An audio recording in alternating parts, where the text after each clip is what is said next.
Yo, yo.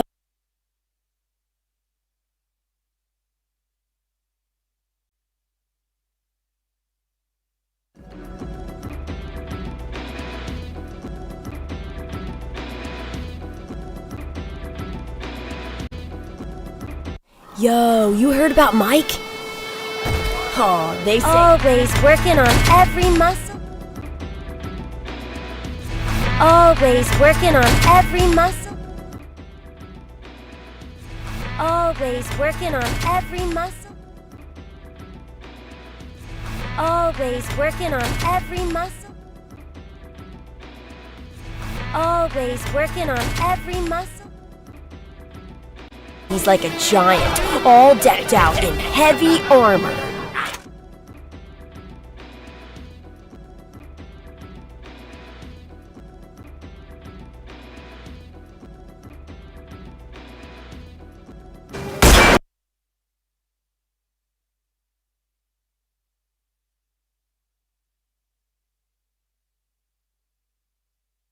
Yo, you heard about Mike?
You heard about Mike? Oh, they say he's like a giant, all decked out in heavy armor. He's the baddest legend in this city. No cap. Straight up. Baddies bounce when they spot him. Dare to mess with him, you'll get hurt. Nah, that ain't it. Why? Okay, hear me out. He's got that never give up attitude and hands quicker than anyone. He's always working on every muscle and improving himself. He's ready to pop up wherever people need help. That ain't cool at all. Oh, trust me.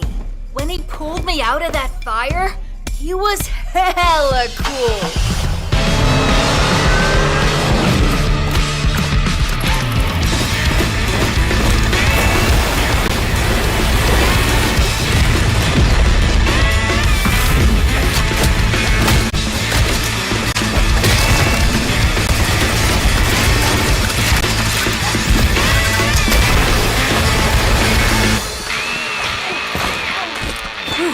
That was a close one, kitty. But don't trip. You're safe now.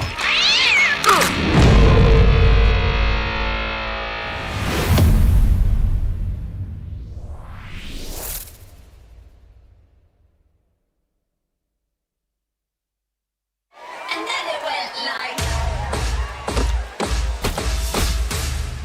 a 1, 2, 3, 4.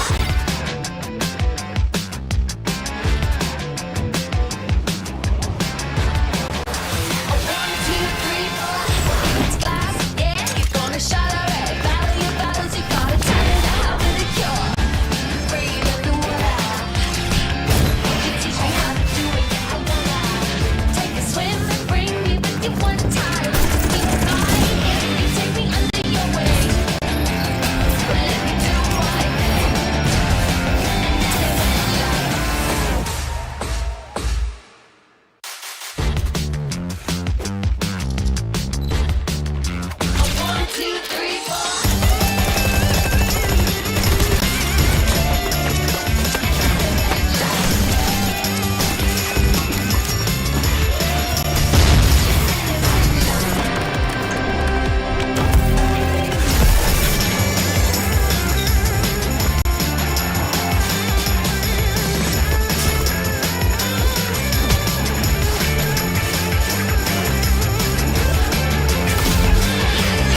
everyone, I am your host Lacey Cass and I'm back with some new updates coming your way November 30th. Farlight 84 is evolving and the next update will provide a sneak peek at what's coming throughout the next few months. Now grab some snacks and I'll share with you what's next on November 30th. First, let's talk about hero changes. In the past few updates, we've reworked a few heroes including Maggie, Duckside, MKR, and more. And in the next update, we'll bring some new magic to Cyber. First, to enhance Cyber's diversity and tactical choices, her tactical skill will be changed from area recon to coordinate shift. With her new skill, Cyber will throw an electromagnetic pulse device and monitor its coordinate changes. During the device movement, pressing a button allows you to go to that coordinate where the device is now located. Otherwise, the decoder will be directly transported to the coordinates where the device lands. This means Cyber can adjust more flexibly during combat. For example, she can quickly teleport to somewhere near the enemy and apply her ultimate EMP shock, which will reduce their defense capabilities by damaging their shields and deactivating their jetpacks. Just like how we adjusted the other heroes, this change will help Cyber to become more proactive in combat and fun to play with. In addition to this new playstyle, Cyber is also coming along with something the community has been asking for a long time. The long-awaited SSR skin for Cyber Wild Player. This new skin is inspired by the classic Streets Gaming arcade style. And coming along with this style is MKR's new SSR skin, Fanatic Mac. This series comes with some interesting special effects that you'll definitely love. Both skins will be available in the all-new Battle Pass Pixel Bliss for the next season. Apart from these two skins, let's take a look at the other lottery skins coming your way in the next update. New chest event, Sandy Illusion, will bring us a brand new Bar 95 UR skin. In the merciless desert, only the most daring adventurers can survive. Also introducing the new lottery wheel, Polar Adventure. Craving piping hot pizza in the freezing Arctic? Look no further than Maggie's new SSR skin, Absolute Zero. Starting from this version, we'll gradually enhance the artistic style of the game.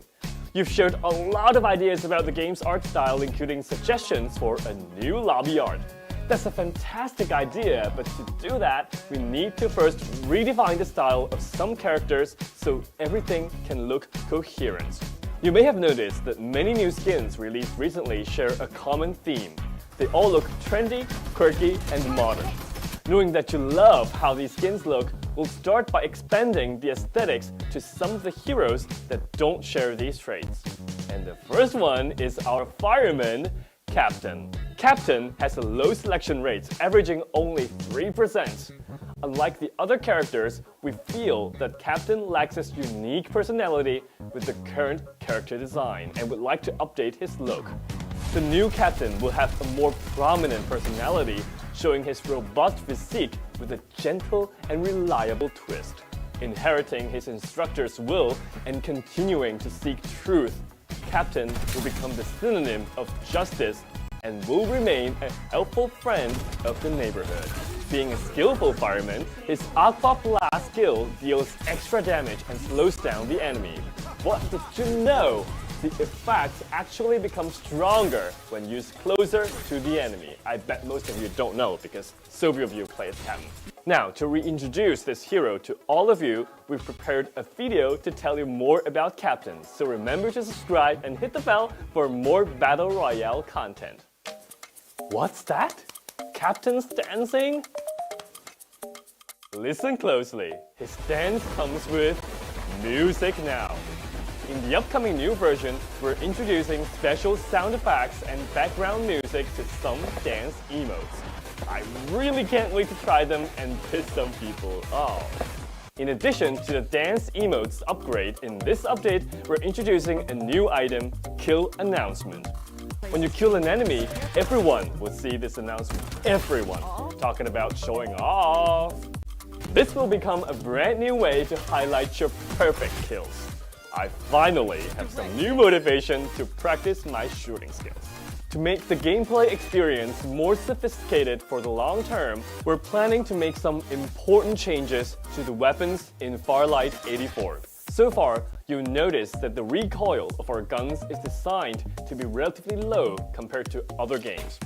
The result is that it is relatively difficult to distinguish the unique feel of different weapons within the same type. This has created a weird situation where some guns feel so similar and some guns are not that useful in most situations. In this update, we'll start working on this part of the gameplay generally known as gunplay. We will start by adjusting the feel of the AK-77 by making it feel realistic to hold and shoot. The first aspect is bullet spread. So far, all of our weapons have fixed bullet spread trajectories, not random. And in this update, randomness will be introduced first to the AK. The bullets you fire with the AK will no longer feel stale, but will spread more organically within the crosshair range. The second aspect is recoil. We fine-tuned AK's recoil in this update, increasing its maximum value. This means that you feel that your gun shakes a little bit more than before, and its shooting accuracy may become lower. While this feels more real, you have to put more focus in controlling AK's recoil. The third aspect is audio. We plan to strengthen the immersion of these weapons by improving how they sound. In the next update, the audio of the AK-77 and Bar 95 will be updated. The new sounds will have a more realistic texture. You'll experience a clearer, more impactful feedback. Let's take a listen.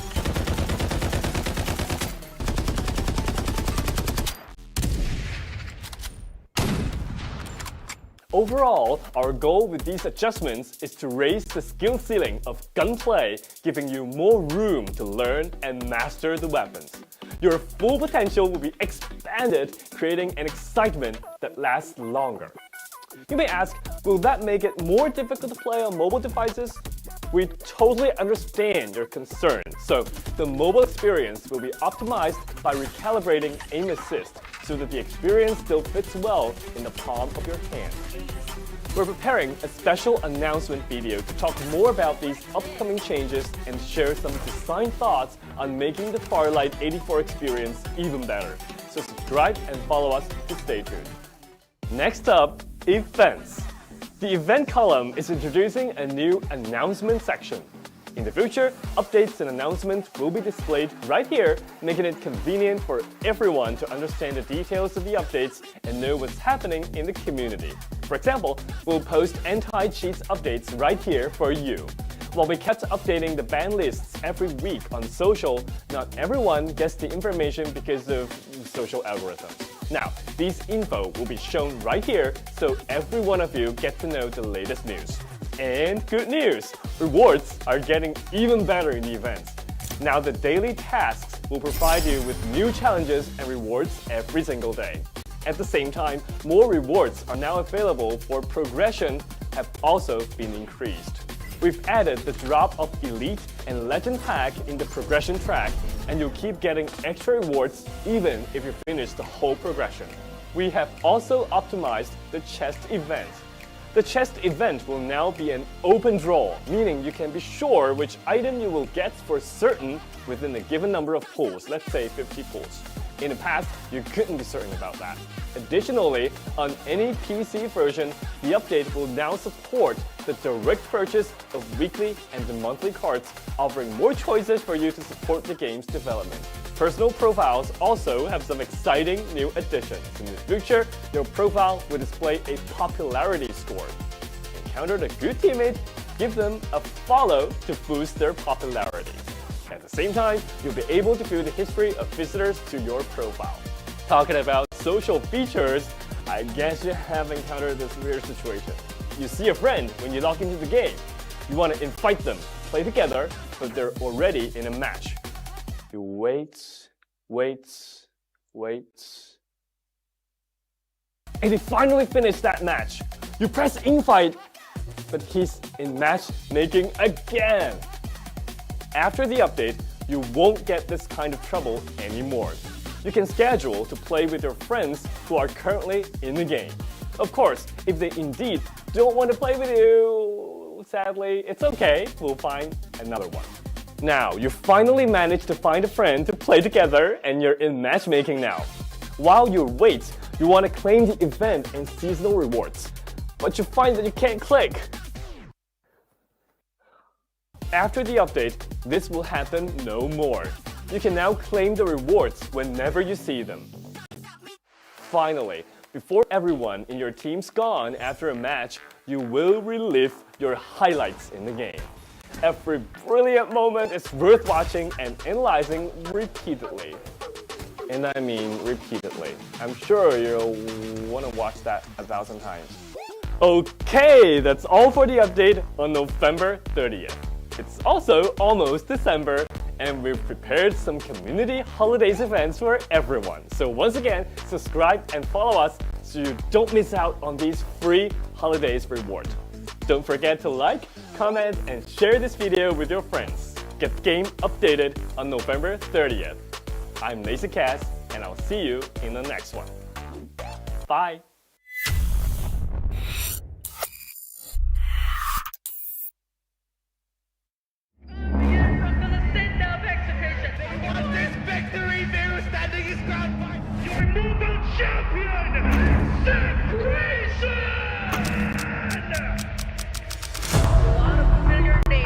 Battling for the top one here in FPC.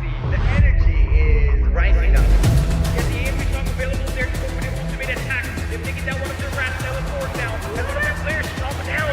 And extra cricket is the best time to get that revenge play. Gravity with the help of the incendiary grenade as well. The perfect count to finally end it. Second Creation getting the kill on them. Now a perfect placement.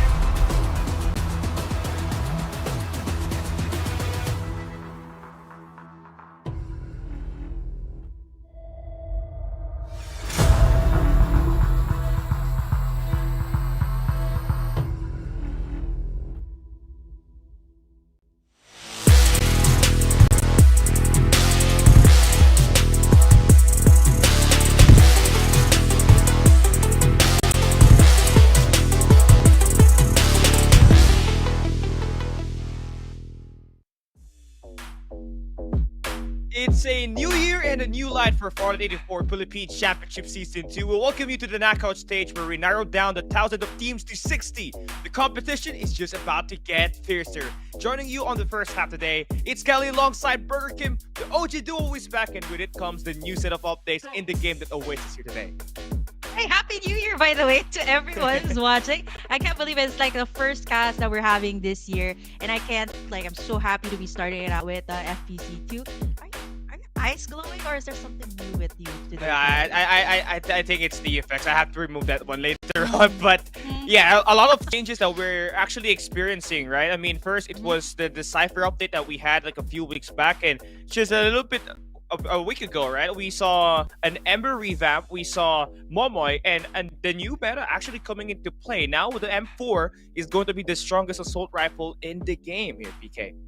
M4, I think one of the guns that I really love, and plus the fact that we're gonna be playing in, I feel like I can say this in a bit, like we're gonna be playing with something new today. I mean, FPC2, I know this has been hyped up by you and some of our FPC2 casters, both here in the English and the Tagalog broadcast. We're gonna be having a brand new look, brand new map, brand new place that we're gonna be playing around with. Especially, I think this is exciting because we're actually gonna be putting this out in the knockout stage. So there's really not much information that we have on the teams, like, you know, their comfort drops or how they're doing with this new map.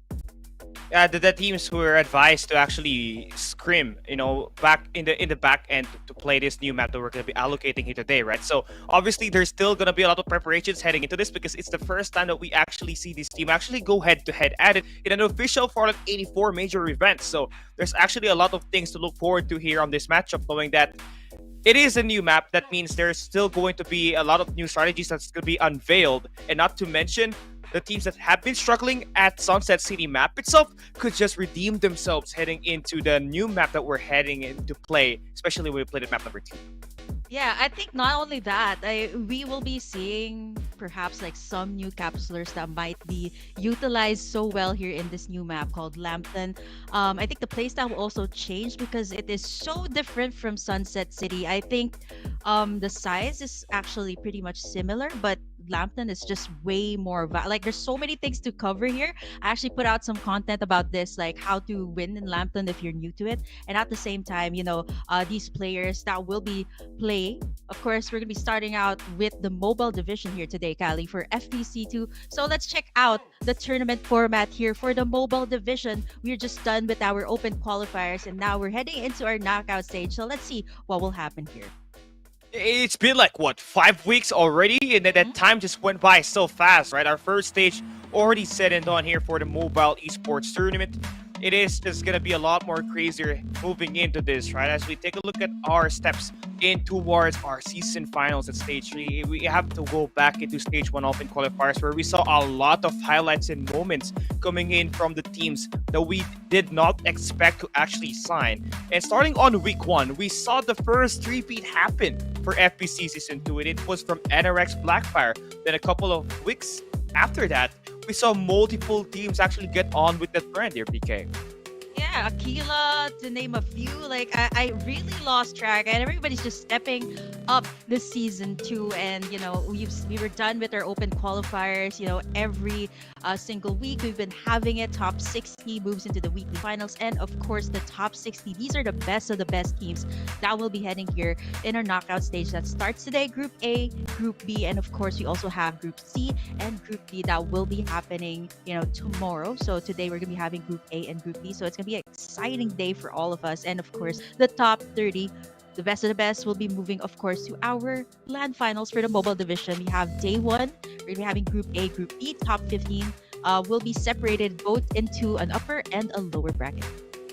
And the top 15 teams advance to the grand finals where they play 5 rounds in that game. It's going to be crazy because not just only they're fighting for the glory to be that second season winner, but they're also fighting for a huge ton of prize pool that will really give their opportunity to level up even more, right? Maybe buy a lot of equipments that can help them transcend their gameplays moving ahead of Season 3. And of course, feel free to follow us on our Farlight 84 Esports page at Instagram, YouTube, TikTok, as well as Facebook to get some more information and when we go live and get these timely updates time and time again.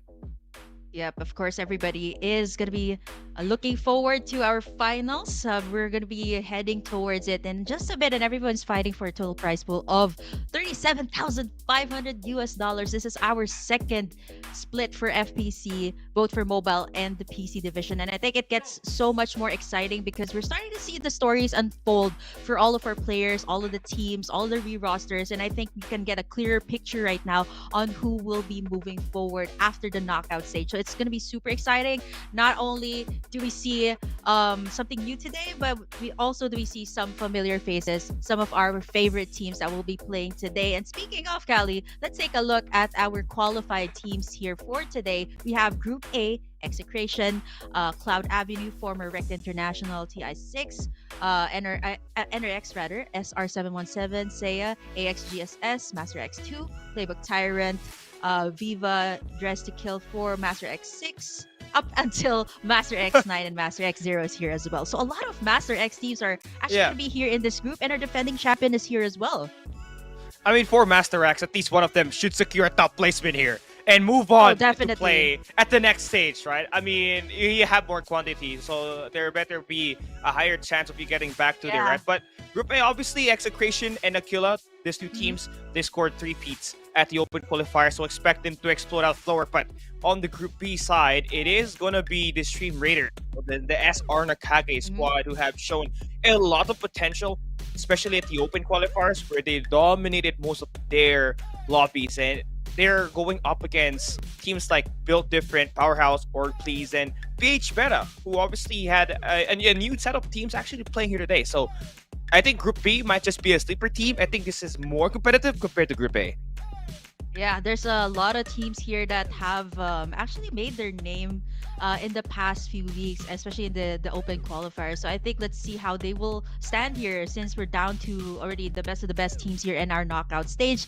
And you know what I like about this knockout stage, Callie, is that we're gonna be playing in again. We're gonna be playing in Lampton, so it makes the stakes even more high because we really don't know what's gonna happen and where these teams are actually gonna be dropping since this is an entirely new thing that everybody has to work with here today in FPC2. And the long range players, they're gonna have to step things up moving ahead because if they don't, their team is gonna get capsized, especially in this battles that's gonna require those snipers and those invader plays to come along. And if you don't actually try to get that, maybe just use those vehicles to try to close that gap down and maybe use those close range weapons to actually take these players down. A lot of strategies and a lot of techniques are gonna be executed once we hop into the first Lampton map that we are gonna be playing, and that will be from Group A, map number 2. So you don't want to miss that one out because that's gonna be our first time seeing that in this official major event. So definitely is gonna be an interesting thing to watch out moving forward, knowing that Execration, they've been the kings of the south, right? But before we go all do that, right? I mean, let's make sure you guys are up to date with our social media because you don't want to miss out on big ones, especially the cash reward events, this esports that we hold, as well as the community tournaments that we actually have in place for you guys in our official TikTok and our social media pages. Yeah, there's almost all of the social media pages. We got you guys covered. So whichever social media, you can get Farlight 84 content and of course live streams. We have YouTube, Facebook, Instagram. That's Farlight84_official. And we also have TikTok drops that we mentioned earlier, Farlight_84_official. So be sure to check those out. Be sure to follow. Click that subscribe button to be updated on the latest Farlight 84 action. There's so many things to talk about here, Callie. Lampton, I don't even know where to begin with Lampton. I mean, we're talking about Execration, right? They're in Group A. So I'm wondering if they're Kings of the South in Sunset City, will it still be the same here in Lampton? Will we still go for the counterpart here, which is Sunflower Mall rather? There's also one here in Lampton. Yeah. But the thing is, it's up north. Sunflower Market is up north, so I think they might have to try to change the way they do their thing, right? But a big shout out to our sponsors first, ROG, Unleash Your Inner Champions with Asus ROG, gear built for those who dare to dominate. I mean, level up your mobile game with the ROG Phone 7, the ultimate powerhouse for the on-go dominance. Hashtag join Team ROG, and also our new sponsor Fantech for providing us, the chairs that will be used up by the players when we head into LAN, which is gonna be great so that they get that comfort in their PK. Yeah, ROG, Fantech, these are top tier brands that you guys have to check out. So if you want to get that upgrade, be sure to check them out. Asus ROG for your mobile phones, the best of the best that the market can provide. And of course, Fantech, not only do they have awesome chairs, they also have great gaming peripherals. So if you need that upgrade, it's New Year, you guys have to definitely check them out on their websites and even on their social media pages for more things that you guys can grab from them. It's going to be great because now that we have set this thing done right now, we're heading into our first match of the day, and that's gonna be from Group A. But before that happens, we're gonna take a quick break. When we come right back up, it's the best of 3 in action with Execration, the defending champs, up ahead.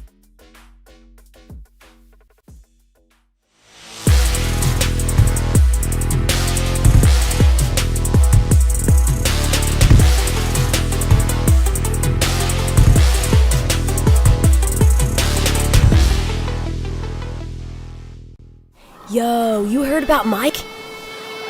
Oh, they say he's like a giant, all decked out in heavy armor. He's the baddest legend in this city. No cap. Straight up. Daddies bounce when they spot him. Dare to mess with him? You'll get hurt. Nah, that ain't it. Why? Okay, hear me out. He's got that never give up attitude and hands quicker than anyone. He's always working on every muscle and improving himself. He's ready to pop up wherever people need help. That ain't cool at all. Oh, trust me.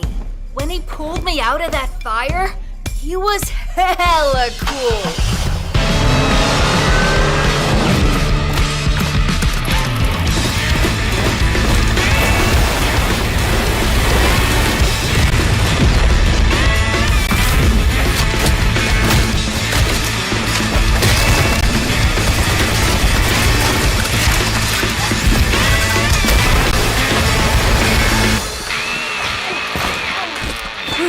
That was a close one, kitty.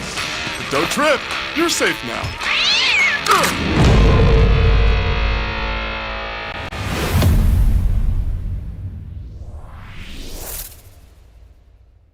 Feels big because there's a lot of terrain there. There's a lot of high Yeah. ground. There's a lot of open space. So maybe it feels like it's bigger because of those factors. There's also the fact that for me, whenever I'm in Lampton, I feel like I have to have a vehicle because it seems like all those POIs are so far. Like whenever I'm Yeah. walking, I'm like, why is it taking so long? But it feels so near. So I don't know if that's the case, but that those are the things that the players today have to consider. The vehicles, the drop spots will also be highlighted here, and even I think scopes will be very handy here. And I think the speaking of scopes and snipers, I think something that I wanted to point out earlier, I think a phantom will work really well here in this Lampton map. I gotta agree, right? I mean, the headshot multiplier with the sniper is gonna be very useful if ever a team is trying to hold down those key positions. That certainly is gonna be held up against you. But also anything that has a 4x scopes, like you can put that 4x scope in. It's gonna be very useful knowing that you need a lot of range in the Lampton map that we will be able to see later on, right? But our first map, it is going to be Sunset City. It's still going to be the default, and it has been a staple in a lot of key moments and history in this map itself. And Execration, they are not, they're not new to this map itself. They are the kings of the South, Sunflower Shopping Mall droppers. They've shown signs of change in their armor, but they still are going to be able to, have a lot of high chances of getting this victory done, knowing that they got a lot of experience heading into this game. Yeah, they've been playing around this map for so long. I think even when you're queuing, a lot of people have been queuing in Sunset Yeah. City because, of course, this is the first map that you guys have ever, been comfortable with in Owl City. So I think Sunset City is no stranger to a lot of the teams here.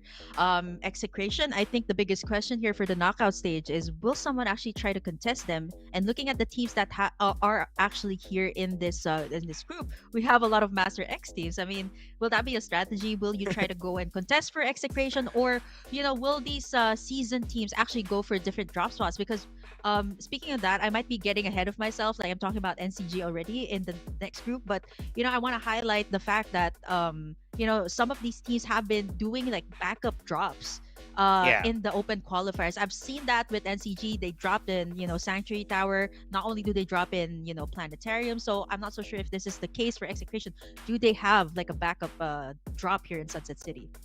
Yeah, backup drops are certainly very useful to not be, predictable in terms of finding the right spots in the game, because certainly there are going to be teams that are doing their research to actually try to beat you down and counter the plays and strategy that you have moving forward, right? For Execration, they did have some solid changes on their drop. They put one player on the hotel, they put one on the abandoned, but that thing is certainly not working when we saw them play at the open qualifiers, because every time a player gets eliminated by the Carnival and by the motel, some of them drops by the abandoned, which actually removes one of the players from Execration to actually getting himself sustaining his life out there and not wasting his respawn pods. But obviously for Execration, they obviously are going to be prepared moving forward here, so we're going to be expecting them to have that high ground. But aside from them, Cloud Avenue, they are here. They are the number 4 team in the FPC Season 1. So obviously a team that can turn it around as long as they stay alive in the early game. There were numerous times that we saw them actually play the open qualifiers where they have a great chance of winning the matchup, but one of their players gets intercepted, so they get overwhelmed by numbers. So right now, here at this knockout stage, gotta sustain their lives out there before heading into that mid game. Yeah, the early game is so important. I think, especially, it depends on what kind of player you are. Are you that kind of player that needs the time to get your resources, or are you okay with dropping down, then just going ahead and, trying to beam everyone down already? I mean, some people are actually comfortable with that. If somebody contests them in their location, they're actually okay with it because they're prepared for that. But, for, casual players, perhaps like you and me, I'm actually not prepared for those kind of things. So, yeah, perhaps for the players here, I think they have to be wary of that as well, especially once your respawn pods are out, you're going to be extra careful as well on what you have to do next. We're gonna be taking a quick break. When we come back, seriously, this is going to be our map number 1.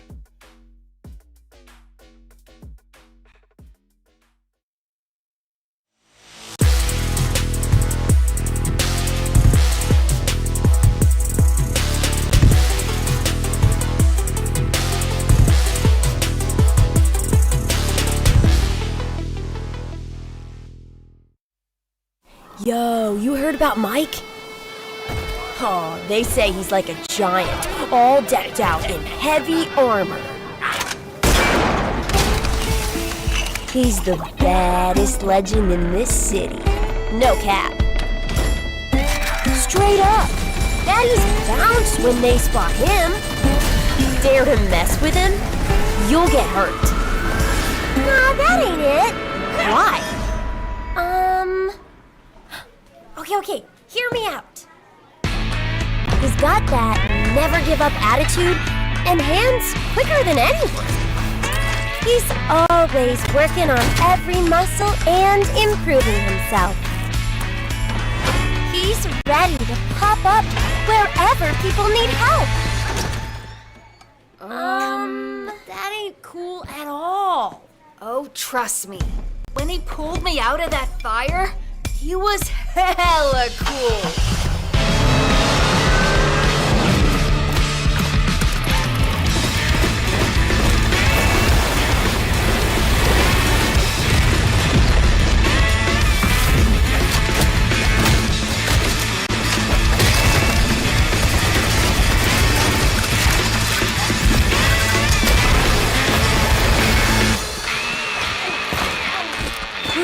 That was a close one, kitty. But don't trip. You're safe now.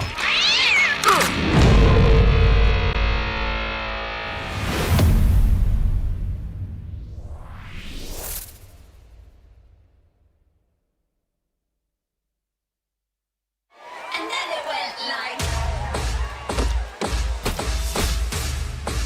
a 1, 2, 3, 4.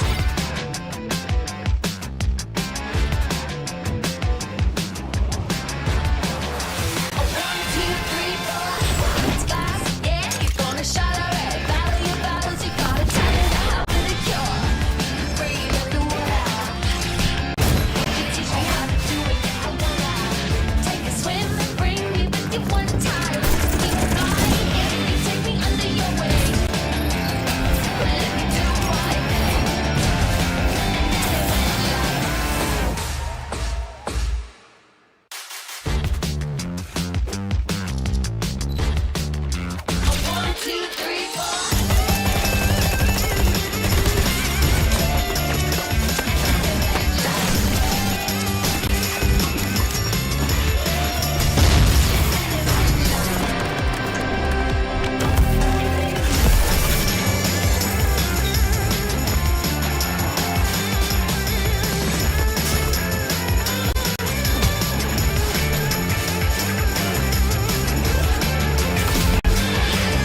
I am assuming that first game that we're gonna have here at Group A is obviously gonna be quite and compact, right? I mean, we had to go for a quick break before we actually head into our first map here. But of course, just to those who are just watching right now, welcome to the Farlight 84 Philippines Championship Season 2. We are at our first day of the knockout stage. Group A and B for mobile at the first half, then the PC, Group A and Group B at the second half, and another caster will be joining you for that one. On that note, this is still going to be Cali Gaming and Burger Kim heading in towards his first match of the day. And you know, there were a lot of things that we really have to talk about, but since it's the new update, BK, what's the top gun for you? Like your first two primary weapons when you head into that late game in any of the maps that we have in store for today? I feel like I have to do this elimination kind of filter on TikTok. Once I'm done with this, like what's the what's the best gun? I think the perfect combo right now for me is an M4 and a Stellar Wind. I think defenders still never go out of style, but I think those are my top choices, an M4 and a Stellar Wind. But speaking of the gun combinations, we still have to talk about our qualified teams here for Group A. And yeah, we're talking about our FPC 1, the very first mobile champion. Execration will be here. Cloud Avenue as well, a runner-up back in FPC 1. We have NRX Proverbs, SR717, Seiya, AXGSS. All of our Master X teams, 2609 will be here. Playbook Tyrant, we have Viva, Just to Kill, as well as OBX LGC will be here as well in Group A. There's still, a lot of talented teams here. If we're talking about this top-tier rookie squads, Aquila has to be that team, knowing that they secured a 3-peat during the open qualifiers. That speaks a lot on what their capabilities are. It's all about chaining that momentum and doing that consistently, because anything really that you want to have in this match is the consistent effort that you're providing, and as well as the luck that you're going to be the ones raining down at that top, knowing that there's a lot of, a lot of probabilities that's going to happen in this match, especially when we talk about those circle and where these loot drops will be moving forward. So got to expect a lot of these variables to consider so that you have those high chance of winning. Yeah, I think if we're talking about execration, definitely, one of the winning conditions that we did mention, and we have to highlight this because we're talking about our defending champions on how to take them down, is if it's Sunset City that we're talking about, definitely the map, if it closes down south, they have a high chance of winning. If Luki gets that supply drop as well, that is Execution getting a big chance of winning as well. Whereas if the map closes over up at north, I think it's like a 50-50 for Execration, probably like higher than 50, but most of the time it's usually Execration that favors the south. They're kings of the south for a reason. But now, Kelly, I think this is the signal. This is the time you guys are waiting for. We'll be heading into the knockout stage here for our match number 1 for our knockout stage. Once again, we're going to be playing in Sunset City. Already here at Sunflower Shopping Mall. Yeah, TI6 starting off the get-go with a contest. This is what we're talking about earlier, where who's going to be that team trying to disrupt the early momentum that Execration will try to build up, and it seems like it's going to be NRX Proverbs trying to take this one away off the get-go. Meanwhile, we'll take a look at the other teams in the map. There's also so many contests happening by the Nova Planetarium, as well as the Tinman Industrial section. So there's definitely a lot of early gunfights that's going forward. So that means there's going to be teams that are going to be knocked down and will be trying to back away. So yes, I think you have to be prepared for your gunfights early here, especially if you are NRX Proverbs, because Execration, they are ready for your gunfights. Yeah, definitely. Look at this. NRX Proverbs, if Execration manages to chase them out, and they definitely do. This is their turn that we're talking about, and I think it's going to be so easy. I defend NRX Proverbs for doing so, but, it's not going to be easy to take down Execration here. Yeah, but they took down the respawn pods already. It was a great play from Kebs and Kendi. These are World Championship contenders from another game title, putting their resources in here. And I think TI6 has the greater chance of playing this. These guys have been playing mobile for so long, have been there, have been tried and tested, and look at them bullying out Execration. They are heading north. And just like that, nice play for NRX Proverbs. Here we go though. Nova Planetarium, it's OBLX and PvE Tyrant. Yeah, PvE Tyrant, they've been fighting for this space for so long. And yes, this is the part wherein you're not to be working with a lot of the guns for the arsenal that you want, and you're going to be working with Mad Rabbits, especially these are the squads that have their respawn pods taken out. So once you're back down, you only have a Mad Rabbit to work with. And I think Nova Planetarium, one of the reasons why a lot of squads love to drop here, because they're, apart from the old map, it has shield XP devices. I think once you get a hold of this area, which is Planetarium, you can at least leave this area by having like a level 3 shield. So you're pretty much gunfight ready when you get out of the Planetarium. But over at Sanctuary Tower, we see it is not as it's not as quiet as it used to be. A couple of squads have dropped here, 14 and 4, and now they're fighting for space. So it's not going to be easy as well for these squads now that they have their level 3 armors up to both sides. Yeah, EMP shot now invested. Zyro now closing that gap down. He's gonna get knocked down by Duda. But here comes the backup now for Kirito as he finds Eye. That's gonna be one great knockdown. And they're gonna be utilizing that Ember's Vision Erosion just to try to stop the bleeding for now and get their teammates revived back. But they're getting scanned, and it's gonna be Sage taking a lot of this damage, and he has to get inside of this building just to try to stop him from getting eliminated. Now the backup goes through now for Stream Raiders. And Master X, they are not in a good position to win this gunfight, but they are taking everything down. Duda eliminated with the Porcupine from Kirito. Oh, a lot of the ultimates, the Absolute Gravity, the EMP was already invested here for squad number 14. They managed to chase out SR717, which is actually really good, getting in 5 frags here as well. But take note that squad number 4, SR717 do have their respawn pods. They're going to be dropping down the same location. I believe they're going to go for those revives as well. But yeah, it's not going to be easy. Master X9 has had that area secured, but over here at Power Tree Station, we know that Cloud Avenue is, loves to drop here, and it's not going to be easy for these other squads to actually take them down. We're talking about the third-party crashers here, and it seems like Cloud Avenue as well, having level 4 shields by, at least securing the Power Tree stations very early on. So this is good for them. If they can manage to take down these other squads, they should at least have a level 5 shield. Yeah, they're looking pretty confident just going in for the push here. I mean, they got the vehicles to traverse the land in air. They also got level 4 armors. That is definitely an advantage for them to sustain their lives out there, but little did they know that there's a team cutting them across, and that's going to be squad number 8 by the Power 3 station. They're obviously a team fresh off of victories from the Nova Planetarium drop, so you cannot really underestimate this team as they are almost ready to actually go for this engage. But it's going to be settling down for now as teams are trying to settle in for a play for this shield upgrades. Wow, okay, so Cloud Avenue here, they're playing with, okay, I don't think Captain Iska is here in Cloud Avenue. So we're playing with, of course, Calyx and Hasbula are still here. And speaking of, they're going to be having an encounter there, but Master X9, they find not SRN 717, but they use Isaiah here.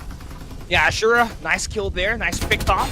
TI6 on the kill feed, they are definitely doing some damage there, but for Extreme Elite, they have already secured all of the kills that they need to actually stay passive on this one. But a recontest is going to happen. Squad number 6 or squad number 5 is going to get right back into it. So they got to be prepared for that. And as much as possible, get all the loot as they can so that this team can just only play with those Mad Rabbits.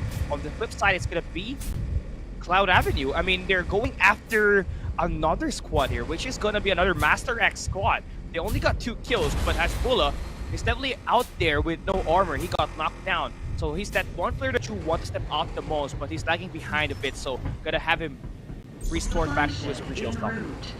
Wow, look at this. This is crazy coming out from Playbook Tyrant, right? They've had that a super long encounter in Nova Planetarium, and like what I mentioned, right, they got a hold of Planetarium themselves. We were talking about 3 squads that dropped down there. They got 7 frags, by the way. Jisoo racking up 6 with that Mayshell. So this is a lot to work with Playbook Tyrant. A great improvement ever since the open qualifiers, and right now they're looking for their targets on whoever will be closing in on Planetarium. Actually, going to be gatekeeping them, and it seems like it's going to be Master X0 that they will face first. So they might get into a pincer move between Cloud Avenue that's right behind them as well. So everyone's willing to fight outside the zone here.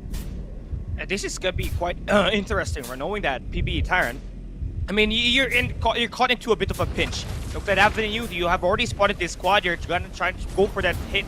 But if you ever try to go for the contest, it is going to be Master X0 going for that third party now. It is going to be Dwarf Falcon closing that gap down. Cloud able to get a lot of damage with that. His teammates are closing that gap down. They're going to be taking some damage off and down the danger zone. But they have already pinned down Amax in the middle of the map, which is out in the open. Master X0 just waiting for these 2 squads to actually go at it before they go and strike at them at their weakest point in the game. They got some visuals on these players mid-map. They are gonna be in. They're just waiting for these players to actually go and drop their HPs down to the ground. Yeah, I think Playbook Tyrant is playing this out so well, waiting for whoever will come out, or rather Master X0 is waiting for whoever comes out on top between Cloud Avenue and Playbook Tyrant. So they got a very good control over the area, and now we see Master X0 actually, aiding squad number 13 here. Now it's only Remy gets the EMP here, and yeah, this should be, oh wow, actually outplayed there by Remy, still alive. Oh, but now not anymore. Yeah, but here comes the push now, coming in for PB Tyrant. I mean, they're locked and loaded. I mean, level 4 armors. And with one of the players from Master X actually waiting for a respawn, PBE can actually go and hop it up, but they don't have those ultimates to actually back them up to get these kills. You can see Claude, he's got that absolute gravity. He can set things up. He's got that oversight onto no aim sir on this high ground. Could he get this shot landed right? Could get that early 4v3 situation here, but they're taking too much time at the danger zone, which means you're going to have to waste all of your resources to heal up. And that's not going to be very useful, knowing that as soon as a minute and 37 pass by, once again, you're going to be stuck in the danger zone. So you got to have to move away, which is what they're trying to do right now, to evade those placements from diminishing down and also not use all of their resources. Yeah, Playbook Tyrant right now is racking up kills after kills, already going towards 9. Maybe later on, if they find someone else here in Carnival, squad number 12 is here as well. So I don't think they're going to be going for that encounter. Maybe getting outside the zone should be great, but taking down Cloud Avenue inside the zone was actually good, since they actually respawned towards another side, and now we see absolute gravity. Ace Blast, a lot of those ultimates have been invested. Yeah, Master X6, they're going in for the strike, and this is not going to be a great spot for PBE Tyrant. The push coming through now. This is going to be Carl with the Invader and the Mad Rabbit.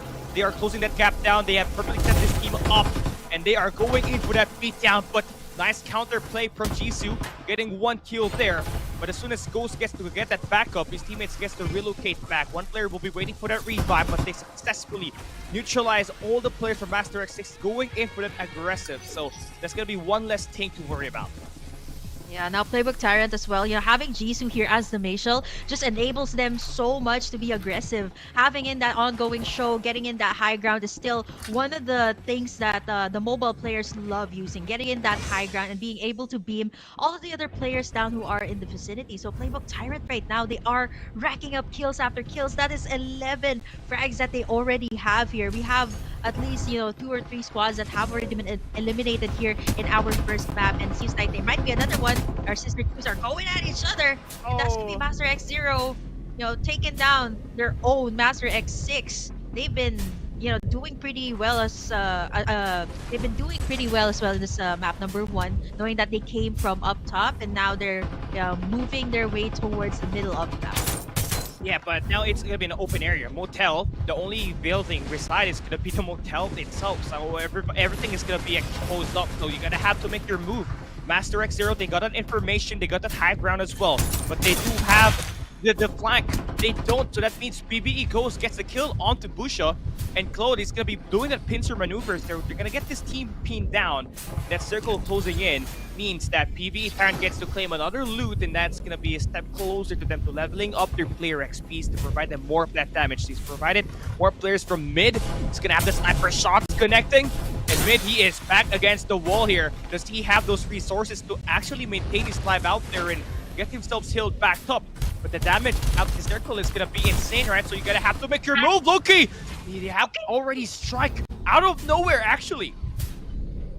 Yeah, I was actually going to point out that Execration was in the vicinity. I wasn't expecting them to make that move, and that is, the risk you have to take if you're in a War Falcon. You get so out in the open, and now Execration as well. They came in prepared. They've gotten in a good spot as well. This is such an open area that they have to work with. They might get sandwiched by 13 and 8, but having the numbers advantage here, having Luki on, MG7 once again, this is just looking really grim for the other teams that are here. Either they evade Execration, wait for somebody to beam them down, or actually just, pincer them right in between. This is not the comfort drop, or this is not the comfort zone of Execration, so they can actually, put them in a position that, you know, they're not so comfortable with. They do have a vehicle, though. They do have that MG7. So how will the other squads approach the situation? And now Playbook Tyrant, 13 frags. It's only down to Shino and Jisoo. So they're going to have to fight for placements here. Not going to risk going out in the open knowing that Execration has just beamed down Cloud from out above, and being able to take down you know, one of their main players here. And speaking of, we're down to our 8 squads here in our map number 1. Yeah, and two of the teams that are only complete here is Extreme Elite Asia as well as Execration. So you're gonna have to feel pretty great knowing that you have a best chance of actually overwhelming basically every other team in this exact same lobby. But apart from that, you know, Stream Raiders are still going to be alive. And it's all about this long-range engagements here this time. This is where the snipers are going to be coming in very handy. That's why you see Summer having the defender locked in to actually scope out around the map and see where potentially these attacks might be just coming from and put some pressure so that they don't just get in your lane easily. Wow, I love how Execration has been adapting as well. You know, having you know, the circle actually closing into the south side, so this still pretty much favors them. But they are willing to get outside Sunflower Shopping Mall, meaning they have the time to loot, which kind of explains why Execration already has that MG7, one of their keys to victory here. We have to look at the other squads as well that have really good arsenal here. We have Extreme Elite Asia that has already the orange armor here, but one of them actually has been beamed down. Seias is already down, so let's see how they will manage this situation. But this is an area wherein, you know, once again, it's gonna be a long stalemate. Wow, this is just insane. Yeah, and that's a good pickup from Execration. And they also got Blue dropping Ashura on the top of the ongoing show, and he has to get revived back.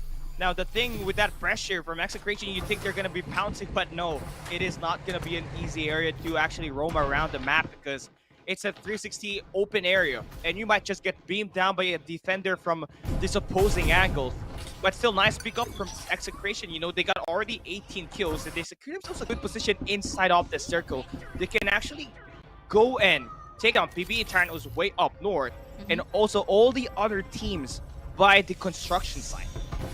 Yeah, Execration's just exerting so, I love, you know, pun not intended, but they're exerting so much pressure here up against Extreme Elite Asia, being sure that they burn out their resources before they go to the middle. And you know, another supply drop has been dropped into Sunset City, and how convenient is that? Yeah. It drops right where Execration is. They already have orange armors here, and if I'm not mistaken, I just saw Execration has 18 frags right now. Yeah. We didn't even see so much of Execration, right? How did they manage to rack up so much here in map number 1? Well, they did take down TI6 when they were on their rotation, so that's 1+. Fair enough. But yeah, but here we go though. Extreme Elite Asia, I think they may have spotted the players holding down the Batcave. Now they need that scan to actually go through and scan these players to actually get that good advantage. But high ground control for TZ, and he baits down Bert. One more player on the building, and Stream Raiders are gonna be a step too late on this attack. But Ashura, he did not expect this to go through off the get-go, and he gets knocked down as well.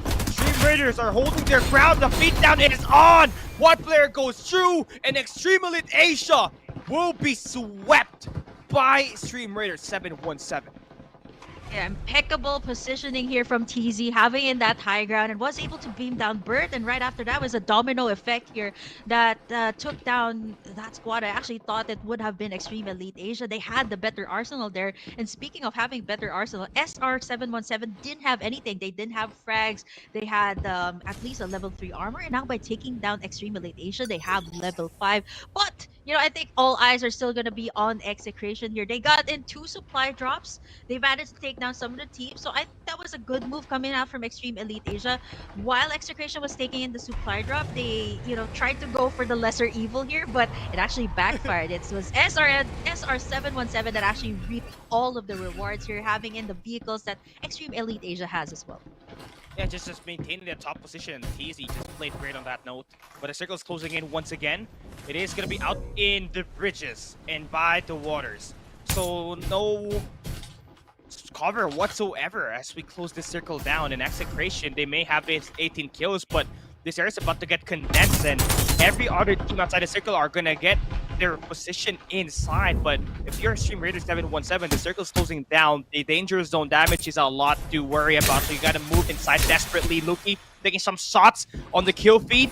Their teammate Blue will be knocked down. They're using this defenders to actually pin down all of the players that are gonna be on rotation. Yeah, I love how Execration has all of the areas covered here, so it's gonna make all these squads actually scramble for location. All of the Master X squads have been just gate kept by either Execration or SR717. Now TZ is down. SR717, can they manage to take down this squad? It's gonna be such a tight area, and looking at our final circle here, wow, everybody has to either swim or stand their ground.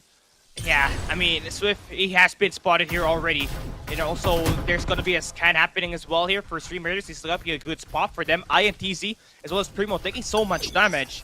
And at this point, Duda cannot go for this push. He cannot let Swift actually get the best out of him. But with this so much pressure, insane for Virus, and knowing all of these angles at this high ground is just a lot, you know, to worry about. It is just overwhelming for every team. 1v1, Duda, who wins the gunfight, it's Swift! And that's it, another team eliminated.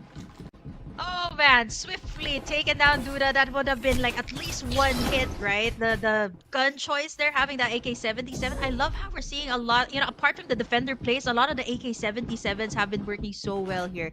Now looking at Execration, 21 frags here in this map, and what can I say? They got this yellow bridge covered, and now whoever comes out of here, right? Either they have to swim or face the wrath of Execration. Execration still has the prime position here, not unless someone manages to flank them.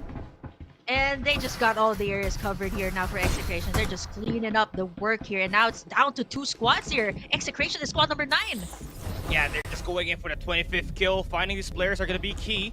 They have not yet spotted them. Oh, this is going to be a nice spot for OBLX to be at right at the moment. They have not yet been spotted, but now Virus gets the scope. Squall gets eliminated. Just one more player to worry about. They're just taking a swim. And I love that place that he is at. If ever Execution goes in there, he's not going to get killed, but Virus actually finds the route, gets an elimination, and Execration starts their knockout stage with a victory, a dominant one. 25 kill performance plus this dominance that they had at the South.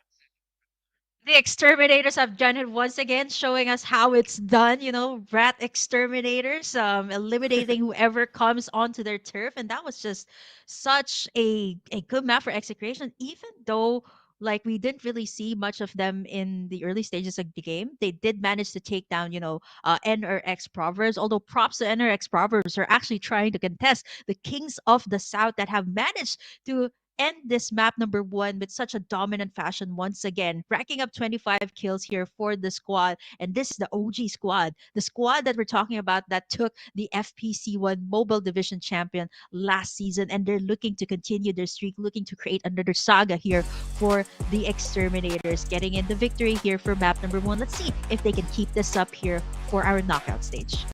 You would think that they will only let Virus do all of the damage with that sniper, right? But everybody from Execration picked up a defender, and it has worked when they're holding down the bridges, you know, finding all those cheeky angles that they use to actually take down the players from Stream Raiders, as well as from Master X. It was key for them to dismantle everybody bit by bit, and it's the constant pressure that they were able to allocate in every of the teams that they have met that has allowed them to actually put a lot of these kills to their favor.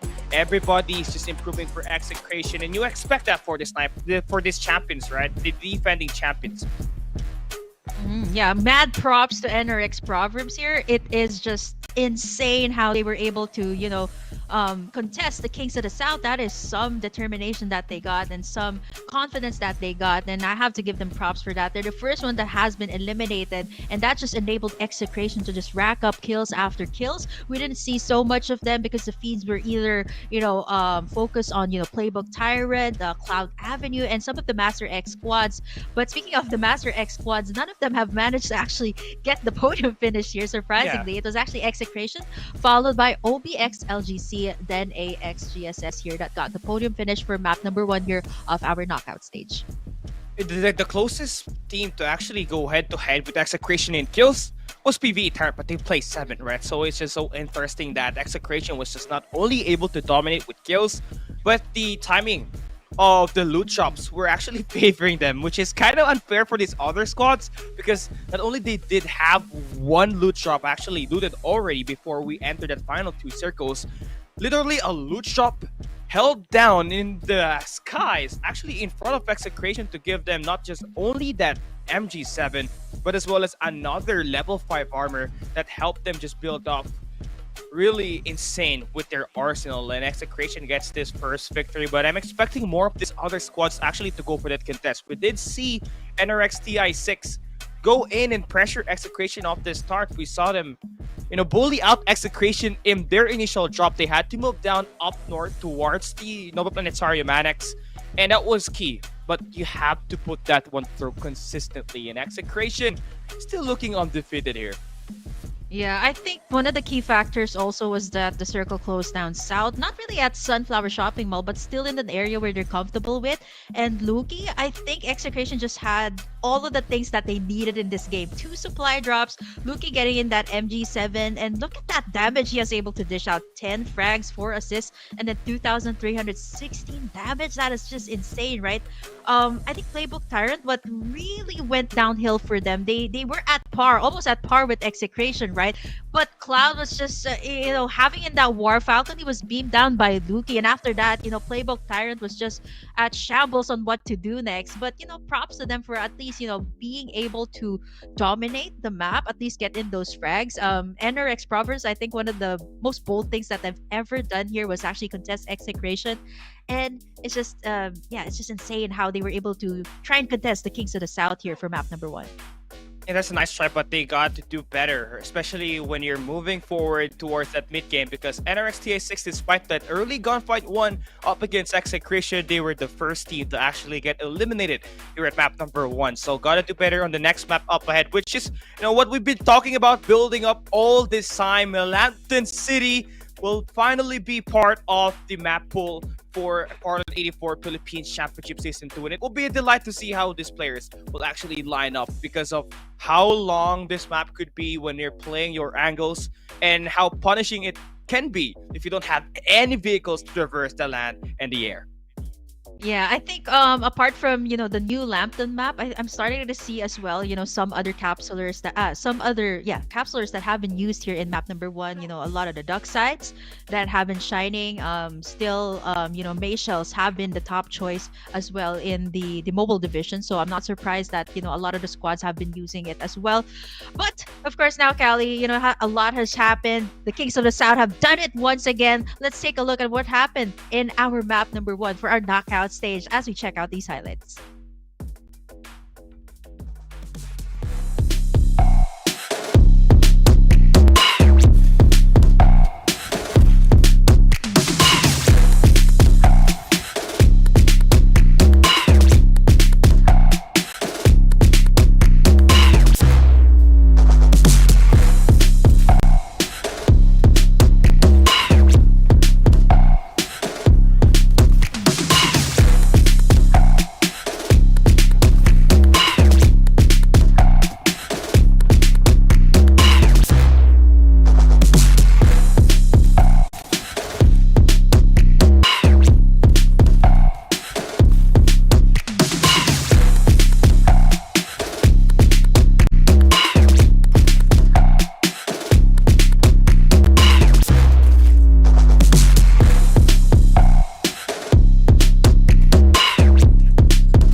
And we just saw Execration go in for a deadly beatdown, and that has been one story that we've had since FPC Season 1, right? That's definitely the classic, the OG Execration that we know they can execute almost about everybody.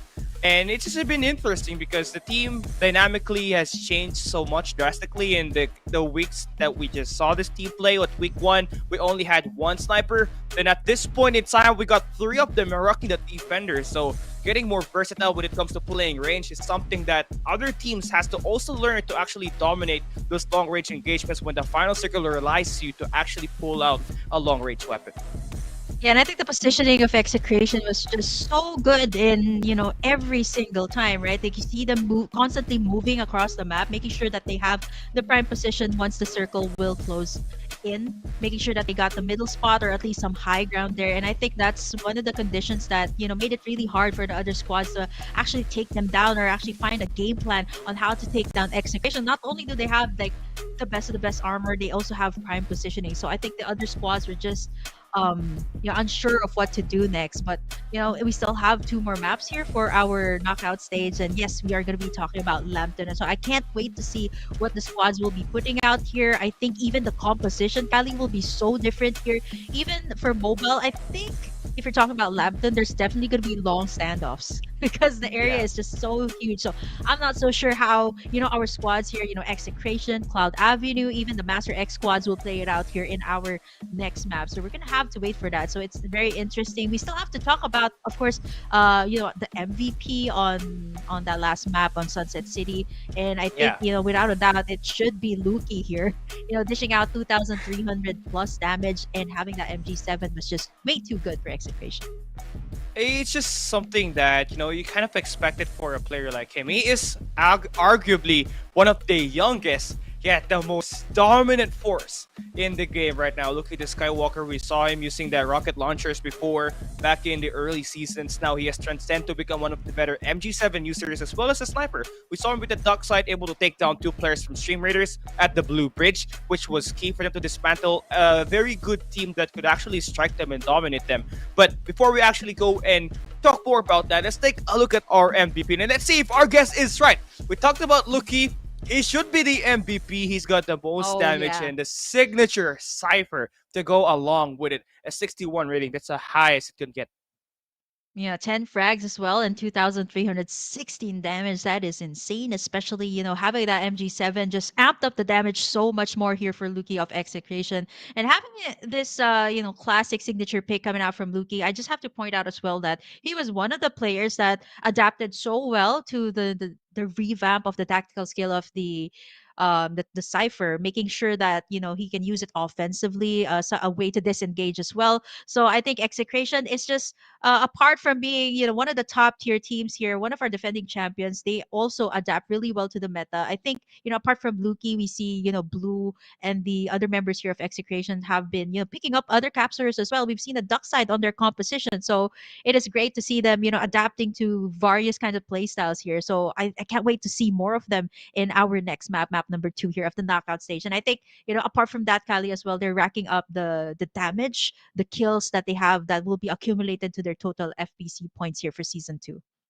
Yeah, I mean, taking a look at their wins in the weekday qualifiers, right? It's just a lot, and the teams that are going up against this team, the points is just huge if you talk about the difference, right? And that just speaks on how much effort Execution is putting in the off stream matches and the live stream matches. It has all been consistent, just like what they have done when they were playing in FPC season 1, and they're the second best team heading into that grand finals. Then they managed to shock SR Nakage, if you try to backtrack on what just happened on the FPC Season 1 grand finals, to actually for them to take that victory and get it done and be the first champions of the inaugural of the Philippines Championship, right? So obviously they are looking to get a back-to-back.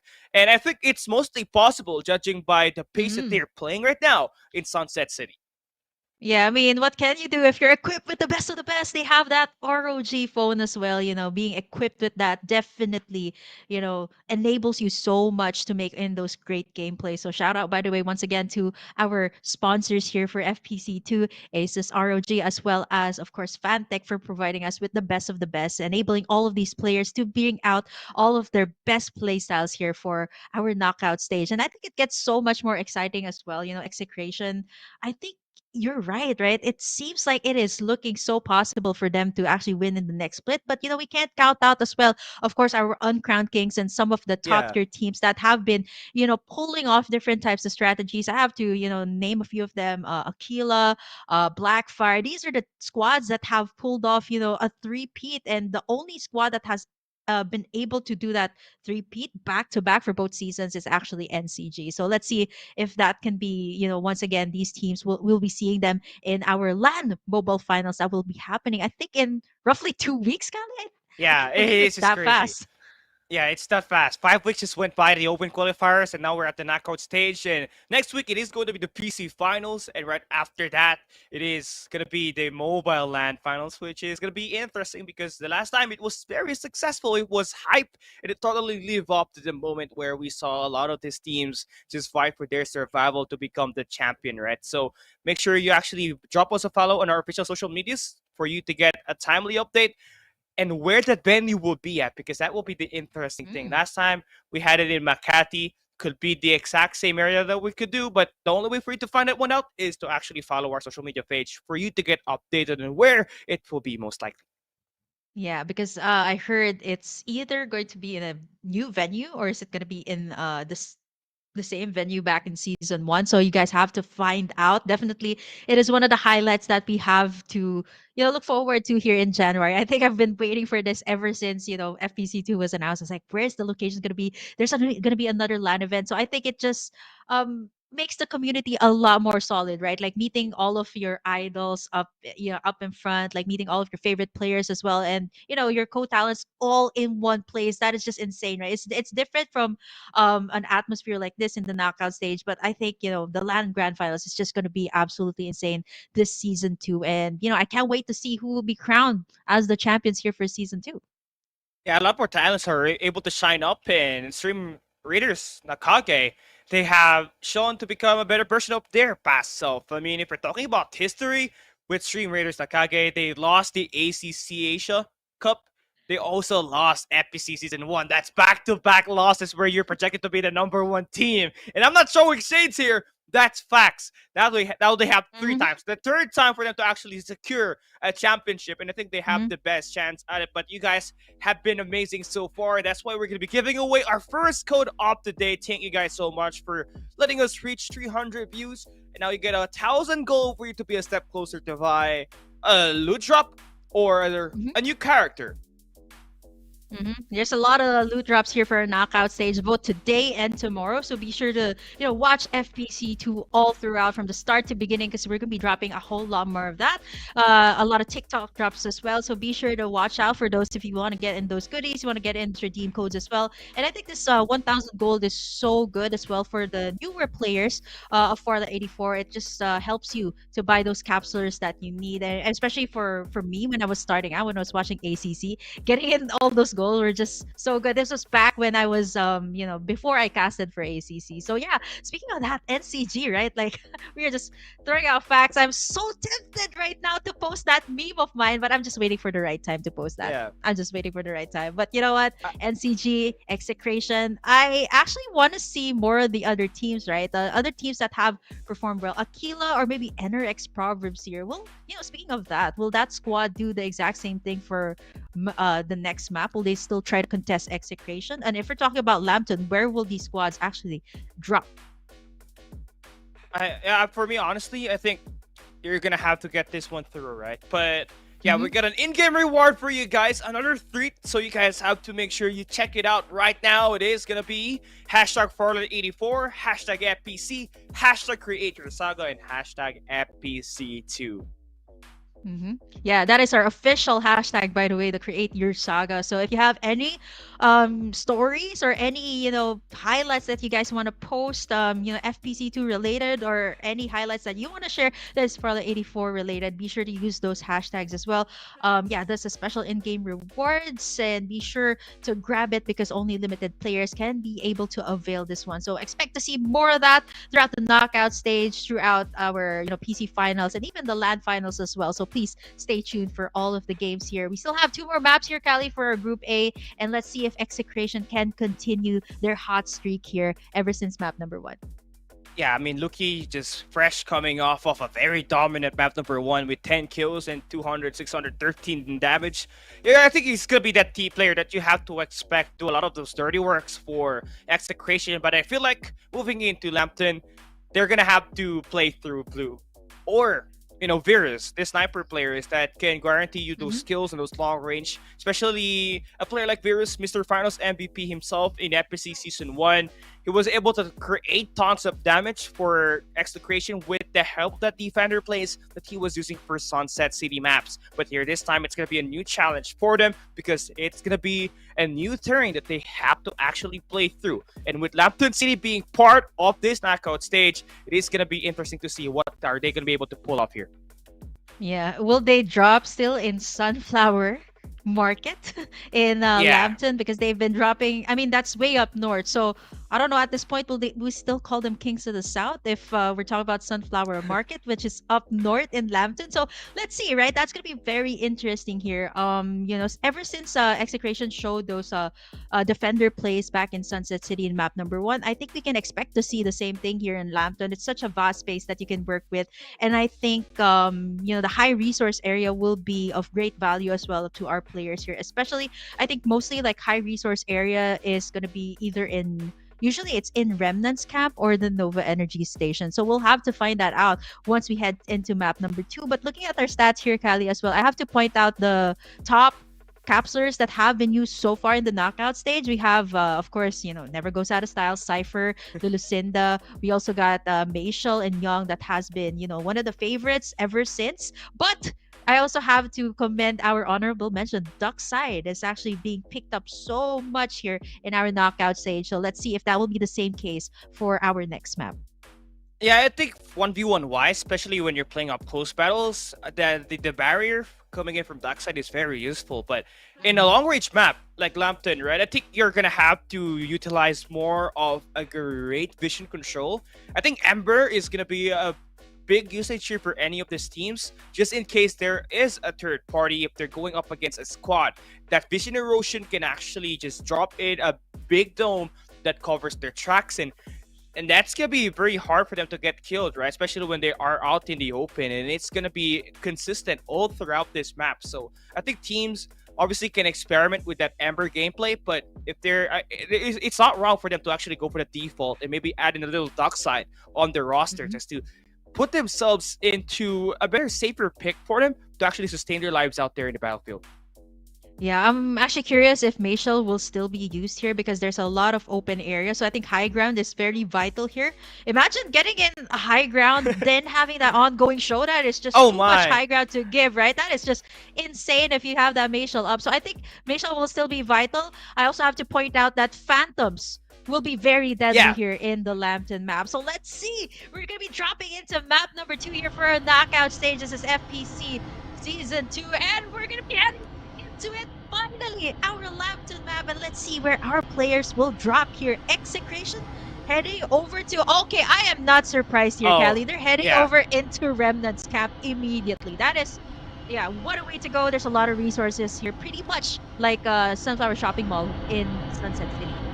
Yeah, and one thing more than likely that's great there as well for Execration is after they finish looting up Remnant's camp, they can go towards the Roamer Fortress, which actually guarantees 3 more static shield devices. So that can help them build up to a level 4 or a level 5, which has been a key to victory for them ever since the start of this FPC season. But take a look at the middle of that map. TI6, Master X2, that is going to be the equivalent version of Carnival in Lampton. And they're going at it right now in the middle. Yeah, I love how both of them start with a letter C. Chaos.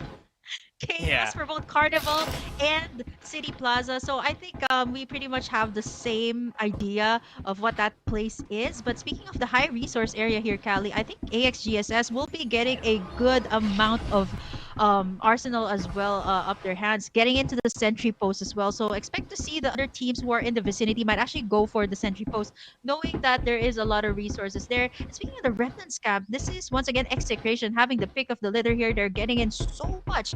And Remnant's camp having in that castle there right in the middle, there's just so much resources that Execration can work with. And speaking of, they already have level 3 shields here. It's not even a minute into the game.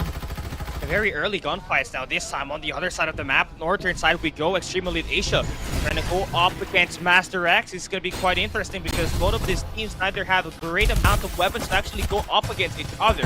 DDK now going to get shot down. Extreme Elite Asia Bert now getting revived back by his teammate Koya Jess. Everything has been neutralized for now. It is going to be DTK up at the skies, waiting for where the wind will blow to actually find their way in. But it seems like they're not going to get the recontest. They're going to try to play it safe and rotate towards storage area. So that's going to be a safer pick for them. And that will prevent them from getting eliminated early.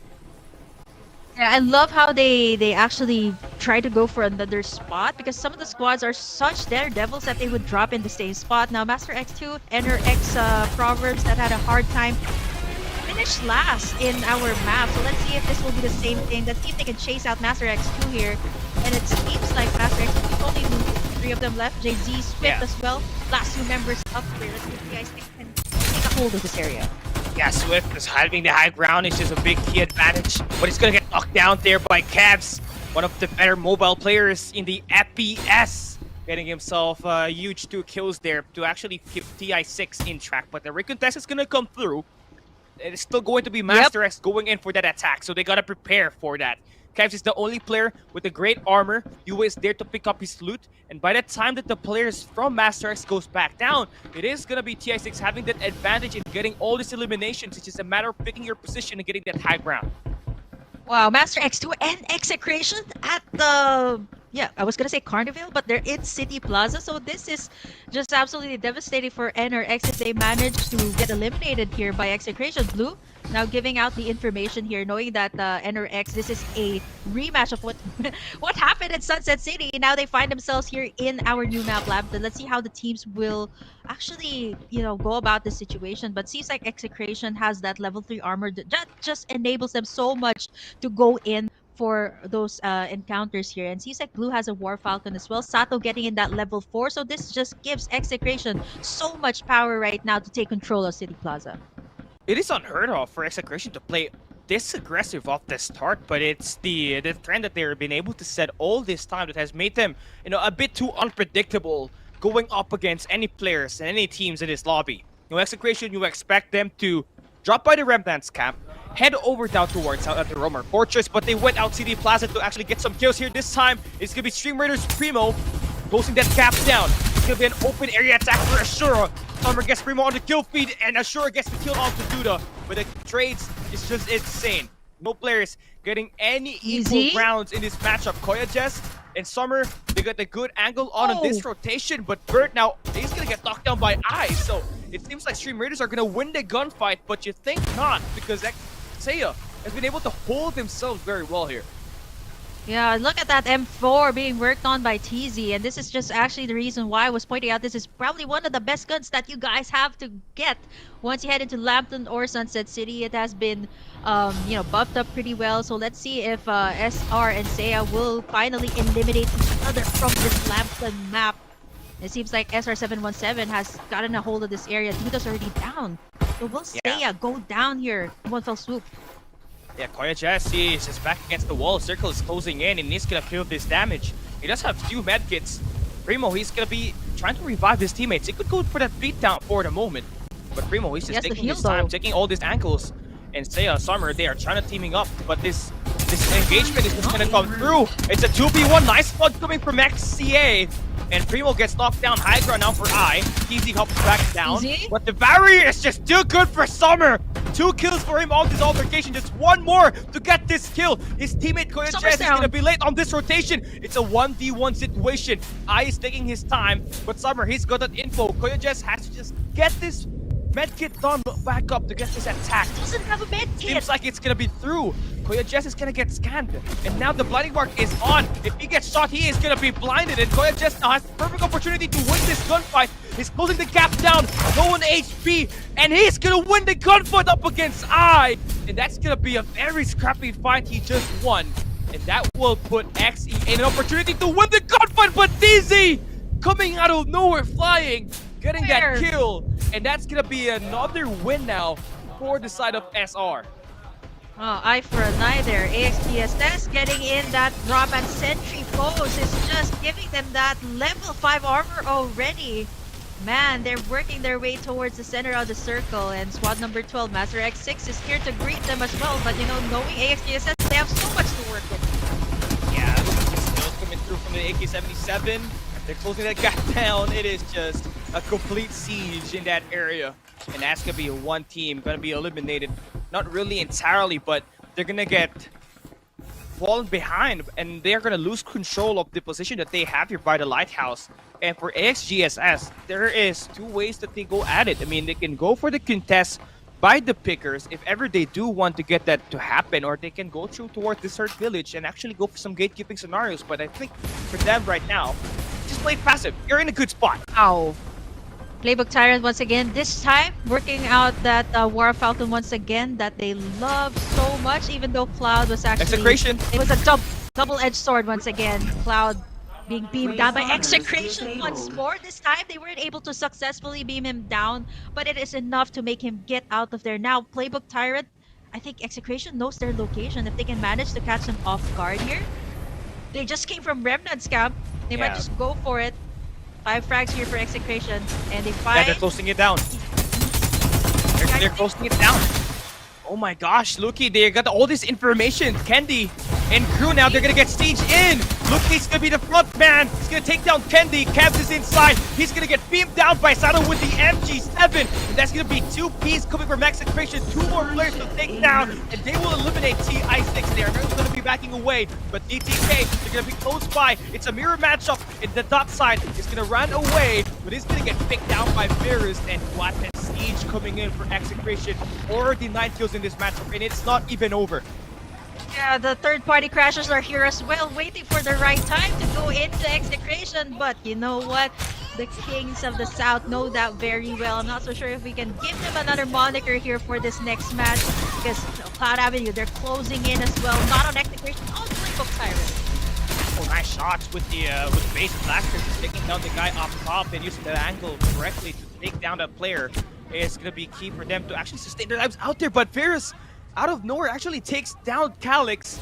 That's gonna be 3 players left now for this side of Cloud Avenue. And Execration is trying to just bully everybody on their area. And it's just unfair for everybody here right now. Loot shop coming in. Amex, will they make it in time? MG7 in the hands of Flim. Blue now and his teammates, they have the numbers here. Yeah, they got that War Falcon as well to try and chase down Cloud Avenue, saying that, you know what, we want the supply drop. Hasbullah, nowhere to go. Lim wasn't able to secure that supply drop. If ever he did, if Execration takes down Cloud Avenue here, that should be theirs here. There is a tactical wow. Beams down Rippy, and that is just insane. Execration on how to close Sunset City all the way here to Lampton, managed to rack in so much kills. And now Master X0 as well will be able to, you know, take shots at Hasbullah, but not able to fully take him down here. And this is out in the open that we're talking about. So look at all of these sniper plays coming out from all of the squads. And I think our final circle, Kali, should be in a, wow, such an open area there. So I think the mage shells will be really handy. High ground control with that ongoing show, it is definitely very handy. And the circle's heading down south. In Execration, we know them to be the kings of the south at Sunset City. They did drop by Remnant's camp, so we can technically consider that southern side. Well, it is going to be all down to them to try to prove that one right, as they are going to the Leons. There's going to be 2 squads there. They got a full lineup ahead. They got 2 MG7, so they're going to be feeling confident to take on these gunfights right now. Oh no, is that Hasbullah the only one left? Once again, Hasbullah is this guy who has like great escape, but he's not gonna make it out of there. That's shots coming out from Master X0 as well as Execration. So I think that's gonna be Cloud Avenue being taken out once again with Hasbullah. Once again, the last man standing all the time here for Cloud Avenue. And despite all of that, Execration, Master X0 in close proximity. But I think for Lampton here, Kali, this should take quite a while because there's a lot of spaces to cover. Execration, I think they're very vulnerable right now since they're out in the open as compared to Master X0 that is inside all of these buildings. Yeah, but the divulge was invested by Sado. You can see Luki now closing that gap down. Coord shift could be utilized to try to close that gap down, but they're going to be trying to aim for the guy up top.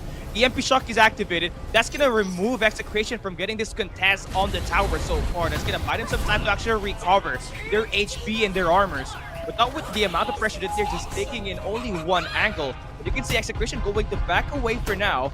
But one player already from Master X will be knocked down. Yeah, look at those 8x scopes coming out from all the members here of Execration. So no one is safe from the wrath of our defending champion. So now Execration, I think they just have to watch out for Playbook Tyrant, who is by the Leon. So if they manage to get in a third-party play, that should catch Execration off guard. Now here comes Dwarf Falcon. Master X0 forced out of the situation. They're forced out of the building. How did they open? Luki can just go for the courtship and go for the secure kill, but they're gonna take their time in it. See more players gonna be close by. With it shot down, it is time for Luki and Virus to try to strangle this player down. Busha is eliminated, and just like that, Execration gets their 16th kill. Circle is closing in. We're down to our 14 survivors in Lampton City. Wow, this is just a shooting range right now for Execration. Let's see how they will fare, because it seems like this Lampton map, it feels like they've been playing in this map for such a long time. I'm pretty sure they do, but this is the first time ever that we're seeing them, play in Lampton in FPC 2. Now let's see it. We're down to Execration, Playbook Tyrant, Master X6, Viva, and OPX. That seems to be always in the top 5 teams. So now our final circle will be closing in on Roamer Fortress. I would say this is pretty much like Nova Planetarium. A lot of ins and outs in this area, but it seems like Execration has once again managed to take in the top frags here for a map number 2. And Execration, this is the exact same thing that happened at round number 1. Only one more team has a complete squad in the final 2 circles that we're gonna have.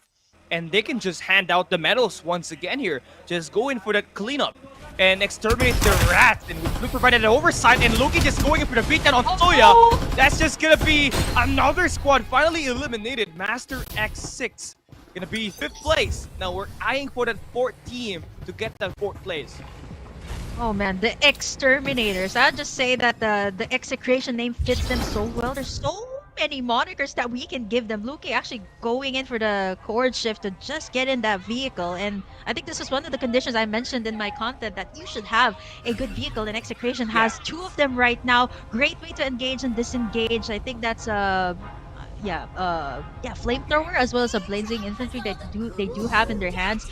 Now we have Viva PX. I think at this moment it's Execration that's complete, and they're going once again into the center of the circle. Luki and Virus already have that level 5 armor, and not to mention they're going straight to the supply drop once again. This is just so unfair. Please do not get it blue. Have some mercy on these other players. PvE Supremo could actually get the kill, but he's not. Oh my god. Are we seeing a double MG7? Oh, no. He's not. He's just only going to replace his used up second-hand MG7 for a brand new. Which is going to have more bullets for him, honestly. And Verse has already spotted Supremo. He is locked down on the danger zone. Coord shift. He is trying to escape the wrath of the virus, but he cannot just be contained. But look, he actually goes for the kill still there. So PvE. 4th spot for them once again. No podium finish. Oh no! Execration once again finds themselves in the middle. Got it 2 supply drops. Okay, finally, the supply drop gets somewhere outside of our Execration. This is, once again, if you do give them 3, that is just too much to work with right now. So at least Viva PX here.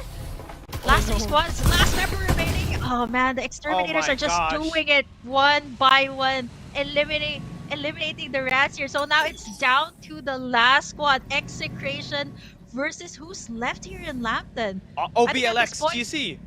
Oh, it's the same thing. Yeah. The same thing as Sunset City. Yeah, it's completely a redo. It's season 2, but on a different map. But there's potential here, actually, since OBLX GC, they have 4 of their players alive. They also get that level 5 armor from Squall, so they can pretty much go head-to-head here. But they gotta play their angles correctly and not get attacked by the players wielding that MG7 from Execration. You can see Luki already have it at high ground. OBLX GC, they're tucked away in a very good spot inside of the Roamer Fortress. But they also have that information on where Execration is, so that's gonna be great. Just have to wait things out before they go for the engage. Yeah, oh no. OBX, they have to move out because the circle's closing in, and once they get out of the Roamer Fortress, that is Execration waiting out for them. Last 2 squads, remember, I think this should be a good chance for them. Still complete, but Execration, they have to find a way out, but it seems like all the exits have been blocked out by Execration at this point. Yeah, open map. Open map, ultimates are ready, and it's gonna be Execration going in for their first engage. They find one, they find two. It's Execration going in for a back-to-back 6. Gets knocked down. Execration goes for a back-to-back dominant victories coming along their way. The defending champions are here to defend their title. Wait, I don't think I'm surprised any longer.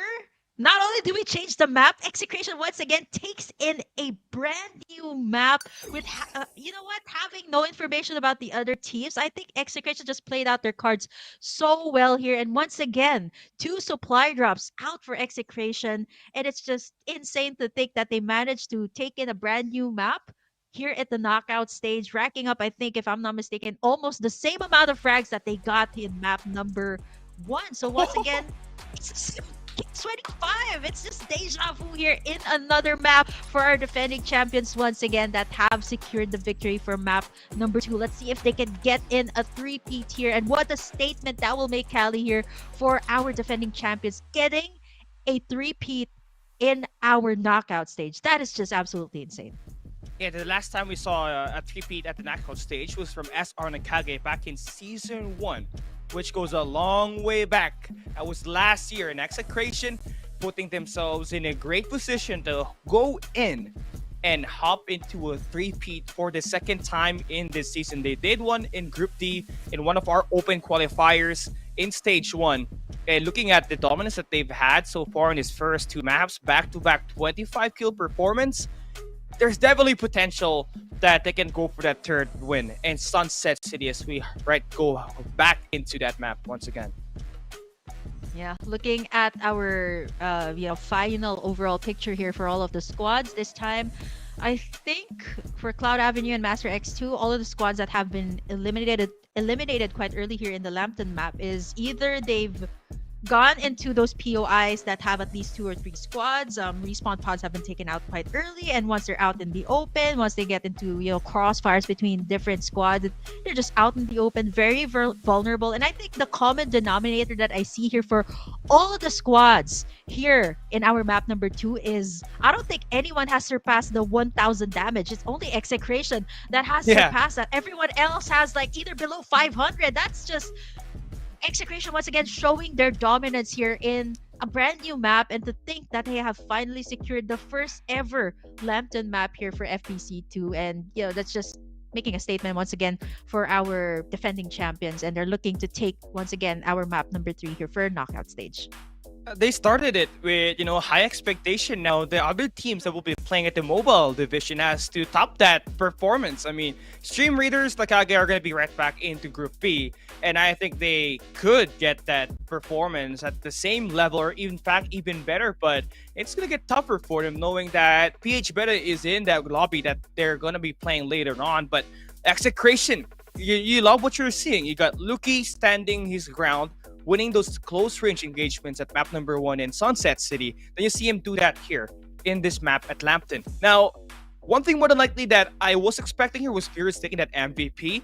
He was definitely doing a lot of damage in that long range, and we really see him shine with that duck side. So that's great. Execration, back-to-back wins. Yeah, I think what's really crazy to see is they've gotten in so much to take, like, the 8x scopes, defenders, vehicles. Execration just has so much to work with here in our Lampton map. Let's take a look at the highlights here for the very first time that we're seeing Lampton here for map number 2 of our knockout stage.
It is going to be Mr. Finals MVP himself back in Season 1, taking the MVP of their knockout stage.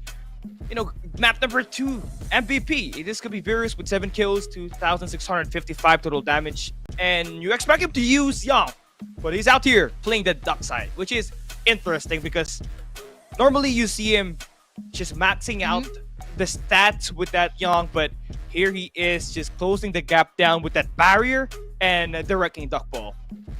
Yeah, I think for Virus here, he was able to, provide so much cover, especially for Luki being the first one in to the encounter and just, leading the charge here for Execration is just what worked so well. And what's surprising here is he actually dished out way more damage than Luki did with the MG7 in the last game. So if I'm not mistaken, it was only a defender and an AK-77 that Execration was working with in this particular map. So wow, it's just a lot to take in here. And Execration, it seems like they've been playing this map for so long, and I think it's just very poetic that our defending champions will finally take in the very first map of our mobile division here for FPC2.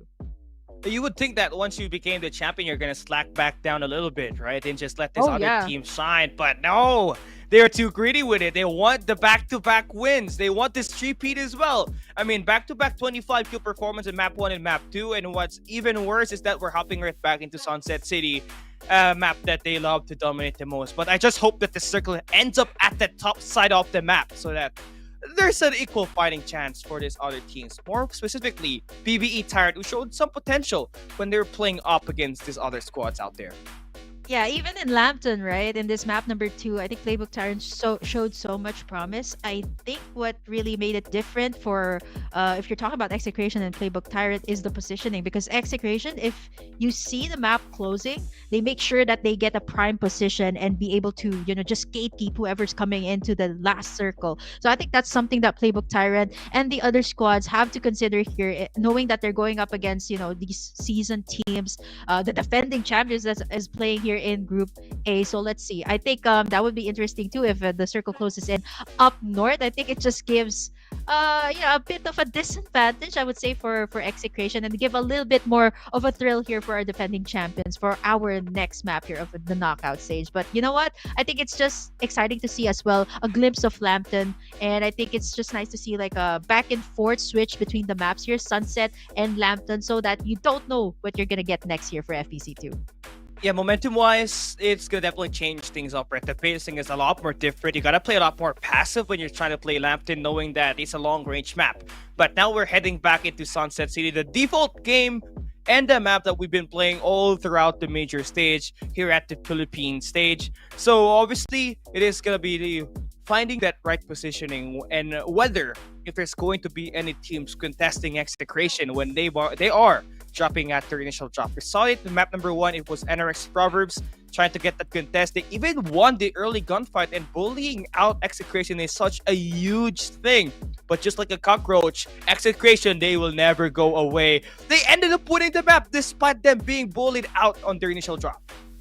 Yeah, I think that, Execration has already earned so much monikers from us casters, exterminators, the executioners, so many, word plays that you can actually work around with for Execration. And I think it just fits so well that they are our defending champions. And I think, let's see how well they will dominate this last map. And once again, I think I'm so looking forward to see as well what the last circle will be here for map number 3. Hopefully it goes up north, so let's see Execration take up the challenge here, especially since they've been so dominant back in map number 1 and map number 2. Let's give them, let's give the other teams a little bit more chance here for our next map. So let's see how it will pan out here for our map number 3. And again, the points, the damage will be, taken into consideration here heading over to, knockout stage and even into the grand finals as well, as we're moving closer and closer to the final picture here for FPC2. Yeah, Execration after this victory is obviously they are now going to be part of the top 30 teams that will be playing at the season finals of FPC Season 2, right? I mean, the dominance that they had at open qualifiers, their FPC points, it has accumulated very well in every week that they played in this competition. And I think the only thing that will stop them is that land stage itself. Are they going to be ready for these new contenders that will likely go up against them? Or, I think it is going to be Stream Raiders that are eyeing out for that #1 spot. I mean, they've been playing pretty consistent, going up against Execration itself in every weekly finals that we got, and utterly winning some of them. So it is going to be interesting when we hop back into our LAN finals itself. But so far, here for this knockout stage Group A, it is a back-to-back win now for Execration. A chance for them to go for a three-peat and set the bar high for any teams competing moving forward. Yeah, I think it sets the bar so high for all of the teams here in the knockout stage. I mean, what a way to open up year 2024 here for Execration, right? If they get that three-peat, and what a way to actually make a statement as well by doing it in the knockout stage. So it's just absolutely insane. I think they're just really positioned to take in that three-peat once again. And I think if you're talking about three-peat, that is going to be at par as well with our Uncrowned Kings NCG by taking a back-to-back three-peat both in FPC 1 and FPC 2. And I love the storyline here of Execration, right? Like we managed to interview them back in FPC 1, wherein Virus actually talked a little bit about what happened behind the scenes, like when they lost back in the previous tournaments that Farlight actually held. They made a promise to each other to actually secure in at least a top spot for FPC 1, and they managed to do it, right? And to think that nothing's stopping them right now, even here in FPC 2, they've continued their dominance. And what I really want to see is apart from NCG, let's see if these other teams can actually stand up to Execration. Playbook Tyrant, I think NRX Proverbs as well, they're showing signs of life and signs of actually trying to take down Execration here for map number 3. Yeah, and again, the thing with Execration is that it's not their fault that the circle is dropping by the south, right? Everything's just being favored their way. But if you see clips that is worthy of that highlight, make sure to post that in your social media and put this hashtag Farlight84, hashtag FPC, hashtag Create Your Saga, and hashtag FPC2 to win rewards, in-game rewards. We're talking about diamonds and all those stuff. So make sure you are ready to actually record all them clips and make it popular, right? Only selected people will be able to get that in-game reward. So, I mean, you gotta try your chances and maybe even get that, diamonds to actually buy yourself that new battle pass that we got new this season.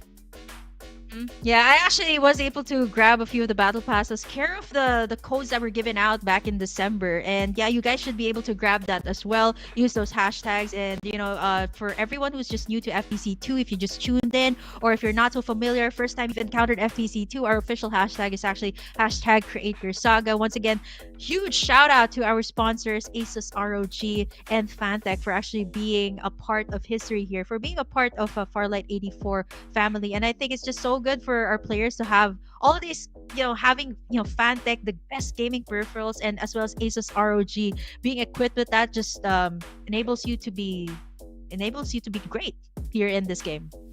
Yeah, I agree, especially when you're playing the LAN finals, right? You need the highest optimal gaming device to play at the high level, and the ROG Phone 7 is that complementary device that will elevate your experience to the next level, and you can really dare to dominate with that device, right? But also you would need some comfort, and with Fantech's chair, we will be able to put this player's comfortability at a high level. All is up next is for a pillow for them to use to actually aim their crosshairs properly inside that game. And again, it is gonna be just 2 more weeks before we enter our LAN finals, so make sure you actually stand by and watch out for the tickets, because it gets sold out fast, just like what we saw from last season. Yeah, I think we've refilled the tickets so many times. I think thrice or 4 times already that we've done the refills for back in FPC 1, where the tickets were sold out 5 minutes in. The ticket, when you try to click and get a ticket, it's already sold out. And I was fortunate enough to get like 2 tickets, at least 2 tickets for some of my friends who are Farlight 84 fans, and managed to get them in. So again, if you guys wanna be a part of the LAN finals, the history once again of FPC 2, if you're here in the Philippines, be sure to follow our social media pages, which is right down there over at lower thirds. Farlight 84 Esports, Farlight 84 as well, TikTok, YouTube, Instagram for more updates on our LAN finals. I think we're going to be releasing a lot more information in the next few weeks as we head closer and closer to our grand finals as well. But now we're going to be stay tuned for our next game for map number 3. We're going to be heading into Sunset City once again, if I'm not mistaken. So let's see if Execration will manage to take in that repeat, or will we see one of the teams that we mentioned finally take in the victory here for map number 3. I want another team to actually win this because, I mean, looking at the last 2 maps, Execration has just been, you know, lucky with the drops as well as that circle. I want CAMX, Cloud Avenue, PBE, or even one of the Master squads. I mean, they got 4 Master X squads here. So at least one of them at least take that podium finish, or even poison Execration and take that number 1 spot. And game 3 is ahead of us. Our final game for the knockout stage for Group A. Will Execration take another victory and get that 3-pit locked in? Looking at our initial drop, TI6 going in for the early contest up against Execration. Wow, this is just insane, right? Like, knowing that Execration was able to take them down back in map number 1, they're doing the exact same thing. I love this pressure that they're creating because no one has ever done this. I think the only other team that was able to create this much pressure, or at least, you know, try to contest Execration out of their turf, is NRX Blackfire. So this is probably the second team that has tried to do this up against Execration. Let's see if the second time will be the charm here for NRX Proverbs. They had a good run in our open qualifier, so let's see if they can try to take down the Kings of the South. It's definitely not going to be easy. Playbook Tyrant as well. AXGSS, I think it's going to be still the same drops here for our squad, but Cloud Avenue surprisingly going for the wood port here in our final map here for Sunset City. Yeah, it's interesting. They can go for that Sanctuary Tower attack later on up against Stream Raiders, but looking at what Execution is trying to plan here, they did drop down 1 player, and they saw the player drop by the Tiny Fortress, and it is going to be Cavs going into 1v situation. He's going to get flooded here at this point in time. It's going to get unfair for him. The Blinding Market is going to be activated, and he's going to get knocked down. First to get eliminated, and he has to be waiting for that revive. Execration, Luki takes down Kendi. And time again, this is why you don't want to contest Execration at their comfort spot. They know the ins and outs at the back of their head. Oh, come on. They also got that Air Beast right now. That is just too much to work with Execration. Level 3 armors, whereas NRX Proverbs has at least, only Yue has that level 2 armor. So this is just not looking good here for NRX. Not unless somebody flanks from the back. But it seems like Execration, once again, this is their home. This is their turf. And they're just going to chase out these unwanted guests that they have. Gwen has been beamed down, but this is still too early. NRX Proverbs, they can at least try to go for the outskirts, not go back in for the contest up against Execration, but over here at the team man, we see Master X2 and AXGSS just going at each other here. Still a bit too early. Respawn pods are going to be the goal here of our squads to take down first this early on. And no one has been eliminated just yet, but there's a lot of contest in our hot POIs here at Sunset City. Yeah, quite aggressive for Master X2. They have taken down the Absolute Gravity score. Now they have the main control, but AXPS get the flank on through. Louis takes down Wops, and his teammates are there for the backup now. Base Blaster activated, and that's gonna take down JZ. And Hey Real gonna have a field day going in for this attack. Skill on the high ground. His teammate successfully neutralized. The best player is locking things down at the close range, but JZ, he's still up here. He's got a great weapon to actually go for the contest, but numbers game in favor for AXG. Yep. That's gonna be a 1v3 for JZ. He will not make it out alive. Jill gets the kill, and that's gonna be 4 kills for AXGS in the early game.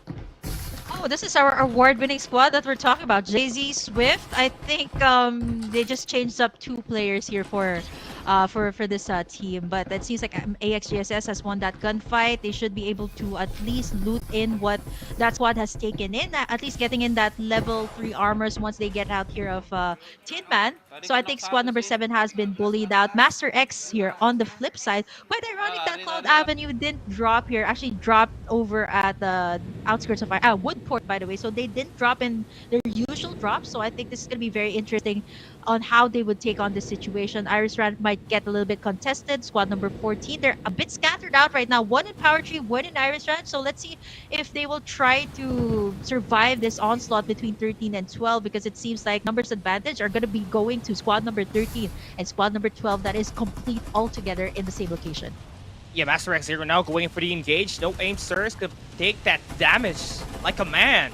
They got 2 kills already, and it's kind of a divided attention for them. Do they want to go for the push on the Iris Ranch, or do they want to go for that third party up against the teams that are going to be on the eastern side of the map? And it seems like they're going to be caught into a bit of an unfavored spot right now. I mean, Stream Raiders 717, they got level 5 armors already, and you take a look at Master X, they seem like baby kids. I mean, they seem like babies because 3 players with level 3 armors, and 1 doesn't have any armor whatsoever. Well, Cloud Avenue, they get spotted out here by the Dwarf Falcon. Will they be successful?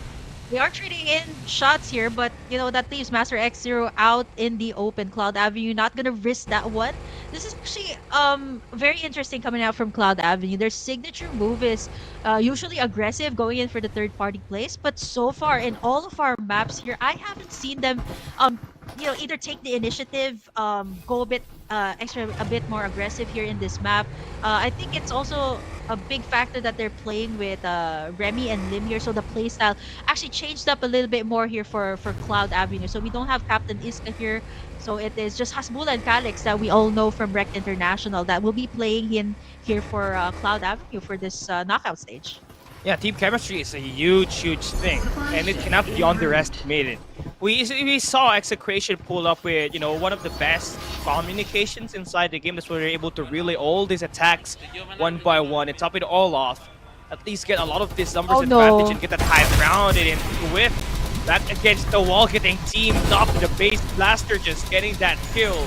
And ASGS building up into quite a very solid early game, finding themselves with a complete level 3 armor and 6 kills to top that all off. Wow, Master X just not having a good day here. I guess Swift saying, take me back to December at this point, because January is just not doing so well. AXGSS managed to at least chase out at least 2 squads, 2 Master X squads so far. And I think apart from, you know, Playbook Tyrant and, you know, Cloud Avenue that we've been pointing out, I think AXGSS has a good chance as well of going up against Execration here in this map, knowing that they're also within the safe zone. So if they manage to avoid all of these encounters and manage to get like that 4v4 situation between the other squads, they're not so good in between crossfires, but they're good with like a 1v1 situation between the squads. So let's see how this will play out for them. They've already racked up 6 frags here for their squad in our map number 3. I think they got to spot one more player here, and obviously that's gonna be from Stream Raiders, but they're gonna head towards down south. And for AXGSS, I mean, you're in a good spot inside the circle. You're gonna have to wait things out. If we build 2 Rs at level 4 armor, which have they tried already, you can see 3 of their players already in with purple. Now, where is the first loot drop? Seems like it's gonna be by the Riverview Park, and obviously a team that gets that loot drop has the highest chance of getting the most out of it. The MG7 plus the level 5 armor or the level 4 armor that you get early gets you that increase of firepower and arsenal to sustain your lives out there. Now, take a look at our circle. It's gonna head down south east this time. Tin Man and Todd's Hot Rod, so I think it still pretty much favors the, of course, our defending champions, but let's not count out the other squads that have been doing well here. Extreme Elite Asia. Wow, I think the outskirts of the circle that we're talking about, all of the squads are there, so it's gonna get congested here. 13, 5, and 2 in close proximity. We're talking about Riverview Park. I think there's gonna be some bombardments. Master X0 has already unleashed that Dwarf Falcon, giving out the information to the squads. Extreme Elite Asia as well has that air beast, so that should be able to shred down the armors of some of the squads that are here in the vicinity. But once again, no one has made their move just yet, just counting in information after information here. Squad number 5 might get caught into a pincer move here. Extreme Elite Asia between 13. Yeah. Wow, look at that air beast damage. 2 air beasts at that for Extreme Elite Asia. How did they even get that? I mean, you only get 1 at East POIs, but they get 2. And that mobility is just insane here for them. They can just roam around the map anytime they want. And they can traverse the water here as well. And that escapability will be a big key for them. And it seems like they're doing the better choice, positioning themselves inside of that circle and letting all of these players actually come to their angle. And there, they can go for that beatdown. I don't think they have spotted the rat here yet. But yeah, gunshots at the motel is a lot also. Yeah, I think Execration is there as well. Master X6. So this might actually just be a challenge here for Execration. Extreme Elite Asia. They're taking notes from our champions. by getting into the middle of the circle. But you know what? Execution, they're in a turf that they're not so comfortable with. Absolute gravities have been invested. Two of them are down. Oh no, Ashura has to get the skill! And Execration has been exterminated! And that's gonna be a big win for XEA as we get to see a new winner. And that three-peat will be spoiled as well. Nice third-party gameplay for them. They get 6 kills, and not to mention, the amount of loot that Execration has is insurmountable, and that big advantage right there could just help them snowball this victory. Up against Cloud Avenue is gonna be by the same area that they're located at right now. Whoa, Extreme Elite Asia right now in prime position after taking down Execration. Gwen is already down. Cloud Avenue, they're so busy with each other. They just don't take notice of Extreme Elite Asia who's taking them down from afar. Hasbula's down as well. Yeah, back-to-back third-party system now for Extreme Elite. But the fight, it has to continue over as Master X0 is going to be here going up against EA this Max is way up too front. good. And the third party, the high ground for Ashura should be able to get these kills. Bert now will step gap down. He's got an AK-77. The close range engagement is going to be working pretty well for him. And the absolute grenade actually getting that kill and forcing his players to back down. EA Max is back against the wall. They cannot recover yet. And Bert, they're just gonna be stuck into a bit of a tight situation. The Vision Erosion will be invested by Ryuk. And there's 3 squads fighting in this moment right now. And Master X here just keeping himself at the perimeter. Getting all of these shots to show is gonna be insane. But Extreme Elite Asia, they prepared for the gunfight. They take down 2 players, and Ashura has got the high ground. He knows where these next players are gonna be at. They have taken down Cloud Avenue already. Just one more player from Master X0 to eliminate for another squad to be out of Sunset City. Oh no, last remaining straggler from Master X0 swimming under the bridge. But I think Extreme Elite Asia knows where they're at and they're gonna try to take them out of step. Okay, Bert. Oh! No! And that was it. That's it. Extreme Elite Asia right now, 13 frags for them. And I think this just, by taking down Execration, this just gives them, that confidence as well to be able to take down this map. And Extreme Elite Asia being able to loot everyone out, managing to escape from a bridge as well. Supply drop has been dropped as well into Sunset City here. We're down to our 8 squads here, and we're talking about a very new victory here for our knockout stage. It's not going to be our defending champions, but a brand new team. So we're down to Extreme Elite Asia, SR717. I think a couple of Master X teams are here as well, and AXGSS is still in the run for our podium finish here. Yeah, I mean, there's like a big variable here. There's a great chance that any of these teams could win it. But as long as you got a level 5 armor to work with, and you got yourself some vehicles, you can basically just isolate and escape all these altercations that you want to be taking or you don't want to be at the moment. And SR717, they have been playing pretty passive, stucking themselves at this Smiley Island, and still got 0 kills. They're playing for the placement points, and that survivability is going to be very key for them to actually get some of these players to find their attacks and actually line it up. But Circle ending up in Timon Industrial, you already know it's going to be a slow final circle. Oh, this is always the case when it's here. You have like at least 6 warehouses to hide in, and Extreme Elite Asia's here, as well as Viva PX that has secured in 1 warehouse for themselves. So at least whoever will be coming out, they have to face at least a defender place coming out here from Extreme Elite Asia. Lin over there at the top gets beamed down by Summer from the other side. I'm pretty sure he does not know where that is coming from. Yeah, and again, for Elite Extreme, just trying to hold themselves back at it. Now, you're going to have to focus on the teams on the edges of the circle. That's where all these gunfights are going to be at. And for Aquila, they're that team that is still trying to find their way in. They have finally get some attacks to go through, and they have the resources to actually hold themselves up against these other squads that might just be going in for that contest. But you see, with all of these 8 teams congesting into Tinman, you expect them to fight for that control on one of these complexes.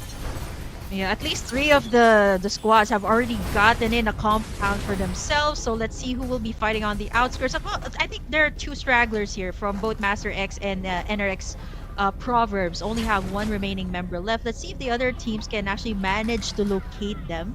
But it seems like SR717, they're eyeing the Bat Cave here, trying to see who comes out. It used to be DTK. Okay, they're taking out shots. Vienna is already down, so one member down here for DTK. Let's see how SR will approach the situation. Numbers advantage are on their side. They might try to charge in at any time. Here comes the Yeah, nice shots going through now for he wins the gunfight onto Rinji.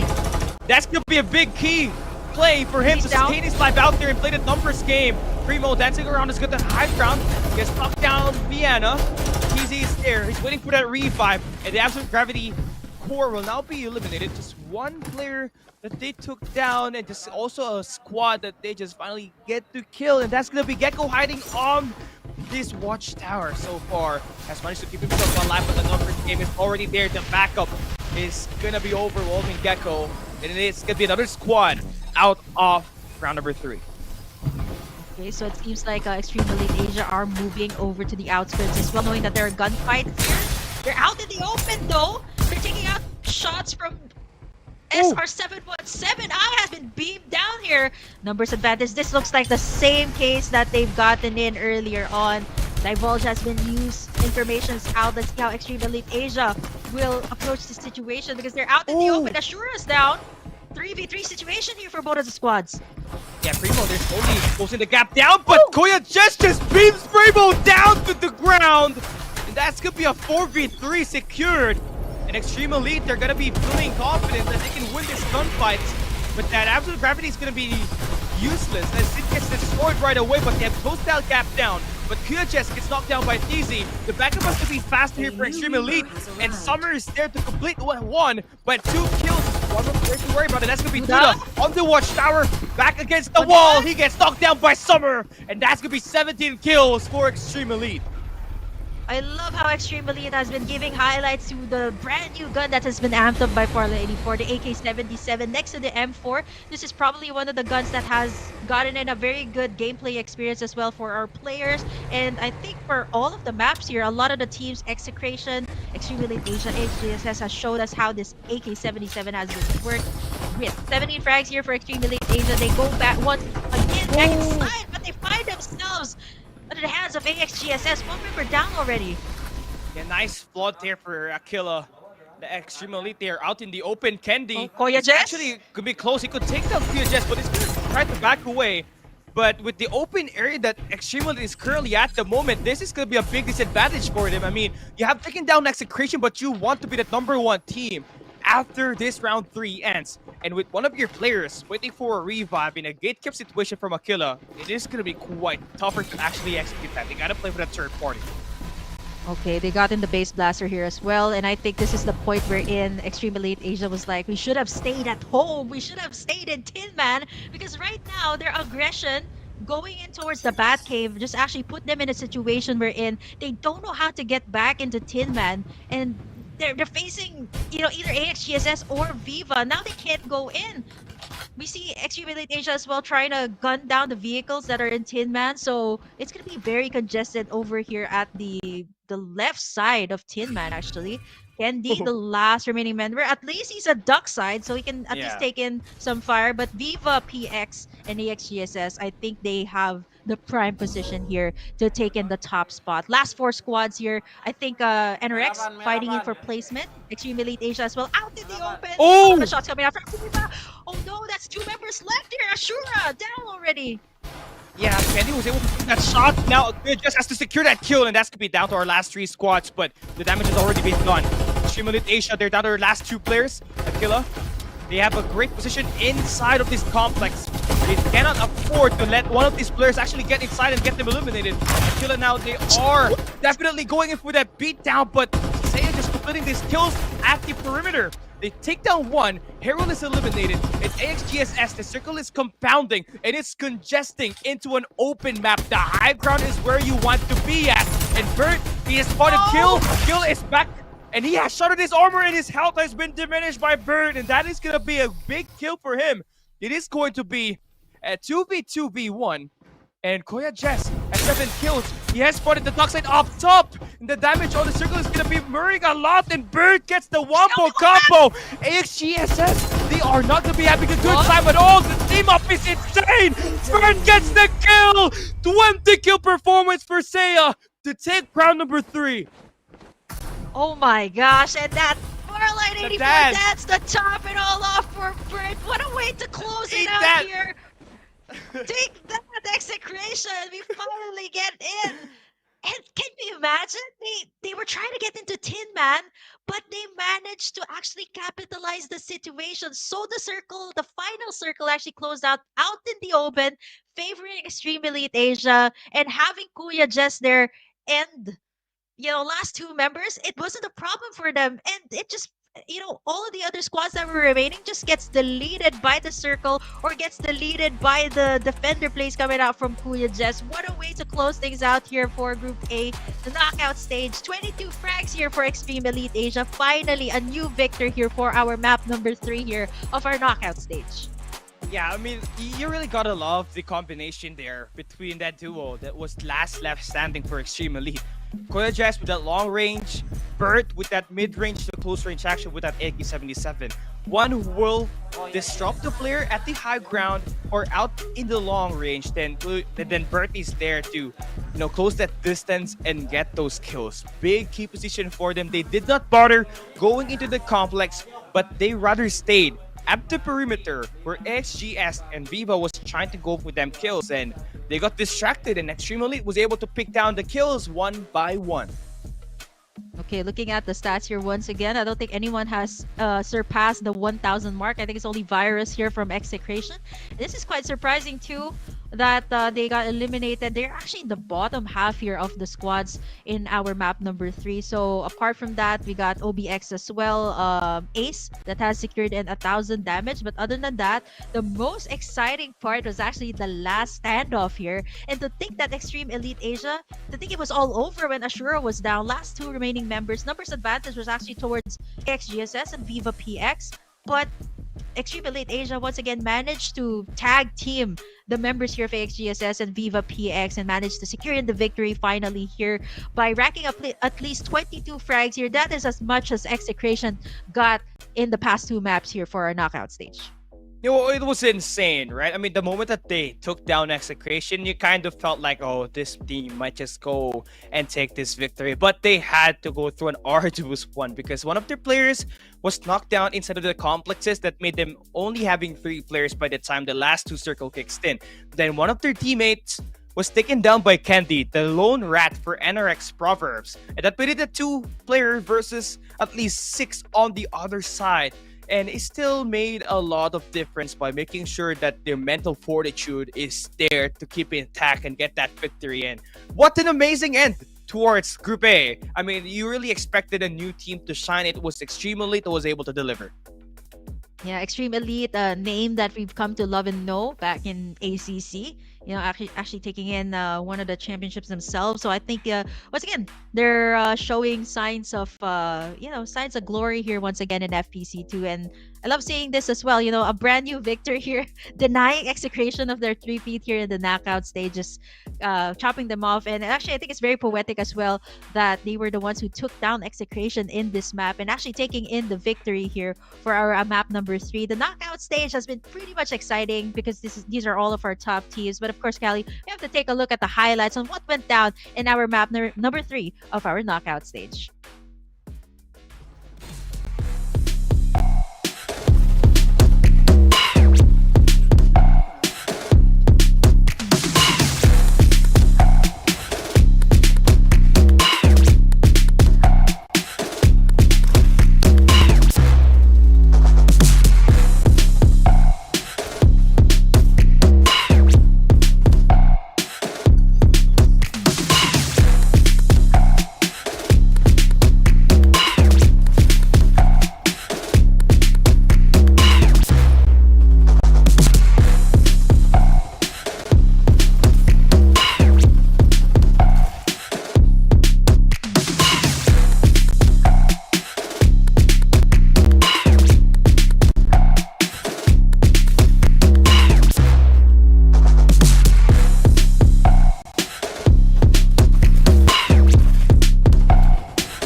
kaya 1v4.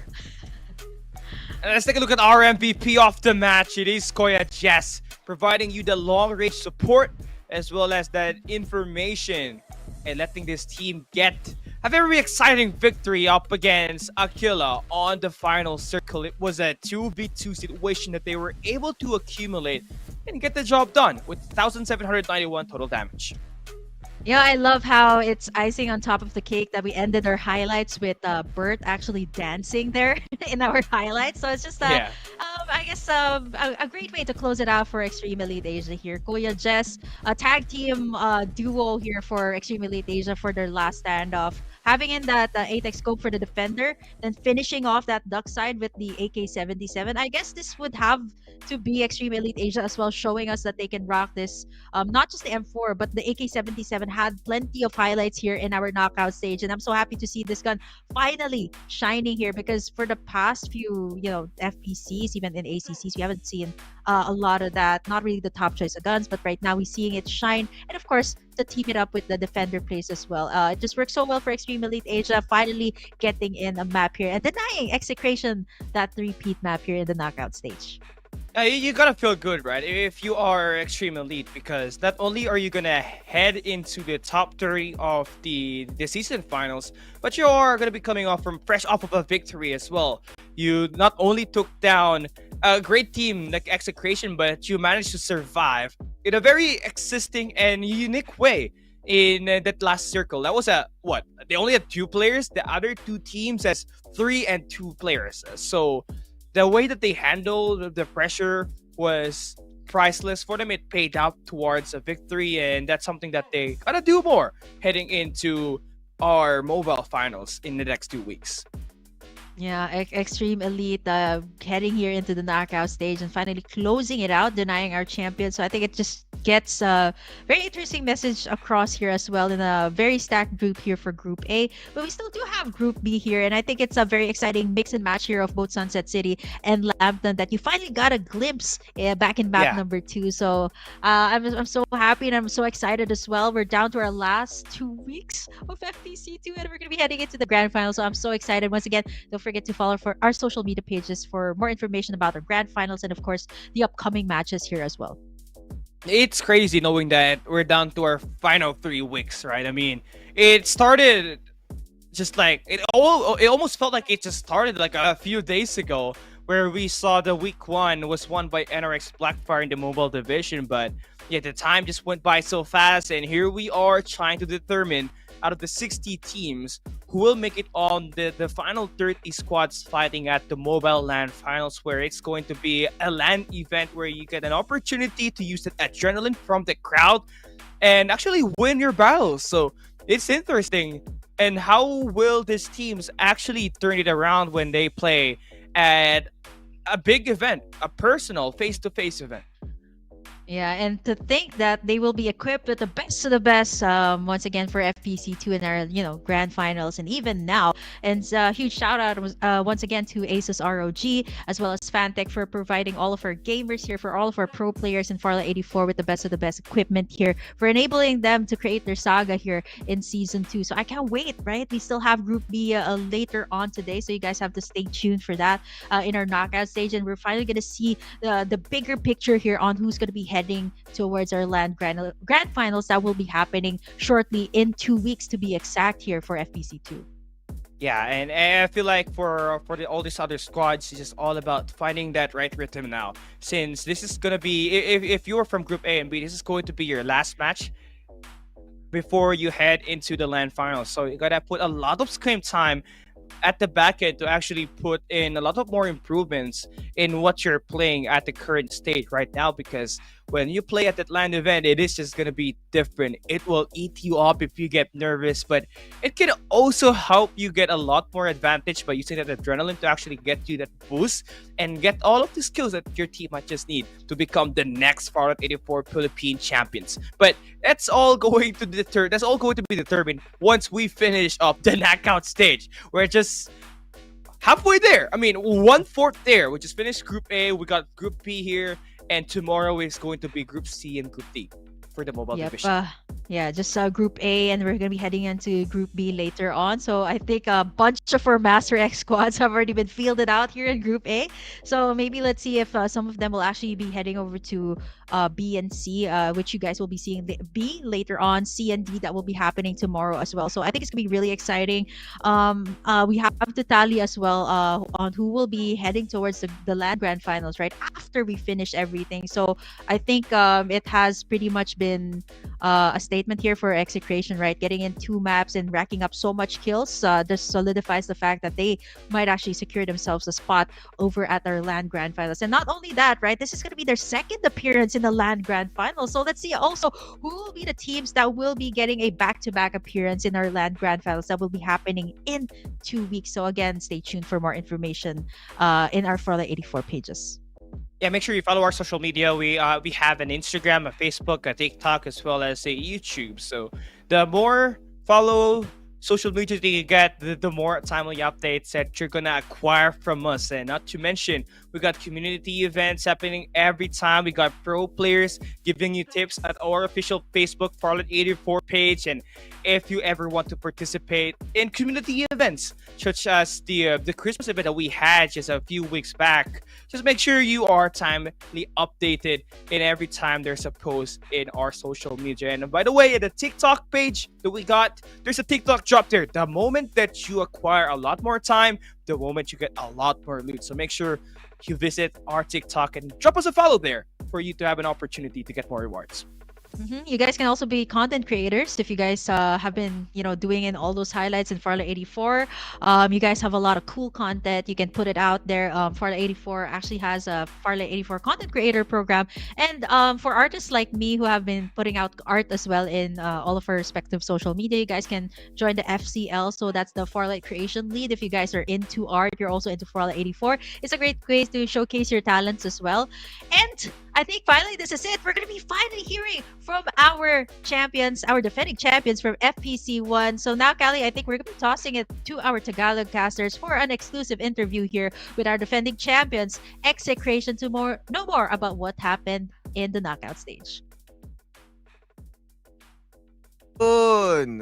What's up? What's up, mga idol? Kumusta? Ayan. Boss, wala pang kain. Ayun! Wala pang kain. Pwede na. Kasama ba yan sa ritual nyo para mas gumaling lumaro? Walang kain bago maglaro o dapat talaga meron? Ay, hindi boss, dapat meron. Ayun pala. Bakit? Pinangali ng gising. Pero dahil nakapag back-to-back kayo, saan ba celebration? Saan kayo sa anong iniisip ng kainin ng isang champion? Saan ba? Jollibee. Jollibee po. Oh. Sarap. Ayun. Pagkain Pinoy. Oo, syempre.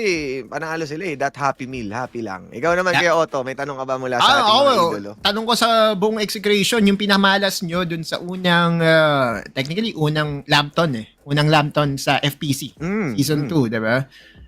Dito sa Lampton, kapansin-pansin na parang handang-handa pa rin kayo kahit bago na yung mapa. Ito ba talaga yung, paano nyo pinaghandaan itong Lampton? Ano po, araw-araw po kami nagsiscream. Thank you po sa nagpapascream kay Madam Ara. Lagi pong may Lampton map. Parang pinaprepare na po yung mga FPC players sa setup ng FPC po. And sa nangyari kasing sitwasyon sa Lampton kanina, parang ang bilis nung action at 17 minutes tapos na kagad. Ito ba talaga yung aasahan natin o nagkataon lang ng game na yun medyo mabilis yung action? Siguro nagkataon lang po kasi hindi pa po parang full pack na teams eh. Pero pag full pack na teams po yun, matagal po yung bakbakan. Okay. Yun lang naman sa akin, Osay. And Happy New Year sa Execution. Ayan, syempre, living to it. Happy New Year. Ayan, living to its identity. May pagkain na namang dala. Isa sa okay. So yun, shoutouts, message nyo sa inyo mga supporters, lalo pat tapos na tayo sa knockout, papunta na tayo sa LAN. Ano ba masasabi mo sa mga taong nandyan para sa inyo? Thank you po sa mga sumusupport sa amin, tapos sa management po ng EXE, pati po sa mga nag-handle sa amin, tapos sa mga teams na sumusubok, good luck sa inyo. Pati po kay Boss B. Thank you, Boss B. Boss Jam din. Boss Jam. Okay. Okay, Mami so Jila. mo. Ate Jilly. Ayan, sige lang. Shoutout nyo lang lahat. Oh, Hindi, baka yun na meron po. pa pahabol si Virus dyan. Yung, Sila Sato. yung nagbebenta ng palamig. Yung malamig. Kayo, Wala shout na, out. okay. Shoutout ba? Wala na. Okay Okay na. na? po yun. Okay na. Sige, once again, thank you so much, Execration, at Happy New Year din sa inyo. Good luck sa susunod na stage ng laro. At ayun, eat well. Kumain na kayo dyan. Thank you po. Thank you. Solid.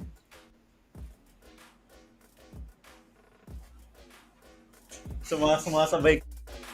Parang main. Very interesting. You got 3 players with I don't think they can Callie. hear me, but you have the spotlight. Hey, There you There we go. The spotlight's on both of us right now. But yeah, I was about to interesting dub what you were interview. saying. Yeah. Oh, really? Okay, never mind. But back to what I was saying, right? There were 3 players that was doing the interview properly. Then there was one guy drinking something and eating a snack. And I don't know, but he's one of the key player for Execration that managed to get the job Sato. done here today. Yeah. Yeah, it was Sato. I was like, it's so funny how the rest of the Execration blew. Luki was just right there, and then our Tagalog casters were asking, okay, what's the secret today? And apparently they didn't eat yet. And right after they said that, Sato comes right in with chips and a drink. It's like, nope, guys, I really have to eat. And they did mention that they will be heading to their favorite local fast food chain to get their celebratory meal by winning in 2 maps straight. And they actually gave us a glimpse of Lampton. They've actually been hosting some of their scrims there. They actually thanked some of the people who helped them get scrims in Lampton. So it seems like they've been not only playing in Sunset City, but they have been practicing in Lampton as well. So I think it just goes to show that they've been so dominant as well in the very first Lampton map that we've seen here in FPC 2. It's great knowing that, they were able to dominate 25 kills on that map number 2 at Lampton. And they said that, the reason why the game just went so fast was that the game and the lobby was not as tacked as it used to be when it comes to playing at the weekly finals. So they were expecting more of a tougher fight moving forward, knowing that it is just going to get a lot tougher moving ahead at stage 3, which is going to be the season finals. Yeah, they're gearing up for that, and of course they're gonna be having like a 1 week break as we head over to our PC. Yeah, our PC finals next week. Stay tuned for that. So we're just done with our Group A. We're gonna be having B and C and D as well. That will be happening. C and D will be happening tomorrow. So B will be happening later on. So stay tuned for that. And I think it's a very exciting mix that we have here today, Callie. We got a glimpse of Lampton. We got a glimpse of once again Execration, and of course Extreme Elite Asia once again making their name known once again here in FPC2 by making a statement, grabbing in 1 map from Execration. But I think the story is far from over, because the other squads here definitely are looking to make their names as well, because B, C, and D will be playing as well here in this map. Yeah, and when we come right back, it is going to be Group B with SR Nakage. So grab a quick snack, but don't go anywhere when we come right back. It's another best of 3 that's awaiting us here at FPC Season 2.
And we welcome you back to Farlight 84 Philippines Championship Season 2. We just see the Group A of the Mobile Division went down with Execration taking a back-to-back victory. And Seiya, aka Extreme Elite, the Farlight 84 ACC Asia Champions, taking a victory at the map number 3. But here we have it. It's going to be Group B here this time, where we see the uncrowned Kings try to dominate and as much as possible top the performance that we saw from Execration at Group A. It's going to be interesting here, BK. Yeah, a lot apart from our uncrowned kings, we have built different powerhouse. Some of the known organizations that are in this group as well. So apart from Execration earlier, we started out with our defending champions. We have here our uncrowned kings that will be playing in Group A. And speaking of our uncrowned kings, let's see who they will be playing up against as we see the qualified teams here for our Group B. Obviously, we're going to start out with NCG here, or SR Nakage. Built Different Mobile is here as well, if I'm not mistaken, in this group. Powerhouse International, Cloud Avenue Vitas, or Please, Crimson Esports, Beta Sentinel, Ghost Saints, Secrecy Isaiah, Secrecy RDCLS, Cloud Avenue Firo. So this is another Cloud Avenue team. We got Dare to Kill 5. So we got Secrecy RDCLS, JG Esports, and Hestia that will be playing here in this group. So a couple of sister teams that you've seen play in Group A. Some of them have sister teams that will be playing here in Group B. Yeah, and the main brother of SR717 is here. The uncrowned King NCG, going to be the number 1 team in Group B, the number 2 seed in the entire FPC Season 2 in terms of the FPC points. And one thing that stands is their player depth. Has to be talked about, right? I mean, they got the signature 4 starters in Pabi, Kiko, Wovik, and they got the super sub Madmars able to sub in any time and actually dominate the field. And the amount of talent that this team has definitely is such an upgrade compared to what they had back in Season 1. But it's like what we said, there are a couple of heavy bangers in here, especially with Built Dip Mobile, Powerhouse, and Org Please that have been tried and tested all throughout the Farlight 84 history in the Philippine region itself. So definitely a lot of experience that this team has to go along and up against with. So they got to prepare 110% if they do ever want to get a 3-peat, because the last time NCG, I remember, played at knockouts, they go to 3-peat here, BK. Okay, so we've seen the very first team that's looking for an organization. So hopefully, if ever they do make it to the LAN Grand Finals, hopefully we'll see the squad have an org. Finally, it's no longer org, please. It's going to be an org that will actually be adopting them. So let's see how far they will make it. So looking at this group, definitely all eyes are on NCG, our uncrowned kings, of course, having the drop. I did mention this earlier that if it's Sunset City, they have 2 backup drops here. If you guys can take notice, in the previous open qualifiers, they not only drop at Nova Planetarium, they actually have a backup drop which is way up north in Sanctuary Tower. So I'm not so sure if the other squads here in this group actually do have backup drops in case they get bullied out of their comfort drops. It's gonna be interesting, right? I mean, the thing with SR Nakage, they are kind of unpredictable now, especially with the players that they can be fielding. If they ever drop mad bars, they're going in for the aggressive. If they still have Wovik in there, that means they're gonna be playing passive. But if ever those two is actually the same roster, I mean, it's gonna be quite troublesome for any other teams that are gonna be going into this battle in this lobby itself. I mean, we're scheduled for 3 maps. First map is going to be Sunset City, then we're going to be changing it up a bit, and we're heading into Lampton for map number 2. So it is going to be our second time we have ever see that held here in the FPC Season 2. So you can't make sure that you want to miss that one up, because that's going to be a great fight. But for now, it is going to be map 1, Sunset City. What's it going to be? Another planetarium drop or the Sanctuary Tower if you are SR Nakage? Yeah, they have. I think they're gonna be fielding out Mad Mars here. I did make a content about this, that one of my top players, or maybe I would say breakout player for NCG, is definitely Mad Mars, right? Coming in from the sister team of NCG, it's just amazing to see how he meshed so well with the main roster here of NCG. So now it's Mad Mars instead of Wovik. So either or, I think it just still remains unchanged, that the fact that NCG is still very much dominant, or will be dominant in this group, not unless it will be a case that happened in Group A, wherein NRX Proverbs actually tried to contest Execration in their favorite drop spot. So will this be the same thing for Uncrowned Kings? Will somebody try to contest them either at Planetarium or at Sanctuary Tower here in our very first map, which is going to be Sunset City?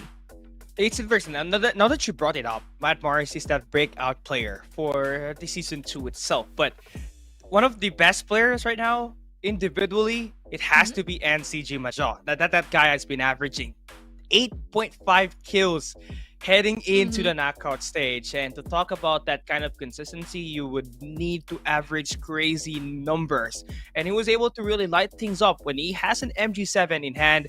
He is better than Luki and Sato combined. That's how crazy he is. One of the most experienced and a veteran player playing at the mobile scene.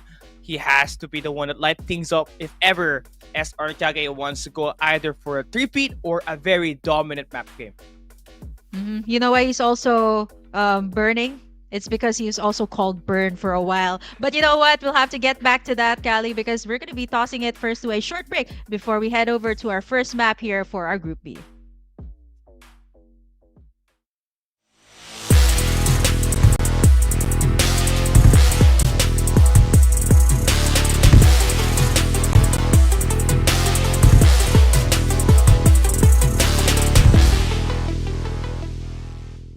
Yo, you heard about Mike?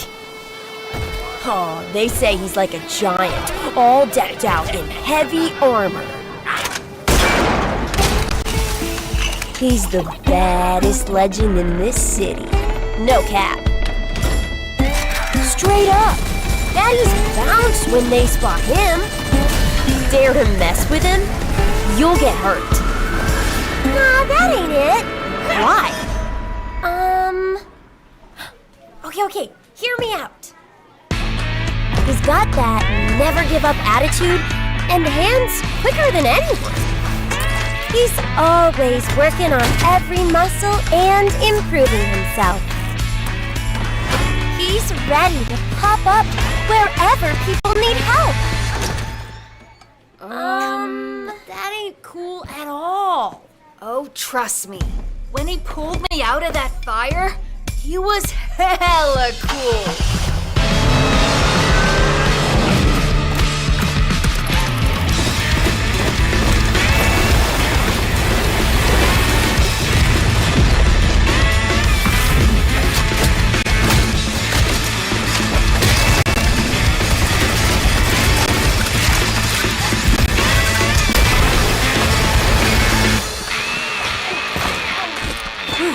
That was a close one, Kitty. But don't trip. You're safe now.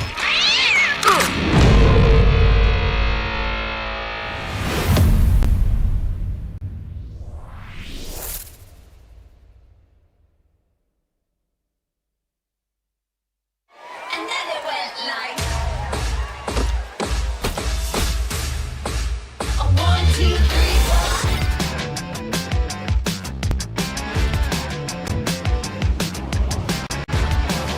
A 1, 2, 3, 4. It's fast, yeah.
locked in and ready to play more Farlight 84 in this Group B action that we're gonna be having. And map number 1 is about to start anytime now, with Stream Raiders Takage being one of the top prospects to take everything in this group itself.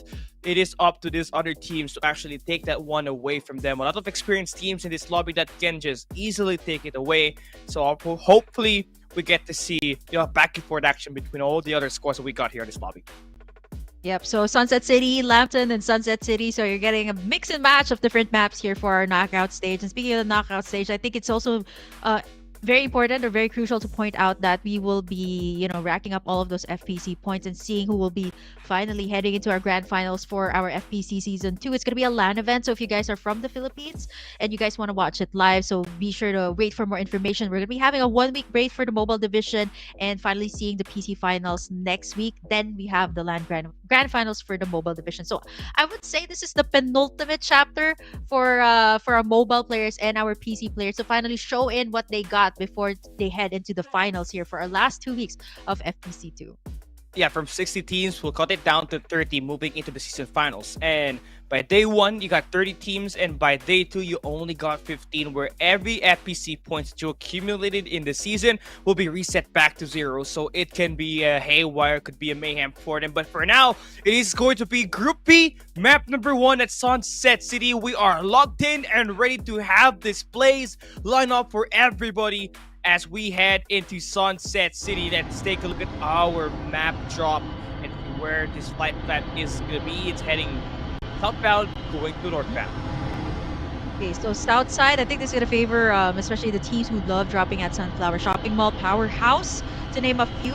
And it seems like they've been shaking up their rotations as well, going for the construction site instead of straight into Sunflower Shopping Mall. I think they're already anticipating that there might be early gunfight there, so they're going to be avoiding that. NCG, okay, taking note that they're going to be dropping down at Planetarium and Annex. So they're going to be facing either squad number 12, who's already changing in fire for them. Southside is a little congested, both in the eastern and the western side of the map, whereas the top side is a bit more quiet there. No one has dropped into Sanctuary Tower, but we see 2 squads as well in the Iris Ranch. It's going to be a very tight spot. We're seeing NCG already trading fire here with some of the squads and just taking down those respawn pods very early on. So that's squad number 12 already down for the count for the respawn pods. Yeah, the circle's going to be heading in towards lower right side of the map. So built different, they don't kind of have to worry about finding their rotation over anywhere because they are exactly at dead center, at the eye of the storm. But speaking of NCG, Macho, the top Reaper in this season is got the most kills, averaging 8.5 kills per game. Has already found himself with 1 kill already. And more interestingly, they will not have any Cypher around. They would rather prefer an Ember in this map number 1. So that's going to be interesting. They're looking to try to isolate these players one by one. And if that ever actually connects with the ongoing show of Mayshell, it is just a deadly combination where you got total high ground and get this a lot of kills. Planetarium is now all to the hands of Execration, getting in all of the loot here. So far, I think once you come out of here, you should have at least a level 3 shield. So that is Execration going in to be battle ready. Majo already getting in that level 3 armor. Whereas on the other hand, Iris Rush, I did mention this area was a bit congested. Ghoster is actually struggling to go up against Orclease. Bad Rabbit highlights once again. Coming out from Orclease. This is definitely not the one you want to be taken down with. Vision Erosion has been invested. Yeah, I mean, I don't think this is the perfect time to actually use the Absolute Gravity now if you're Carl J. I mean, you got yourself a good advantage now. You got yourself inside of this building. But Orclease, they're just so relentless. They waste no time getting all of these attacks. The thing with Orclease is at the high ground, but they are going to be bullied away from that location. And Ghost Sage getting the car successfully done as they find all 4 players knocked down, and that's going to be wasting their respawner pods early at the Irish Ranch. I think both of them. Ghosteress hasn't had their respawn pods taken down, so that should at least give them some upper hand. Whereas on the other hand, Orclease, some of them already have their respawn pods now. Absolute Gravity has been invested, but Ghosteress right now, they have to take control of this situation. Bad Rabbits are being worked with here right now, and that's definitely a very sad way to get taken down. Oh, number 4. Ghost Yeah, number 4. The third party is here. This could be a great spot for one Cloud Avenue to actually get all of these skills, and now it's gonna be easy with Aurora. Looking to close the gap down. They got the infiltration handled perfectly as Aizu finds a double. Jay eliminated, and One more? Orchard to get that high ground is gonna be exceptional. Izu gets inside, gets a three-piece up against Ghost Saint, and what a third party, and what a three-piece from Izu. Wow, that is just living up to the name of Cloud Avenue here right now. Going in for the third-party play. Cloud Avenue from back in Group A has been doing the same thing, but they're working with another roster, so I think it's a different playstyle that they have. But right now, this squad number 4, taking in 5 frags here after taking down, Ghosteress as well as Orglees that has been here in this area. And you know what? Looking at both of those squads, they've been so busy taking down each other with the Mad Rabbits. Once squad number 4 came in, they were just so much more prepared. Having in that level 4 armor and having the better arsenal was just way too much to handle here for Orglees as well as Ghosteress. So they definitely got the best of the best here in Iris Ranch, and they have now secured their spots. But squad number 13 over at the outskirts here, not sure what the plan is. They're just camping out there, but waiting for the proper opportunity to strike as well up against squad number 4. I mean, they got their 2 War Falcons. They can just utilize that to take down JG Esports. Here comes the grenades. The missiles just connecting properly, but they're going to have to maneuver around. But the team, they are intent on getting these kills. I mean, they got Roro already with level 5 armor. That's going to be able to sustain his life out there. As they have finally closed that gap down, they all they have to do is shoot down the player holding down his vehicle. They're trying to burst the waters, but he's going to get knocked down and Flux gonna get eliminated. But it is not gonna be an easy fight for him because Stream Raiders have already made their way towards top side. Oh man, shots coming out from the back as well. Hybrid, the only one left there for Orglees. That is just not a favorable situation. And now we see squad number 4 rotating towards the wood court, getting in at least those shield XP devices. And if I'm not mistaken, they should be able to get in at least closer to a level 6 shield. That is a lot of damage coming out from 1 PAE. Respawn pods have been used up as well. And over at the vicinity, we have here squad number 2 as well. Gonna get chased down by squad number 4. Courtship has been used, built different. Have level 5 armors here as well. So they are at par here with squad number 4. Yeah, I mean, I think the best way moving forward is to try to settle down a bit because Gab hasn't have any of his arsenal yet. And built different, they are ready for these gunfights. They can take you down anytime, and Yahtzee already finding Alien. That's going to be a 4v3 situation. So, Crimson Esports, I mean, they are going to be close by. They can go for a third-party situation, which would deem themselves quite a very successful attempt if they ever move in now. As we see 1K just getting eliminated one by one. It is not looking good for them. Oh, built different right now, choosing to go for the evading in that possible altercation, going in over to the side of Riverview Park. I think this is a good call for them, right? They got I'm pretty sure they got the armors that they want. Level 5 at least for 3 of them. So avoiding in all of those encounters would actually at least favor them. Right now, Air Beast over at the other side. Izu taking in a couple of damage. Built different, going for the flank. Ooh! M4! If we've seen a lot of AK-77s in Group A, now we're starting to see the M4s being worked with here at the knockout stage for Group B. Nice shot coming out from Pogs. Yeah, I mean, they just took down, one of the better players that we just saw with an early game, right? Finding that 3Ps in the Iris Ranch. Just all going to waste because of that untimely rotation that they just did. They got caught into so many altercations and so many teams that just made them unsuccessful of every attempt that they tried to make to sustain their lives out there. Now, Powerhouse, this is a team that loves dropping by the construction site. They have barely moved an inch and where they have initially rotated at the moment. And looking at our circle, it's going to be ending up on the lower right side. So every team that will be heading from the west and the northern side has got to make that rotation in and take a look at the top of the left side of the field. And that's going to be Rora. NCG now going in for the beatdown. Rora going to be the last guy alive. I think he has been dealt with already. And NCG is just taking their time going in for these skills. Just trying to scout around the information of where these players could be at. Okay, they got an Ember here, so they have a great way to engage and disengage here from this flash. And NCG coming out on top from the planetarium, even getting in the annex here, getting in a level 5 shield before they head over to the center. But actually encounter for squad number 10 over on this side. Xera already getting in shots here from Mad Mars. Dwarf Falcon getting in information, but that is going to be one member down for Xera. NCG just stopping at it. Oh my god, they're just traversing everything down to the wire. I mean, all this information is just so open. And all it takes is for them to activate one of the ultimates to finally get this thing done.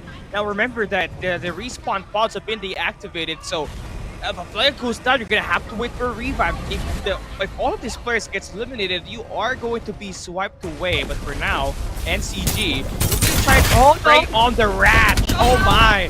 Stop bow! Literally sandwiched in between two players in every angle there. NCG gets 5 kills off the get-go. They are hungry. NCG, the uncrowned kings are definitely hungry for the crown and looking to finally at least get in a spot here at the grand finals by racking up the kills. They find in Cloud Avenue.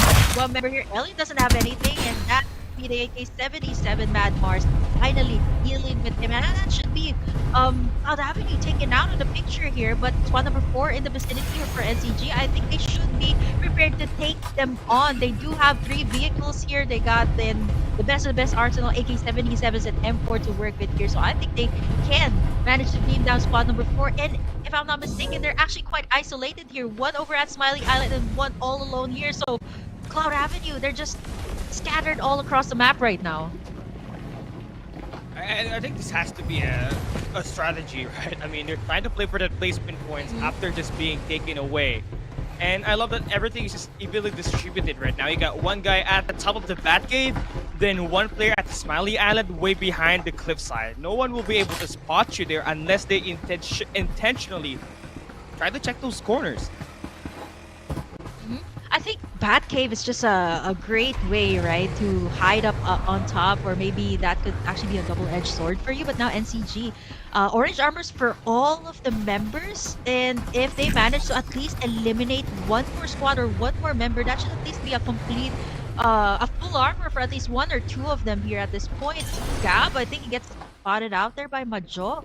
Divulge has been used on them instead, so they do have the information here for squad number 4, but they're not gonna engage, knowing that NCG has a whole lot more to work with here right now. We're down to our 9 squads here, closing in over at the south side, so we're in between bodies of water. So who's over at the other side? I think it's gonna be crucial as well where the final circle will close in, but this is gonna be the final picture, and NCG is right there over at the outskirts, waiting to gun down whoever comes by the bridge. That's the moment.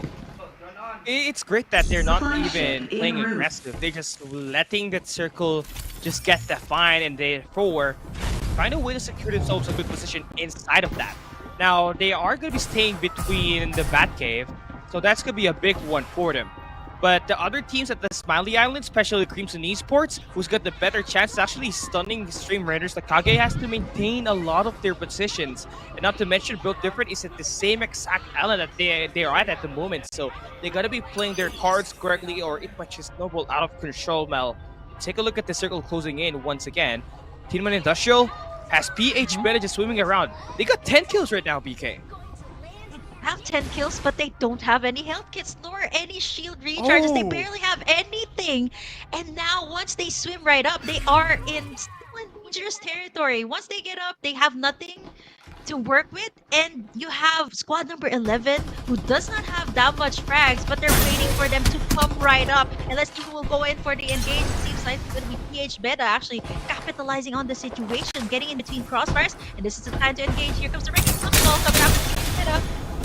Going for that beatdown. Top 4 control here now for CAFRX, but they are going to get knocked down. PH Beta now, 2 of their players have been eliminated. It's all down to Say to get this one through. Has to stay alive. He has to back away and run, but he's going to get picked up by Helena. And that's going to be Steve Kafrek just getting all that kills. And that's it. 6 kills for them. They got 2 of their players knocked down though, which is going to be a disadvantage for them. But at least they got something to work around, moving towards the final booster. NCG right now looking for their next target. I think the Defender 8x scopes has been under the hands here of NCG, as well as Powerhouse has the 8x scope and the Defender as well. The AK-77s and M4s have been showing so much prowess here in both Sunset City and Lampton. So let's see who will come out on top. They're down to our 6 squads here, so it's going to be at the Smiley Island. I think the final circle will actually be closing at Smiley Island. So the squads here for NCG 11 and 3 have to make their way there. I don't think you can bring that car over to the other side. So that is gonna be it. NCG is not gonna be able to bring that out, and Izu finds himself up on top. You don't have a Momoy this time, so you are not gonna be able to do that much. But instead, that is gonna be placements for the side of Cloud Avenue. But he has to eventually move out to the other side here because Circle's gonna be closing in. You can see the intent here for NCG. They're trying to look around for any rats that's just holding themselves by the edge of these cliffs. But I do think they have got an heard the sound cue MG7. that built different. Yeah, they got an MG7. They've also heard the sound cue that built different is going to be on the same island. And in fact, having a better advantage up against them, they got the high ground at the moment. But that can all be swept down if they can close that distance down with a vehicle, but they only got one. And it's a War Falcon, only a single vehicle that they can use to actually close that distance. And that's not going to be happening with Built Different. It's just holding their ground at the moment. Okay, I don't know if they managed to at least beam down the War Falcon of Mad Mars that was planning to get in some information here for NCG. The supply drop has been made here, and it's going to favor the side of Crimson Esports. But I don't think anyone's going to be willing to risk it. You're going to be out in the open there, and you might actually just face the rat there of NCG, who's waiting over at the other side. So Crimson not going to be making any daredevil moves, but they do have a lot of vehicles here to traverse around the land of Sunset City, getting in that air beast as well as a flamethrower. They have to make their move right now because Circle is going to be closing in on the edge. Another Defender 8 exposed here for Poe. So let's see how this will pan out. It seems like NCG is right in the middle of the map, again in a prime position, pretty much like what Execration did in Group A. But now we're starting to see gunfights being exchanged here by NCG and Built Different, who has been having a long stalemate on the Smiley Island here. Yeah, they're gonna have to use a sniper just to try to take down Powerhouse on the other side of the map. They got 3 players there with level 4 armors, and if ever they do engage up against NCG, that will be a better time for squad number 2 to actually go for that third party and take them down. Built Different, they have always had trouble keeping their numbers in at that late game, but here they are with 4 of their members alive with level 5 armors. They got a greater chance at actually taking this one away up against NCG's for as long as they defend that high ground away from Crimson Esports and SR Nakage. Yeah, Crimson might actually be able to take this thing if they just time it really well. And right now, the War Falcon, yeah, it's just steaming up right now. I'm not so sure if it'll last any longer here at this point. And Mad Mars is doing his best to scout out for information here.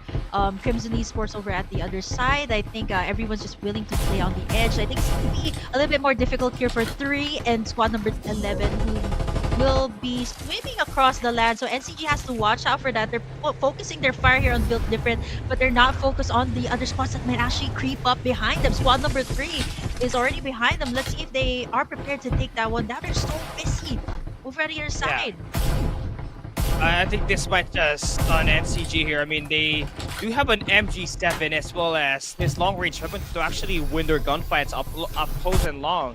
But once you have been stunned and you did not expect any team to actually be there, that's where it's all gonna get harder from here on out. iFoul gets a kill on the Yenot, and that's gonna be another team eliminated. We're down to our last 4 squads. Powerhouse still in a big case to actually take this one, taking much more of a different route, holding themselves at their own at the cliffside, not letting NCG spot them and take them down.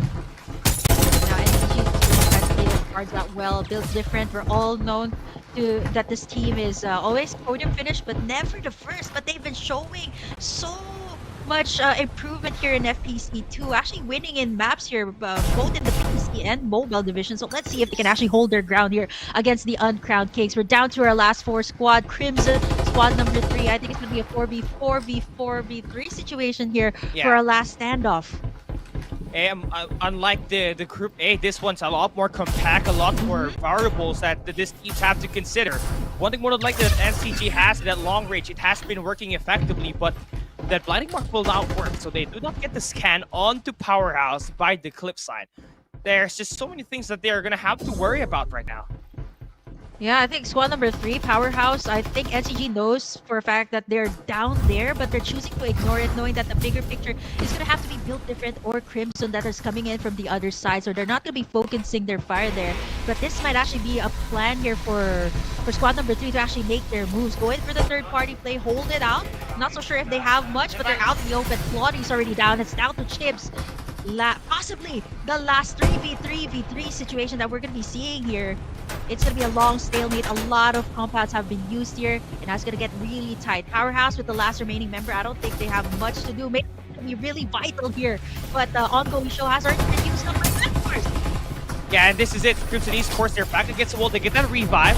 Ray's gonna be right back into it. And they got the high ground. Ongoing show invested.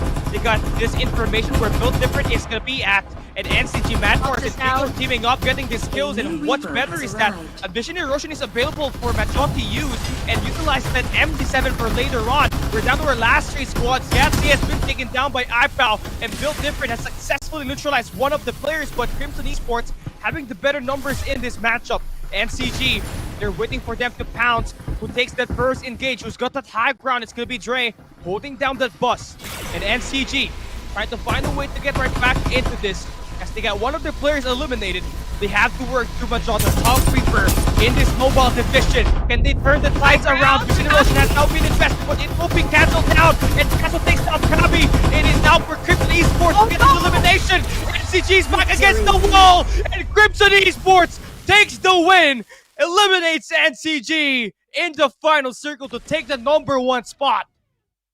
Oh, I think I'm just jinxing everything at this point, Callie. I was just pointing out that Crimson would actually take this thing if they play their cards out really well. And they managed to do so. NCG, they were so busy taking down Build Different. They were so focused on putting all of their resources towards Build Different. They completely forgot that there was another complete squad, which was actually Crimson. Powerhouse was not much of a problem because there was only 2 remaining members left. And with them not healing up, I don't think they had any health packs there. So they really didn't see them as much of a threat as Build Different. But Crimson Esports, they played their cards out well. They laid it down at the right time, and they secured in the victory here for our very first map here of our Group B division. And they racked up a total amount of 14 kills. And I think these 14 kills were all care of the last and final stand that they had up against NCG and Build Different. Yeah, the thing with that was they were able to deal with, Kiko, which was a player that NCG relies on to create the plays for them up close. And with him being the point man and being eliminated off the start, it was automatically a 4v3. Automatic disadvantage for the side of NCG, and Crimson Esports was able to capitalize onto that. And IPO getting the tons of kills and the damage here for the squad.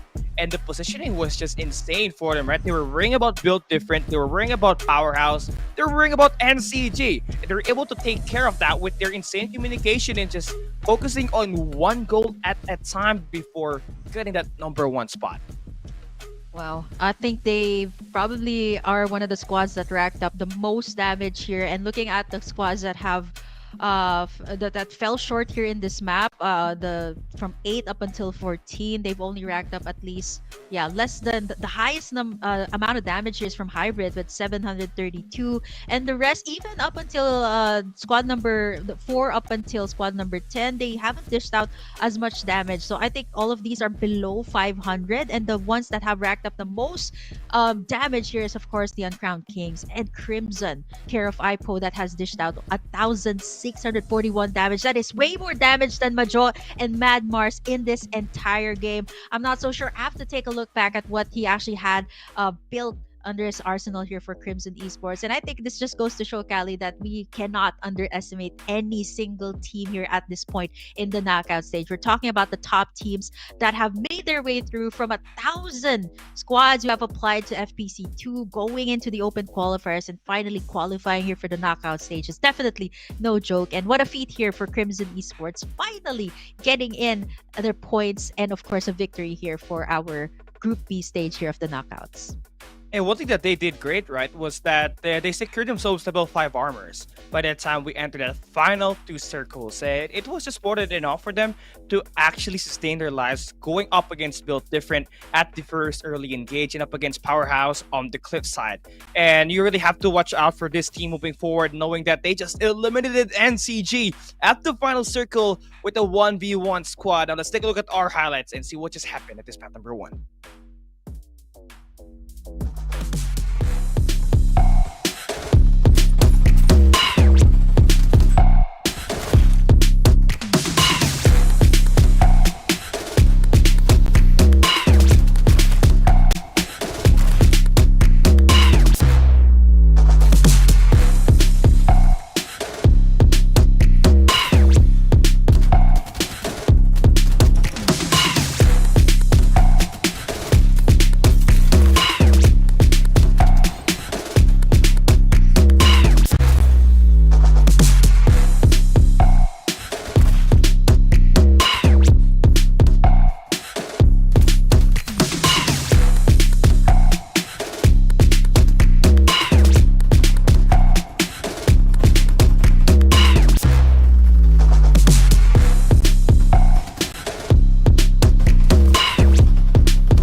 Let's take a look at our MVP for the map number 1 at Sunset City. It's Ipu with the Mace Shell, rocking 7 kills and 1,641 total damage, outlasting Maja, the top Reaper in the mobile division right now in kills and total damage in this map right now. That truly something that this team requires to play great. Ipu was able to shut things down using that high ground and actually eliminating some of the players, the key players from NCG and Build Different on that final altercation to secure themselves this victory.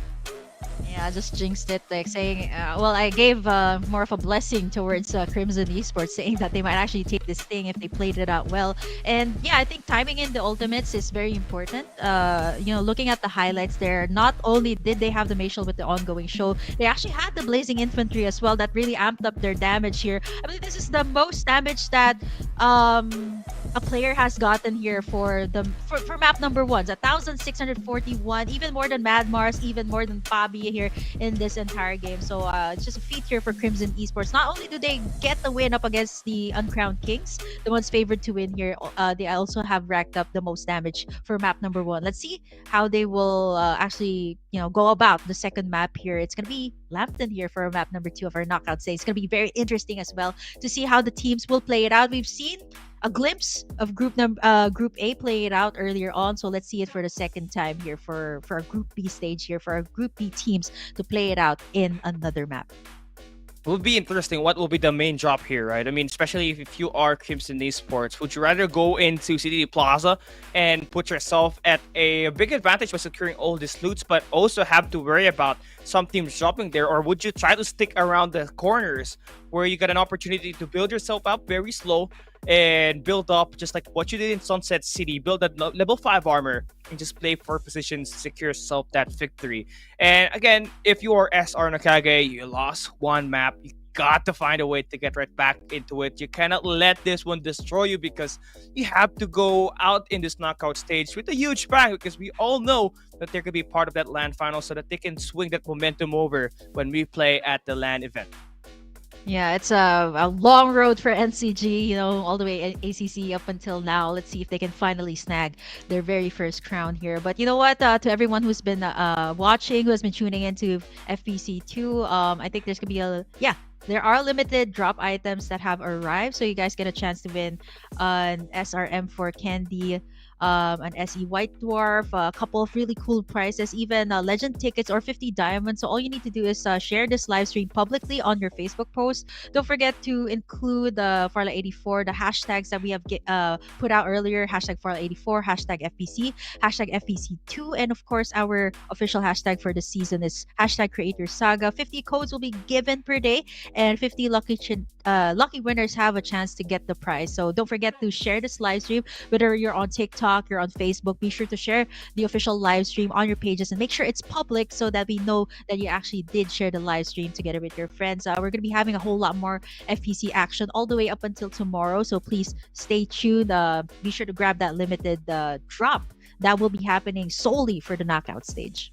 Yeah, you gotta make sure that you involve yourself for a chance to win these prizes, right? You always want to get that better skin, that better drop when you're playing Farlight 84. And yeah, apart from that, we also got milestones for today. So if you guys have managed to share our live stream and have managed to put us, if we reach our milestone, we're gonna be giving away the diamond code as well as the next available milestone that will be up ahead. So just make sure you watch until the very end for you to have a chance to type in that code and have a chance to actually take the code away for yourself and yours truly. Now, with that said and done, Group A, it was kind of one-sided on the first two maps. Then we saw Seiya having that big bounce back to get that victory. But here at Group B, we're starting it off a bit different, more of a scrappy play with actually 3 teams fighting for that number 1 spot. Built different, Crimson Esports and SR Nakage. So it is definitely going to be a very scrappy fight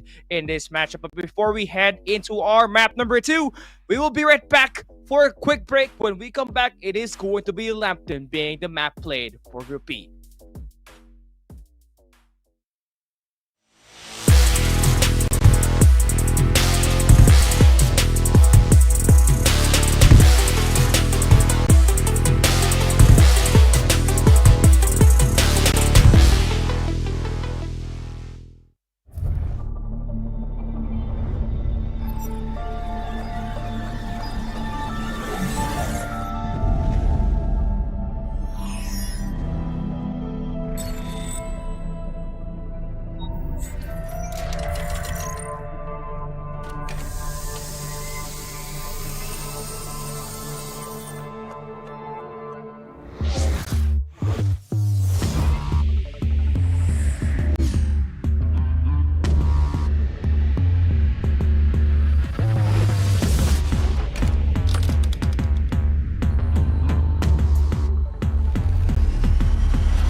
Will we see the uncrowned kings SR Nakage get right back to their feet and maintain position at the number 1 team after this Group B? As we head into map number 2, they are going to be fresh off of a shocker from Crimson Esports, who took the #1 spot at Sunset City. This team will be eager to go back to back, but it's not going to be easy because we're heading into a new map. Lampton is where we're going to be heading into next. It is going to be our only second time to see it at the major stage, but from what we talked about earlier with Execration, the teams have been preparing for Lampton for so long now. That's why it looks like they're kind of pretty ready in terms of finding the rotations in there. So let's see if that's going to be the same thing that will happen for Group B. Yeah, Lampton is looking pretty scary right now, especially for, we've already seen glimpses of it in Sunset City that the teams love using in the defenders and those 8x, either 4x or 8x scopes. I think it's going to be even more deadly here in Lampton. I have yet to see a team that will utilize a Phantom, right? Having in that headshot here in Lampton will be just so good. Having in the optic camo as well to hide into a very good hiding spot here in Lampton will be very vital as well for the team. So I have yet to see a team that will use Phantom or maybe even another type of team composition here for Lampton, because there's so many plays that you can actually make. We've only seen it once here in Group A. So let's find out how Group B will actually play out in Lampton. And like what you mentioned, I think they've been preparing for Lampton for the longest time. So let's see if it will come into full fruition here in our knockout stage. And I think it makes it all the more crucial here in the knockout stage since everybody is gunning in for the LAN Grand Finals. And I think it's going to be even more exciting if we're going to be playing with 2 different maps in our LAN Grand Finals. So I think for everyone who's in Group B, it's the time to show in what you got here. The time that you've been playing all those scrims, this is your time to put it all out here in the knockout stage. Yeah, I mean, looking at the LAN event, right, at the Grand Finals, it's going to be a best of 5. That's 3 Sunset Cities and 2 Lampton. So if you either dominate one of the 2, it is still going to be crucial that you maintain that crown and consistently put in a lot of those numbers in your hand, right? But first, we gotta talk about this coming game right up ahead. Built Different Mobile have shown that they have finally fixed their main problem when they're playing that late game. It is finding themselves as a complete squad now that they have finally get that problem already answered. It seems like it is upon the race to actually contest any of the final squads remaining at the final circle. So that's definitely a big promise for them that they have finally managed to actually change into their roster. But for NCG, not fielding a Cypher at the map #1 was kind of punishing for them. And we saw that when they got landed by a stun. And they did not have any backup for that. And it cost them that game with Crimson Esports taking that win.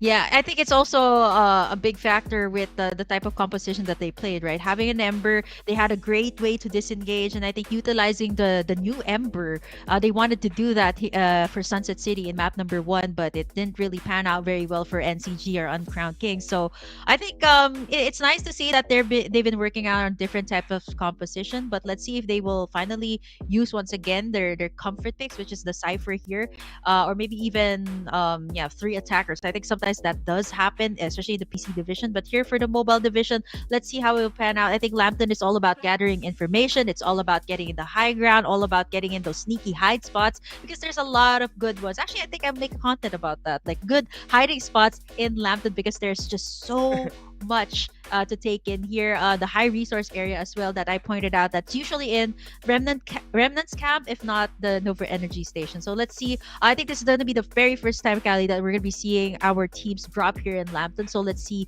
what their drops are or what their comfort POIs are going to be here. Yeah, so far for Execration right on Group A, it was Remnant's camp. And I think some players would absolutely love to go there, right? Knowing that it's one of the high resource value, just like what she said. You can get those purple loots up there if ever that high tier zone actually drops in that location, but also that static shield devices that you got there. Nova Planetarium, NCG, they love dropping there because of the consistency of the static shield devices, and same thing could be said with this Remnant's camp. And if they ever do want to actually extend out and play for an early level 5 armor, they can head over towards Roamer's camp to actually get that job for them. So it's just all about finding that right rotation and not getting yourself caught into a bit of an early gunfight up against these other squads for you to sustain your life out there in a very open map like Lampton. Yeah, I think for Orclease, Ghosterist, all of these squads have been a bit passive. So let's see how they will play it out. Maybe go for the smaller POIs. But now, for everyone who has been watching FPC2, here's the redeem code for 1,000 viewers. Wow, I can't believe we reached that milestone. We're inching closer and closer to our grand finals. And we'd like to thank everyone for tuning in ever since the start of FPC2. And I can't believe I'm saying this myself. We're finally heading into almost the grand finals, our penultimate stage here for all of the team members. Let's see finally who will be getting in the victory, who will be getting the crown. Be sure to grab that diamond code and be sure to share the live stream as well for our limited loot drops as well here for FPC2. And the game is just about to start as we got map 2 up ahead. Let's take a look at our flight path. It's kind of punishing for teams that love to go up top, but definitely would favor those teams playing at the lower side of the map. It's a bit curious to see where NCG will likely drop. I think it's most likely going to end up in the City Plaza, where Hestra is going to be going there for the consistent. Okay, so I was actually expecting them to go to Remnant Camp because that's exactly what Execration did, but they might actually go far up north. It seems like they're heading over to Sunflower Shopping Mall, but then again, right in the middle of the map, that is Chaos. We're talking about two squads that just landed in City Plaza. Oh wait, hold on! That is a split drop for NCG? Oh, yeah, that's the split first drop. one. Yeah, they're going to Ranger Cabin. And the Bordeaux, it's one of the areas on the map where you can guarantee a level 3 armor. But the thing here with this kind of setup is that if a team gets knocked down and outside of their position, they might just go drop there and might team up against you. So that might just be a big advantage for them. So this split drop actually worked around pretty cleanly for them. But for now, gunfights. Right now for squad number 9 on the high tier drop, that's going to be shown already with a level 4 armor, so they get the initial advantage. 1K trying to stay alive. The porcupine flame for Sato will work as he's got the 6 combo to work up against that. We see some fights back in there for 1K. A bit of an armor switch for him. The team is just going to play back and forth scrappy, but 1K more than likely has shown that they can handle the ground as well here. As Gab is able to push that cap down to be able to get the quick clean onto Sato, who's going to be down by this watchtower. Seems like that's not going to be the case. They're going to try to recoup up. Oh man, 1-0 over at the bottom side. Oh no, they just got back up. EMP to greet them. I don't think it's going to be easy. Especially the top side already has the armors up. They're not going to let up, but this is so much pressure from the side of one CAE that has been continuously pressuring these two inside the compound. And then the respawn pods have been up. High resource area is just attracting all of these players to come right in. But it seems like it's going to be actually the reverse card being pulled up here by squad number 9, and they managed to actually clean them out. Wow. Yeah, One that's CAE. just, yeah, that's just insane. I mean, they were back against the wall, but the timely EMP shock from Shun able to delay that attack, and that helped them buy some time to get their reinforcements and actually take down 1K on the altercation. Now here we go out in the open. Orclease, former PH Beta, if I'm not mistaken, they are likely trying to find a way to the code using Esports, who's going to be having one of their players actually staying alive, and that's going to be Kesso in this altercation. Ooh, Kesso out in the open again. This is not good. Orclease having in the upper hand as well as the numbers advantage. It's all a look here. Yeah, it seems like he's a gunner. Goodbye. What did the rest of the oh, okay, they actually managed to still have the respawn pods up, go over to the other sides of the map. And again, Lampton is this place wherein there's a lot of, drop spots that you can drop in. Smaller POIs, actually. This is one of the bigger POIs, actually, in the map. Not only do we have a Nova up north, the Nova Energy Station, we also have the Industrial Zone over here at the other side, and we have 2 squads that are in here, and I think they're going in for the static shield devices. 3, if I'm not mistaken. So Xterra has managed to take in at least all of them right now. Having in this level 3 armor should be an advantage for them, especially they're going up against Powerhouse, who only has level 2 for some of their members. Yeah, but they got the high ground here. Shansanity has got a generator and a white dwarf that could go well. But at least you would need some sort of an M4 and an AK-77 to deliberately go in for a lot of damage up in his long-range engage. I do believe he has spotted Xterra's few players that are going to be holding down this building. And you can see they have sent out one guy to go for that flank. Going in for that long rotation, this is going to be a big moment. And right now for Shansanity, Super high ground in play. That is probably one of the most beautiful. I should actually try this. Having in that cipher, tossing in that the tactical skill, right, gives him a high ground and having it.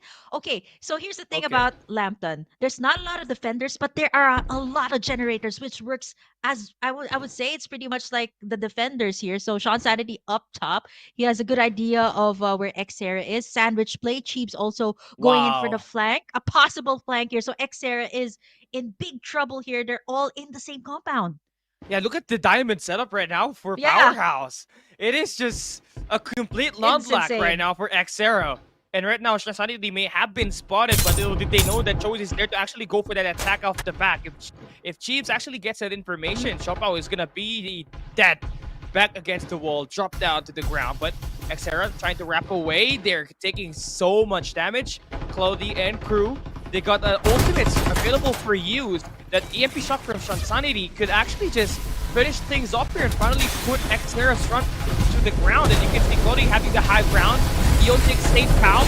There's going to be 2 players left for Xera. And Cloudy now trying to find a way to get himself an opportunity to take down the guy up top. Finds the guy on the ground for Nandre. He is going to try to maintain his club as much as he can, but he's going to get knocked down. And we see Powerhouse end up in the better position and winning this gunfight up against Xera, and that's gonna be four for them in that altercation.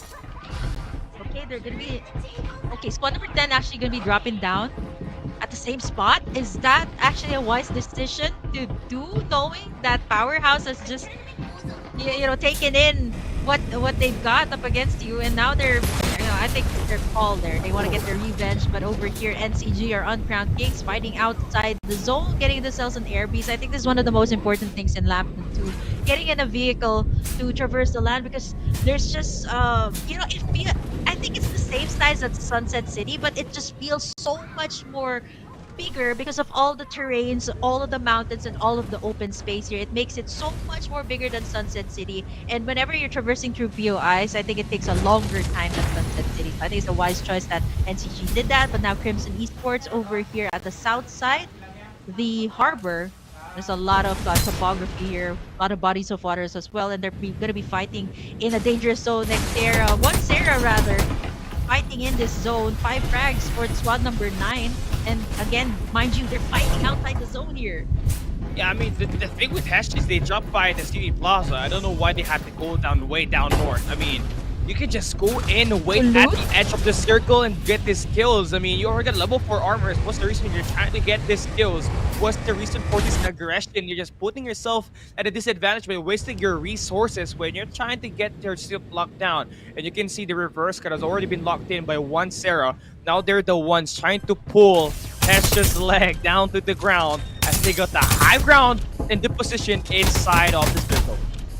Oh, this is just way too good, right? A deadly combo. Can you see that? The duck side beaming down Hestia from inside. They're also taking a decent amount of damage from the first circle here, 1 HP, but you can't just count that out, right? Once your armor is down, being shredded apart by the air beast here, that is not gonna be good here for Hestia, who has just come in from an encounter here up against squad number 6.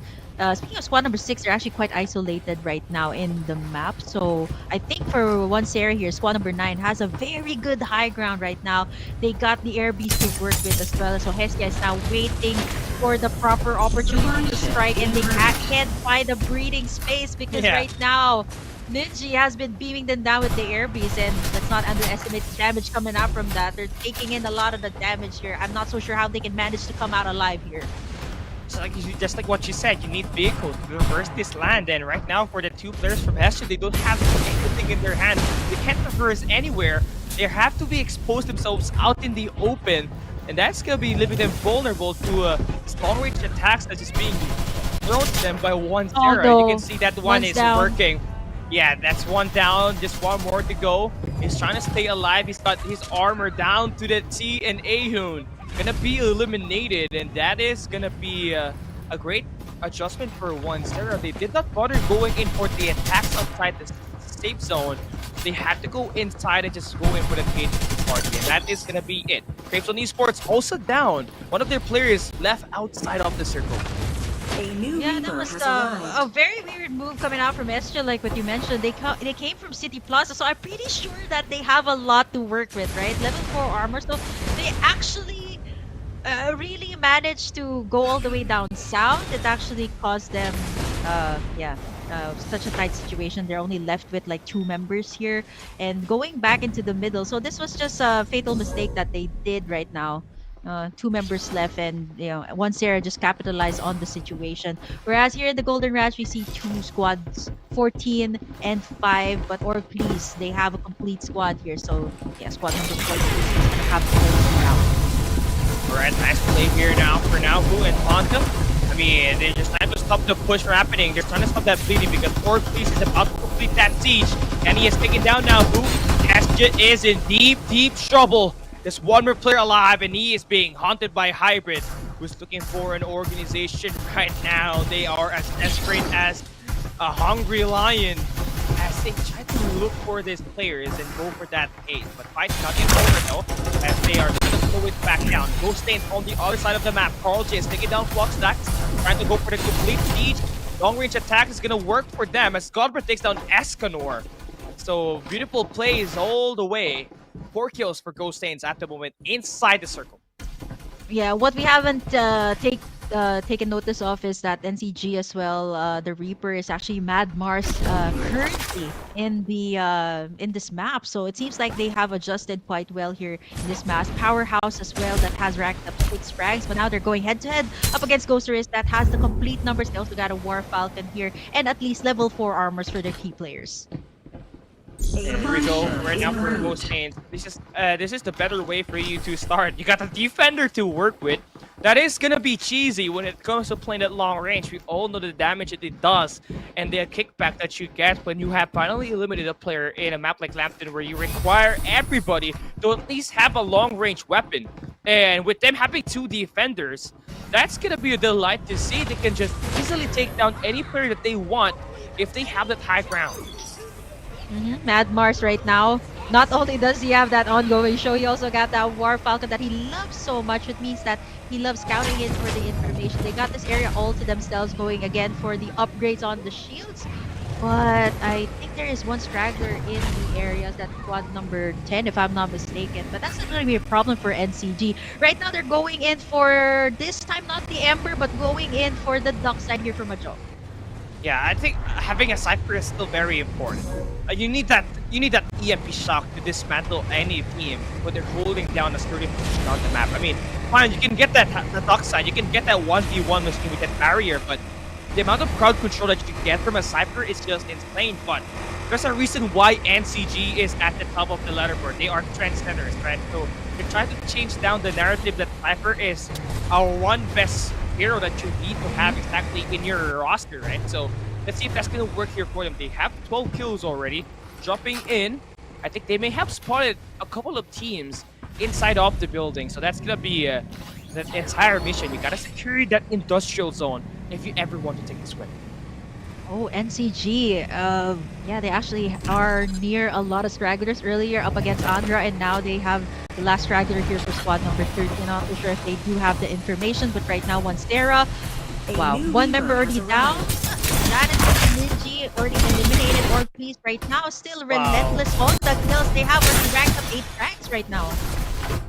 I'm surprised that this team doesn't have an org still. They should already have one. I mean, if not, this is just such a waste. I mean, looking at the way they have been playing ever since the start of FPC Season 1, they have been, pretty consistent. And in Season 2, they have shown signs of wins, and they have shown that intuition that they can really win up against the big dogs. And you can see them actually take a good position outside of the circle right now. Meanwhile, NCG, looking at the aerial view, has gotten quite a safe position at the perimeter of the Novo Industrial Zone, but what awaits them is a team that is just hiding in plain sight around the buildings, which is something that they have to expect. If not, it will turn into quite a troublesome take for them.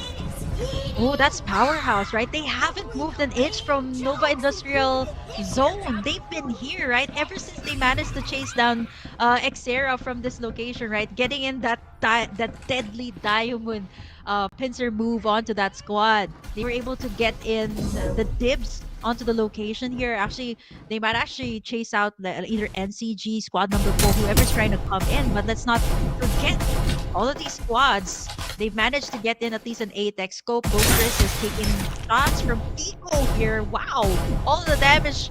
Gabren forced to go out of that vehicle, and Kiko just exerting out so much pressure. Aside from Mad Mars, he's the one that has the most frags here for NCG. Yeah, it's kind of unheard of, right? But you expect him to be one of that detrimental players for the squad, knowing that he's got a defender to work with. And in Lampton, an MG7 is only going to be useful if it's a close range. And if you are down at the final circle.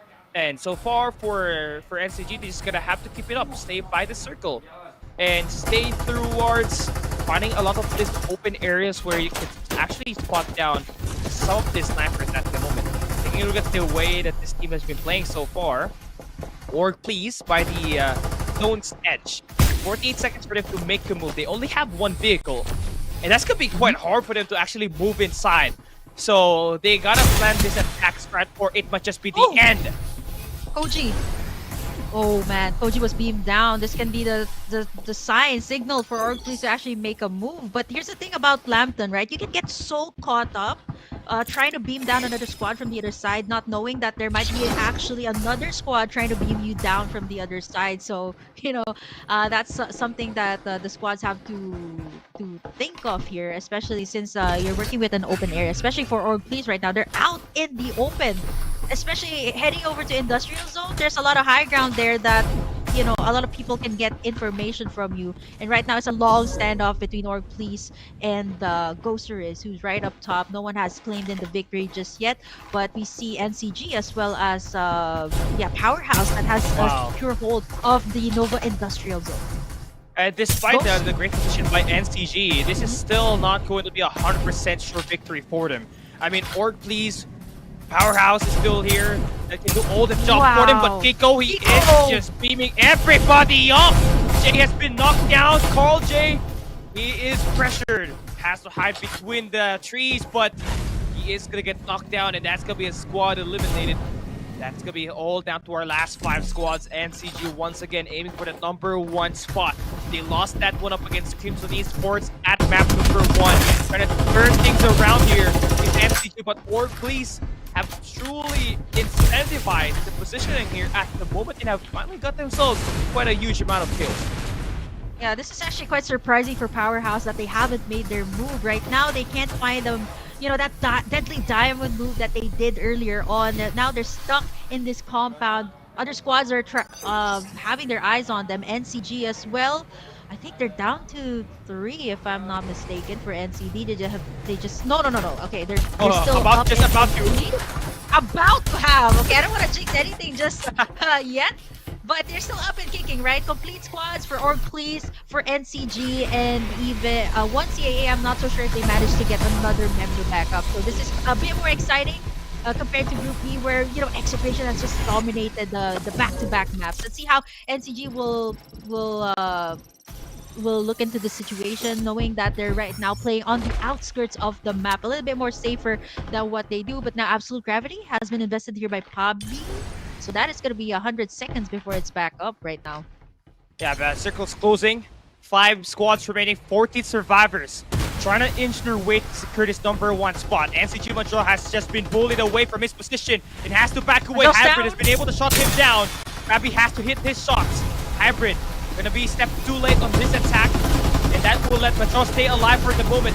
Once Sarah Shru has been eliminated by Org Please, and that's gonna be them getting 15 kills at the moment, but their numbers, their health points, it's just been diminishing, but no one is able to actually go for the pounds. The circle is closing in. NCG Kiko has been knocked down. It's all down to Pabby and Mordmars to create the play on this zone's edge. They got that high ground at the moment, but they do not have that numbers to actually help them get this victory. But if there's anything that they can do, it is actually try to play as the third party. Just let Powerhouse and Org Please go for the attacks.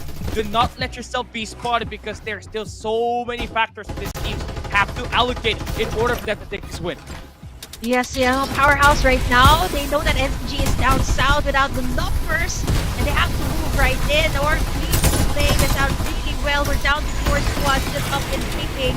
Bobby taking down Sean Sanity there. Still 4 squads left. They managed to at least pull in a move here, so this is gonna be who will be getting in the prime position, who has the high ground. Seems to be Powerhouse at the moment, but Bobby has been taken down. NCG's out.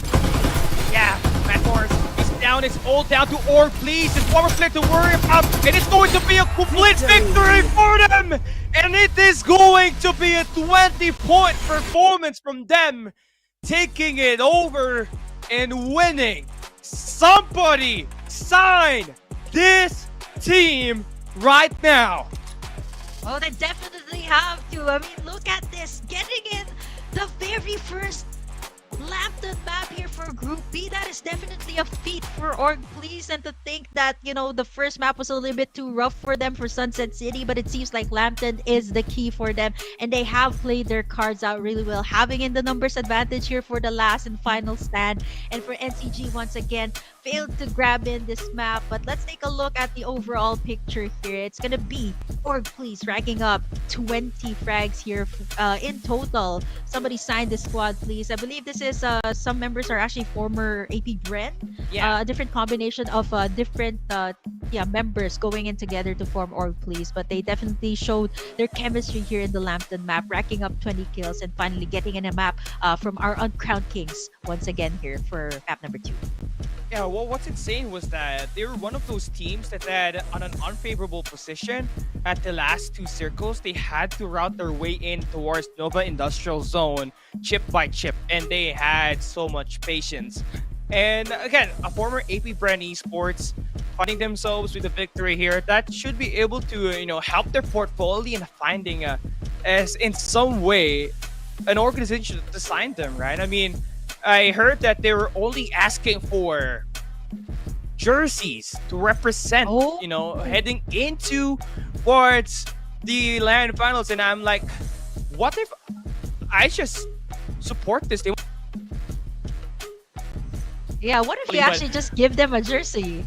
Why don't we just team up and sign this team just for the jerseys? The BK and Cali show.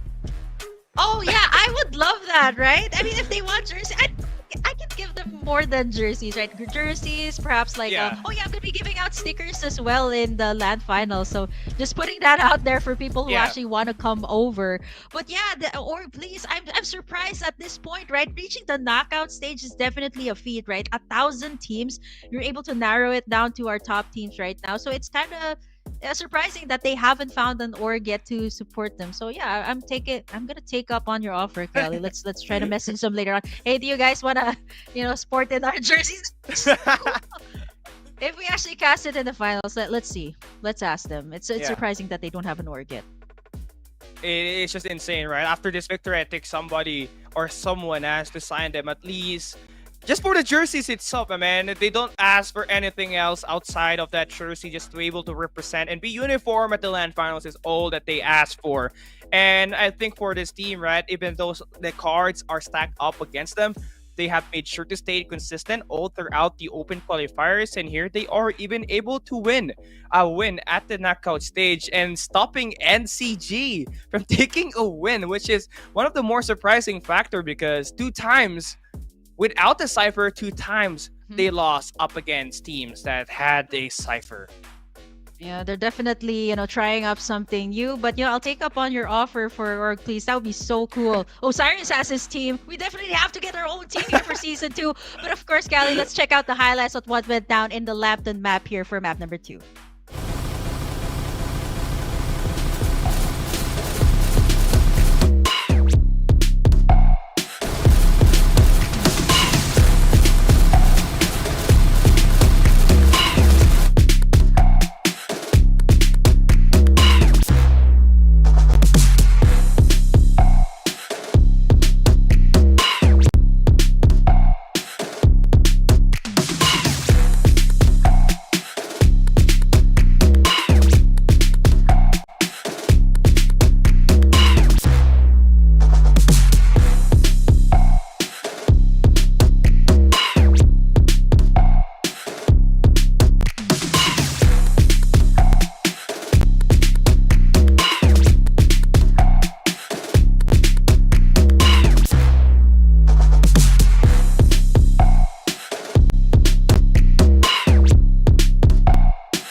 I don't know, but I think by the time Org Please ends the day, I think they might just get signed with that performance, man. 7 kills, 2,318 total damage for Hybrid, former AP brand player.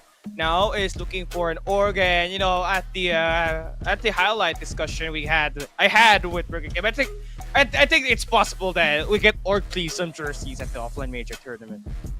Yeah, I mean, if Osiris has his team, we definitely need our own team as well. And I think it'd be so crazy to actually have that. You know what? I'll take up on your offer. Let's actually talk to Org Please after this. But you know what? This performance cannot be overlooked, definitely, for Org Please. Whether they sign it with another org, they sign it with us.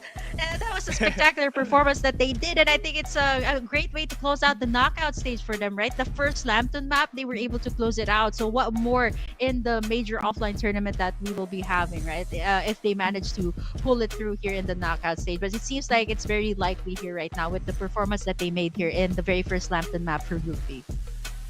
So now that is going to be 1 win for them and 1 win for Crimson Esports, and that's still 1 win. Oh, no, that makes that 2 wins away from NCG. They have stopped this team every time at the final circle, and that speaks a lot on how much preparation these other teams have been doing at the Group B to actually stop a giant underdog like SR Nakage, to actually take that #1 spot. And then now we're heading into our next map, which is still going to be Sunset City. So we're going right back into the default. And for a team like NCG, at least by the time you enter this map, you have to be eager to win. You have to end the knockout stage with a bang for you to have the momentum necessarily for you to have that, confidence when you try to play the offline major tournament. Yeah, I think looking at the chart here, NCG's previous FPC points were at least, times 4 of what the other squads here in this group in particular have. So I think either they're trying out something new, but I think heading into the knockout stage is also very vital for the other squads who are trying to gun in for the LAN final. So SR Nakage, twice that they played with, they tried an Ember combo, they tried the Duck Side combo, but I think, they're trendsetters, right? So maybe they're trying out something new, they're trying to make something meta here, but, maybe they should try to go for their comfort picks here for the last map of Sunset City. I don't know, but that's just my take. I have to agree with you. I think they have to bring back Cypher. That's the only reason why they have been able to win a lot of matches in the open qualifiers, right? As still, an EMP Shock is still better than a 1v1 ultimate, just like from Dockside's Tactical Barrier. So again, for me, I feel like for NCG, they're just lowering down the expectation when we head into the LAN finals, so that by the time they enter that, boom, it is over. They win 5 maps overall. But that's just my crazy break, right? It is just my crazy mind and my imagination. But when we come right back after this break, it is going to be map number 3, the final map for Mobile Division here today. We'll be right back.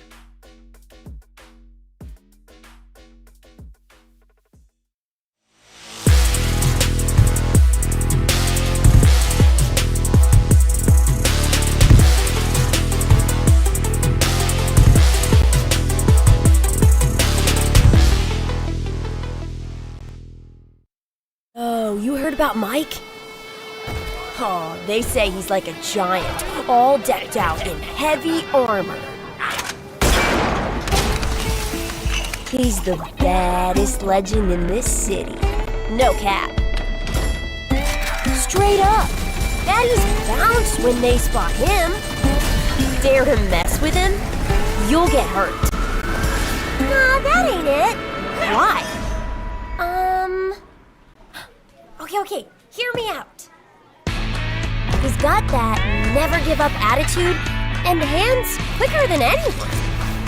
He's always working on every muscle and improving himself.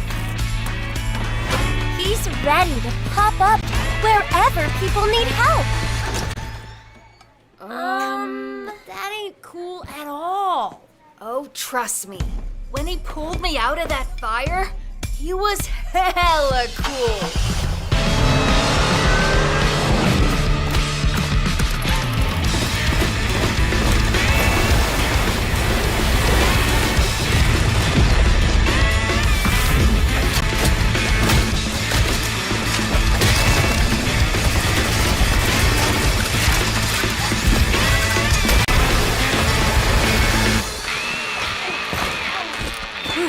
That was a close one, kitty.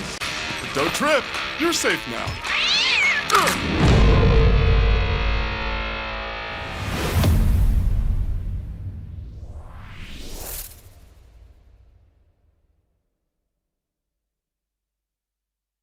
And then it went like a 1, 2, 3, 4.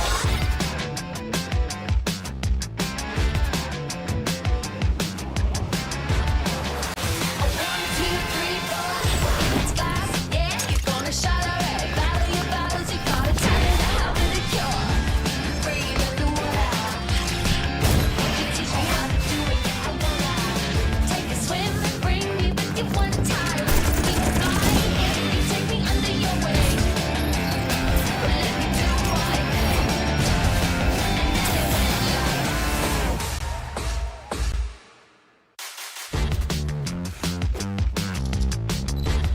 like a 1, 2, 3, 4.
And we are now down to our final map of the mobile division. After this, it's going to be the PC division, having a look at Sunset City and Lampton later on. But for now, NCG completely winless after the first two maps. We're heading back into Sunset City.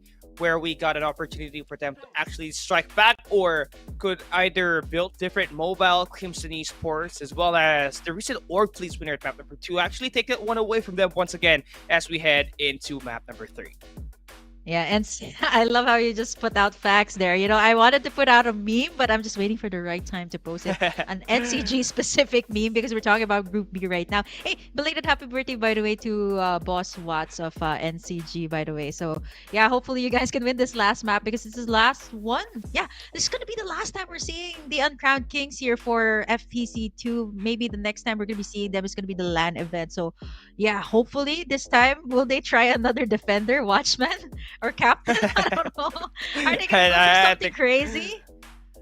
I think they will. They might just have to go with the Watchman defender play. I think that's obviously possible, right? I think for me, with the new skin that Watchman has, it almost feels like I want to play Watchman himself. It's just the lack of that battle ready that is definitely lacking for that hero, right? But again, I don't know what's up with this team, right? But if they ever do drop in Watchman and win it, I'm gonna completely lose my mind. Yeah, I mean that's gonna be a crazy way to go about it, right? Like having that Watchman. I'm pretty sure Autolus will be so happy about this. Yeah. Even I think shout out to Dash, by the way. I think he's gonna be so happy to see that there's a whole lot of Embers here in the mobile division because yeah, Embers I think should be the top in top 5 or top 6 most used capsulers as of the moment here for the knockout stage. So I think it's because of the vision erosion as well. I think it's bigger than it used to be. But you know what? Speaking of the Embers, people have been using the Embers here in the knockout stage, but we haven't seen so much vision erosion. I think it was only used once back in Group A, but here in Group B, no one has used the vision erosion. So, yeah, I mean, people have to consider using in other capsulers as well. I was expecting to see a Phantom being hopefully to be used up in Lampton, but no one has brought it out. Mostly like Cypher. So we're back to Sunset City here for map number 3. Maybe everyone should go back to comfort drops. And this time, I think this is the big question that I have: will NCG go for still the planetarium, or will they go for their backup drop, which is Sanctuary Tower, which they did in the open qualifiers?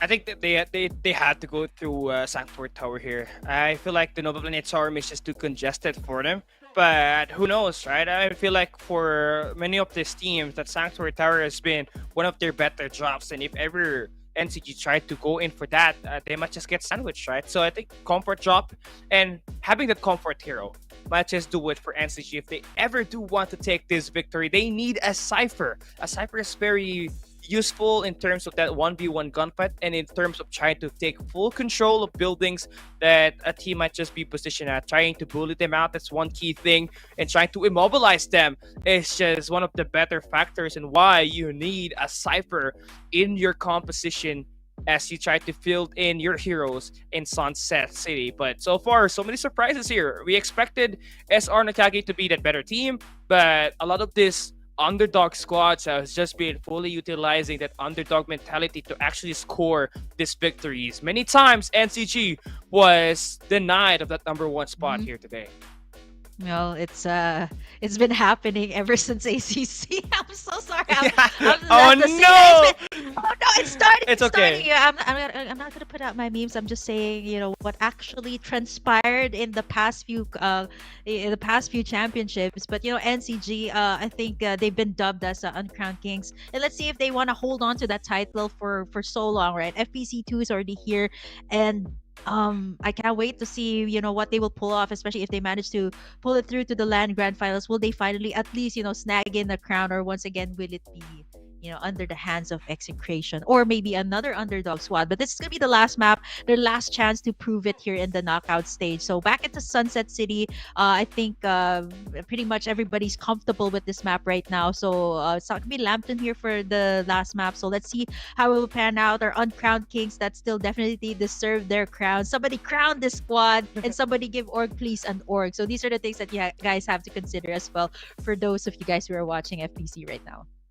I mean, if Org Please decides to win this map and they win back-to-back, they have to be signed, right? And now we are going into our map number 3, our final game in the mobile division. In this Saturday action, let's take a look at our flight path. What do we have here? Going from east to to the western side. NCG, they will not have any problem at all heading into Nova Planetarium.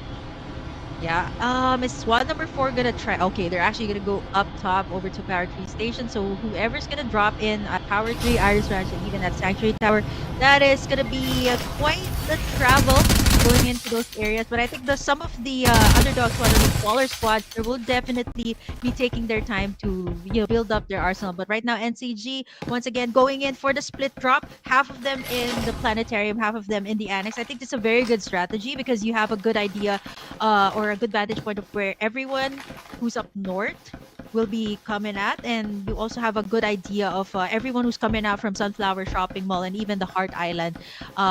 Yeah, so a lot of information here for NCG as of the moment, but they still have to win a map here in the knockout stage to be able to put in a strong foothold that they have to be able to get into the land grand finals that will be happening in 2 weeks.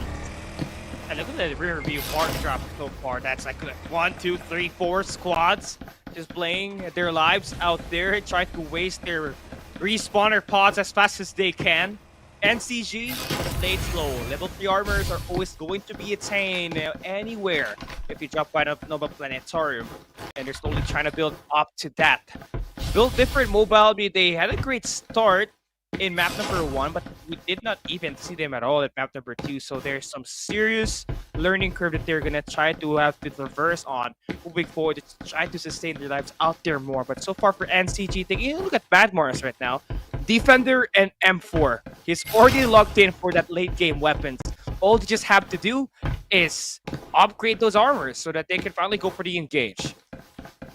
Yeah, level 3 should be enough, right? I think that's always a part of the memes, right? Whenever you have level 3s, it's time to go in for the engage. But so far, it's only Majo that has it right now for NCG. Speaking of NCG and Build Different, the thing that they have in common is both of them always actually never get in the crown or never get in the victory. But so far, Build Different has been doing well here in Season 2. So let's see if they can continue that momentum even to the land grand finals. Yeah, we'll see them, in map number 2. But right now, exactly how it's about to get hot and heavy right now as the two squads go head to each other. It almost feels like Crimson Esports is kind of a different breed when they're playing at Sunset City. Like at the Lampton map, they're kind of all over the place and just scrambling around trying to win their 1v1 gunfights. Here by the Sanctuary Tower, they've been pretty much more cohesive, able to take down the first 3 players from JG Esports, who's gonna drop down, playing it kind of risky. I don't know if this is kind of a big brain play for them, but they're going to try to back away, which is going to be the best case possible. So, Crimson Esports off to a great start, able to take 3 kills and 4 players from level 3 armors. Okay, so Crimson Esports, knowing where they dropped in last time, it was actually by right before Sanctuary Tower, right? Then they rotate towards Sanctuary Tower right now, which is kind of very standard because there's static shield devices in this area. But over at the Iris Ranch, this is another place that people really love to go for. Or this has been their comfort drop. Let's see if they can manage to bully out 1KT right now. Yeah, I mean, the thing with Izu, you can always wrap around and get some kills. You can never underestimate that good run. But Fade Hybrid able to take down 2. And they have successfully siege inside the small barn. One more player to take down, but Izu gets the high ground advantage, takes down Fade. And he's got total advantage, but the numbers game is going to be kind of overwhelming for him. And now it is going to be NCG going in for that third-party system, and Orclease will be bullied out of Iris Ranch. Oh, this time, NCG once again does it immaculately, going in for the third-party play, and right now they were able to catch Orclease off guard. They're gonna be dropping in at the same spot for squad number 4 and 5, so this is quite the risk that they're pulling off, knowing that they don't have any of those respawn pods. NCG still has those respawn pods up, so they're really trying to aim for the fact to try and get those down for NCG. Built different right now. We talked about the squad. We haven't seen them in Lampton, but right now they are doing pretty well here in the Tin Man Industrial. Managed to actually, bully out the other squad number 12, who actually is going to settle for Todd's Hot Rod, which is the high resource area right now. And I think it's going to be very vital for squad number 12 right now to get in as much resources as they can before they head over here to Tin Man, where Built Different is. Yeah, great start for this team, right? But built different, acquiring Ludi from Ghost Reborn is one major factor to allocate into. But so far, so many EMP shots on the other side of the map. Xera and Esports going at it. It is going to be Kesso, going to be knocked down by Calyx. Xera now having total lower ground control, but it is going to be Crimson Esports Finn holding that high ground. He's got an Invader and a Porcupine that can literally hurt. If he ever picks up this Uzi, he could definitely do more damage. He has to wait for his teammate to buy himself some time to get his attack to go through. Xera top out now, getting that kill confirmed. And that is going to be it. A 2P Swampo combo for Shopao. And just like that, it is going to be them getting 5 kills.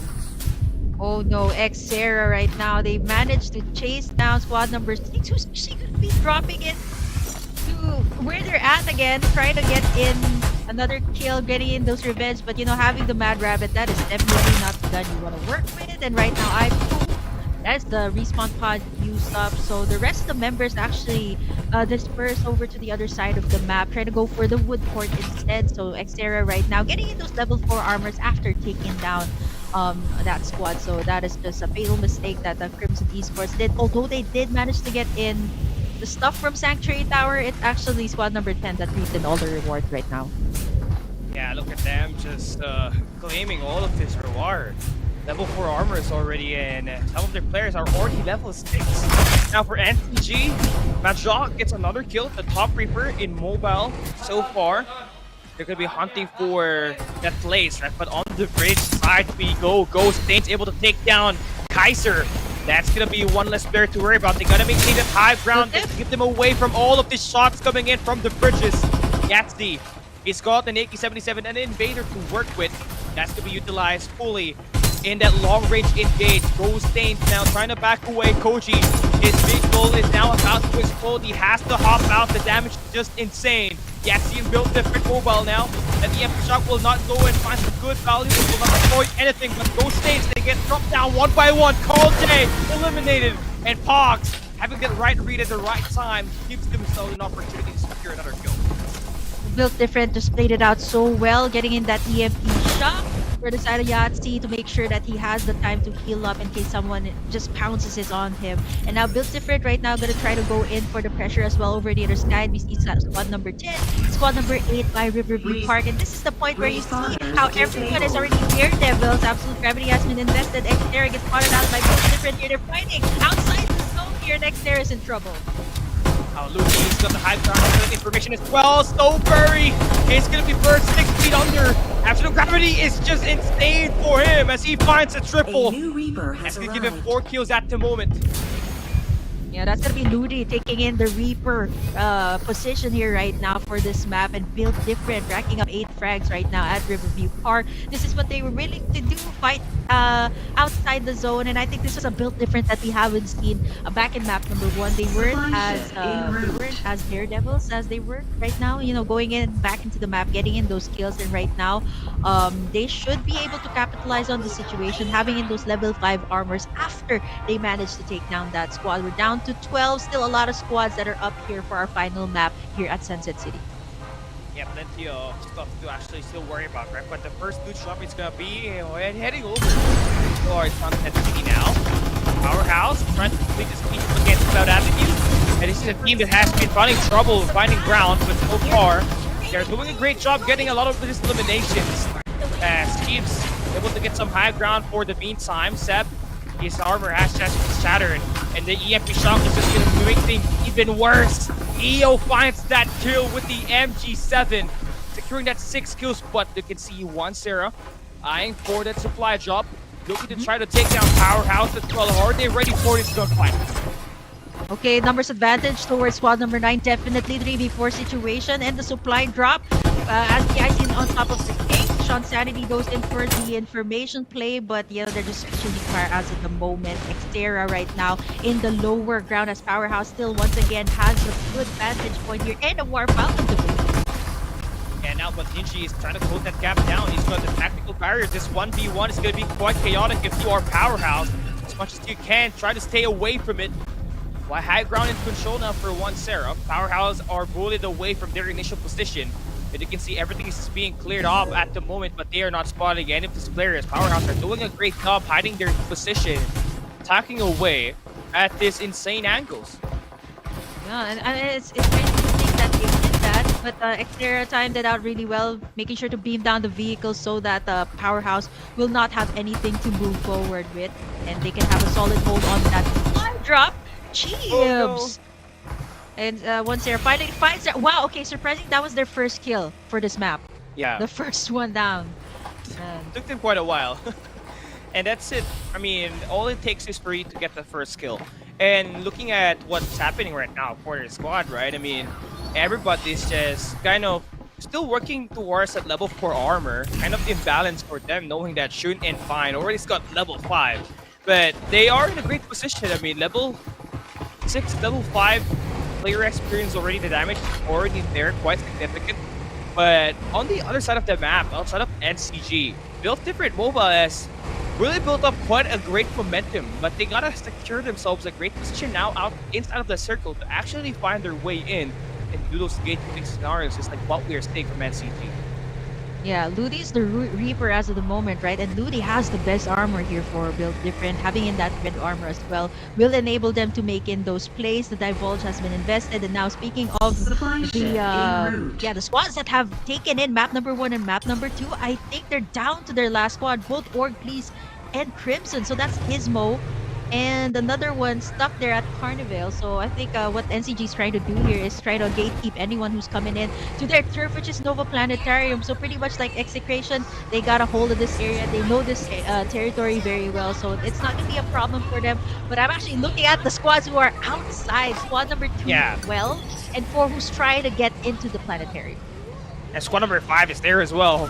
Squad number 4 has already made a great position inside, but it is going to take more than that. So far for Built Different, it's the rotation inside of the circle that has been bugging them all in the first 5 weeks of the Open qualifiers. But that soon would seem like, you know, a very smooth sailing for them right now. Nash easy with the War Falcon, secures the kill with the AK-77.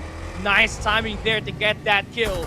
And not only they do rid themselves away from those altercations, they also do get a chance to pick away the stragglers that are going to be by the two sides.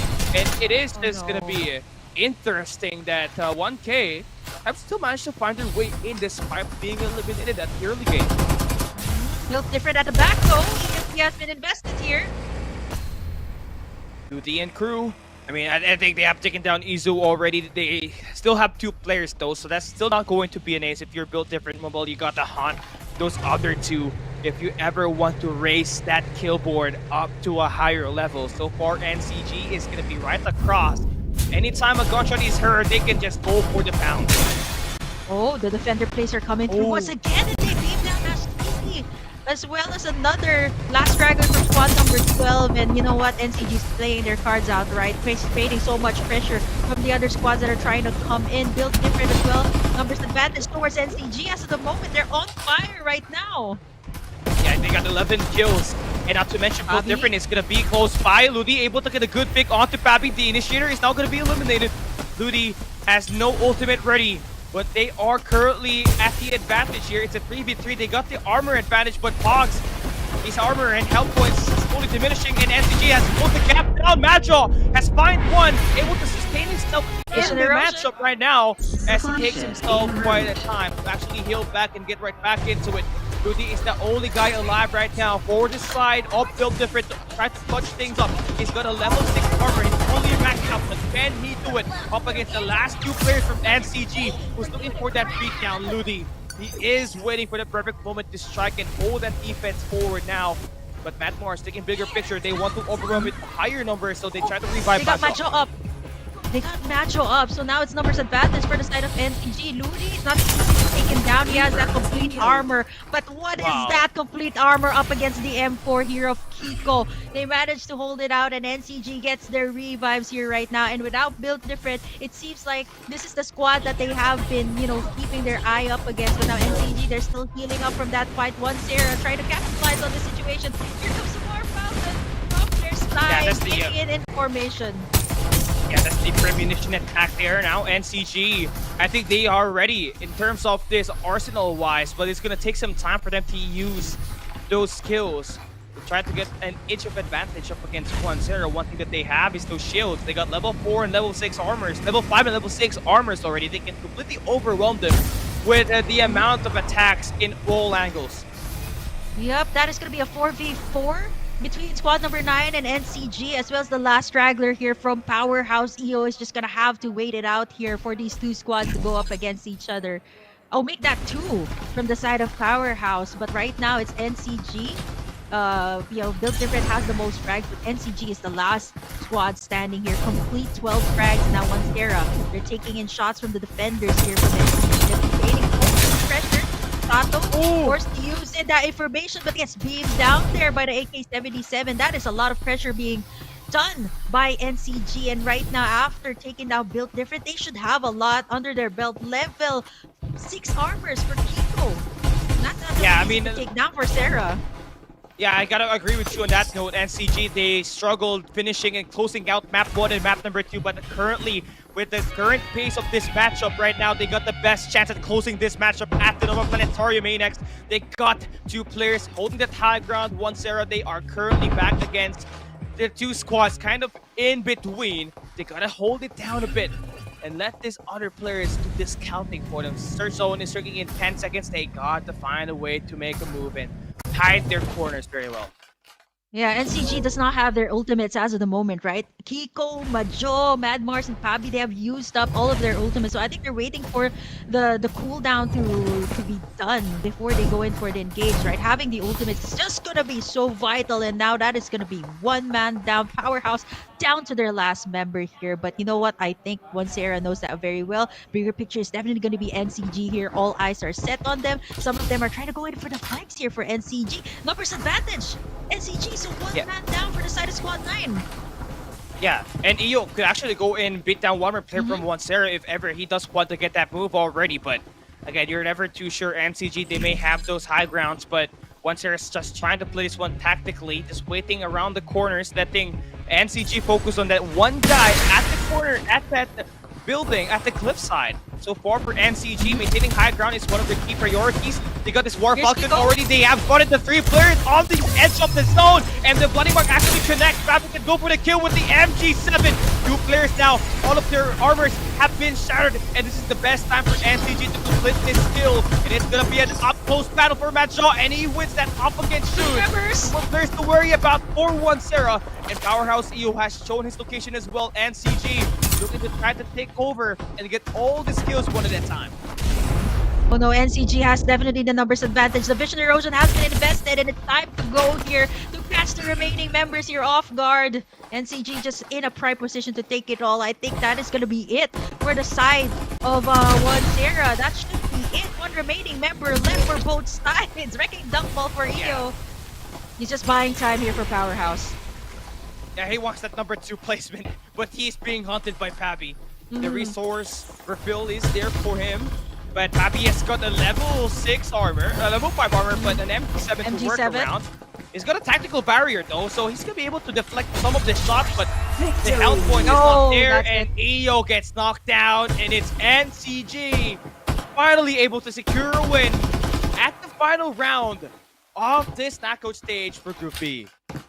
Yeah, they finally made the Ember work. I'm pretty sure that Dash is very happy about this one. SG finally gets their victory.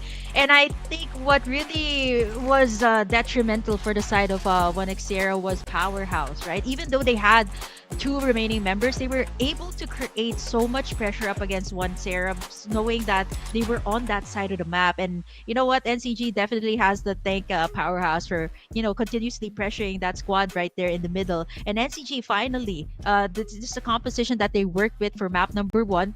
This was not as explosive as they had in the open qualifiers. 15 frags here for our uncrowned kings, and they finally get in a map here for our knockout stage. And this is going to be the very last time that we're going to be seeing them here in the knockout stage. So the next time you'll probably be seeing them is going to be in our grand finals, which is going to be a LAN event in the next 2 weeks. Let's take a look at the overall damage. Majo, surprisingly, with the Ember here, that dished out the most damage here, 2,229 to be exact here. 5 kills and 6 assists for Majo here of NCG. Yeah, great numbers coming in for the best player individually in the current Farlight 84 Philippine Championship Season 2. He has been consistent in giving this team a lot of frags. You know, his usual average is 8.5, but he does so average 5 kills at least on this first 3 maps of action that they got in this knockout stage. They did have several struggles, especially closing it out on the first 2 maps, as we had Crimson Esports and Org Please, you know, hailing up those one big fight moment for them to define that they are actually one of the better teams to look out for when we head into the offline tournament that we got in the next 2 weeks. So far for NCG, this is great. Although you may have lost your first 2 maps, you end the knockout stage with a win, and that should be able to give you that confidence that you can play well at the LAN event in 2 week time. Yeah, quite unfortunate as well for Built Different, for Ludi, who actually dished out the most damage for this entire map here for map number 3. Quite unfortunate that they were caught in between the crossfire, and at the same time, NCG managed to take them out very early. And without Built Different, right, it seems like that was the storyline here for Group B. It was a back and forth situation between NCG and Built Different. There was a time Built Different was able to get a better placement than NCG, but right now NCG, I think this is what they were looking forward to the most. Map number 1, this was the same composition that they worked with, and they finally closed out the knockout stage with the exact same composition and winning in the final map here for the KO stage. So I can't wait to see more of them, possibly in our LAN Grand Finals. Our uncrowned kings that are looking to take their very first crown, if ever, here in FPC2. A lot more fight in them left, right? I mean, they still have to go through the semifinals at the season finals that we got in order for them to qualify the grand finals. And yeah, I mean, they lost Farlight 84 Cup Asia. They lost FPC Season 1. I know it hurts, but I mean, if you're watching right now, NCG, it is just to remind you that this might just be your season. 3 times the charm, right? FPC Season 2 is the third major event that we got for Farlight 84 Philippines, and this might just be their opportunity, but it is still far from over because a lot of these teams are aiming for that number 1 spot as well. But before we even talk about that, let's take a look at our highlights. Catch up real quick on what just happened at map number 3.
Let's take a look at our MVP coming in for NCG. It's an Ember.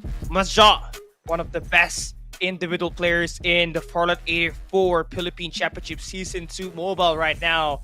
Gives himself an MVP after 3 arduous rounds. Earns himself 5 kills, 2,229 total damage.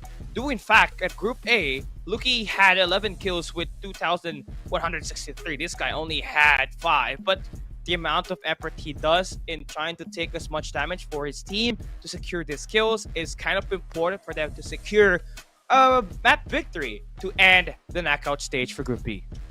Yeah, I'm pretty sure Dash will be so happy about this one. The first Ember MVP that we're getting in here for today, and it's under the hands of Majo. Yeah, this is the first time we're seeing our reworked Ember being used in FPC to 2,229 damage. I think I also have to highlight the fact that Majo was able to pull up these clutch vision erosions to be able to disengage from the fight and get all of the remainder members back up. So I think it was a way for NCG to actually disengage from the possible altercations that they didn't want there in our map number 3. So congratulations to our Uncrowned Kings. They finally get in map number 3. So that's it for Group B. I can't believe we're done finally with 2 groups. Yeah, it took us quite a while. I think it has been a long day, right, for these teams that have been playing. After all, it is going to be an arduous attempt to actually narrow down the 60 teams to 30 so that we have less teams but tougher competition when we head into the grand finals of the mobile division. And with this one said and done, up next is going to be the PC division, Group A and B. Yeah, and for C and D of the mobile division, that is going to be happening tomorrow as well. So be sure to tune into that. We can finally see who, if you haven't seen any of your favorite teams play in both Group A or B, they're definitely going to be in C and D tomorrow as long as they have qualified for the knockout stage. I believe Farlight 84 has posted all of the qualified teams in our pages, so be sure to to follow all of our social media pages: Facebook, Instagram, TikTok, and YouTube for more updates on FPC2. We're down to our penultimate stage already for FPC2, so I think it's all the more reason to watch, not if not for the drop code. So yeah, be sure to stay tuned for more of the actions of your favorite teams tomorrow for the mobile division. Yeah, it's gonna be a lot more interesting because we haven't seen Esports.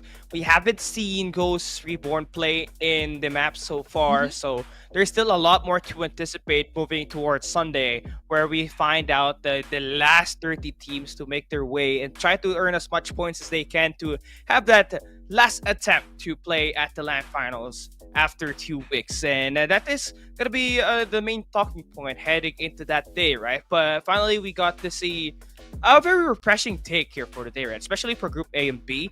We got Execration able to dominate 2 matches, but Extreme Elite Asia able to take 1 for their own at Group A. And here at Group B, it was 3 different winners. So the competitiveness for these teams and their ability to try to take a good read on their positioning has been vital for them to have that success in stopping NCG from going for a rampage, especially at map number 1.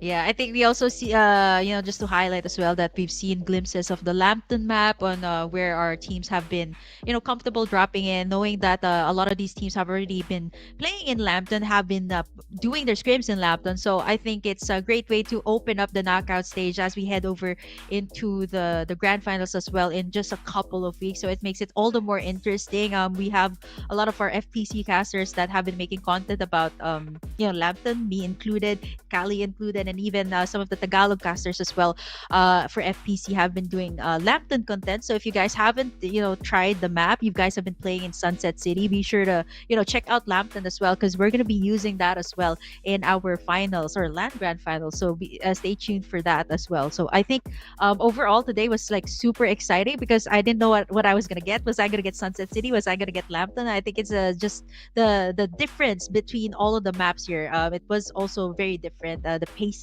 So yeah, I'm super happy about today, and I was so happy to finally see Lampton in FPC2.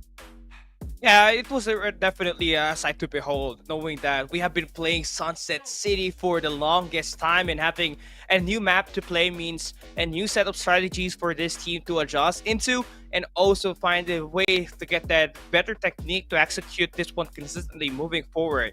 And it is just a start because right after Season 2, we got a new map that will be added in the near future. So that will just make things interesting. And it will change Farlight 84 forever because a mobile boss is about to get introduced, which will give you guys a lot more chance to appreciate Farlight 84 even more, right? But again, it is just Season 2, and we're focusing on the better teams. So far, Execration have done the wonders as the #1 team in the mobile division to actually put out a dominant manner or a dominant fashion victory at Group A earlier. Yeah, the map, I think it's so nice that I'm kind of like seeing glimpses of Season 1 that, we were hyping up Mayshell back in Season 1, Kali, and it's nice to finally see that we're actually hyping up another thing, a new map that you guys have already seen glimpses of in the Farlight 84 snippets that they've been teasing you guys with. So I think that's something to look forward to in the near future here for Farlight 84 if you guys have been playing for quite a while. So again, I'd like to announce as well that we have limited drop items that you guys can grab today. Chance to win the SRM4 candy skin, the SE White Dwarf Energy Bread, some legend tickets, or at least 50 diamonds. And all you need to do is share this live stream and make sure it's on public so that we know that you guys actually shared the stream. Don't forget to use our official hashtag Farlight84, hashtag FPC, hashtag FPCS2, and hashtag Create Your Saga. 50 codes will be given per day, and 50 lucky winners will get a chance to win the prize. So don't forget to do that because we still have our PC groups here for PC Group A and PC Group B. We also have the mobile C and D that will be happening tomorrow. So keep on doing that. It will be happening all throughout here in the knockout stage. So be sure to enjoy all of those special prizes, Carol Farla 84.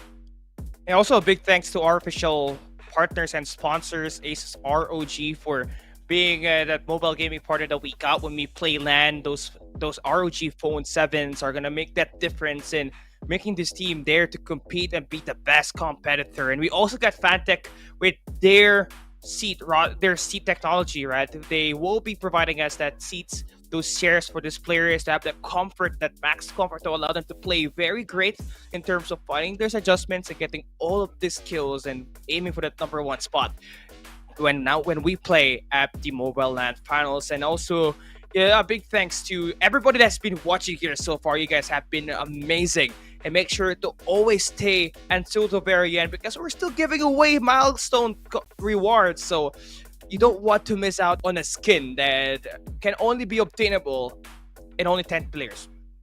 Yeah, you know what? I haven't been getting all of those skins, obviously, because I'm right here right now casting FPC2. But for you viewers, that is a treat for you guys for staying with us for FPC2. But now, Callie, we have to take a look at the team ranks here for Mobile Division, both Group A and Group B, on what went down here today in our knockout stage. And for Group B, the Mobile Group B team rankings, we start with the very bottom, that is Dare to Kill 5. And let's see who will take the top spot here. Is it?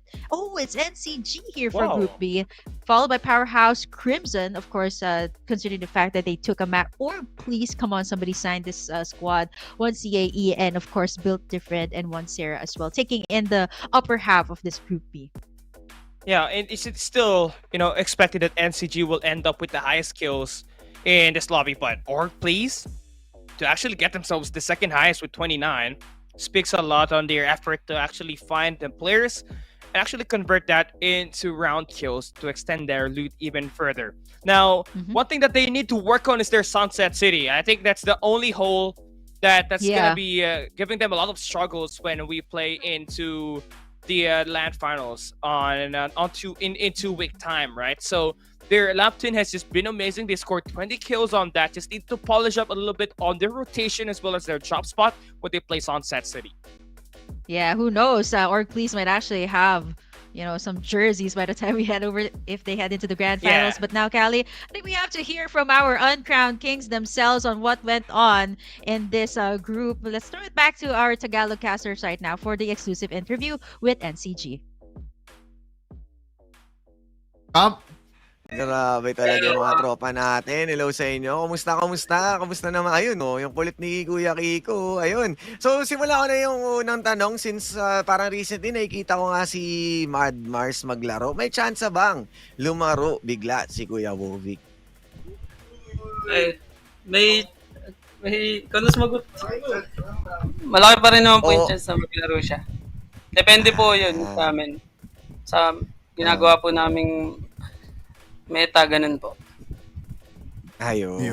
Nasa meta play pala. Sige, Kuya Otto, ikaw naman. Ako, yung tanong ko na talaga kung paano nila sinelebrate yung bagong taon. Kasi, alam ko, exciting to eh. Happy New Year sa inyo, ha? Happy New Year! Happy New Year po! Happy New Year! So, paano nyo sinelebrate? As a group ba o kanya-kanyang bahay muna? Kanya-kanya po kami nag-celebrate po. Ayun. So, may kanya-kanyang putok muna, Kuya Osiris, bago ang putukan sa Farlight 84. Ayun na nga. And, grabe, no? Sa Lampton ba? Kumusta Lampton para sa inyo? Nakikita nyo ba siya na the same as Sunset City? O meron kayong ibang... Kasi technically, kayo yung mga nag-shape ng meta recently. And ano bang tingin niyo sa Lampton? May kakaiba ba dito? O tinitake nyo lang siya as normal na mapa, parang Sunset City lang to?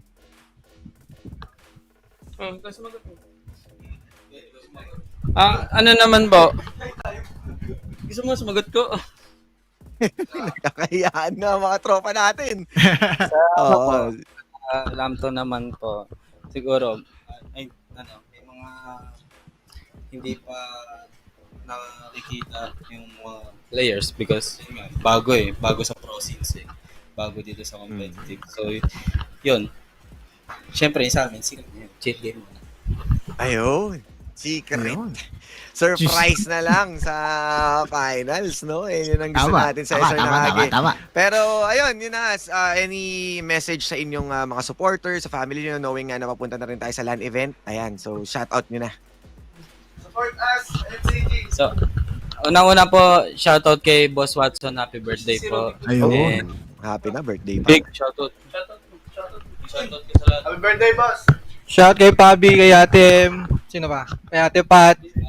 Tsaka sa bibi ko. Ako din. Ayun. Grabe naman, sana all. Shoutout din sa baby ko. Ay! Shoutout din sa baby ko. Ayun. Shoutout lang. Wala. Ayun. Baka kasi maging sa mga baby ko. No? Epas lang, boss. Epas lang. Nagkakaamuyan yung magkadugo. Wala nga. Shoutout sa mga pusa na lang, no? Osay. Sige, ayun. So, thank you, Nakagi. Sir Nakagi, once again, happy birthday kay Sir Watts. Ibati nyo na lang kami. Thank you sa inyo. Congrats ulit sa successful yung knockout stage. Kita-kits ulit tayo sa finals. Thank you. Bye-bye. Bye-bye. Happy belated birthday for the main boss of SR Nakage, Boss Watson Nakage, for for supporting this team ever since the start of Farlight 84. He has been there supporting this team ever since the epitome or the inaugural of the Farlight ACC Asia, and that speaks a lot to where this team is at the moment. There, one of the top prospects to take home the trophy for season 2. Oh, you know what? I'm so excited to see NCG as well because the last time they did mention that they had jerseys for all of us FPC casters. So again, belated happy birthday to Boss Watts, and thank you so much, by the way, for that. NCG is probably one of the top teams right now, and I think what makes them really interesting and very exciting to watch is that they really hide their strategy right now, and they did talk about the possibility of Wovik actually playing as well, maybe in the LAN Grand Final. So I think that's a different kind of strategy that they can try to work around with, right? Having Wovik in, having Madmars in, they can play around different play styles that they want, knowing that our LAN Grand Finals will be working around 2 maps, Lampton and Sunset City. So long as they don't get nervous when it comes to playing at the LAN event once again, because that's the same thing that happened to them in Season 1 Grand Finals, where we expected them to become the #1 team, but it was kind of unfortunate for them, right? It was Execration that was able to take it home, and even now Esports was able to play a lot better, but again, that loss may just be a catalyst for the success that SR Nakagi is gearing up for that mobile LAN finals. Then you guys better not miss an action, so do drop us a follow on all our social media pages so that you guys are updated at our official live streams and official updates. Yeah, wow. We finally got to see Lampton here today. I mean, I know you prefer Sunset City, Kali. I think it really depends on your play style. But, how did you find it so far? I mean, just to give like a little wind down for everyone who has been, watching FPC2. I think for me, moving forward, if you're playing Lampton, I guess you have to start on the edges of the map. Just like what we saw from Execration, you gotta start to try playing at Remnant's camp, and after building up a great arsenal, then there, you can actually go for a lot of the skills. But in order for you guys to do that, just like what Burger Kim has on her content at her page, you have to use vehicles, you gotta use those 4x scopes to get a lot of the skills for you guys to sustain a lot more kills out there. Yeah, when I first heard about Lampton being used here in FPC2, I was so excited because this is the reason. I don't think I ever put this out on stream, but Lampton is the reason I reached Ace I've been grinding. Everybody was grinding in Sunset City. There were times that I did, but I think it favored my play style a little bit more because I'm more of like sniper plays. I'm more of long range. So I really loved, Lampton. So there was a lot that I could say about Lampton in my content. So I'm gonna be having like a part 2 afterwards. So stay tuned for that one. I'm gonna be posting a little bit more tricks because I've been playing that ever since FPC 1 as well. So yeah, big props to Lampton map for carrying me all the way to ace, because I don't think I would be able to do it in Sunset City because it's a whole lot more competition there as well, because I know a lot of people have been so comfortable with Sunset City. But yeah, don't worry guys, you're going to be seeing Sunset City back and forth with Lampton, both in the LAN Grand Finals and the PC Finals as well. Yeah, I mean, the thing with Lampton, right? I mean, everything has to be played with range. And without vehicles, it's going to be quite hard to close down those distances, especially when the terrain is quite high. So those are some key important roles that we got in this matchup. And it's just going to be interesting, right? So here for this knockout stage, our top 15 for Mobile Division is about to get relayed in this matchup right here, in this scene right here. So let's see who's going to be able to make it out in the LAN event. It seems like Execration, NCG, CA Max, and Powerhouse are going to be returning there. Same thing with XEA. Any more key takeaways for you there, BK? Ooh, I think what's really interesting here in the knockout stage is finally one of the Master X teams actually make it here. I was like, okay, there's at least 4 or 5 right that they fielded out. So finally, Master X2. It's a really big community, like what you mentioned, right, for Master X, and it's so nice to see that they're actually playing competitively as well. Tyrant and PH Beta has made it as well. So Extreme Elite Asia, a couple of names that you guys have known ever since ACC. So it's so nice to see them once again to being able to qualify in the knockout stage here for the Mobile Division. The Org Police will make it into the LAN finals, so that has to be great. Now they're aiming for that sponsor so they can get those jerseys and be uniform when they play in that LAN finals. It's gonna be interesting because Org Police has shown signs that they can actually play great. It's just a matter of finding that right organization that can help them play at the next level of competition, and that right there is something to iron out for, because in 2 weeks' time it's going to be another LAN event, BK. The jerseys. I'm definitely looking forward to that. Stay tuned. We might actually be cooking something up there for Org. Please, come on, somebody please take in this squad. But I'm happy to see them once again. We've seen them back in FPC 1. So if you guys missed out, you were out back in FPC 1, you weren't able to get in your tickets, you guys can still do that here in FPC 2. But we haven't announced the location just yet. So us two are looking forward to see where it's gonna be at. So last time it was at Shooting Gallery Studios in Makati, Philippines. So if you guys are from the Philippines, you guys can catch the LAN Grand Finals of FPC 2. So again, wait for the announcements on the official Farlight 84 pages. Yeah, and that's it. That's going to be finishing up our Group A and Group B for this Mobile Division. Thank you guys. You have all been amazing. And make sure that you guys stay still until the very end, because the milestone rewards are going to continue when we hop into the PC Division. It is Cali Gaming here with Burger Kim. Up next, it is Dash and Infinity.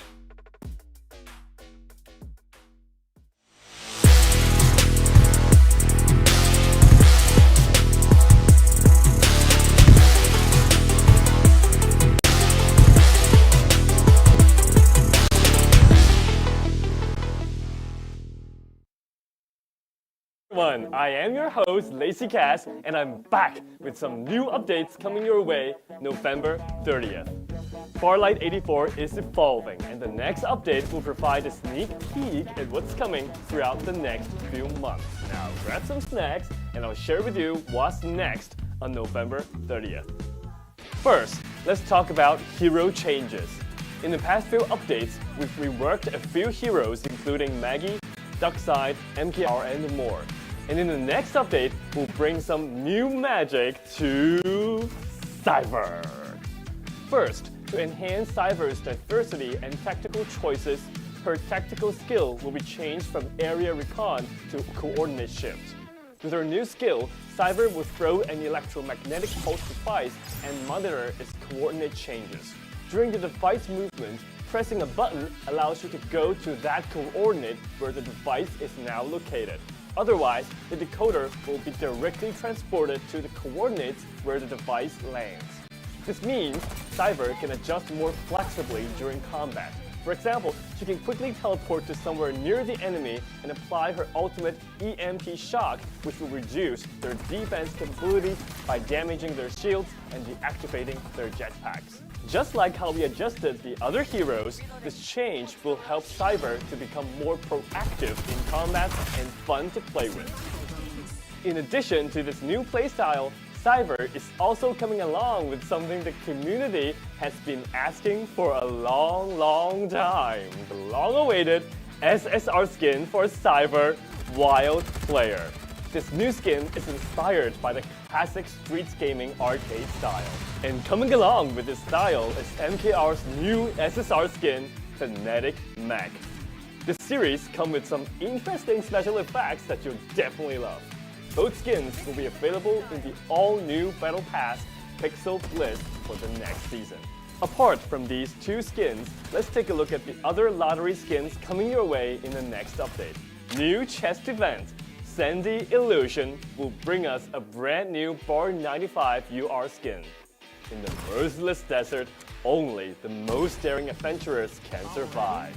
Also introducing the new lottery wheel, Polar Adventure. Craving piping hot pizza in the freezing Arctic? Look no further than Maggie's new SSR skin, Absolute Zero. Starting from this version, we'll gradually enhance the artistic style of the game. You've shared a lot of ideas about the game's art style, including suggestions for a new lobby art. That's a fantastic idea, but to do that, we need to first redefine the style of some characters so everything can look coherent. You may have noticed that many new skins released recently share a common theme. They all look trendy, quirky, and modern. Knowing that you love how these skins look, we'll start by expanding the aesthetics to some of the heroes that don't share these traits. And the first one is our fireman, Captain. Captain has a low selection rate, averaging only 3%. Unlike the other characters, we feel that Captain lacks his unique personality with the current character design and would like to update his look. The new Captain will have a more prominent personality, showing his robust physique with a gentle and reliable twist. Inheriting his instructor's will and continuing to seek truth, Captain will become the synonym of justice and will remain a helpful friend of the neighborhood. Being a skillful fireman, his Aqua Blast skill deals extra damage and slows down the enemy. What did you know? The effects actually become stronger when used closer to the enemy. I bet most of you don't know because so few of you play as Captain. Now, to reintroduce this hero to all of you, we prepared a video to tell you more about Captain. So remember to subscribe and hit the bell for more Battle Royale content. What's that? Captain's dancing? Listen closely. His dance comes with music now. In the upcoming new version, we're introducing special sound effects and background music to some dance emotes. I really can't wait to try them and piss some people off. In addition to the dance emotes upgrade, in this update, we're introducing a new item, Kill Announcement. When you kill an enemy, everyone will see this announcement. Everyone talking about showing off. This will become a brand new way to highlight your perfect kills. I finally have some new motivation to practice my shooting skills. To make the gameplay experience more sophisticated for the long term, we're planning to make some important changes to the weapons in Farlight 84. So far, you'll notice that the recoil of our guns is designed to be relatively low compared to other games. The result is that it is relatively difficult to distinguish the unique feel of different weapons within the same type. This has created a weird situation where some guns feel so similar and some guns are not that useful in most situations. In this update, we'll start working on this part of the gameplay generally known as gunplay. We will start by adjusting the feel of the AK-77 by making it feel realistic to hold and shoot. The first aspect is bullet spread. So far, all of our weapons have fixed bullet spread trajectories, not random. And in this update, randomness will be introduced first to the AK. The bullets you fire with the AK will no longer feel stale, but will spread more organically within the crosshair range.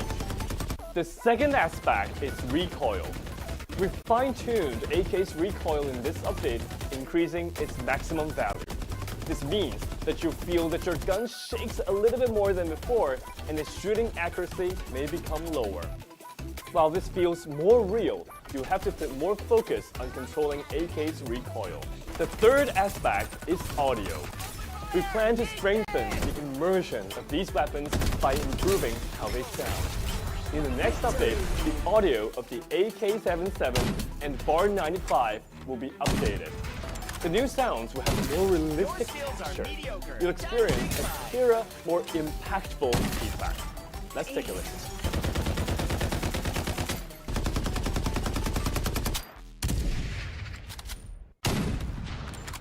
Overall, our goal with these adjustments is to raise the skill ceiling of gunplay, giving you more room to learn and master the weapons.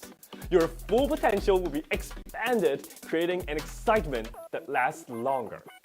You may ask, will that make it more difficult to play on mobile devices? We totally understand your concern, so the mobile experience will be optimized by recalibrating aim assist so that the experience still fits well in the palm of your hand. We're preparing a special announcement video to talk more about these upcoming changes and share some design thoughts on making the Farlight 84 experience even better. So subscribe and follow us to stay tuned. Next up, events.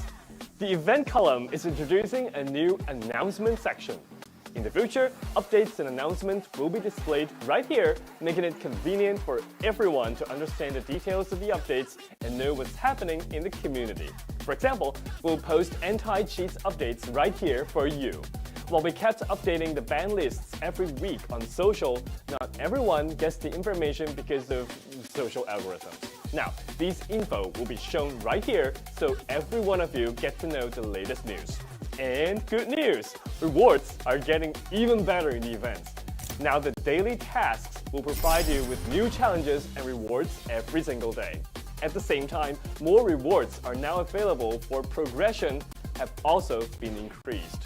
We've added the drop of Elite and Legend pack in the progression track, and you'll keep getting extra rewards even if you finish the whole progression. We have also optimized the chest event. The chest event will now be an open draw, meaning you can be sure which item you will get for certain within a given number of pulls, let's say 50 pulls. In the past, you couldn't be certain about that. Additionally, on any PC version, the update will now support the direct purchase of weekly and the monthly cards, offering more choices for you to support the game's development. Personal profiles also have some exciting new additions. In the future, your profile will display a popularity score. Encounter a good teammate, give them a follow to boost their popularity. At the same time, you'll be able to view the history of visitors to your profile. Talking about social features, I guess you have encountered this weird situation. You see a friend when you log into the game. You want to invite them, play together, but they're already in a match. You wait, and they finally finish that match. You press invite, but he's in matchmaking again. After the update, you won't get this kind of trouble anymore. You can schedule to play with your friends who are currently in the game. Of course, if they indeed don't want to play with you, sadly, it's okay, we'll find another one. Now, you finally managed to find a friend to play together and you're in matchmaking now. While you wait, you want to claim the event and seasonal rewards, but you find that you can't click. After the update, this will happen no more. You can now claim the rewards whenever you see them. Finally, before everyone in your team's gone after a match, you will relive your highlights in the game. Every brilliant moment is worth watching and analyzing repeatedly. And I mean repeatedly. I'm sure you'll want to watch that 1,000 times. Okay, that's all for the update on November 30th. It's also almost December, and we've prepared some community holidays events for everyone. So once again, subscribe and follow us so you don't miss out on these free holidays rewards. Don't forget to like, comment, and share this video with your friends. Get the game updated on November 30th. I'm Lazy Cass, and I'll see you in the next one. Bye!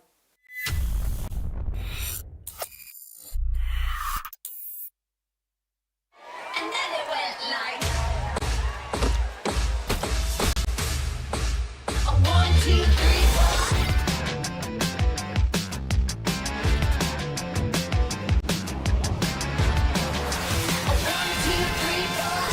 It's fast, yeah, you're gonna shut already. Battle your battles, you gotta tell it out with a cure. Bring it to the world.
Welcome back to Farlight 84 Philippines Championship Season 2, and we're here, Dash and Infinity, and we're going to be your shoutcasters for today's match. Just a while ago, we have seen mobile teams, Group A and Group B, and now we're going to go back. That's why we have a different background, because we're now in PC for Group A and Group B. Yeah, it's going to be amazing, right? Because from what we've seen, you know what, we've always emphasized this. There's a huge drastic difference of mobile and PC, and now in addition to that, we're adding a new map. We're adding Lampton into the mix. Yeah, it's basically like a different game. Especially, this is what I love about Farlight 84 having a mobile and PC division. It's basically like a very different game because the mechanics that people need, especially when they play it in mobile and in PC, are vastly different. That's why even the capsulers that they use in these maps are quite different whenever we go to PC and even in mobile. Yeah, it definitely is brand new. I mean, a while ago, we saw Mobile Division playing in Lampton as well. It's really quick and swift. Yeah, and that's one of the differences here in PC. But again, let's take a look at the explainer that we're going to have on what just happened during the past few weeks. We had the regular stage, and now let's take a look at what happened here.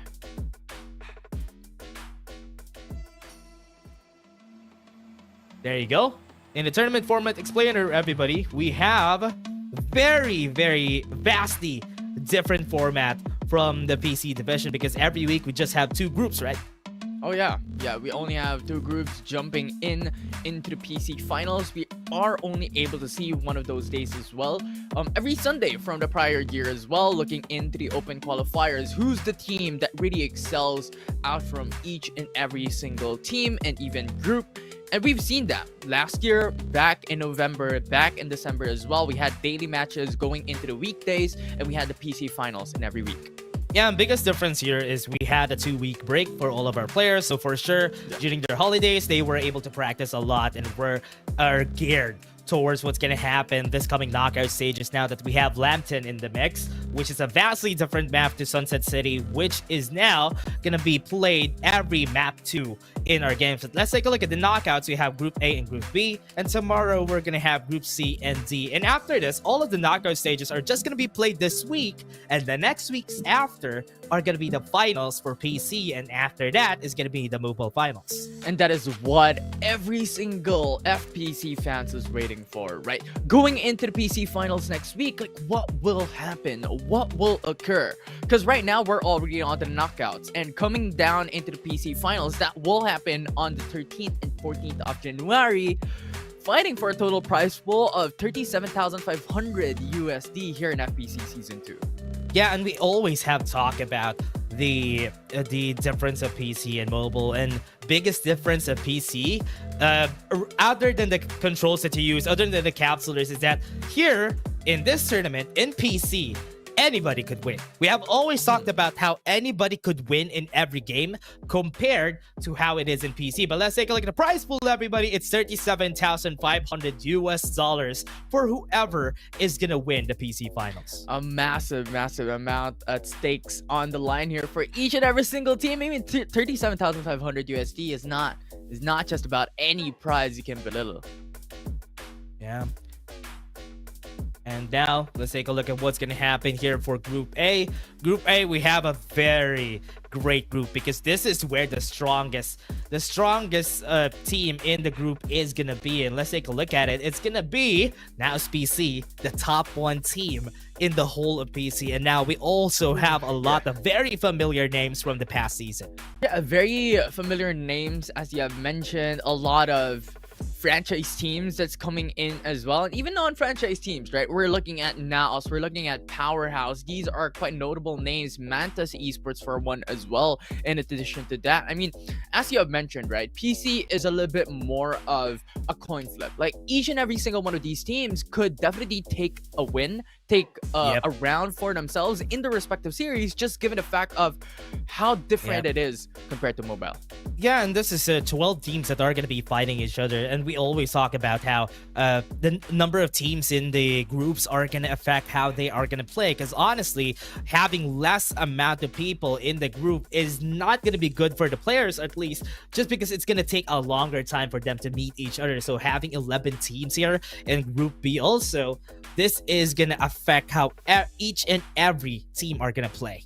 Yeah, and quite honestly, having a lesser amount of teams means that it's going to be much more of a patience game. It's going to be much slower looking at Group B, because that is what we have seen back in Season 1, wherein there were a couple of times wherein the qualifiers went to less than 15 teams and it went so much slower than what we have been used to. And as we go on to our games, though, everybody's going to be adapting to each other's playstyles. And this is what I love about the best of 3 matchup that we have in the tournament. But the problem there is they're not going to be playing on the same map. Before, they can do that. Now it's going to be different because they have a buffer, which is going to be map 2. And Lampton is where anybody could definitely take the win. We thought a while ago while watching the mobile division that the teams that are on the top might be shaken by some other teams. But no, the teams at the top are staying at the top. NCG and even Execration were able to get up there during the last games. Yeah, I mean, it's the best teams that we're talking about. You know, there are a lot of changes, but from what Execration has mentioned a while ago during the interview, that they were also doing a lot of these scrims in the new map as well, in preparation here for the changes that we've had in FPC Season 2. And I believe we're going to see a similar pattern here during the PC division, wherein a lot of these teams are now going for practice in this new map. Yeah, as more teams go into the scrims and even for the practices that they have been doing, we're going to have a different meta as we move forward and as the patch goes. And even if we have another capsular that's going to come out, that is going to be drastically changing. And the competition is just going to be evolving and evolving until maybe a lot more seasons that we move forward. Season 3, Season 4, or as more that we go. But again, everybody, that was just a very nice time to talk about everything. That was just our pre-show, everybody, because we're gonna be taking a short break before we head into the actual game later on. See you guys in just a bit.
And that's a bit of a short break, everybody. We're back again for FPC, and again Group A is gonna be where it's gonna start. Now Esports is gonna be one of the teams to look out here in this teams, and even Mantis that has been a really strong force ever since the start of the season 2. Yeah, they have been a powerhouse, if you may, during the PC division. I know it sounds a bit ironic because we have a powerhouse team in the mids here in the PC division, but they're really just strong. Yeah, but again, a powerhouse, even though that we haven't seen them that much. We have seen them on a different, or at least in Group A. They're going to be in Group A here. Powerhouse fanboys are going to be staying. And even though they haven't performed as much as explosive as they were during the PC division back in Season 1, in Season 2, they're going to be back, and they were the top 12, or rather top 9 team, if I remember correctly, overall in the PC division, and at least that's still a really good spot to be in. Yeah, a very, very good position, a very good spot as well coming into today that we have here in the PC. But I'm really curious, right? Because coming into a look into Group A and Group B, we're not seeing the former defending champions. So expectedly, they should be going into tomorrow's matchups. But as we have mentioned, Group A for the day. Yeah, I mean, for everybody right there, the qualified teams that are going to be in Group A, we're not going to see, as you said, the former champions that we have should be Dream Team. But that team also changed their names to Beta Esports once we moved into Season 2, but we're not seeing them. So yeah, I think they're going to be seen tomorrow in our games. But again, I think Beta Esports hasn't had a really great start this Season 2. That's why we're not going to see them at the top though. So in Group A, we see other teams being at the top here. Oh yeah, definitely yes. We've touched upon it, right? We're looking at the likes of Naos, Mantas. We're looking at Powerhouse Fanboy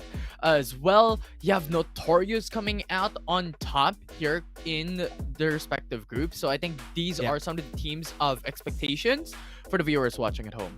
Yeah, for everybody watching, it's gonna be really fun, because at least in the PC division, if it took a long time in the mobile division, in the PC division is gonna be different. It's gonna be fast. Everybody's just gonna be killing each other as soon as they see each other, just because the meta when it comes to the guns are very different. The Ancient Star are even meta here, and even the Defenders are always gonna be meta in the game. So that's why it's always gonna be great here for the PC division. It's a lot more explosions that we're gonna see here. But again, take a look at the hashtags that we have here. In-game rewards, as long as you put that down there, post and share everything that we have here in the Farlight 84 FPC Season 2, and use those hashtags for us to see you guys. Yeah, and there's a chance for you guys, for the viewers watching at home, to be able to win an SR M4 Candy Macnnonade, along with other skins as well. So just share the live stream. Don't forget to include your UID and include those hashtags below. Yeah, and again, everybody, that is going to be the rewards that you're going to be having. And also, I would like to thank ROG for being one of the sponsors of our event for FPC Season 2. And again, for the LAN event, you're going to be seeing the players holding an ROG phone in their hands. So for those who dare, take an ROG phone and take it to yourselves, because that will help you out in playing your games. But again, we're going to go to Game 1, everybody. This is going to be the first game of the group for the PC division, and we will have some fun. And let's go to Sunset City. Yeah, fun and chaotic all at the same time, because right now we're all really dropping down into map 1 of our group A here. This far, the Land of the Dead, once again, very, very heated across 4-3 squads coming into game number 1, and then the rest of the teams are now jumping into Sunflower Shopping Mall into the northwest side of the map. Yep, and now let's go into it. This is going to be the start of the players. Now we have talked about how less amount of players we have here. We have 12 teams that we have in Group A. So this is going to be quite different. Now as we see, we have always known that they always love going to Power G Station. Even their mobile team loves going at Power G Station. So that is where you'll see now every time. But again, Riverview Park side of our map doesn't have a lot of players, and even the Ducks side of our map, the right middle side of our map is very much empty. And this plays a huge favorability to the likes of DTEX3 and also Paragons, right? Because the thing is, they can start up onto Sanctuary Tower and then rotate onto Riverview Park. And same goes into PCX. So after jumping into Carnival, they can rotate into Riverview Park. And now it really just depends on where the circle will land at the very first initial point here in this game number 1, wherein a lot of these teams now may decide, where do we want to go? Are we going to go elsewhere, or are we going to stay put? Yeah, we're gonna be seeing something different here for our games for today, because at least now it's gonna be a bit slow in the early game just because there's a lot of space that we have in the game. But Squad 1 and Squad 11 are for sure gonna be seeing each other this early. Nobody has used some of their respawners just yet because we're still as early as we were in the game. So let's just take a look at how Naos is gonna be playing this. In addition to that, you mentioned this, right? We're going to look at this early game a little bit more patient and a little bit more quieter. The reason for that is we only have 12 squads jumping into game number 1, and that is one of the aspects, and that is one of the, I guess, formula for a slower game. Yeah, and even PCX Esports here, they have squad that is going to be eliminated right now by Nitrox. But Nitrox, look at that. Nitrox doesn't have a lot of players anymore. Already lost one of their members. It's a good thing that PCX is still keeping tabs on where Nitrox is going to be. They still have 2 members. They can still go for the revive as long as they win this fight. Yeah, they could definitely do that. And they have 2 members left for the side of Nitrox, and there is an opponent on the rooftop of where they're currently standing. So this will be a difficult time for both of these teams, as this will be a lot of time being wasted. Now they're going to be working with that. The Dashes are still working their magic. Right now they got the elimination once at PCX. Oh, they're going to get eliminated this early in the game. Already have 1 squad eliminated. Yeah, 1 squad already eliminated, brings it down to 11 teams left in this game. And the huge problem with that is Naos is just around the corner. They are currently sitting at Nova Planetarium, and they have information, right? You have so much high ground coming into this position, and you also have eyes coming in from the likes of Cosbang as well, with the defender on hand that could really just shoot down and rain bullets down onto Carnival. Yep, and as we start this though, everybody, this is going to be different now for Naos PC. Or now they're going to be starting out right here, Powerhouse on the other side. Squad number 3 is just going to be running away from Sunflower Shopping Mall. As usual, Powerhouse has always been going to Sunflower Shopping Mall. Even back in the day, they always go to the construction area. But right now, they are back at ACC Boulevard. ACC Boulevard is where it's at. Currently, you have Powerhouse as well, just waiting on the brushes, waiting behind the trees. Doesn't want to go for those engages, because this is the big thing about the PC division, right? Anything could happen, and there's just more skill ceiling jumping into the PC division, wherein anything could change just with 1 fight, and just with 1 wrong position, your whole team could get eliminated. Yep, and for everybody who has been looking to play in PC, this is one of the biggest advantage of PC because of the precision of your guns compared to the mobile division. Yeah. People could play a lot of the snipers, the defenders, but compared to the mobile division where you don't usually see that, this is where you usually just see everybody just playing snipers. Yeah, utility game versus aim game here that we had for the PC division when it comes to comparison. But thus far, this is already what we have expected, right?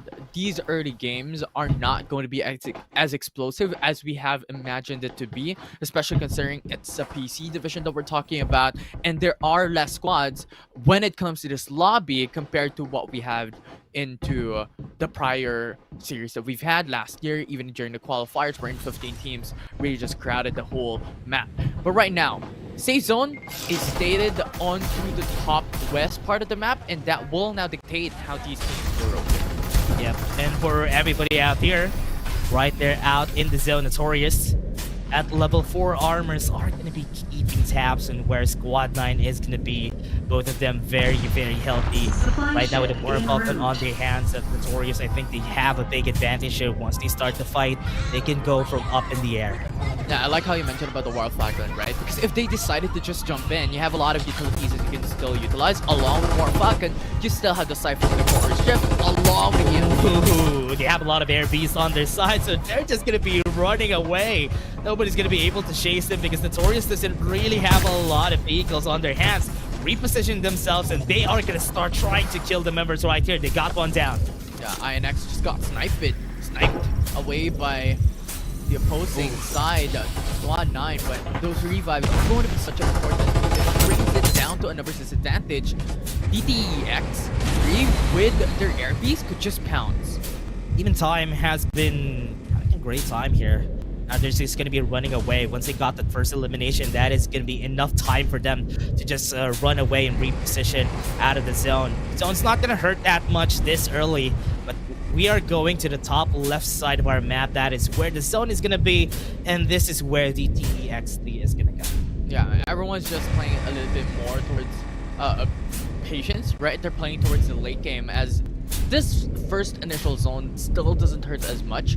But considering the fact that we're playing here in the PC division, I think positional advantages and getting the prime position early on inside of safe zone speaks so much more advantage compared to mobile. Yeah, because in mobile, you have a lot of utilities to use if ever you need to go inside the zone. That's why people have been loving just taking the chance to get themselves into the zone first, except for these two squads that we have been seeing since a while ago. Now, Notorious, you're gonna see two squads fighting each other. Right now, they already got the elimination. They need some time for them to recuperate, but they don't have that amount of time because Notorious is already here from up in the air. They're gonna be eliminating them one by one. And Mantis, everyone with them, just one last member trying to run away, and that's gonna be out of it. And the respawners are gonna be back up for Mantis. Yeah, Mantis is still in the game. They are going to be using the respawners at the moment, going in for the relocation more towards inside of the safe zone, but very drastic difference right now from what we had used to when it comes to equipment. They've lost everything. Yeah, Nitrox Aces just getting damaged from far away. Don't really have any space to move around with. Right now, Powerhouse is just putting on a lot of pressure, not letting them move from their spot. Zone's gonna be closing down, so they need to move. They have to move. They have to really just change things up. They have a couple of minutes coming in, 1 minute and 20 seconds before the zone closes in once more. But those damage from long-range fights, Nitrox. Oh man, Nitrox not even being given any opportunity to get their armors back up. They started out in this area and they're still back at this area. That's why they only have level 3 armors on their side. Powerhouse had a lot more chance to move around. That's why Intense already has the level 5 armors on their side, but they still are keeping tabs on where Nitrox Aces are gonna be and waiting for their rotations once the zone closes down. Yeah, and this will be a huge benefit for them. Like, having to utilize these amount of shields to deny these huge damage coming from defenders will be very important.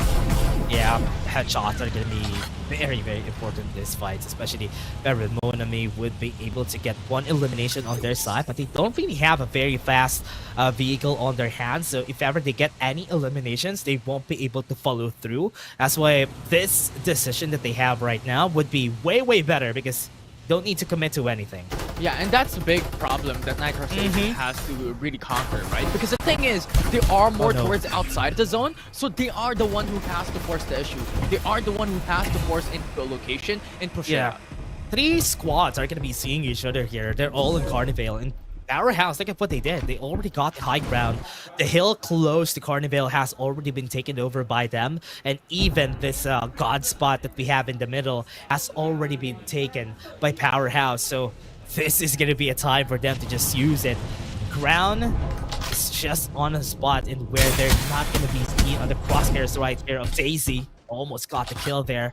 Powerhouse still keeping them at bay. Yeah, and you see the reason why Nitrox Aces wants to really just relocate themselves more towards the edge of the zone and move towards the Nova Planetarium, right? Because that's the thing, there are 2 squads just waiting to pounce on them and waiting to kill them and hunt them down.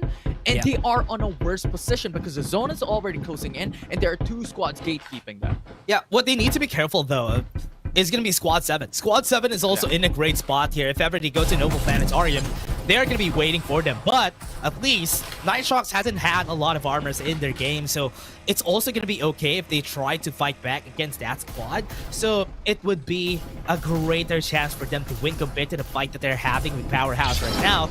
Right now, Crown is going to be fighting against Powerhouse, so they're a bit distracted. So that's a good time for Nitrox Aces to just run away. Yeah, we'll see what their decision would be. Nitrox Ace is just waiting around the corner there with Powerhouse already staying put as well. So thus far, it's all about these patience game that every single one of these teams could do. Because once again, remember, one of the strategies we have emphasized before is the third party. So if one of these teams decided to really just go all in, another team could really just follow through. Yeah, Sense not loading Brown. Gonna be jumping out and about, using the gunboat to just run away here. They still have a War Vulcan on their hand though, so this is gonna be good for them. Just gonna be taking the supply drop for themselves, not letting Nitrox Aces get out for free. Powerhouse is just gonna be left alone here while the other squads move around. Yeah, and Squad 5 is there as well, just going towards the safe zone already. And this is a smart decision, right? Because that's the thing. Getting the prime position once again, getting inside of the safe zone allows you to do this. Be the gatekeepers of the squads that wants to play towards the late game, wants to play a little bit more slower, and wants to really just buy time for the team to get placement. And getting the initial point into the safe zone allows you to really just push the enemies down. Yeah, especially if you are in a big standstill. While the fight happening, nobody with fire in their hands. Eric is going to be taken down. That's going to be one taken down already on their side. They have the Divulge 2 getting information of where Powerhouse is. They're going to start to fight. They got some kills on their side. Intense has been taken down already. They're going to be taking down one more. Powerhouse just got trapped by Crown, and they were waiting for this opportunity. Daisy's going to be next, half HP, and he's going to be down in the dumps. Explosions from far away, and Crown was able to take them all out. Yeah, they were able to get that. Coming in from that fight and coming in from that engage brings it down to 9 teams remaining into this matchup. But look at Nova Planetarium. There are 3 squads right here. Yeah, up in the air though. Nitrox Aces, as we said a while ago, they're gonna be meeting with another squad, which is just gonna be Squad 7, and Squad 10 is also here. So that's gonna be 3 squads. At least they know what to do here. They are just they have the idea, they have the information that there's 2 squads fighting about in Nova Planetarium, and they don't need to risk anything. So they are just gonna be keeping themselves at the edge, just keeping themselves healthy, and they try to run away. Yeah, if they try to run away, this will be a lot of gunshots coming from up above. But Nitrox in a worse decision as they are sandwiched between 2 teams right now. Squad 10 and Squad 8 to be more specific. So if ever they are on a bad position, a lot of these teams could really just put them out and disintegrate this team out of this game. Yep. Frenzy bombs and the cluster grenades are available a while ago, but they already used it to clear some angles. Nitrox Aces, we have been seeing a lot of Nitrox Aces this game, but they are in a prime position in where they're gonna be seeing every other squad. That's why they're always in the observer. It's because they're always in position to fight anybody, and that's why Nitrox Aces, the story that we're looking at right now, we're seeing some other squads just getting taken down left and right, while Nitrox Aces still remain back. Purge has 2 members still alive right there at the top. Ojin will be trying to take one down. They might be able to take one more. Nitrox gonna be running away. They have a Maggie on their side. They're gonna be running around. The Ancient Star was able to hit him in the head, and he wasn't able to finish it, but at least they were able to win. They were able to win this, but once again, Naos is just on the horizon here. Has the audio cues from what was happening in the Planetarium now.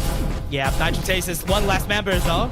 Gonna be running, but no, they're not gonna survive. Naos is just in a very good position.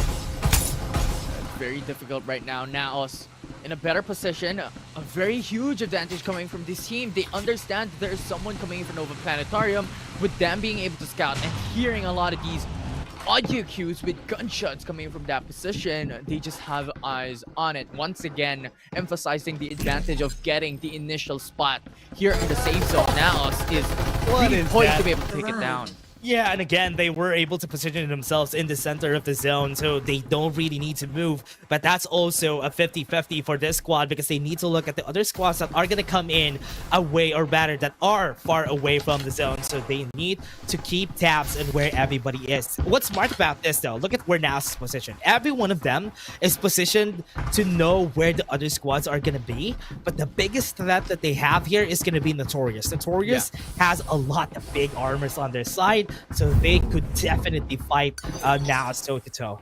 Yeah, in addition to that, they also have Cypher and Lucindo, which is really to be expected already. But once it happens, if Naos decides to stack up on each other, that will be such a detriment for them if ever these two ultimates with the Absolute Gravity and EMP connects towards them. So that will still be something that Naos Esports really has to respect, considering they also have level 4 shields only coming into this latter stage of the game. But 4 teams remaining will give them a little bit more leeway to be able to focus in on one team before they continue fighting up against the others. Divulge against Naos. Information is going to be given to whoever's squad just used his ultimate against them. From what we're seeing, Brown, the last 2, or rather 3 members on their side, Naos is just keeping them at bay, keeping them at the edge of the circle.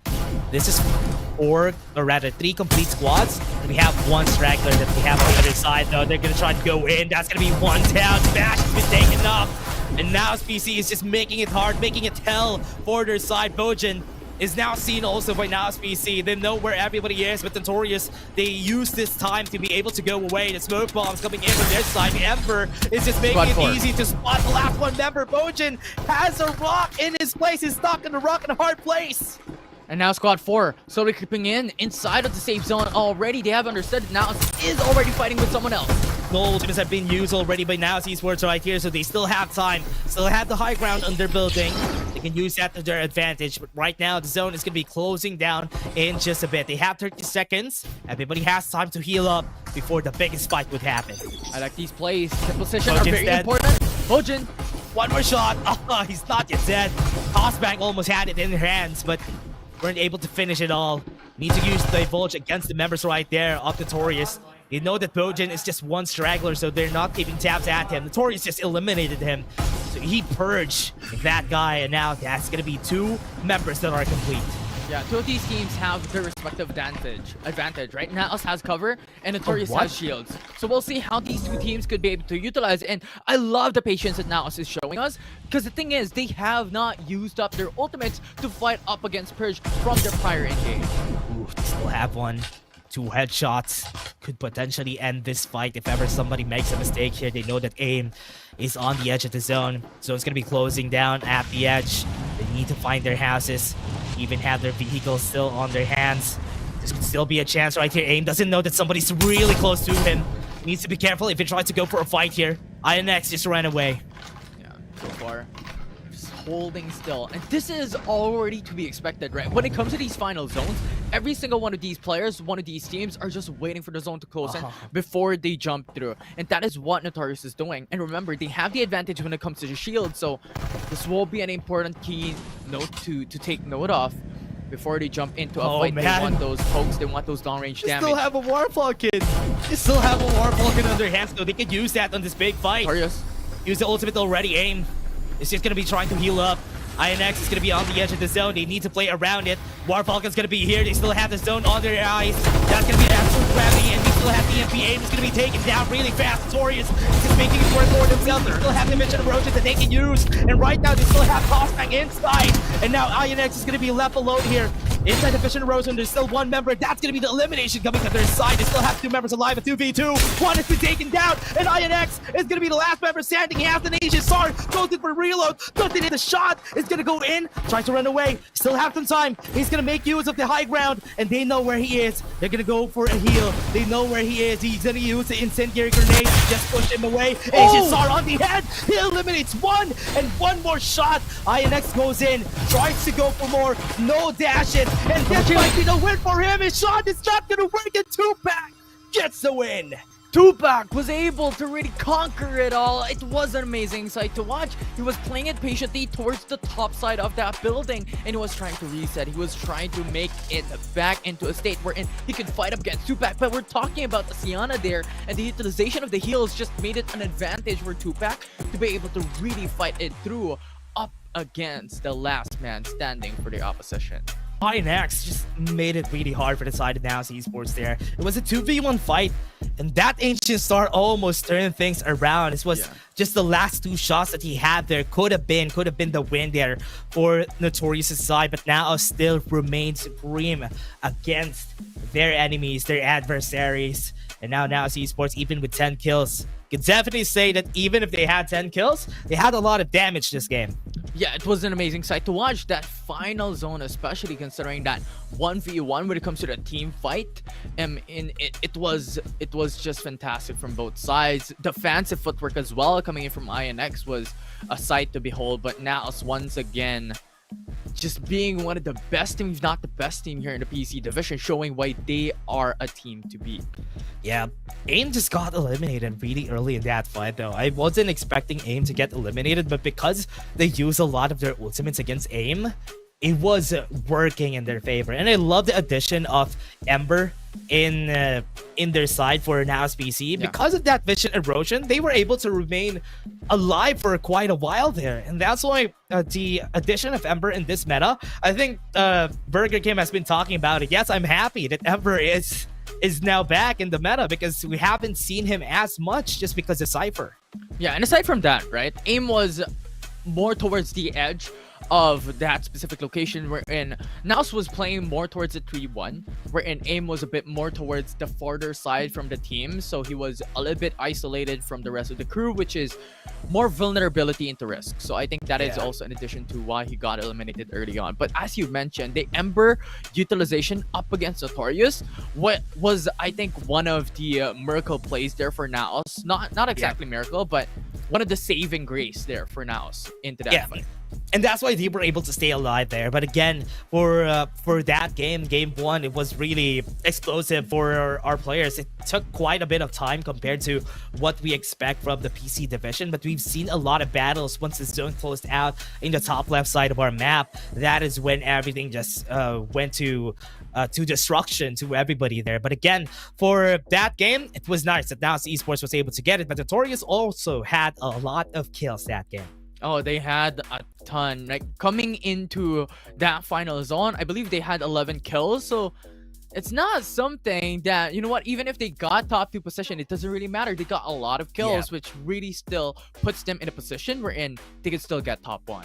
Yeah, honestly, if ever for the next game, Notorious just has to remain this consistent all throughout the whole games. I mean, Naos Esports, the biggest reason why they also are on just level 4 armors were because they dropped a Sanctuary Tower. And the zone is going to be at Sanctuary Tower 3, so they had to just stay there for the longest time, because if they try to creep out of Sanctuary Tower, they're going to be meeting with a lot of the other squads. And that's why they were able to stay at the top 2 spot. But again, for that game, it was nice. It was nice to see a lot of different capsulers in the game, not as much as how much the mobile division has a lot more capsulers on their side. We even saw a duck side in the mobile division, so here it's gonna be quite different. At least we're seeing a bit.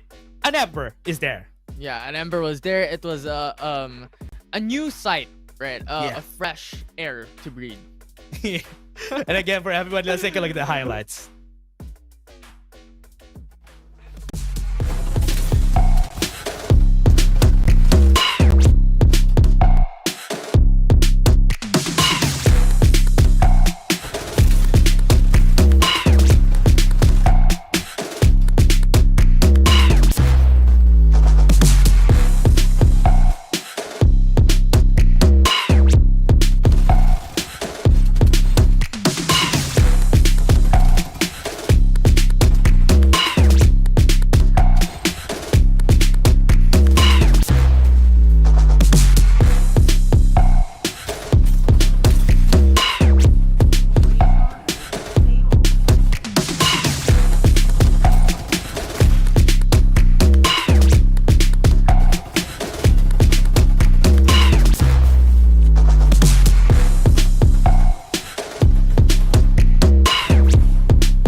MVP of that game is gonna be Cosbang with an Ember. And we have seen in the mobile division, we have an MVP. That is an Ember a while ago. But again, we're gonna have one as a repeat here in the PC division. Cosbang with 1,642 damage, 47 rating, and 4 kills gets the MVP. I love it. I love it. The Ember utilization, the vision erosion on that final moment is still a highlight coming into what was one of the most amazing team fight that we have seen. I mean, INX going 2v1, but Ember utilization with Cosbang as well was something of a really, really good state coming from NAS, which was surprising, right? Aside from Ember, they also had Sienna. Yeah, also something to point out there. Sienna from 2-pack, specifically from NAS Esports, on that last part, he was able to swap out his armor.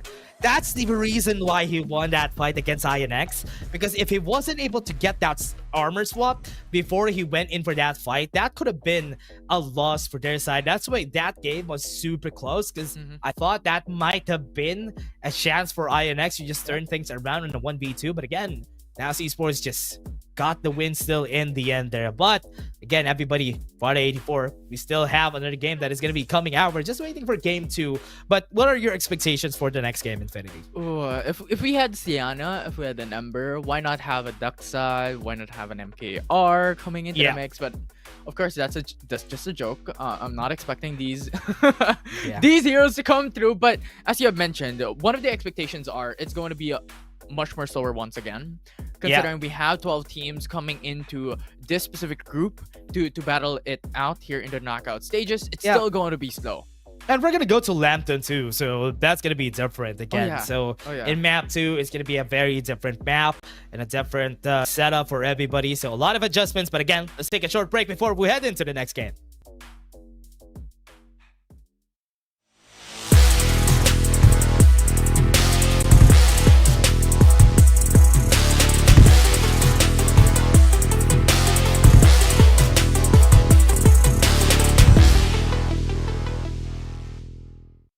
Yo, you heard about Mike? Oh, they say he's like a giant, all decked out in heavy armor. He's the baddest legend in this city. No cap. Straight up. Baddies bounce when they spot him. Dare to mess with him? You'll get hurt. Nah, that ain't it. Why? Okay, hear me out. He's got that never give up attitude and hands quicker than anyone. He's always working on every muscle and improving himself. He's ready to pop up wherever people need help. That ain't cool at all. Oh, trust me. When he pulled me out of that fire, he was hella cool.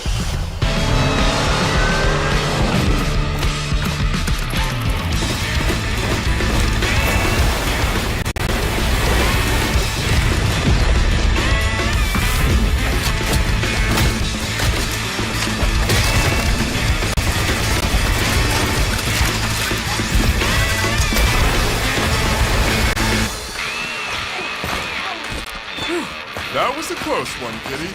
But don't trip. You're safe now.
Welcome back to the show, everybody. We're back, and we are going to be starting game 2. Lampton, we just took a short break. Just prepared Lampton for you guys before we start in the game. We just adjusted everything in the map, so at least now we're going to go into the game in just a bit. Again, as I've said a while ago, Infinity, there was a lot of changes ever since the last week, or rather the last 2 weeks, ever since the group stages, because we had a holiday break for everybody. So in Lampton, this is going to be a very different map compared to Sunset City.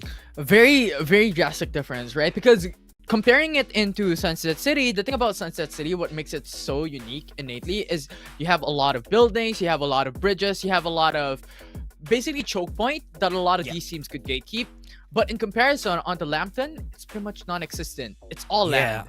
There's a lot of open field in Lampton compared to Sunset City. Sunset City has a lot of vehicles that are somewhat there, a lot of rocks that they can make use as cover. Like what happened during our last game, though, there was a lot of open field there in the side of Power Tree Station, but there was a lot of rocks, a lot of houses that they can use. But again, in Lampton, it's a bit different. It's a lot of open field, a lot of mountains, a lot of high ground, but there's a lot of openings if ever you're the one who is in the low ground. Yeah, although I feel like when it comes to strategy, when it comes to initial drop points, I feel like edges are still better. I feel like edges are still going to be utilized quite well coming into Lampton, because dropping into the likes of Sunflower Market, Old Town, or even the likes of Roamer Fortress gives you a lot of capabilities to choose your path, choose your road into going into the safe zone. You could either go into the middle of the map, go into CD Plaza, or just play it a little bit more safe towards the edge of the map. Yeah, and even for the POIs that we have here, there's a lot of POIs. That's the biggest difference here for both of our maps. There's a lot of places that has names in this map compared to Sunset City. That's why you always need to drop on those POIs compared to before. So that's why here it's going to be important for them to get their items as much as they can. But again, let's go to Lampton, everybody. This is going to be the first time that we have it here in the PC division. And there we go. As one of our expectations, right? Dropping on the edge gives you a lot more advantage. Plus, in addition to that, similar to what we have emphasized during the Sunset City maps that we've had, even in Season 1, that going into the edge of the map gives you a lot more flexibility and adaptability going into the latter stages of the game. And that is the reason why you see the likes of Naos or even Powerhouse drop into the edge of the map. And given the fact that there is a lot more heated loot areas into the edge of the maps, having 3 POIs into the northeast part of the map, you have 2 POIs, 3 POIs jumping into the northwest. Southwest gives you 3 POIs as well. It's just a lot of loots given into these corners of Lampton. Yeah, I was kind of looking at where people are going to go most of the time, because Roamer Fortress and even Nova Industrial Zone are just one of the biggest places that you could go, because there's always going to be static shield devices that you could work with. That's why for everybody out there who wants to try Lampton, those are the places. Even Remnant's Camp and even Nova Research Lab are just great places to be in, because there's a lot of static shield devices. In the map that we have right there on the right a while ago, we can't see the static shield devices. But the places that we've said a while ago has a lot of or at least has one on every version of the map that we have. Yeah, and the thing about what we have mentioned, or what you have mentioned rather, jumping into Nova Industrial Zone or even Logistics Hub, what makes it quite unique, and as an analogy for the viewers watching at home, in similarities, is the Land of the Dead, right? Because if you drop there, yes, teams are not going to rotate into that specific location, except if it is going to be the safe zone. But the thing is, you have a lot of choke points. And the thing is, these POIs outside of these zones, outside of this specific island, has a maintenance center, has the defense HQ, has so much loot spaces and POIs, basically point of interest for these teams to really just push back the teams that are dropping here. Yeah, and compared to the likes of Sunset City, even the name places that we have here, not a lot of them really has a lot of. What was that shot from Godwin? I was surprised that they were able to do that, and now they're gonna go in. This is a fight on the air, and that's a shot coming in from the Jupiter.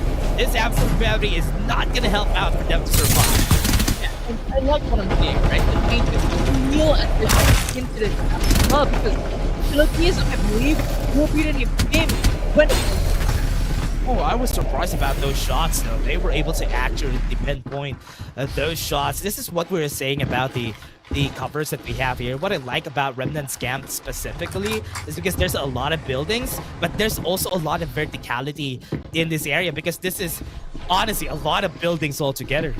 Yeah, and I feel like having Naos Esports already utilized the likes of Ember or even Diana, it's going to be much more effective coming into these types of maps. Because the thing is, it's all about open field. We have emphasized this time and time again that, you know what, there is a lot of open fields in this specific map. So if you're going into rotating into the safe zone, you are more poised and you are more vulnerable to taking a lot of shots. So Ember Vision Erosion will be utilized quite well. And aside from that, you also have Sunil. Just because of the ability to jump into locations, have that accelerated move into POI gives you also a huge benefit.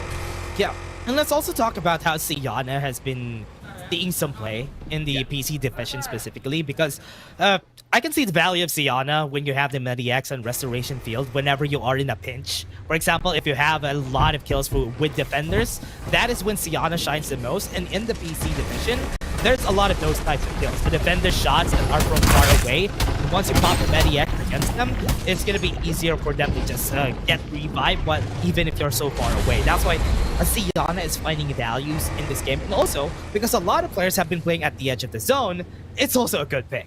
Yeah, and it's really important to take note that resetting your HP, right? Resetting your HP takes so much longer than resetting your shields. So when it comes to those moments wherein it's very, very close of a team fight, those Mediac, those utilities coming from Siana has so much value.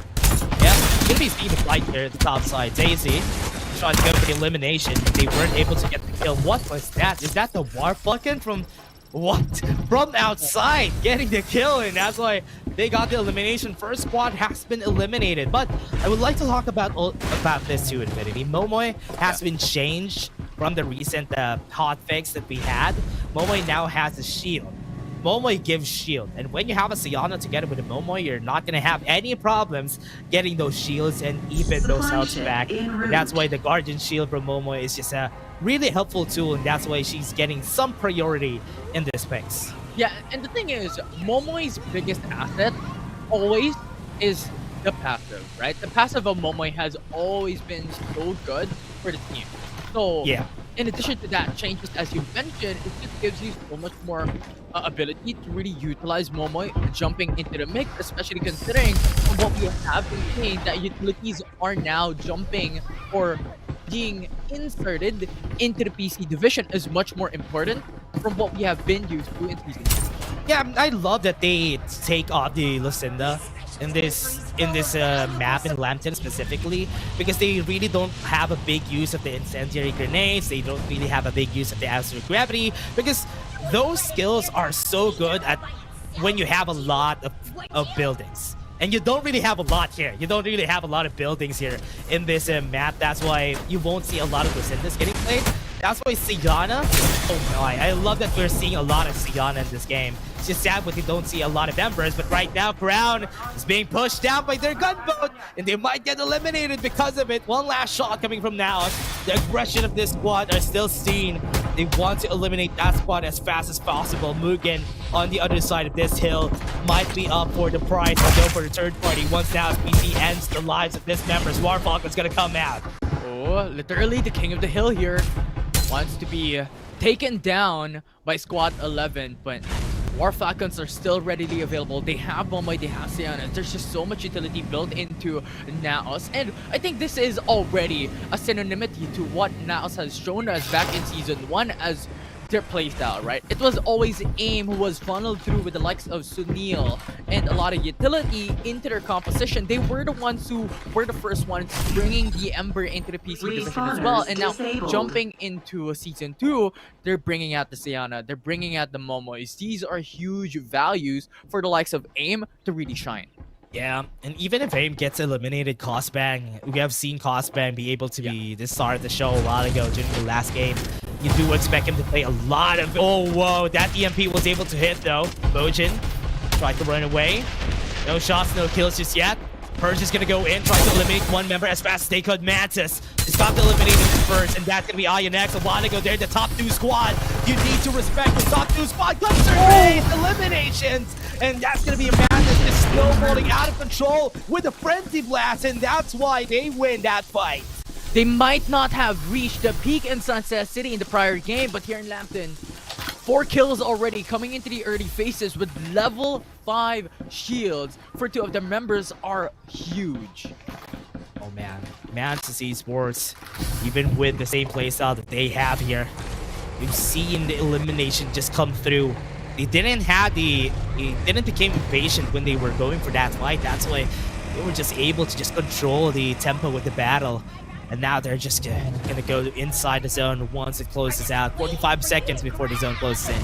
Yeah, and this is very dangerous. And once again, from what we're seeing, it's a lot of hills, it's a lot of mountains. There are not as much covers with the buildings compared into Sunset City. That's why there's just so much more risk into just rotating, right? Yeah. Going into a specific safe zone or even POI.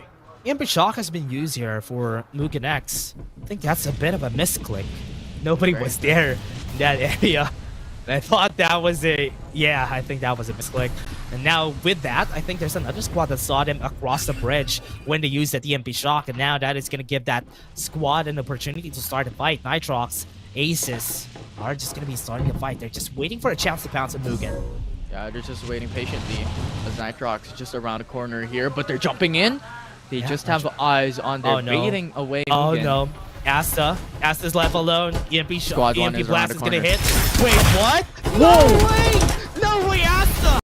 Asta, that was criminal. That's the Lucinda. Absolute gravity's gonna be used. Asta, he's not gonna get away with that. Oh my, that was such a great shot. And Nitrox Aces are just gonna be seeing another squad. They have the Vision Roshan on their side. EMP Shock on their name. They're just gonna be taking off all the utilities that they used a while ago. Mugen has the chance here. They use some of their ultimates. The smoke bombs are gonna come out, but they're not gonna get the elimination. Nitrox Aces are just gonna take them down one by one. One per member still standing. One more member. Slowly but surely, there you go. Nitrox Aces just brought them down, but Naos has heard those gunshots, and surely they have information on where they're currently at. Nitrox Aces, do you even have time to be able to go in for the resets, as Naos might pounce you at any given time. Oh wow, now Esports really didn't pounce against them. That could have been their chance to eliminate the squad out of the game. Again, Mugen, that was also because of their mistake a while ago. Using the EMP Shock preemptively was the reason why that squad was able to get them. Nitrox Aces was able to eliminate them. And yeah, it was unfortunate. very interesting. Yeah, it was very interesting. Going in for the EMP Shock all of a sudden in the middle of the fight, and no EMP on a team fight is a massive disadvantage, especially considering that the opposition has the EMP in their favor. It's not looking that good. Yeah, that's why they just got eliminated out of the game right there. It's just unfortunate for the squad. But again, right now, it's going to be a chance for the other squad to actually just capitalize on that loss that they had there for Mugen. They're not the same as they were before, because Mugen is one of the strongest squads that we had here in the PC division right now. Not having the best season. Yeah, and pretty much looking at Naos' position, this is probably the best location that they can have, because the thing is, they have the only building in that specific vicinity, and everything that surrounds them is all about hills. It's all about mountains. It's all about trees. So when it comes to those long-range shots, they could utilize their environment in their favor into just poking down and shredding down the HP bars of any team that wants to really engage them. Yeah, what's really funny about this, though, is for the squads that are really close to the charging station are going to be meeting each other at the edge of the zone. And remember, once the zone closes out, everybody needs to move forward, and they're going to be meeting each other for sure. But Nitrox, or rather Naos, are already in prime position to just look at all of them.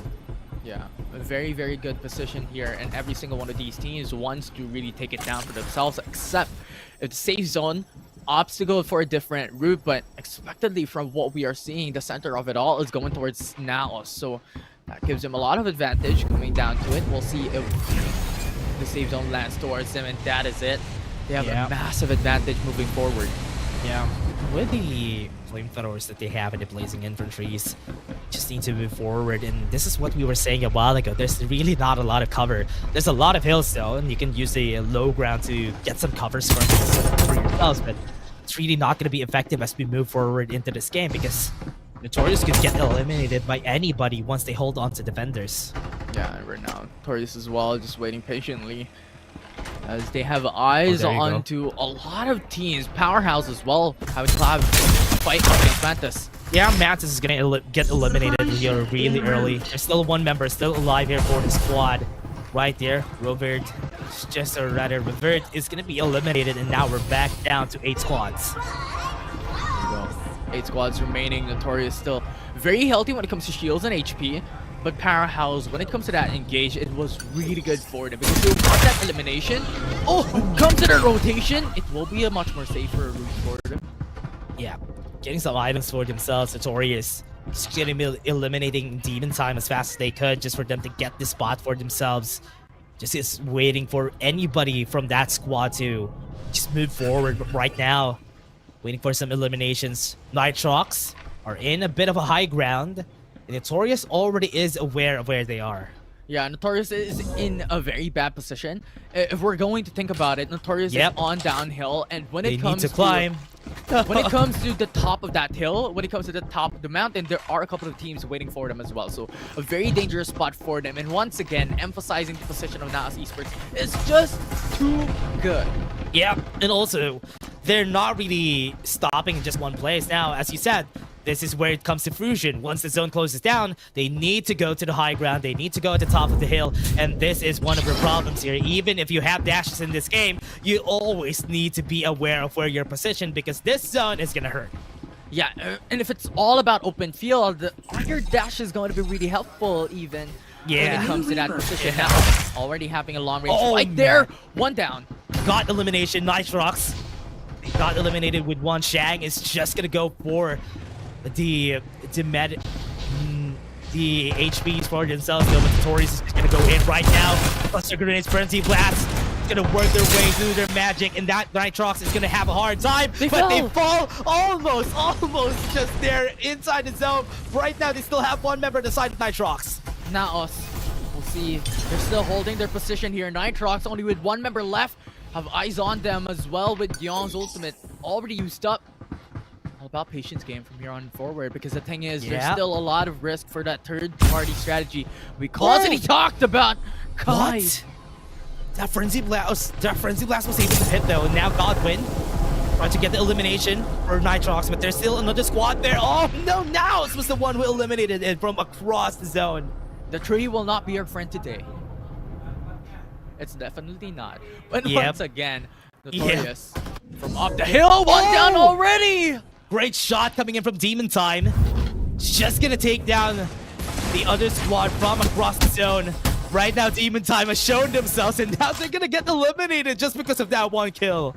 And once again, another elimination. 5 teams remaining with Demon Time already gone. Gonna go in with a resume. Just gonna be dashing in and out. Was able to dash all of those cluster bombs.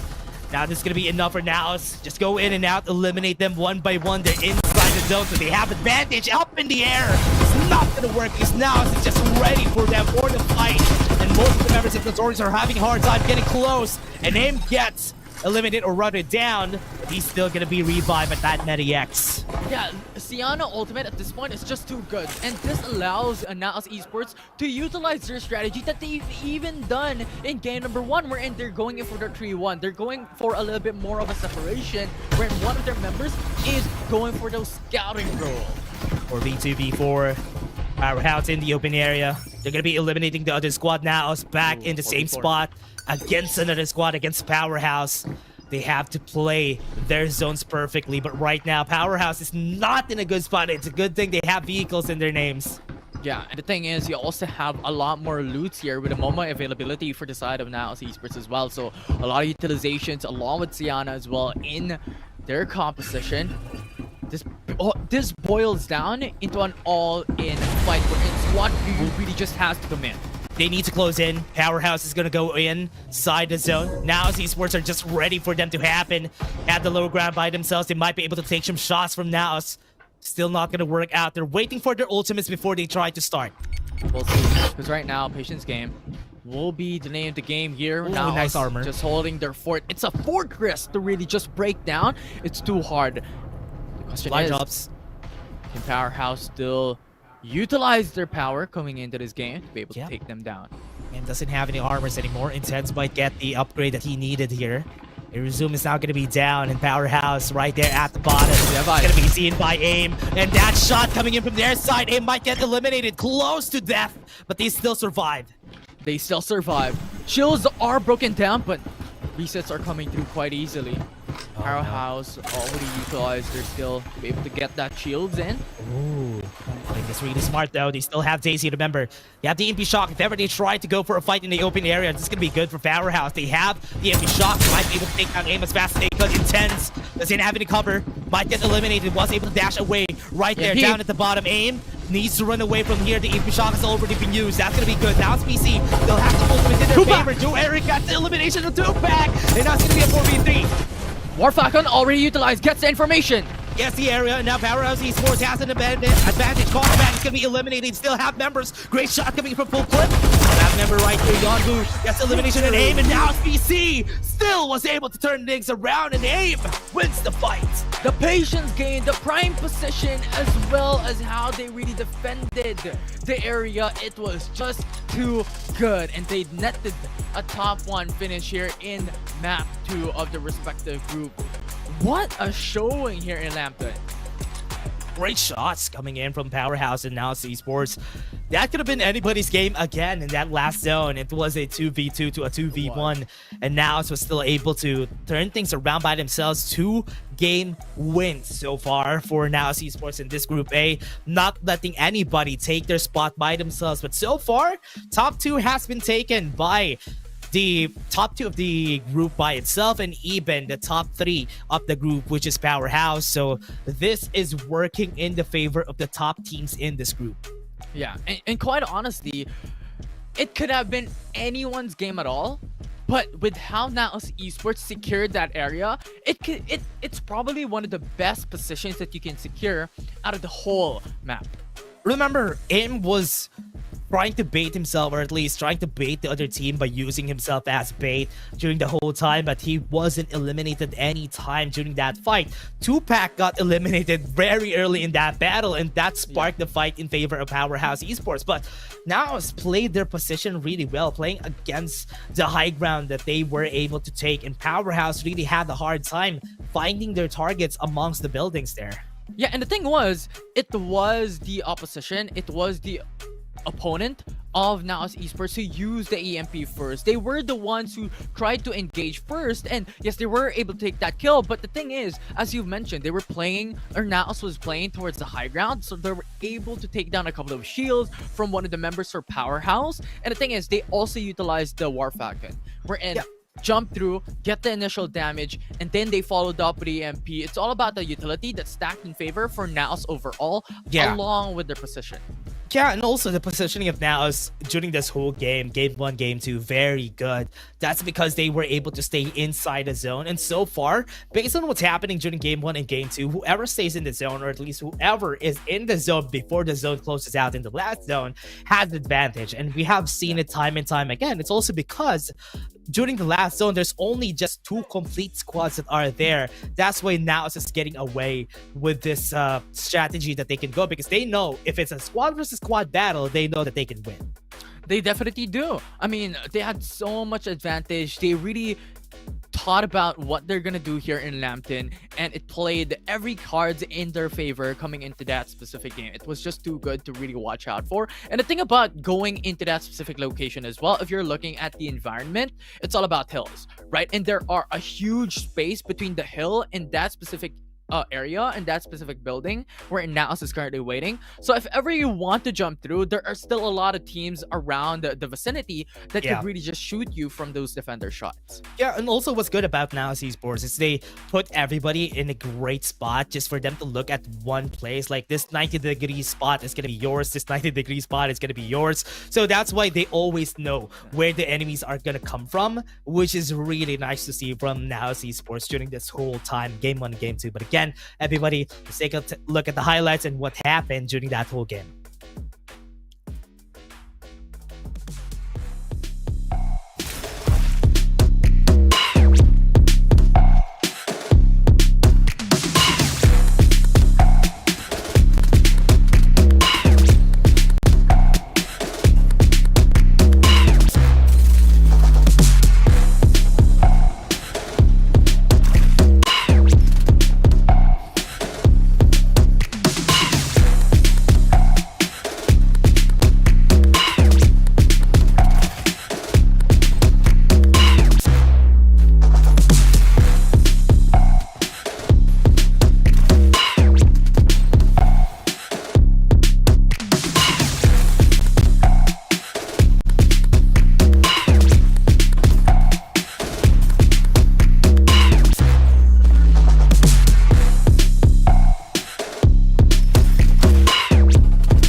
And the MVP of that game is going to be AIM.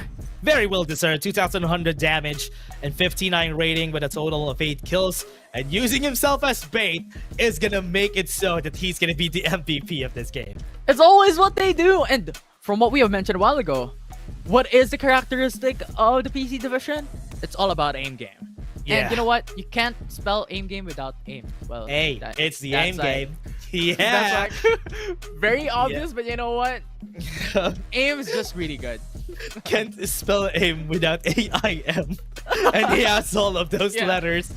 And again, everybody in this game, what's really funny about this though is from what we've seen from this whole game is that now Esports always is in a power position. I don't know if it all comes with the luck that they always are in the center of the zone once we hit the second to the last zone and even the last zone. That's why they don't even need to move around a lot. That's why it's workable for now Esports to just play that way and where they just wait for everybody to go inside the zone. Yeah, it definitely is. I mean, they really know what to do. They know what they're doing, jumping into these specific locations. And from what we have mentioned, right, they dropped initially from Old Town and Staff Dorm, right? And I think these locations gives you so much advantage into rotating into the likes of Nova Energy Station and Maintenance Center. And quite honestly, I feel like this is one of the best POIs to drop on, and they nailed that perfectly. Yeah, and that's what's good about them though. But again, everybody, that was just our second game. We still have game 3. We still have another series that's going to come out after this again. But again, we're just going to be taking a short break before we head into it. Everybody, don't go away. Get your dinner and come back, because after you come back, we're going to go to game 3.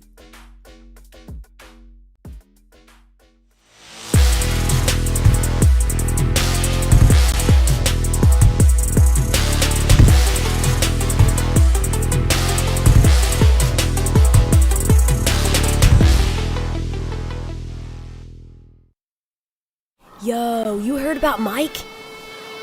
Oh, they say he's like a giant, all decked out in heavy armor.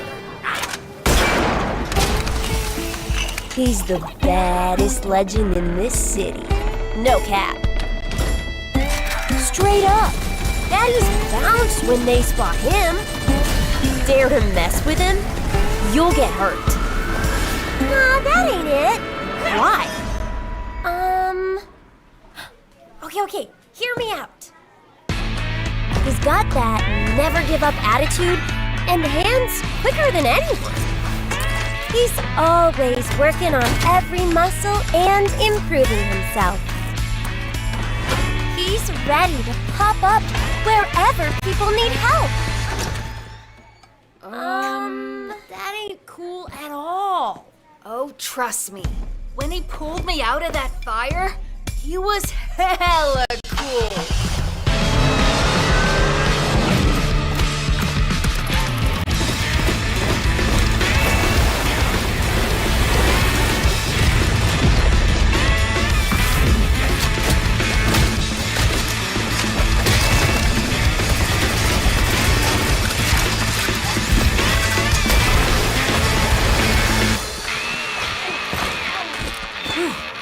was a close one, kitty. But don't trip. You're safe now.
Welcome back, everybody, to Game 3, and we're gonna go back in this game.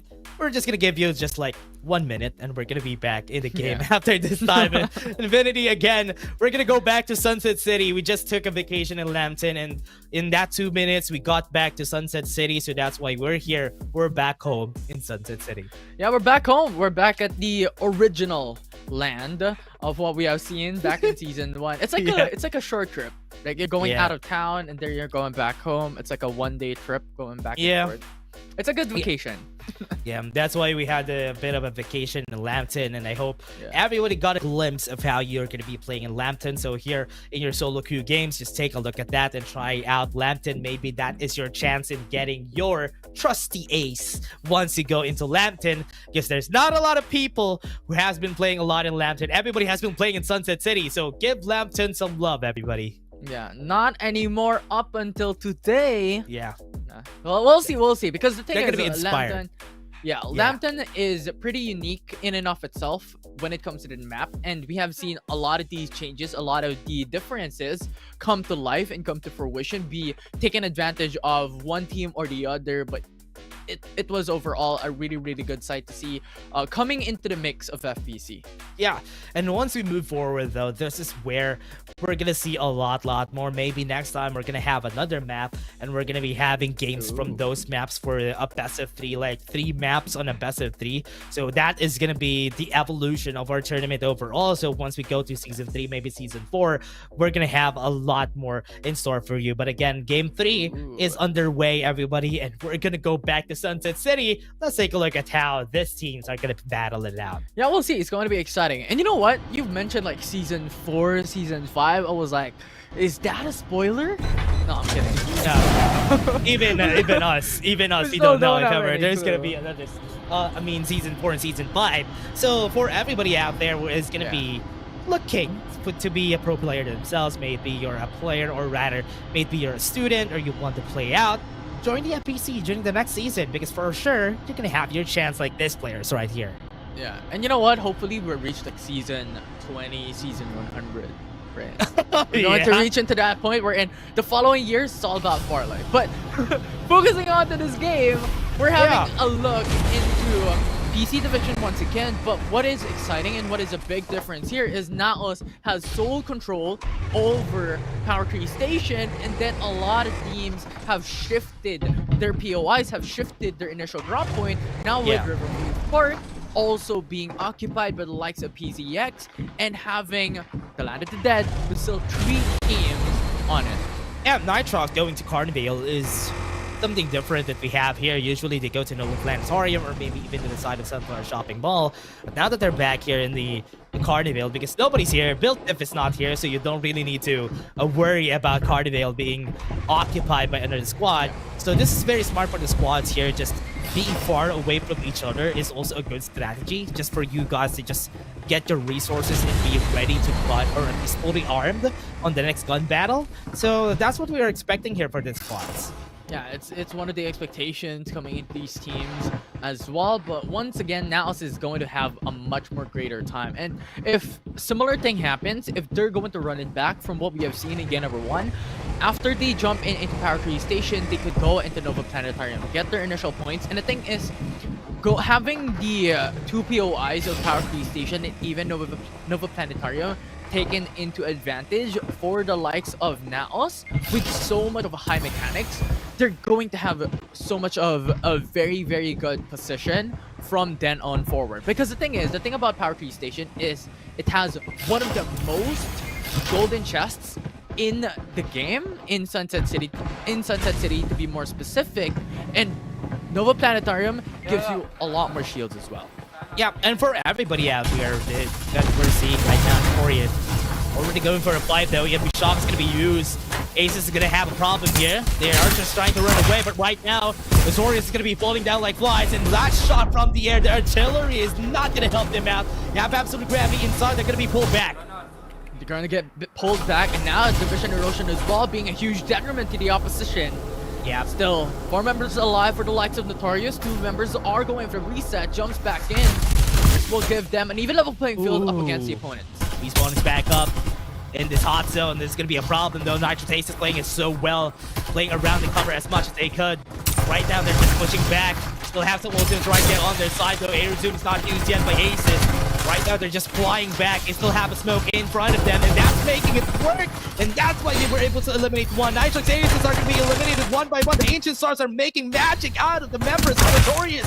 And that's going to be Shang taking out the last elimination. And they just eliminated everybody from Nitrox Aces, and they're going to be forced to reset. Yeah, bringing out the rabbits out of the hat. That Ancient Star just showed up big time from that engage, winning that team fight. And right now, Powerhouse still being one of the powerhouses coming through into this matchup. And we've seen them perform really out of their minds in Lampton. And you know what? Momentum really does work. And does far Powerhouse already with 4 kills to their name. Yeah, working their momentum towards victory, and that's what they have been doing ever since. And now, with a clear spot a while ago, they are now very, very healthy compared to Crown. They're just slowly creeping in on the side, on the southern to the eastern side of our map, and they are just gonna take as much resources as they can. Yeah, we'll see, because right now the safe zone is stated towards the southeast, as you have already mentioned, and expectedly for the likes of Naos, they will now go into the Sunflower Shopping Mall as a rotation with their initial drop point in Power Tree. They went into Nova Planetarium, so there's just a lot of options for them to really just excel coming into this game for the top 1 team into this respective group. As for the others, we're looking at them with a lot of options as well. Right, the southeasternmost part of the map, and it's all about those bus stops. It's all about the locations of these isolated locations. Is also a good location for them because it gives you a lot of high ground. Yeah, Paragons, we haven't seen them during this whole game. They haven't had a lot of good games right here, but now game 3 might be their time though. Had 8 eliminations already with Mantis, keeping them at bay. From what we're seeing here on the northern side of our map, so it's going to be closing really fast in this edge. That's why they need to be careful once they move close to the zone. Yeah, close to the zone it is, as the zone is already closing it as well. This will be the second zone, so those respawners are currently, or well, rather the first zone. So those respawners are going to be on a timer pretty soon. And these teams have to utilize it, be aggressive. They want to get more kills. Gets blinded. Go for more bash. It's going to be pushed back and dead on that gun though. Yeah, Powerhouse getting a lot of kills, getting a couple of names, or getting a couple of engages for themselves. 6 kills already from this team. Sunflower Shopping Mall giving them a huge benefit from here on forward, and this will be a huge disadvantage now for squad number 5 for Notorious. They're looking at where they're gonna go though. From up in the air, Absolute Gravity is gonna pull them back, and now Notorious still making wonders out of the magic that they did a while ago. And they are just gonna try to get some kill, tactical roll to get the reload. And this is gonna be Shang's time to shine, and this is gonna be their go. Notorious is gonna get the elimination right there, up in the air. Precision is what they call it, and Notorious has it. Precision, accuracy, they have it all. Notorious currently with 8 kills already jumping into the early game is a fantastic feat to achieve. And the thing is, Notorious was in the brink of defeat just a while back, but they came shining right through into these early paces. Now Naos have eyes onto the likes of Nitrox, and the thing is, they already have level 4 shields, so they are poised to be able to go in aggressive. Yeah, Naos just gonna go. Zone is not gonna work out in their favor compared to the last 2 games. So they would need to adjust and find ways to get as much resources as they can as they move towards the zone. Right now, they're already set to get the top 1 spot because of the top 2 finishes that they, or rather, top 1 finishes that they had. So this is okay. Now SBC just wants to play for placements this game, and honestly, that's okay. I mean, if they get top 1, once again, it's going to be a 3-peat finish, right? Yeah. And I feel like it's going to be, once again, a huge feat and a huge achievement coming in from this team, especially what we're talking about is already the knockouts. Yeah, they're in the center of the zone now. And they're just playing in the center of the zone. I'm really surprised that everybody is on the edge every time. And now they're just getting away with just playing inside the zone, and it's working towards their favor. Now nobody is in their area. That's why they don't have any kills. It's also because they haven't met anybody just yet. Yeah, and I think that's the current strategy of Naos, right? Coming into the initial drop point, they go in for the loots, into the Power Tree Station, they followed up by Nova Planetarium, secures them a lot of golds, rather, a lot of equipments, a lot of weapons, and even a lot of shields, given the statement that they're currently making with level 4 shields already. And then when a safe zone is already up, they rotate immediately. This is currently the pattern every single time of Naos. Saya's gonna be eliminated. That's gonna be one down. PCX is gonna be out. PCX Esports still has some members lying around the area, but there you go. That's gonna be an easy shot. That's gonna be the slowdown. They're gonna be needing on their side though. Bojan gonna be chasing down the members right here of ETE. They're gonna go for more, but they still haven't found their targets just yet. Yeah, and ETE X3 is just waiting onto the buildings with absolute gravity from their opponents, but not gonna be enough. They pushed them back. Got one more demon time. Got the eliminations, and they got respawners on the side of Purge. They're just gonna be waiting for them to just go back. Yeah, and this is really good coming from Demon Time as well, because it gives them a lot more flexibility to rotate and play it a bit more slowly and go for the zone edge. They don't have to force in onto the safe zone immediately coming into this early game, because they could take it slow, they could rotate into the bus stop, they could rotate going into the southeasternmost part of the map and just wait for time, wait for placements. Yeah, that's what they're gonna do here, especially for Demon Time. This is what they needed. From the past 2 games, they haven't had the best chance. They always had not a lot of great armors whenever they go for a fight, but again, SBC already in prime position in Tin Man Industrial, just waiting for Nitrox to go in. Yeah, they're currently just waiting. Demon Time have a lot of vehicles, has a lot of utility, and look at Squad 2 slowly creeping themselves in, playing for the same strategy, but long range engage coming from Squad 2 is massive. Those are level 5 shields across the board. Oh no, Mantha's gonna come in. Artillery is just gonna hurt for the squad. They need to be careful once they go. It's right there, that's gonna be the damage coming in from their side. They have the Mediacs, they're gonna go for the revive from far away. Demon Time is just making it easier for Mantha to lose their life, but they still have level 5 armors. They can still go for the fight. They got the revive on Jolo, and they can still go for more. Yeah, goes in for the resets for now. They want to have every single advantage in their favor, but for now, they're going to push in a little bit more to the right. Outside the zone, they're not going to make it work. They're going to teleport coming in right here for Pew. They're going to go and find the last member standing. Purge got this time, and they are just looking for the last member inside gap, inside the zone. This is going to be hard. They need to wait for Mantas to just go in. He's going to be seen right here for Bird. Stay the last member, tactical roll to win the fight, but it's not gonna work because there's still 4 members. Good response coming in from the members from Mantas. Brings it down to a 2v1. 10 teams remaining into this matchup as Mantas was able to look for the lone wolves. Right now, there is still one more member. That's Gab just waiting on the horizon. Doesn't want to show himself up.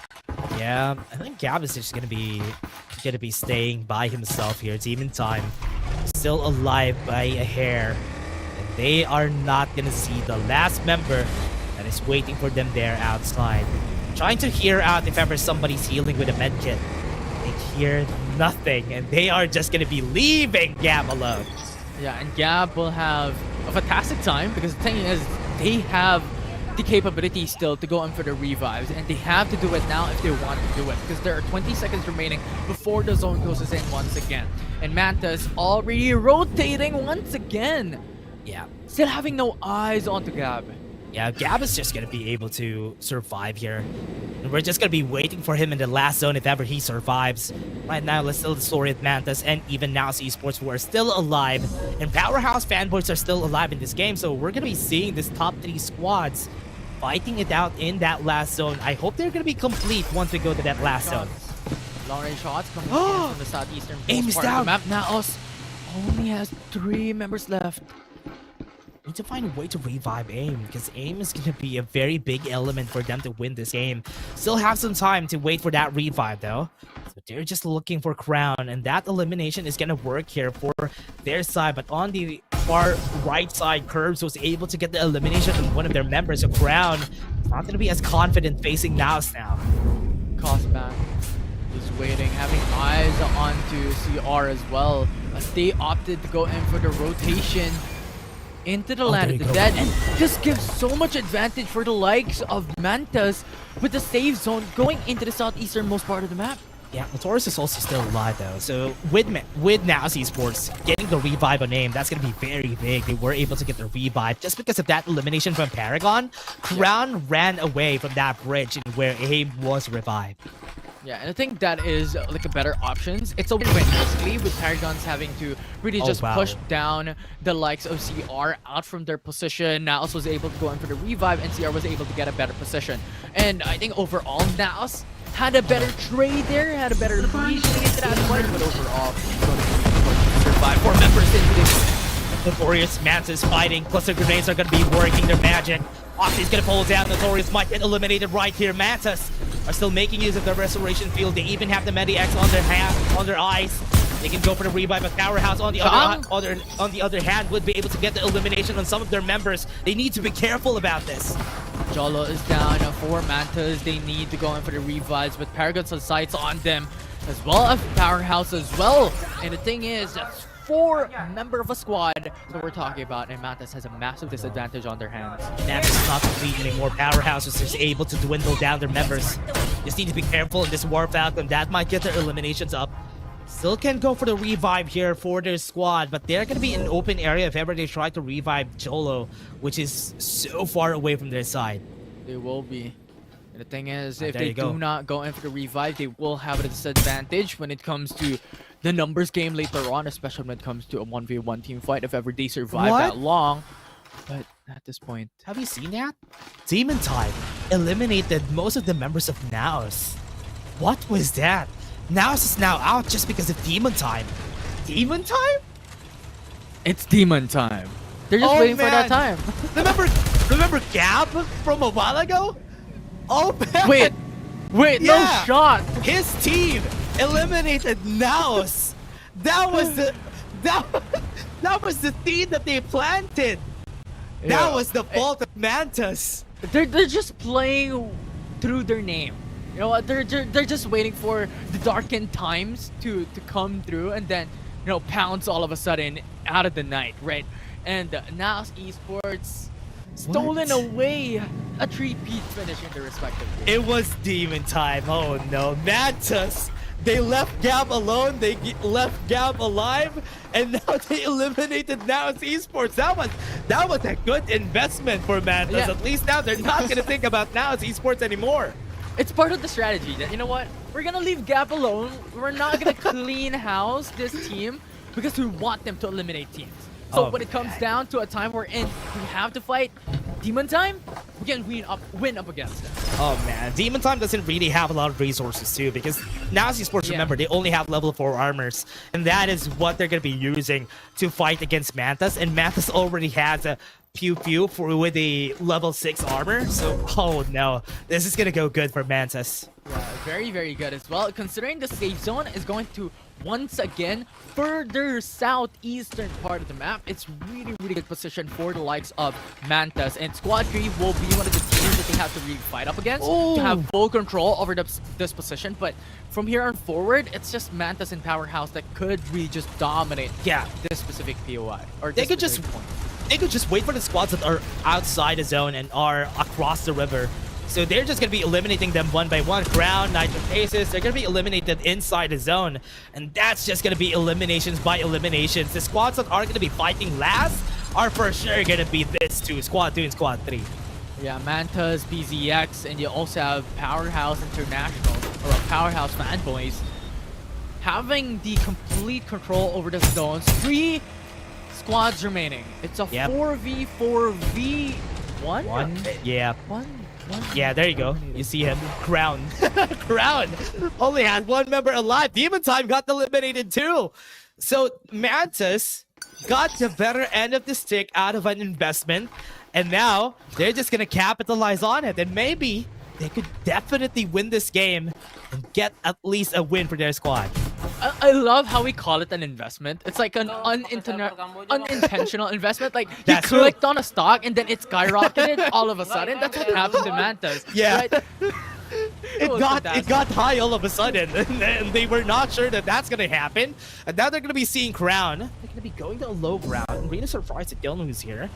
Might get eliminated by Crown. If this happens, oh man, this is not good. Yeonwoo doesn't know that somebody's there. Yeah, and the thing is, Crown could be a really poisonous stick up against Powerhouse. Asta might be able to get the elimination here. Once he get the elimination and do Eric, that's gonna be the best one that they can have. And that is exactly what they got. They got the elimination, and now Mantis has advantage against Powerhouse. Powerhouse needs to move, and they need to kill every member. One more has been taken down. One last one up in the air, and it's gonna fall. And there are gonna be a sprinkling gold against the members right here. Powerhouse is not gonna win, and Mantis is just gonna get the elimination. Mantas, what a play that they have done. They have waited patiently, netted them so much benefit from the end. And it was just amazing. Their position coming into the safe zone, it was in their favor. They held their fort, and they were able to go in for the revive as well, with Jolo having to be knocked out quite early on, and that just netted them a lot of benefit. Really surprised that happened though, Infinity. Because now Esports, they were in prime position to maybe even take a top 3 spot during that game, but because Mantis Esports was able to just dominate every squad that was in their eyes, they got a lot of resources overall. I love these pictures that we have here for Mantis. But again, Mantis Esports taking 23 kills, tons of damage, and was able to even win it all. That was such a good win right here. Yeah, it was a fantastic win coming in for the likes of Mantis. This is one of the top teams that we're talking about in this respective group. They did not perform coming into game number 1, but right out of the get-go in game 2 and game 3, they shined. Yeah. Again, Mantis and Fanboys, a while ago during our last game, Infinity, they were also one of the 2 squads that got the top 2 spots. So Mantis Esports getting a top 2 spot with a lot of kills during the first game is a good spot to be in, because maybe, just maybe, they might have been able to turn things around here this game. Yeah, it was really unfortunate as well to see Naos Esports being pushed down quite a bit, only securing the top 7. And surely they have secured probably one of the top 5 positions going into this respective group on how they perform game number 1 and game number 2. But really unfortunate that they were brought down by Demon Time overall. But Mantas, well-deserving win. What? How many kills is that? 23 kills. Yeah. 23 kills for this squad. And Powerhouse didn't even wasn't even close there. But because Crown, that's the biggest reason why Powerhouse lost, because Powerhouse went to the low ground. Crown was there. Specifically, Asta was there to get the elimination. And once he got the elimination, that just sparked the win for Mantis Esports. And again, the investments that they had there for that whole game was Gab. Getting Gab in that game, letting him live, was the reason why they won. Yeah, in addition to that, it was an actual rat. Like, Crown was an actual rat to the name of Powerhouse. When they peaked, one elimination, and then the follow through by Mantis as well. Getting the elimination onto Momoy was fantastic. Gave them the numbers advantage overall that won the team fight.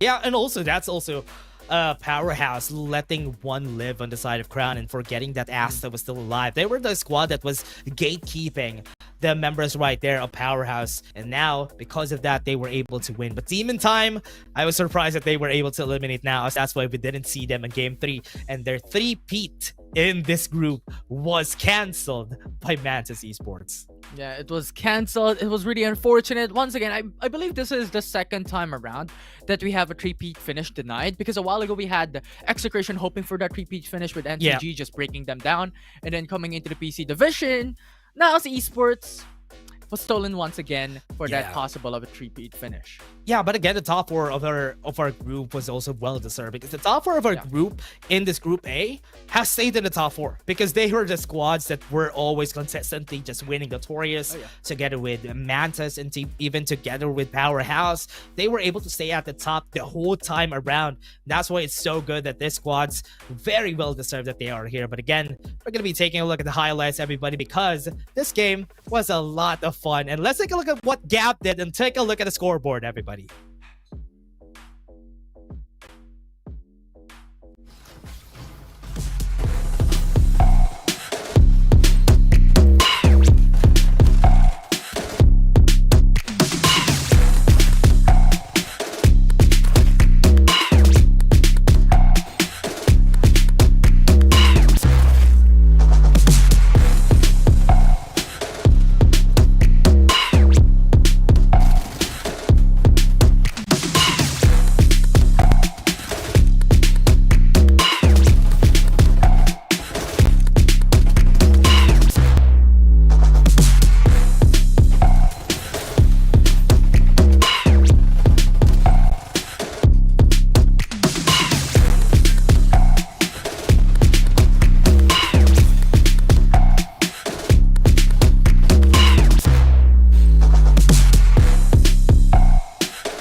And the MVP of that game is going to Wayne with 12 kills and a 62 rating with 2,100 damage during this whole game. Again, everybody, that was just a really great game for Mantis Esports. Everything just went their way in this game.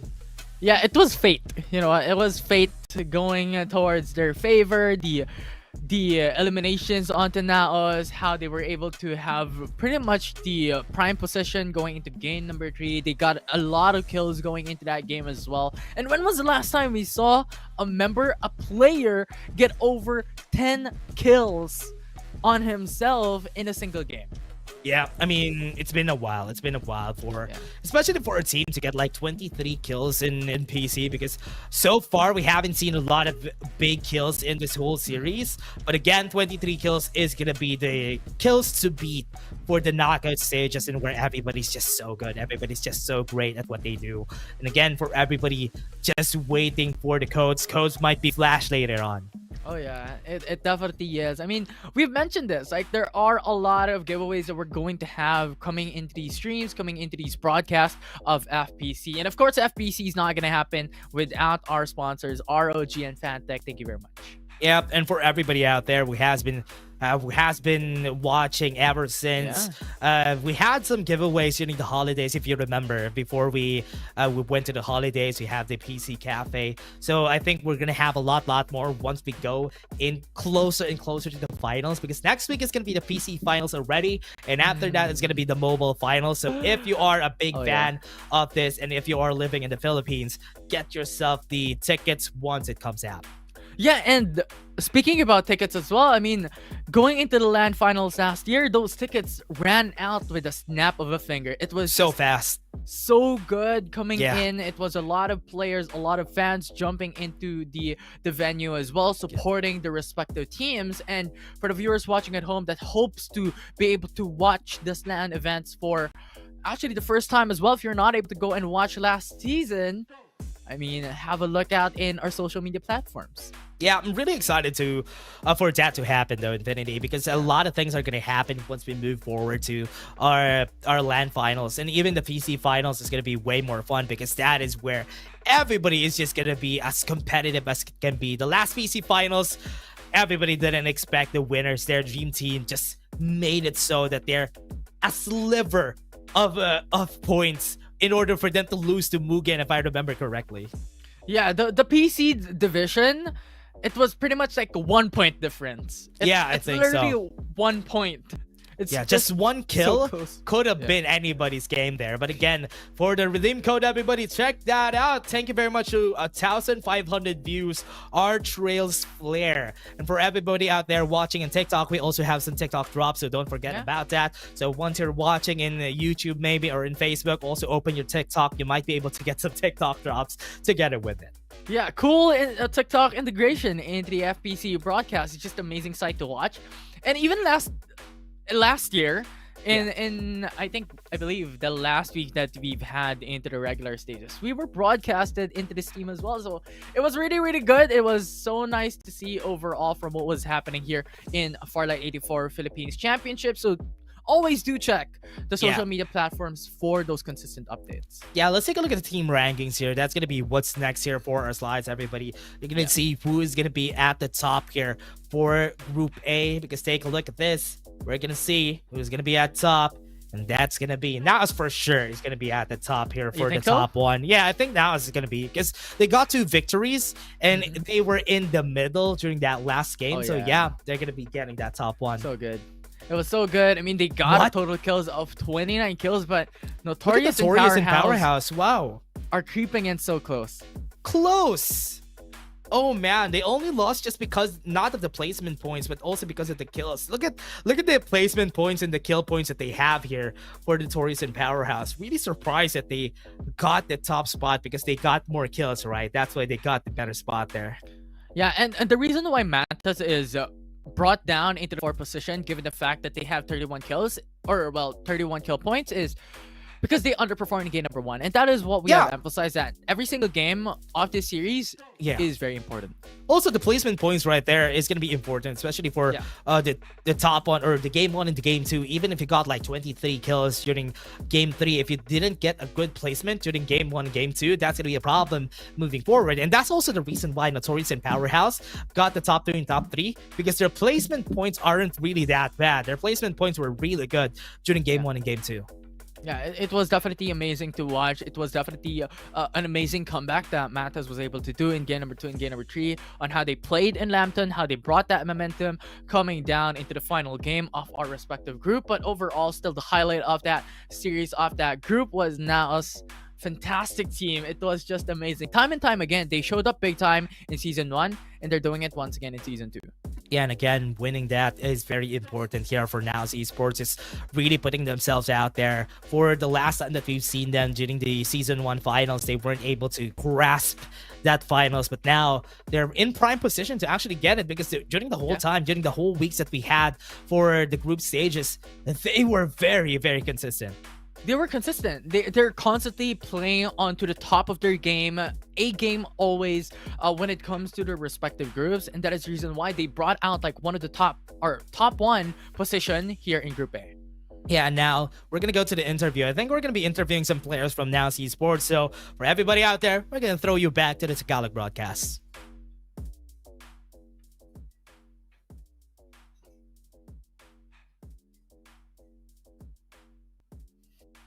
Bang? Rinig po ba? Rinig. Rinig. Unang-una, ako na magsasabi. Unang-una, congratulations sa inyo, Naos PC, getting the top 1 spot para dito sa Group A. Ang unang question ko sa inyo, anong klaseng paghahanda ang ginagawa nyo para sa finals ng ating PC division? Inuman lang po eh. Walwal, inuman. Solid yun, solid. Totoo pala. Oh my God. No, alam mo, baka naman kasi hindi kasi alak, baka kasi mga juice, mga alam mo naman sa Naos, may sariling gym si Naos eh. Ayun. Sorry akin, mali yung pagkakaano.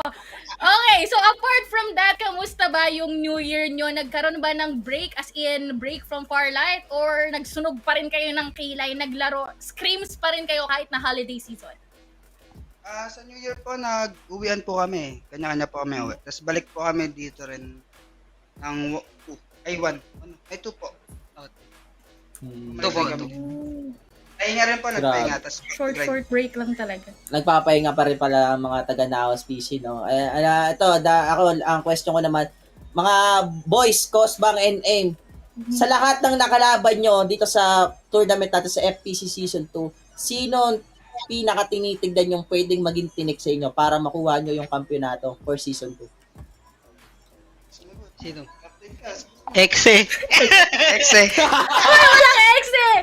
Ang duga, di ba? Sa PC!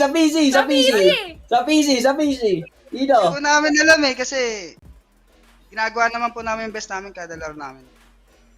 At saka malakas po lahat ng team. Lalakas naman po lahat ng team eh. Kailangan lang po namin mag-practice. Okay. So, Humble. Humblog. Yung ating mga players. Last na, shoutouts to your fans or dun sa management. Sino ba yung gusto nyo bigyan ng shoutouts? Use this platform na to shoutout them. Sige po. Shoutout nga po pala kala Boss Jappy sa kay Sir Carl, pati po sa management ng Naos. Marami pong salamat sa tiwala na binigay niyo sa amin. Saka shoutout rin po sa Sa nuestra pamilya, tsaka Chuchay. Shoutout sa NF. Yun. Kay Patron Sila Tupac, sila Lin. Shoutout rin daw kay Tupac na maraming tulog ngayon, pati kay Lia. Ayun, grabe naman. Maraming salamat. Meron ba kaming aabangan sa Naos PC, Aim and Cosbang? Ano mga aabangan namin sa inyo? Mas gagalingan pa po namin sa mga upcoming, sa semis po, pati sa finals, lalo sa grand finals. Ayun, maraming salamat. Okay, maraming salamat. Naos PC, congratulations again. Cosbang and Aim, napakalupit nyo.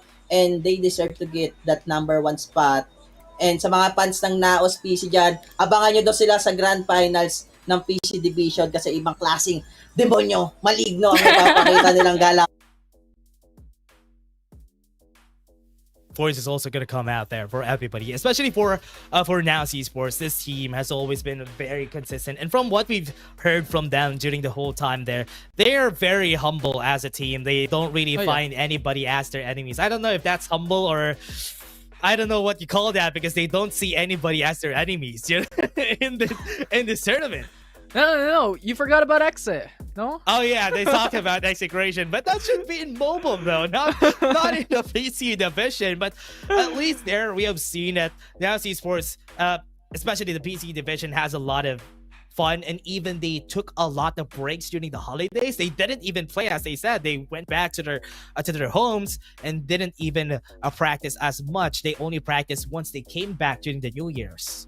Yeah, it's just the innate ability of Naos to really perform out of their minds in Farlight 84 Philippines Championship. I mean, their consistency coming into season 1, even season 2, jumping from the regular stages here into the knockout stages, it's too good. Yeah, they're just so good already. I mean, Naos Esports has been so good during this whole tournament, so I hope to see that consistency come when we go to the finals. But again, for everybody out there, we still have another game. Don't forget to eat your dinner, because we're going to be back in just a short break.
Yo, you heard about Mike?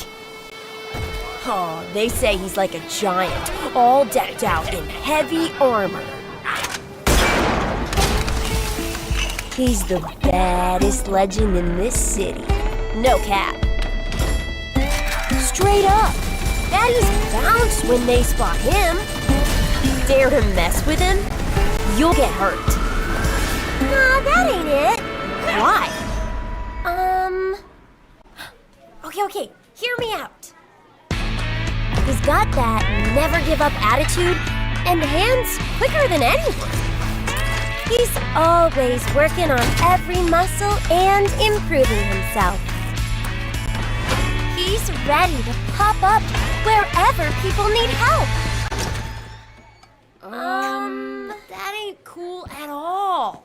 Oh, trust me.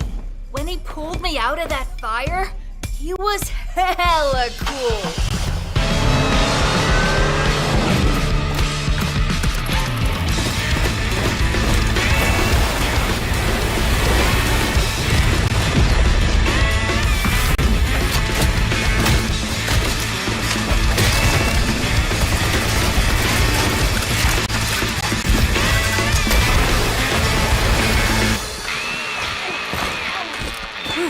That was a close one, kitty. But don't trip. You're safe now.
Welcome back, everybody. We're now in the next group, the last group of the series. It's going to be Group B for today because we still have CND tomorrow for mobile and PC. Yeah, CND going to be tomorrow. That is where the defending champions are at, coming in from Season 1. But looking at here, for Group B, there's still a lot of familiar names. There is a lot of stronghold teams coming into this respective group. It's going to be exciting.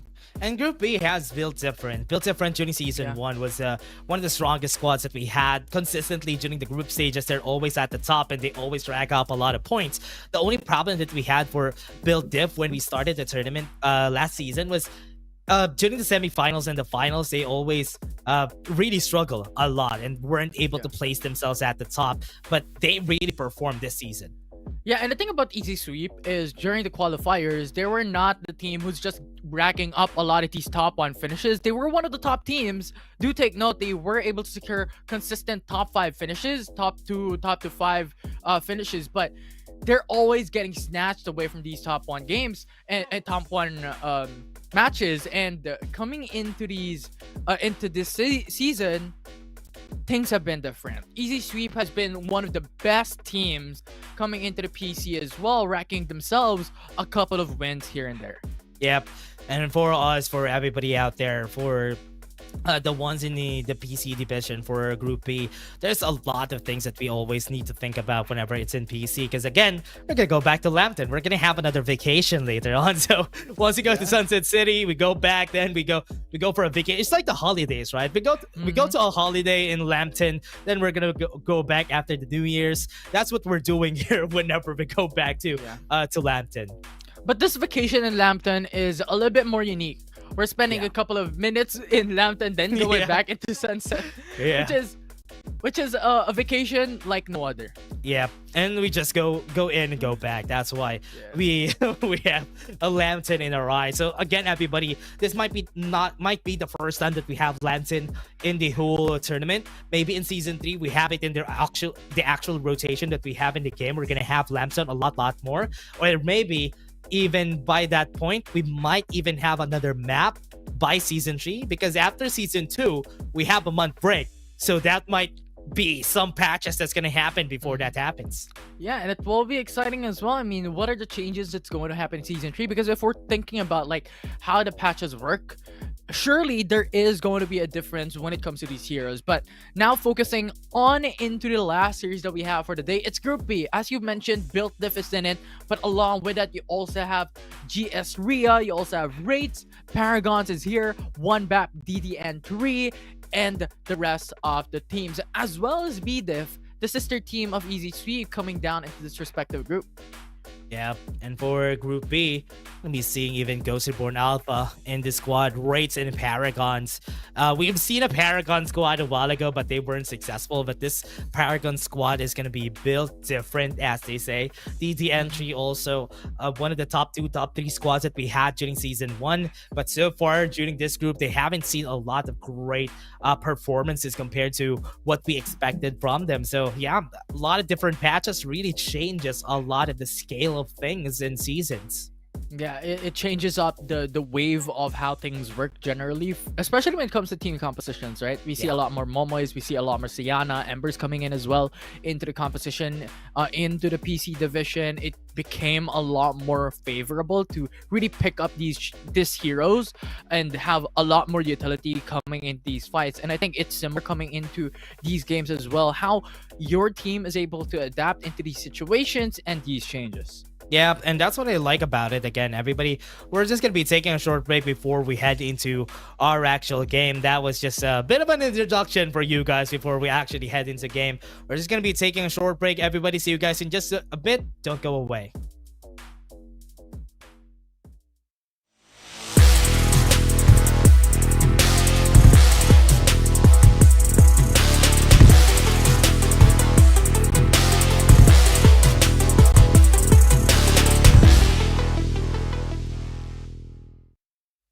Yo, you heard about Mike? Oh, they say he's like a giant, all decked out in heavy armor. He's the baddest legend in this city. No cap. Straight up. Baddies bounce when they spot him. Dare to mess with him? You'll get hurt. Nah, that ain't it. Why? Okay, hear me out. He's got that never give up attitude and hands quicker than anyone. He's always working on every muscle and improving himself. He's ready to pop up wherever people need help. That ain't cool at all. Oh, trust me. When he pulled me out of that fire, he was hella cool.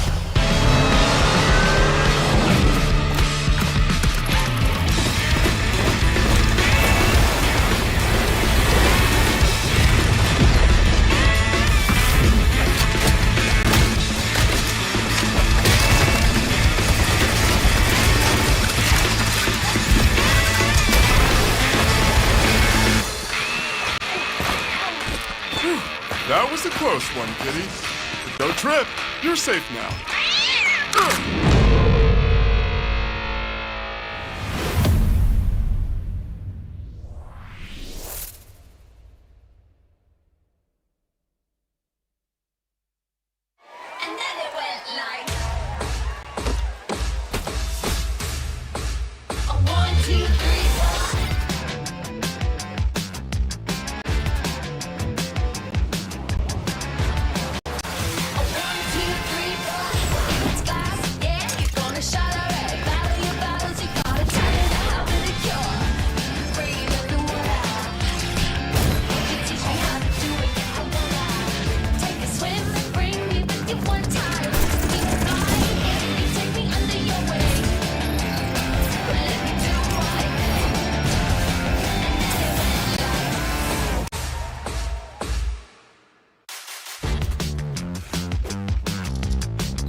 about Mike?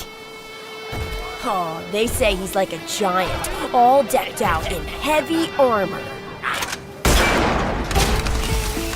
He's the baddest legend in this city. No cap. Straight up. Baddies bounce when they spot him. Dare to mess with him? You'll get hurt. Nah, that ain't it. Why? Okay, hear me out. He's got that never give up attitude and hands quicker than anyone. He's always working on every muscle and improving himself. He's ready to pop up wherever people need help. That ain't cool at all. Oh, trust me. When he pulled me out of that fire, he was hella cool.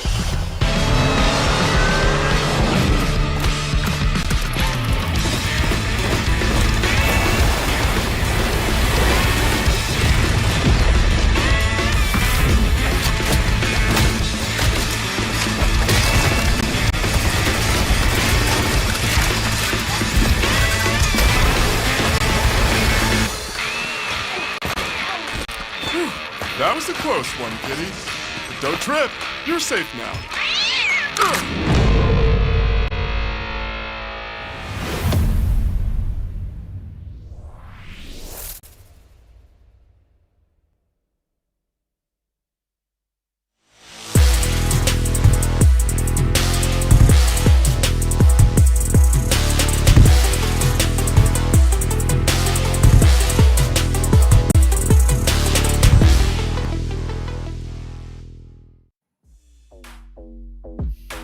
Welcome back, everybody, to Farlight 84 Philippines Championship Season 2, and we're back right here on the last group. We're just waiting for the games to finish a while ago, so this is now finished. We have Sunset City back here. We are now in the game later on. We're going to be live because the players are now ready in the game. We were just waiting for them.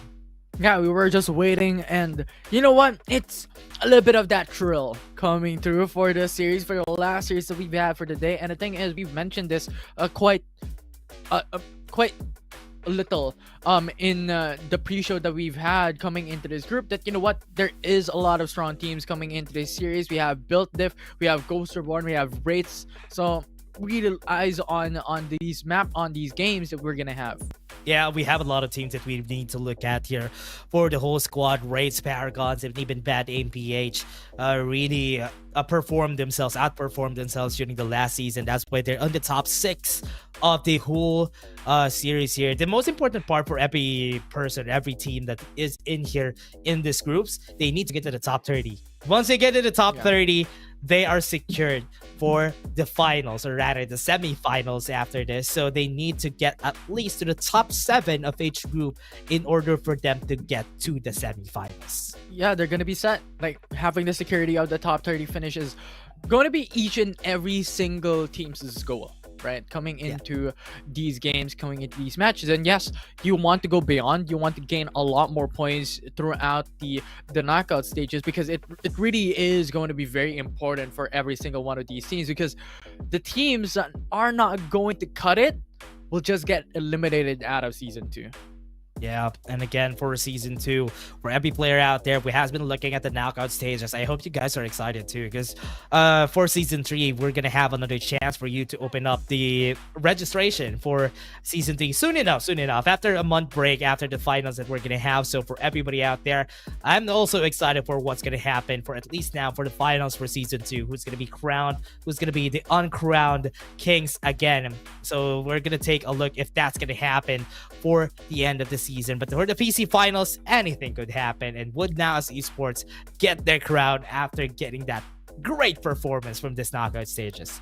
Yeah, I don't know. Like, it's a question up in the air right now. Who's going to be performing really, really well into the PC division and mobile division? And yes, you have your top picks, but from what we have seen last season, it's just a total shift, especially coming into the PC division, that, you know what, out of the blue, it was Dream Team who was able to secure it, right? And coming into the mobile division, as expected, it was Execration who won it, but one of the unexpectations coming into that season is that NCG was a bit towards further down. Yep, and for everybody out there, for Now Esports, they were able to perform really well. So now for Build Diff, I hope they would be able to really perform in this group. I mean, Now Esports as the top one in Group A, they really outperformed themselves. But again, in this next group, anything could happen. As we said, Infinity has been talking about it, that anybody could win in this group just because everybody's really good in this group they just didn't had so much of a chance during the whole group stages. So yes, this can be their chance in the knockouts. Yeah, it could be their chance. It could be their last hope to come through as well, to be able to secure that finals spot.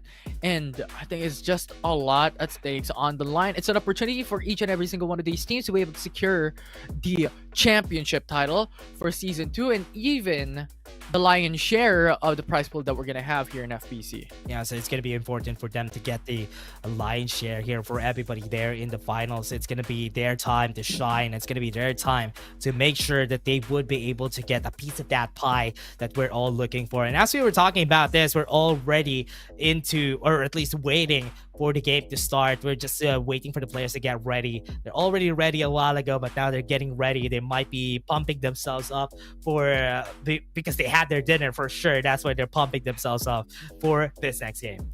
Yeah, pumping themselves up with food, just so you know what, they're ready to go. They're really built up well.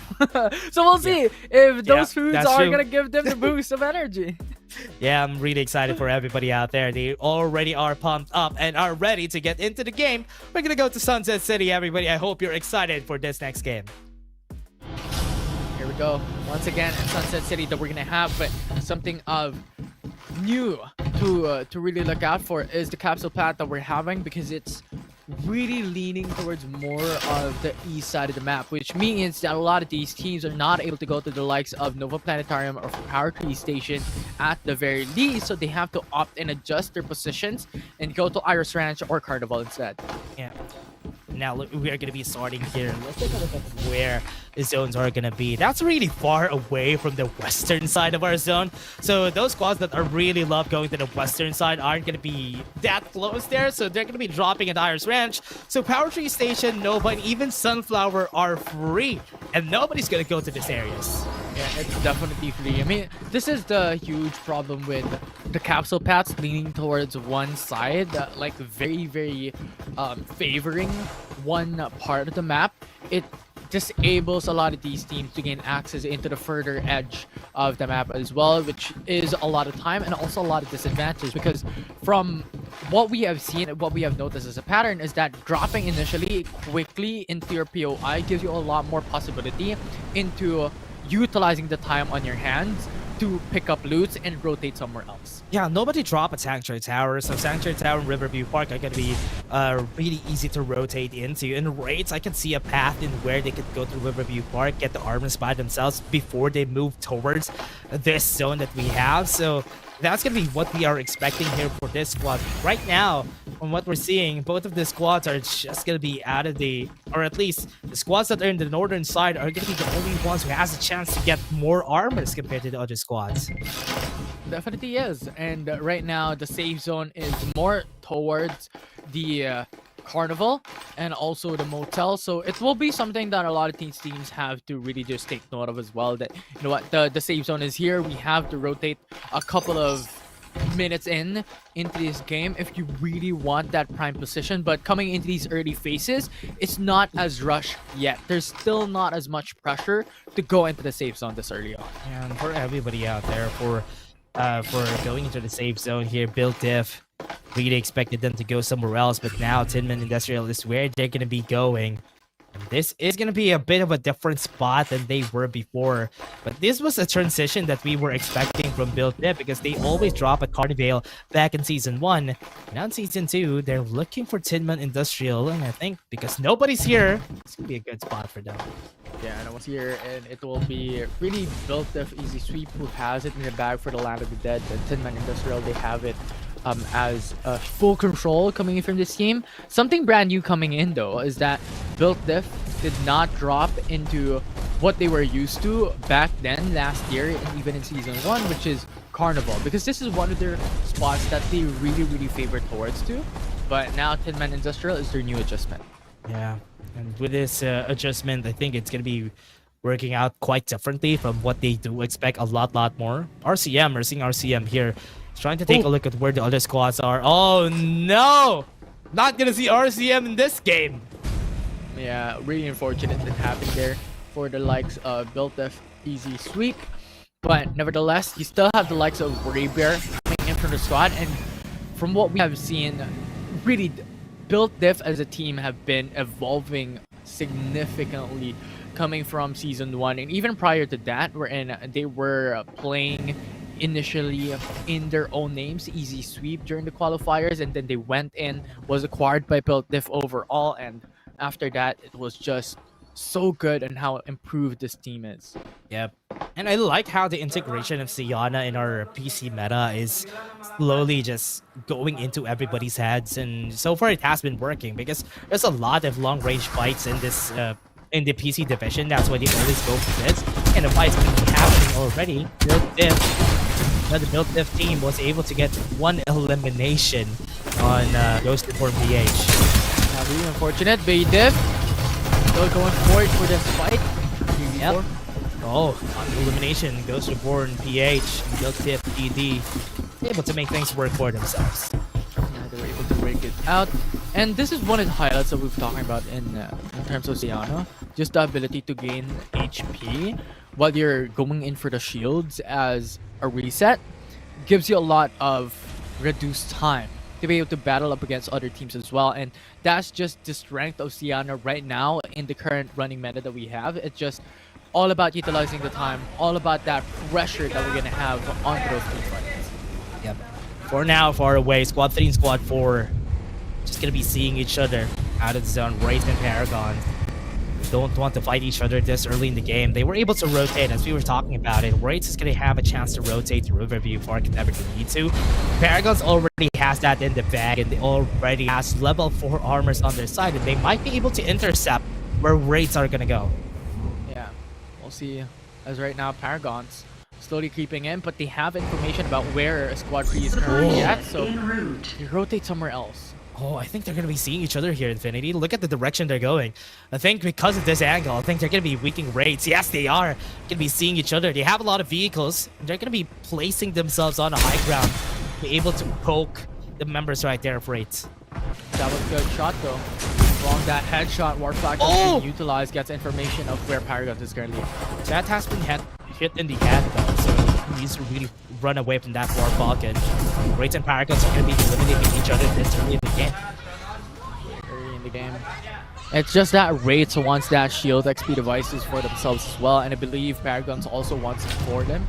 And that is the reason why a lot of these teams want and opts to go for those rotations towards these parts of the map, because it's such a huge deal to have a better shield than your opponent, because it gives you, what, 20 HP advantage, like 20 HP armor advantage up against your opponents. Yep, and that's really why Wraiths are just going to be able to just run away from that. Paragons knew that they came from Iris Ranch, so they don't really need to commit to anything. And they just need to get the armors that is in Iris Ranch and rotate downwards to Carnival. Bad MPH are going to be seeing Wraiths. Law is now low in HP. They don't really have a lot of things going for them. The bad aim might have a bad time, but Wraiths lost one member and Flaw is going to be taken off. Yeah, Flaw just got beaten down by a lot of shots from one BAP from Bad Aim PH, but thus far, Bad Aim PH is playing opposite to their name. That was really good from this team, but as we have seen, Wraiths is still ready to go. They have level 4, level 5 shields already stacked up, so they could just wait for Flaw to come back in and revive, and they could just jump in for the engage. Built Diff. They have built the GD at their backs. Need to be careful if ever they try to start anything here against Birdie Bear, which doesn't have any armors, who has been eliminated a while ago. Let's be careful if ever they try to start, but Built Diff GD doesn't have a lot of great armors, but the 3v4 is still a 3v4. Yeah, easy sweep. It's really unfortunate how RCM was not able to really perform there because he was killed early on. was just eliminated overall. So Build Diff has to play it more towards the placements from here on out because there are only 3 members, and I think placement points are such a significant still coming into these games that Build Div could really still stack up a lot of. Ghost-Reborn Alpha is now out, Infinity. They are the top 2 squad in this group, but got eliminated really early by another squad, so really unfortunate for that squad. We're not going to be seeing them place on the top 2 anymore. Build Div is still alive, but it's looking bleak for the squad because they don't have RCM on their squad, and Burning Bear is still not really healthy in the armor department. Yeah, and this is what they have to do, right? What they're doing right now is the best possible strategy that one could do with only 3 members in their squad. And yes, the thing is, later on, Build Diff could utilize the third-party strategy to now jump in onto those team fights that are a little bit more chaotic and just play towards chaos. You know, the other teams are already fighting. We could jump through and follow through as well, and now they could have an advantage when it comes to those team fights. But overall, from here on forward, they should only play for patience and for placements. And the rates is now being gate capped by 24k. Because with what we're seeing here for 24k, they are really placed on a great spot if ever rates would want to get the armors, the static shield devices, and Noble Planetarium. Not going to be able to get close, but remember, 15 seconds, the zone is going to be closing down. Shots on the head, that's almost a really good shot, but 2 headshots could have been the end of Flaw there. Yeah, could have been. Flaw already died a while ago, and dying the second time around would not be a good thing for the likes of Wraiths, as there is no more respawners left for Flaw. Yeah, 24k. To be really careful here because now they're going to be gate capped by Wraiths. It's going to be a big third round for the squad there. Right now, just going inside the zone. The vehicle might get exploded here before they get close to where Squad 4 is going to be. They're going to be seeing another squad right there. Paragons is going to be seeing them. Wraiths is going to be left alone here by the 3s, and they are just going to be eliminated one by one. Uno is now down. They'll have 2 members that are still alive, but here comes the flamethrowers coming in from inside of Paragons. These flamethrowers in their vicinity as well. 24 kpm. Yeah, they're going to be seeing 24k is going to have a problem. If they gate kept, they're not going to be able to move the wall. That is Paragons are just going to be keeping them at bay. Pretty good. They have level 5 shields as well. On top of that, it's just bodies raining down left and right with Paragons bringing them down. Oh man, consistently. Mediax is just keeping them alive, and even if they get damaged, it's not going to be a problem for them. Right now, they're starting again. Paragon's still chasing 24k. They lost 1 member already, but now they're still chasing their member. Sai has been seen. He's going to be chased down by Paragons. They have been seen, and they're not going to be able to move out. 24k with the War Falcon right there at the top. Try their best to do something. They'll have the Mediacs working together with the Restoration Field, but Paragons are now left with 24k after Bay. Ling is going to be able to get 1 kill at the Vision Erosion on their side, but their information is still going to be there. It's still going to be hard for them to get more kills. Yeah, 24 kpm has to utilize the Vision Erosion to buy time, as they have to go in for the reset. Oh, seen inside the Vision Erosion, because remember, they had Young on their side. That's why they got the information with the Divulge, and now they have a level 6 armor on Maestro. It's so good. Paragons able to capitalize onto that engage against the likes of 24 kpm, gain a lot more shield XPs, and right now, as you mentioned, level 6 shields already for Maestro. They also have the capability to go in for the revive, as there is no one that surrounds them to be able to deny that revive to happen. So right now, Paragons is set to go. Yeah, Paragons get the revive. Wraiths lived for another day because the crosshairs of Paragons changed to 24k, and now 24k got eliminated. So now there's really not a lot of kills going in for this whole group. We have 7 squads still alive. And right now, they're already traversing, converging, and where they're supposed to be. They're gonna go to the side of Sunflower Shopping Mall. Yeah, and this is the moment, this is the start where everyone wants to play for patience. Like, the thing about this zone is that it's close enough that one wrong move would actually give your information, as we are seeing right now with 1 BAP having the sights onto Build Diff easy sweep as well. Everyone wants to play for placement, as it gives you a lot more capability on stacking up points without any risk. And I think that will be the strategy from here on forward for the 7 teams remaining into this game. And this is where we can also talk about how the value of Siana just skyrockets here on this big fight. So we've seen Paragons make use of it, using the restoration field while you're fighting against an open area. That's a very smart way of using it because your armor is going to get regenerated. When you get damage, it's also going to be okay. So you won't really have those problems whenever you try to go for a fight and you have the shield recharge while that's happening. You could continue fighting because that restoration field is going to keep you up. Yeah, it will keep you up. It's just a lot of sustain. And this is what we mentioned a while ago, right? The advantages of having the sustainability when it comes to those team fights, especially considering that, you know, when it comes to the brink of the war in front of you that will occur into these chaotic engages, you don't have enough time to be able to go in for those resets because the opposing team would actually push you down. With Siana coming into your composition, it just allows you leeway to just fight and fight and fight. Ooh, DDN3. Really great position, great high ground. Gonna be keeping 3 squads at bay.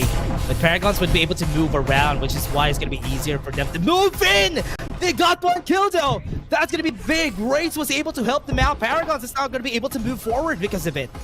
And now you have Paragons just waiting patiently, but they don't know their teams just waiting on the hard island. This will be very, very scary if ever any of these 2 teams, 3 teams, pounce them out, especially how DD Entry has eyes on them as well, gains information from that. Yeah, and they're helping each other out though. Wraiths and Paragons have been helping each other out in this fight. They've seen Built Diff on their backs, and Paragons just got the elimination on them before they even got close to where Wraiths is. DD3 is still healthy. Got the elimination on the same god a while ago, but now they need to move forward because this zone is gonna hurt. Yeah, they just wait behind the hills here for any these teams to run out first, but easy sweep, getting so much damage. Yeah, Built Diff was able to get eliminated. 2 of their members are now down, but now they need to move in. They need to get close to the domination road. Go out. Air Zoom is going to be used right here by Chuya. To be able to run away. They have the vision erosion. The absolute gravity is going to be there with Avery Shock on their side. Though they might be able to get the elimination right there. Paragons, 2 of them have been taken down already, and this is going to be going good on them. DD Entry is just taking them down 1 by 1. Yeah, and now Paragons on the brink outside the zone here. They have to creep themselves in because those tick damage hurts quite a bit. Still go for the revive. Still have 1 member that they can revive right here, so this is still gonna go good. DD Entry are just far back. Paragons does have a lot of armor. Shots from far away. And Worry Bear, you need to be thinking twice. If you try to shoot again, you're gonna be dead by the zone. There's just no more options. What Worry Bear did there is pretty much silver lining. They need those extra damage in because the thing is they could not go into the safe zone any longer. But Paragons here, only 3 members remaining into this matchup, and this will be quite scary. Restoration field is just going to help them out. The entry is going to come in. They're going to go for the revive. They got the revive, but what cost? They're going to get killed 1 by 1. Maestro was able to run away. Great shots coming in from Chuya, and they're going to go for 4. They're going to get eliminations, and that's going to be 1 more in the bag. And DDNG are just looking for Chuya. 1 more in the bag, and there's 1 left on the side of Paragons right there. They still have 2 members moving away from the zone. 1 is going to be eliminated, and 1 is going to be down. And there's another squad coming in. Yeah, Race was very clever there, actually denying that possibility of the revive, and now there is only 1 member left for the likes of Paragons to just jump in, or rather EDN3 to just stay put because 2 members are already gone coming in from this team. Chuya with level 6 armor. Gonna be shit down by the zone. Needs to get close to Wraiths. Still have 1. They're gonna be seeing Tempest here. Just creeping inside the zone. That's gonna be elimination. Paragons is out. Paragons is gone. 4 teams remaining into this matchup with 10 people left. 2 members left for Wraiths. 3 for Damon. Only 4 members for the opposition of BDIF. Thus far, they're just having a great time when it comes to vehicle utilizations, but when it comes to shields, not looking that great. G7 is just super good in Chuya's hands a while ago, and now Chuya is going to be eliminated. Now 3 squads are back. Still have 2 members right here by Wraiths. Still definitely win this. They're gonna go be absolute gravity. Not a lot of armors for this squad. They're gonna go in, but this is a 4-man squad. A fight that they don't want to take. Wraiths is just gonna be eliminated, and that is gonna be it. 3 versus 4 on this last fight. Yeah, it was a clever move coming in for the likes of their opposition, but it was too early. It was a 3v2 situation right now, Damon. Yeah, they're in the open field. They have a building on their hands, though. Built Diff GD is just going to have the best time here. They can do with the MG7. Still have some ultimates to work with, so once they go in, once the zone creeps into their side, Built Diff GD is going to have a hard time. They got one elimination already. They're going for the revive, so they have to push now. Yeah, they have the MG7. They're going to go for more. A Resume is going to be working their magic out. They still have the tactical roll right here. If ever they try to fight right now, Notch is inside, and he's going to be eliminated. Too aggressive for this guy. Built the GD, drops their grenades, coming in from Damon, and that's how they win the fight. One cluster grenade changed it all. There was so much damage. Those HP bars got melted. With a blink of an eye, they just won that game. That was such a good play coming in from Damon. What they did there, Built Diff GD has 4 members inside the building. And they were so close to each other. And what they did there, Damon really closed the distance because they know that the edge is gonna be faster on the side of Built Diff GD. They left their options out. They got close. They know it's a 3v4 and they have a bow. Once they knew those conditions, they already knew what they had to do. Notch went inside, and most of the members of Damon with the MG7, they could just gun down Built Diff GD. Yeah, it was so good. Like how Damon played that, it was pretty much a bait and bite tactic wherein there was one member who jumped in onto the window, just baited the opposition to really change their location and focus fire on one. And then when that happened, as you mentioned, there was the bow with cluster bombs, there was MG7s across the board that dealt so much damage, which was unexpected for the likes of Built Diff. Yeah, it's so good for Damon that they were able to find that opening that they had to go for. They just really gave no options for Built Diff GD, and that's why they were just able to eliminate them really fast in this game. And Damon, a squad that was able to turn things around against the likes of Built Diff GD, they were able to get that win. Yeah, definitely is. And as far Damon getting 8 kills overall to their name. It's a very good start coming from this team right out of the get-go. Coming out of the blue, was able to take down a lot of these teams. A lot of unfortunate teams as well going down below, such as Built Diff, Easy Sweep quite early on, or well, in the middle of the game, wherein it was RMC was not able to really just play it out in game number 1. Hopefully, going into the next games, he's able to come back once again. Yeah, Built Diff GD, eliminating the stragglers from Raids and even for the stragglers on Paragons, that was a good spot to be in for them and really help them out in order for them to really win it out in the first parts of our game there. But again, Built Diff, Easy Sweep has been eliminated really early in this game. They weren't really able to perform that much because they lost RCM in the process of the game there. So that was just unfortunate for the squads that were expected to be at the top. But what a great time to be in if ever we're gonna see a squad like Damon be able to get the top 1 spot. Yeah, definitely is. And this has always have been the stigma that we're looking at when it comes to the PC division, that every single team could actually win it because of the fact on how the PC division works, on how the skill ceiling is, and also how these teams are really performing out of their minds when it comes to these aim games and aim trades. And I think that is what Damon has utilized quite well, along with their positions, along with the bait and bite tactic that they did coming into that final moment up against the team that was left, Built Diff GD, into Sunflower Shopping Mall. Yeah, and they were still able to make things work there. So now for the second game, I hope that they would be able to turn things around here, especially for the other squads that weren't able to really perform, especially Built Diff, Easy Sweep, Paragons and Raids and DTM3. Those squads just destroyed each other that game. That's why nobody of them, they were so fed. Those squads are so fed, but because they destroyed each other that game, they weren't able to get any placements against Damon. But again, everybody, we're just gonna be taking a look at the highlights before we head into our next game, or at least our MVP screen. So let's take a look at the highlights.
best cluster grenade in PC division. I think that was the best to finish the game off. Adios, as he said. Well, he did that MVP of our game with 1,170 and a rating of 43.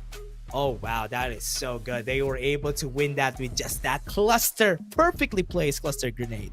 Yeah, adios, goodbye. Not seeing you once again. It was just so good. It was both. I mean, there's no other person, there's no other player that I think deserves the MVP title coming into that engage more than Adios.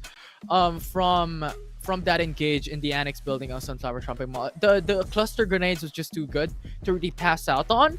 Yeah. And I mean, 1,000 total damage doesn't speak volume of what he did. Yeah, for that final engage. Yeah, I thought he's not going to be able to get the elimination, but because everybody was so close and they were in that just one building, that cluster grenade just worked its magic. One more frenzy blast could have ended it all for everybody. They just had a sliver of health once that cluster grenade exploded in front of them. And again, that was such a great play coming from this squad. But again, we still have our game 2. We still have Lampton that is going to be coming out after this game. So I'm kind of excited on how a Damon out of all the squads would be able to perform after that. Yeah, definitely is. But you know what? It's very, very exciting moment that we've had. We have 2 more games right out of the get-go. We'll see what these teams could do. Yeah, and let's take a look at it after this short break.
Could be anybody's game here in Game 2. It's going to be Lampton, where everything is going to be different just because everybody's still adapting to the new map. And now, we haven't seen it during the group stages, but here in the knockouts, we're going to be seeing it in play.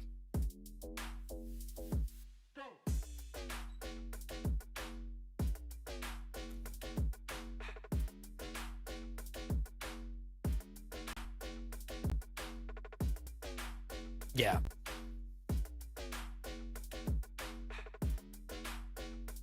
Yeah, and for everybody here who is excited for Lampton, this is going to be your chance. Watch this and even the game for tomorrow, because we're going to always have a map 2, which is going to be Lampton, who has a lot of open field, a lot of open areas. And that's why positioning is always going to be key. We have seen it during the mobile division, where people who position really well in Lampton are just going to get rewarded time and time again, just because there's a lot of open areas. Yeah, definitely is. And it's just really exciting. From what we've seen a while ago, it's all about, getting the initial position, especially coming down into Lampton. It's much more important to get cover, because from the amount of covers in Lampton, it's just so little, and getting those initial covers gets you so much more advantage compared to Sunset. Yeah, and that's why here for everybody looking at it, I'm excited to see how this is going to be different for Lampton. I mean, we've seen it a while ago during the last group, but now in Group B, how are they going to approach this? Because compared to Group A, Group B has been a lot more subtle. It's been a lot more chill compared to Group A. So Group B, how are they going to play this? Yeah, it definitely is. I feel like it will be an interesting take how these initial drop points would also work coming in from these teams. Yeah, and now let's take a look at how the game's gonna go. Game 2 is underway. We're gonna see where they're gonna drop. It's a lot of POIs, but we only have 10 teams, around 11 teams on the board. Yeah, and this is what we mentioned, right?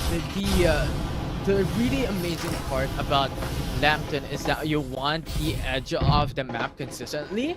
And of course, the middle of the map is always really good when it comes to the flexibility of the team that could rotate in any place of the map. But it is just so much more riskier to drop in the center of it all, just because that a lot of these teams has sights on you and could rotate towards you. That gives you so much more vulnerability into being sandwiched. But surprisingly enough, there are 3 squads in the vicinity here in the middle of the map. Oh, hotspot. Look at the hotspot also. Remnant's camp is where the hotspot is going to be.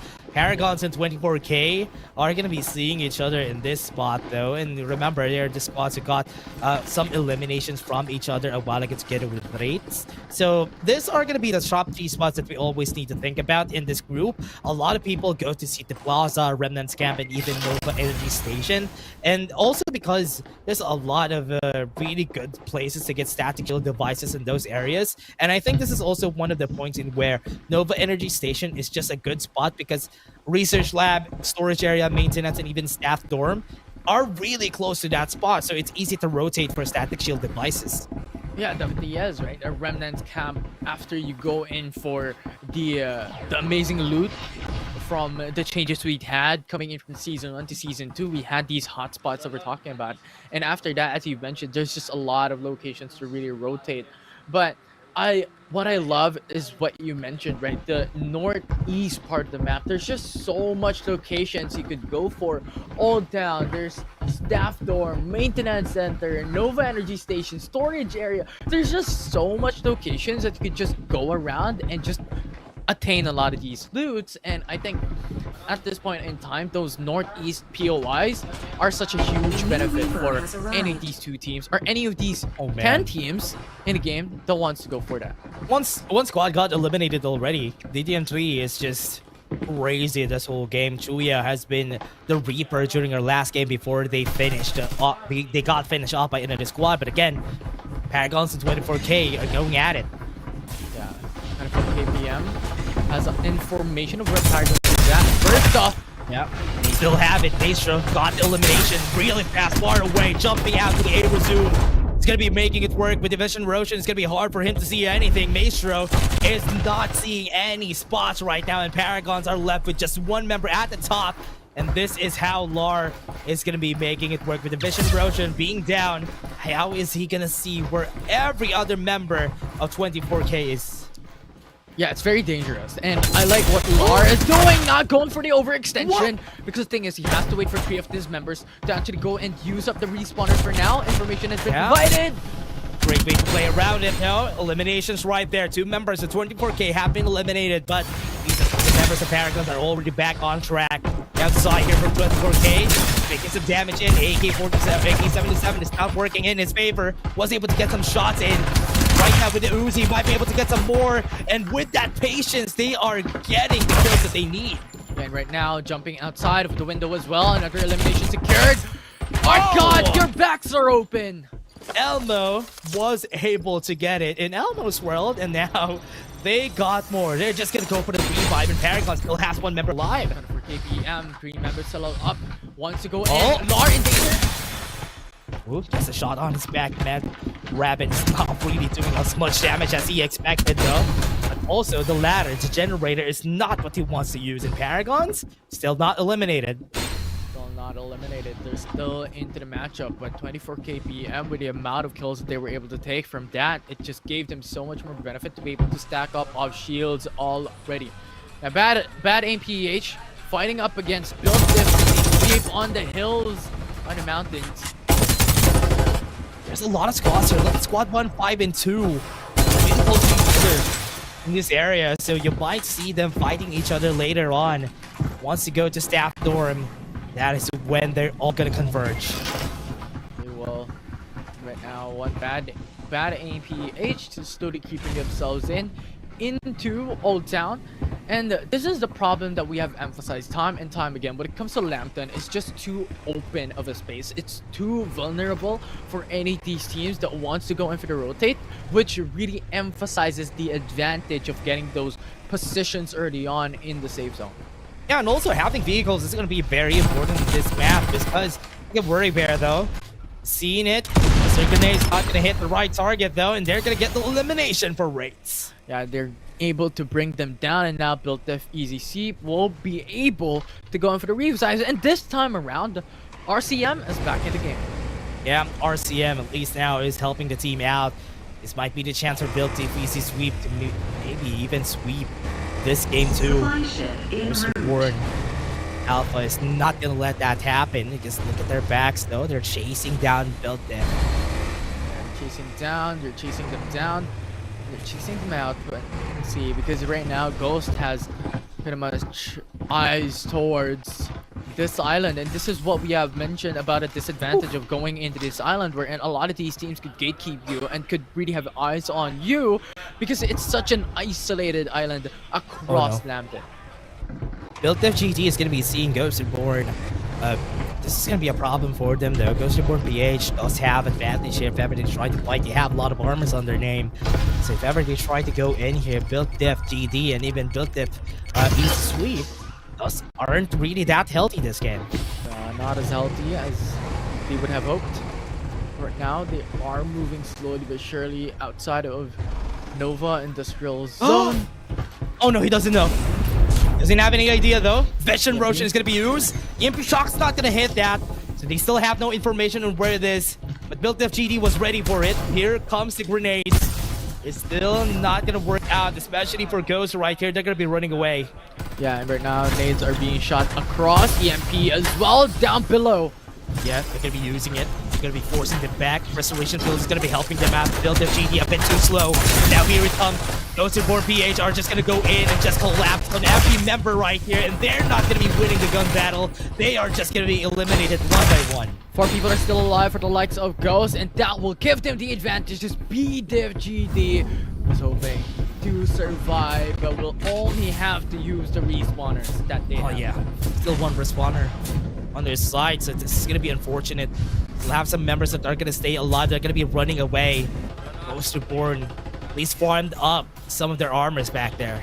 They were up against DD entry, but they are now forced to go in and push them because they are outside of the zone. And right now, DD entry, they have level 4 shields, which gives them the advantage coming into the situation. Game is not going to happen easy.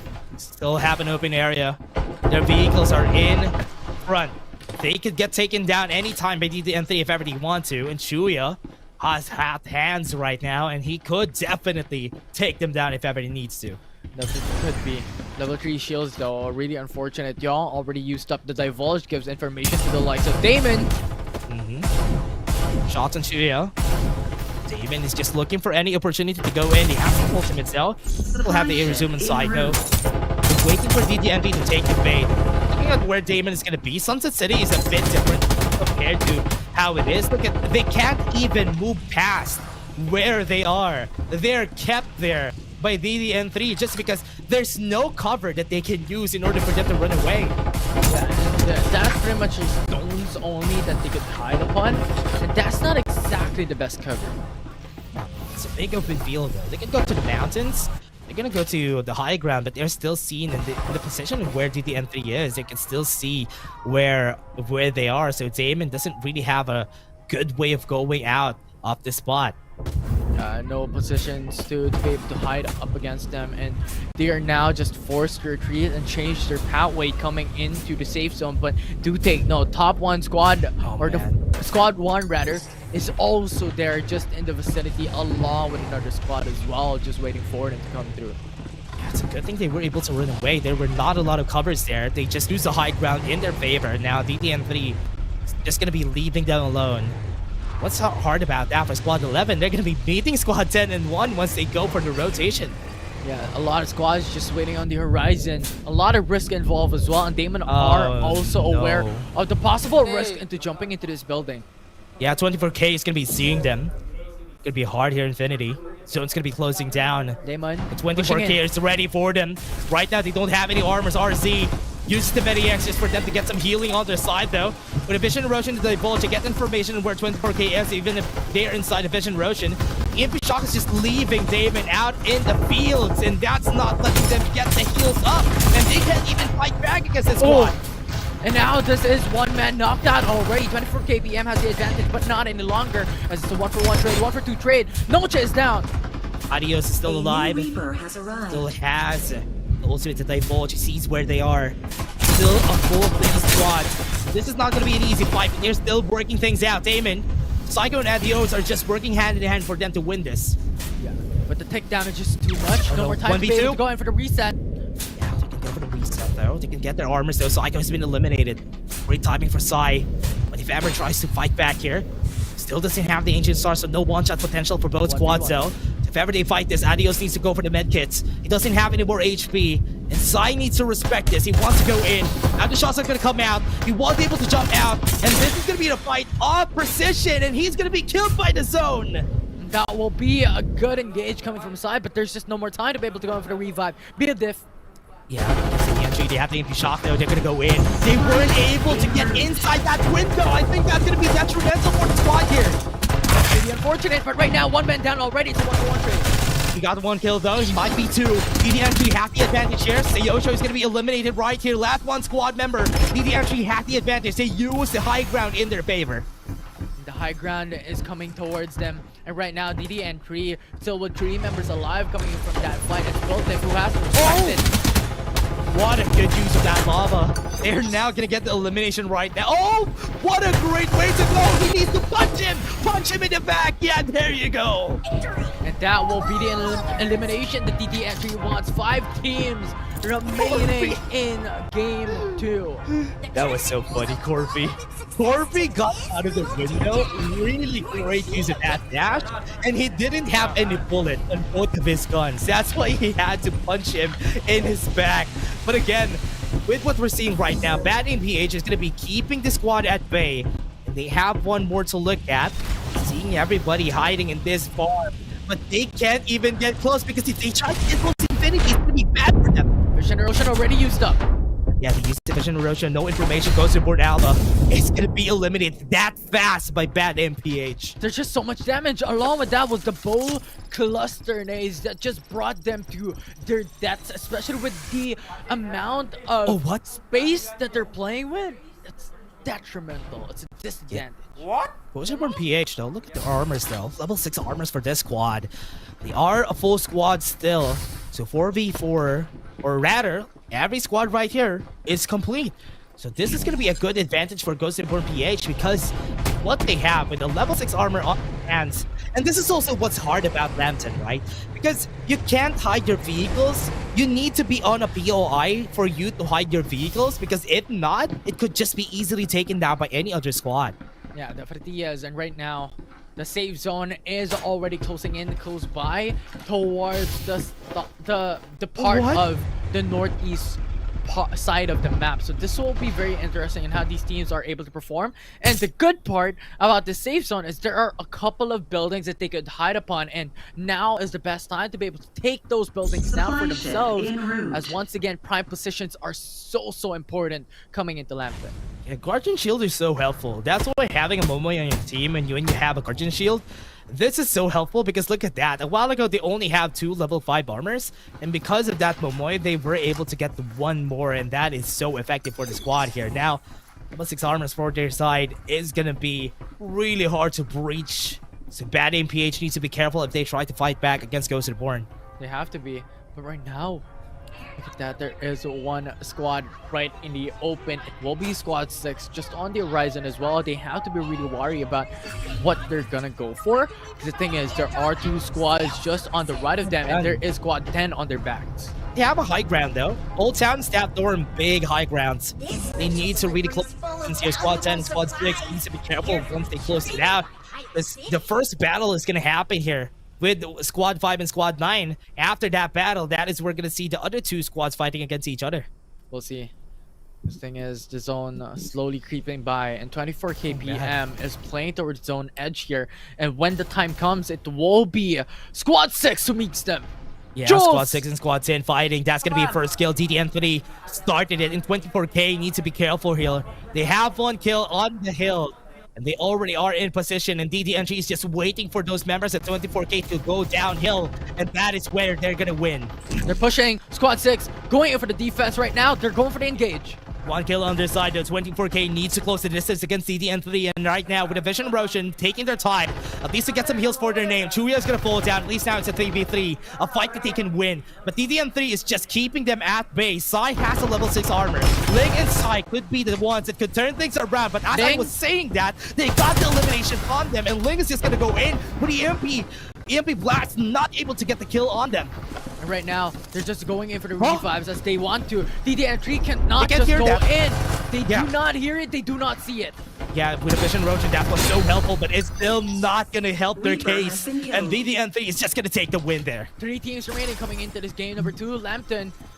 Going to be very risky for every single one of these teams, as right now though it will be a good position, a lot of time, a lot of patience game that could be played out by every single one of these teams, as every one of them has a better end. 2 of the teams has their own respective buildings. The entry has the high grounds over the mountain, so they do not have to force out the push up until the zone closes in.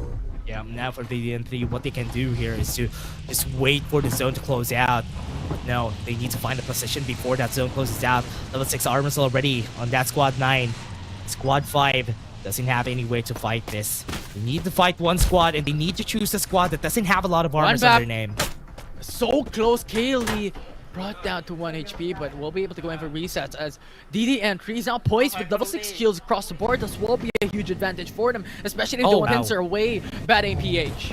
Miko has a War Falcon. That could be really helpful if ever they try to fight this. But one thing that they need to look at is where Ghost Reborn is going to be. The fight is already happening. Bonky is going to be able to get 1 kill, but at least that's going to be good. DDN3 is in a good spot to win this because they are not being seen by the other 2 squads. Yeah, and the thing is, they can follow through as well if ever Bad Aim and Ghost forces out the issue and going all in. They could bounce with a third party. Bad Aim got the kill though. DDN3 lost 1 member, but it is still good for their squad. Bad Aim PH is just gonna go in. 4 members are still alive, and they still need to wait for that 1 revive that is happening on the other side. We'll see right now. 1 BAP has eyes on them as well, going for the revives for now as they have to. 2 members are now up, coming into the likes of Ghost. Yeah. Bad Aim PH is ready to waiting. Gonna go in on the other side though. He's now been discovered. He's now in open space, but DDM3, look at them. Closing the distance. Might need to be careful here. Once it starts, 1 rock in a hard place for this squad. Ghost Reborn is still keeping Bad Aim PH at bay. No more shields. They have to go in for the resets, but 2 teams have eyes on them. Yeah, they resume goes in, gets the kill, and that's gonna be Miko going and eliminating this squad. Ghost Reborn is now out of the game. Now it's the best time for DDN3 to now actually take cover and take the push up against 1BAP, as there are two people who are already down. They already used some of their ultimates. They don't have the air resume right now. It's going to be the time right here for DDN3. They're going to be eliminating one. Two members are still alive. But right there, up in the air, they're not going to get the elimination. Ponky was able to run away, and he has sufficient erosion if ever they try to get close. Now you have the Dwarf Falcon as well, have eyes on the air. EMP denies it. EMP shot, perfect. Vision Roshan is now out. This is going to be the kill. They were able to teleport just to bamboozle them, and that's going to be the kill. DDN3 takes the win against Bad Aim. DDN3, the patience game, playing on zone edge, netted them a huge benefit, and being the third party coming in from that fight with no more ultimates left for the likes of their opponents. The utilization of this netted them the win. Such a fantastic moment as well, coming in for the likes of DDN3 to perform. Great spot for DDM3 to be able to perform that. What is that? This is such a great timing, especially Bad Aim PH needed to find a way to start the fight. Ghost Reborn, even with their very healthy armor, it's also because they didn't really get a lot of kills this game. They don't even have the levels to fight back against a very healthy squad. I think the Bad Aim PH got like 18 kills by the end there. So DDN3 together with them have the same amount of kills. So pretty good spot to be in for the squad there. Yeah, it was fantastic as well. The utilization of the Dwarf Falcons to gain the higher ground, the verticality that they need. It just delivered the EMP shock in the middle of the Vision Erosion that denied the possible defensive capabilities from their opponents to survive. Yeah, and again, DDN3 really good positioning during this whole game, though. They denied a lot of positions from some of the other squads. 24K, they eliminated them before they went in, and the patience that they had, even if they were a bit too late to the zone, the patience that they had waiting for Ghost Reborn and Bad Aim to fight first before they swooped in.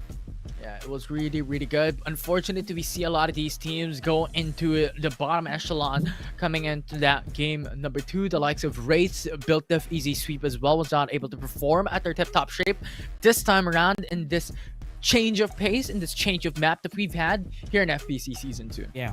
Look at the kills coming in from Bad Aim. They had 16 kills as a squad. We didn't see one more member right there, but Miko was nuts this game. 2,500 damage. We're not going to see him be the MVP, but I would definitely say that he's an honorable mention this game. Yeah, it was really good, and how they were able to perform, as well as how they really pushed back the third squad that remained into that final zone. They were able to pincer them out, and it was really unfortunate how they had to force the issue, because the thing is, they were on the center of these two teams, so they had to force one team fight against one of these teams remaining to be able to really have alleviated pressure onto that final zone. Yeah, and that was really unfortunate for the squad there. They were not able to win it out in the end. But Bad Aim PH, even with not really great armors for their name, they were still able to work it out, win against Ghost Reborn. That was a feat that they had to get there. But again, let's take a look at the highlights, everybody, because this game was really fun. So let's take a look at the highlights right now.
And the MVP of that game is going to go to Chuya, getting 1,634 damage, total kills of 8, and a rating of 50.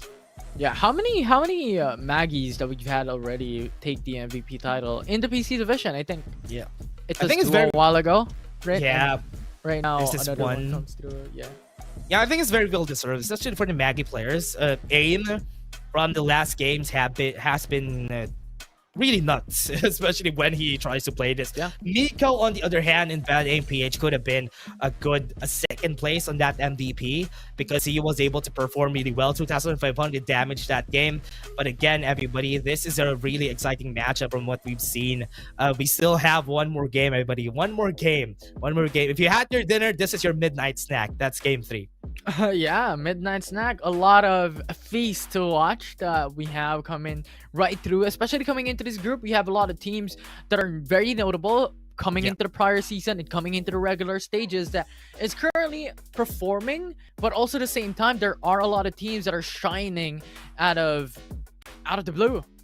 Yeah, but again, everybody, we're just going to be taking a short break before we head into the next game. We're all excited on what's going to happen for this next game. Don't go away, everybody. We're just going to take a short break.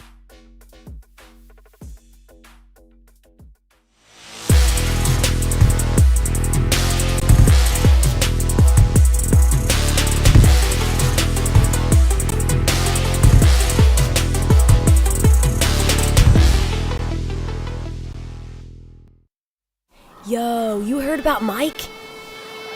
Oh, they say he's like a giant, all decked out in heavy armor. He's the baddest legend in this city. No cap. Straight up. Daddies bounce when they spot him. Dare to mess with ever people need help. That ain't cool at all. Oh, trust me. When he pulled me out of that fire, he was hella cool.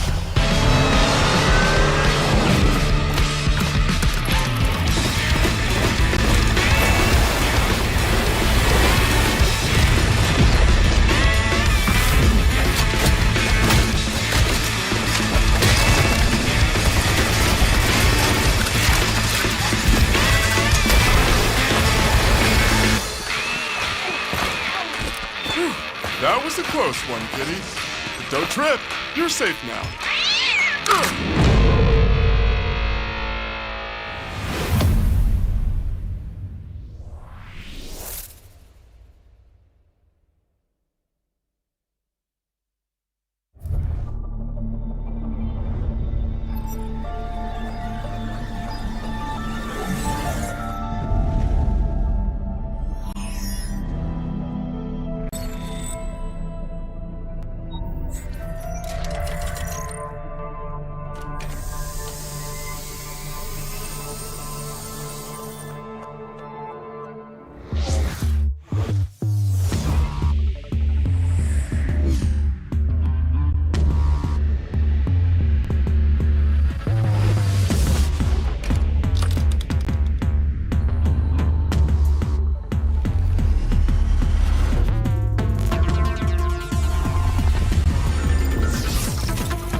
Oh, hello, hello everybody. We're back in the game, and we're just gonna be sorry about that. We had some technical difficulties. That's why we were frozen for a while there. I mean, thank you very much for for understanding. FPC Season 2 is here, back again. Dash Infinity, and Infinity is now back. Thank you very much. Right there. I'm back.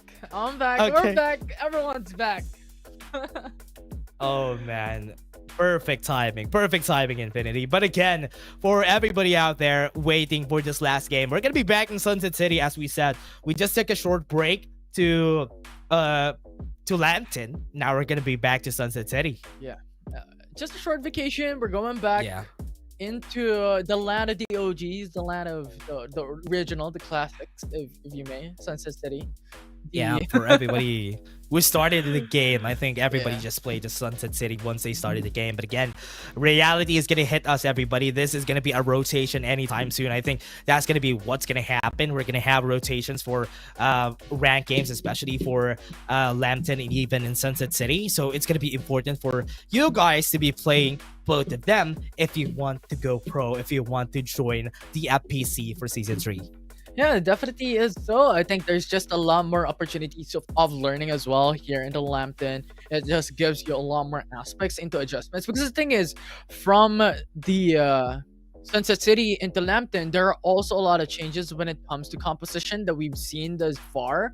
And I think that is a very welcome new change coming through into the meta that we've had for FPC.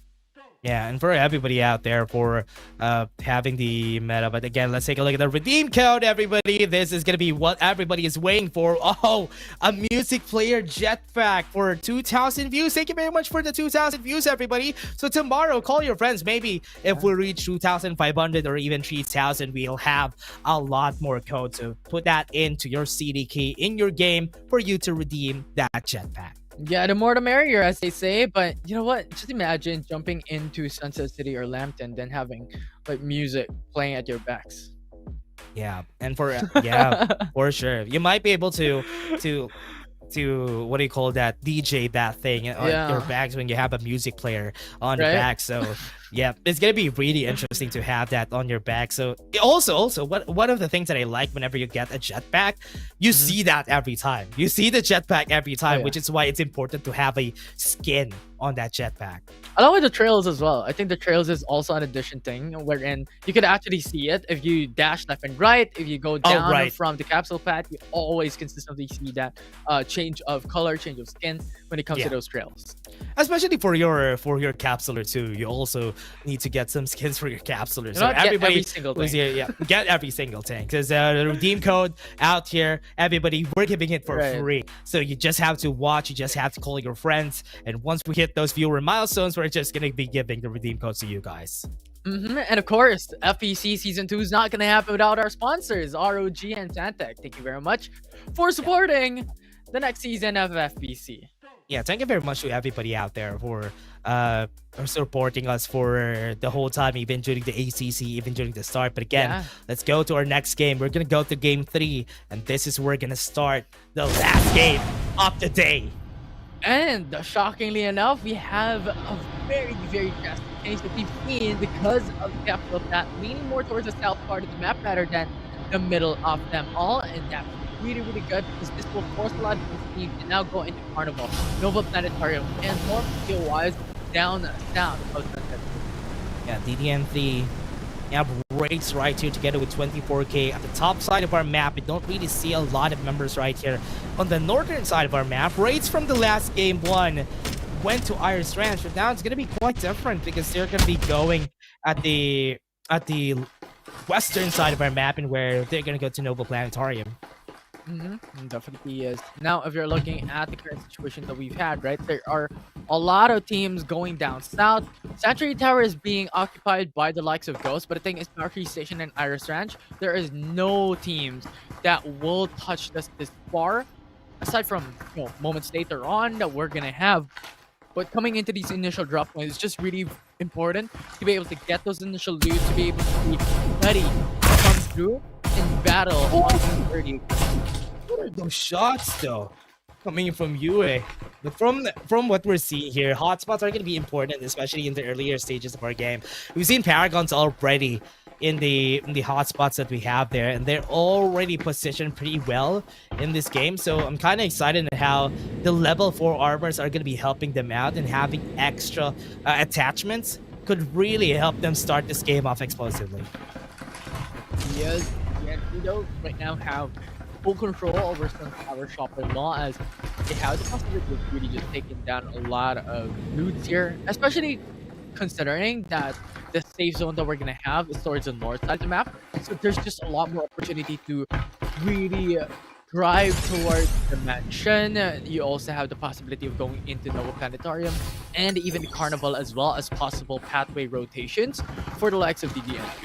Yeah, Built Diff has been destroying each other since a while ago. Built Diff, GT, and even Easy Sweep have been killing each other a while ago. They might have dropped at the same spot, and that's why they're getting eliminations one by one. But they're still back at the same 10 squads that we have here, and we're already low on numbers. Yeah, very low on numbers. At this point in time, safe zone is already closing in that we're gonna have here. And the thing is, it will be really important to dictate and know where your rotations are gonna go and what teams. Basically, information is one of the key components when it comes to these fights, because if you're not informed of what's gonna happen towards you and what you're gonna come through, it's just a lot of risks. And also, one of the things that I love about this, so Infinity, is the integration of Momoy in our meta is also something really interesting to talk about. Because Momoy, we all know how Momoy is. Momoy really helps out with the speed of the over passive, and also the ultimate really helps out in getting those upgrades if ever you're not in a great position. That's why teams with Momoys always get level 6 armors whenever they can. And now, we're seeing some kills here in Heart Island. That is just unfortunate for this one player that is staying in this area. But he's gonna be left alone and gonna be killed. Nobody's here to help him out. Nico's just gonna say goodbye there with just no escape by DD and Tree visiting them on the Heart Island, as you've mentioned. He was just a lone wolf, and his teammates are nowhere to be found around him. No one to be rescued, but thankfully enough, respawners are still available at this moment.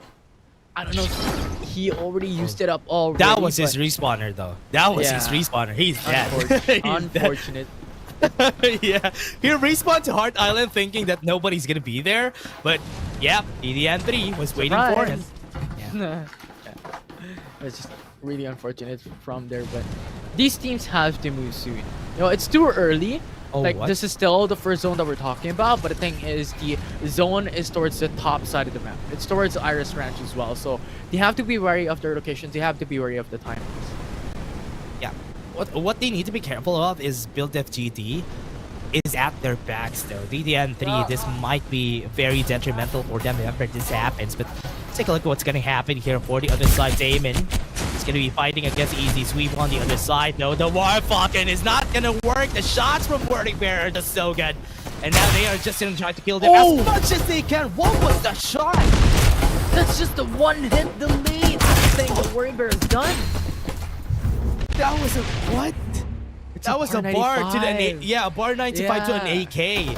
He switched up after that one headshot, and that is what you want to see. Bar 95s from Easy Sweep. The new addition is really, really good. Adios has to say goodbye this time around. The Burning Bear punches him to the ground, along with his teammates coming right through. This is 6 kills already to the name of Build Dev Easy Sweep. They missed somebody. Yeah. Somebody's still alive. Need to be careful about it. Psycho being very sneaky on the other side. He's just holding on the corner. Nobody's even bothering to look at where he is. Psycho doesn't need to be impatient here. Might be able to find somebody. Oh no, they know. He's gonna be dead. He's dead. Yeah, he's gone. Psycho. Alright, they're just deleted, and this brings it down to 9 teams remaining into the game that we've had for the final one in this series. And as we have mentioned, this team has to move soon. Build Diff has to move soon because the tick damage will hurt pretty soon.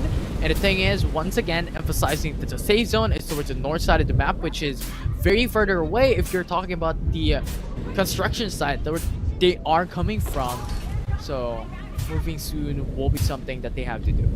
Yeah, that's gonna be what we are expecting from them here, though. So, for the members right here of Build Diff, what they can do in this fight, they just need to be careful about how they are gonna be starting this, because from what we're seeing here, Build Diff needs to be careful on how they go in and out of these battles. But from what we're seeing, Build Diff is really looking forward to find a good position close to the northern side of our map. But what's great about this, they might be able to see another squad before they go in. Yeah, could possibly be, because right now there is another squad right there in the left side of Built Diff Easy Sweep as well that could potentially meet themselves in Carnival as well. And right now, looking at it, onto the top side of the map, Ghost. Yes. Yeah. Now, starting to fight though, Ghost. Be seen, he's gonna try to run away. Right now, two Ghost Reborn teams are gonna see each other. Are they gonna fight each other though? They're gonna be killing each other. They're not gonna be giving any mercy to each other. Yeah, there's just no mercy. Ghost is hiding behind the flamethrower there. Going for reset for now. And once again, showing the prowess of Sienna. Really good. What a great shot right there. And even the cluster grenades was really helpful. Now they're going to be starting to fight right now. They have the MP shock, and even with the flamethrowers, the lavas are just going to be helping them to push them back. Now they're going to be chasing them down. Chasing them down. Ghost, though, has level 4 shields across the board for every single one of them. Oh, for KPM. Up in the air, Ghost Reborn. Right now, still 3. Still have a restoration field in just a bit with a better yak. Now the MP shocks is not going to let them have it. And 24K is here to go for a third party. And they still have a couple of ultimates ready for themselves as well. They did not use the Vision Erosion, so very, very good discipline when it comes to their utilities, not being scarce when it comes to those fights. So they could still take up a couple of fights. They could still take up a couple of engage up against their opponents, considering that there are a lot of squads just on the horizon. No chances. 24K. Just gonna get any stragglers out of the way. But DDN3 is now up in their area. And Power Tree Station is where they're gonna be at. Right now, from what we're seeing, DDN3 and 24K are fighting already. But again, the other side of the map, Squad 4 and Squad 8 are yet to get inside the zone. But look at Built Diff. Squad 4 is at the back of Squad 6. So DDN3 might get eliminated here. Yeah, DDN3 in a little bit of a trouble there. If Built Diff Easy Sweep goes in for the full-on engage, once again, 24K PM could utilize that chaos and jump through as a third party as well. Oh, right no. now. Oh no. Need to be careful, Infinity. There you have members at their backs. Built Diff, RCM was able to get the elimination on one. As we were saying, this was the problem there, and now here it comes. They have the EMP shock stopping the Vision Erosion from happening. EMP shock for themselves. They might be able to fight in time with restoration, kill cluster grenades damage, and that's gonna be one kill more. Duer's gonna be down, and Gorfy is gonna try his best to do something, but it's not gonna work. Squad because 10. that's Built Diff. Squad 10 is coming in. Yeah, Squad 10 gonna come out. Saw some ultimates. 24K might be their chance. Half HP on most of the members. The EMP shock's not gonna let you run away. And this is 24K. One elimination. One elimination is down, already good to go. 4 members still alive for the likes of 24K PM, having them the advantage into this fight. It's a 2v4, or a 3v4 rather. Well, 2v4, as 2 members were brought down by 24K PM, which forces out Built Diff to relocate. RCM has been eliminated, and now they're going to be running away. So Built Diff just need to go back for another day. And Squad 10 is not going to be seeing anybody else except for one. Might be able to see one straggler coming in from this squad. Not seeing him just yet. To have eyes on him for KPM at the moment. Going in for the lose here in the Power Tree Station. But they're really just in a good position. They're in a good spot wherein they could put themselves towards Iris Ranch or into the bottom side of the map where this safe zone is going to go. So there's just a lot of options for them still. So I really, really do love 24K PM's position at the moment.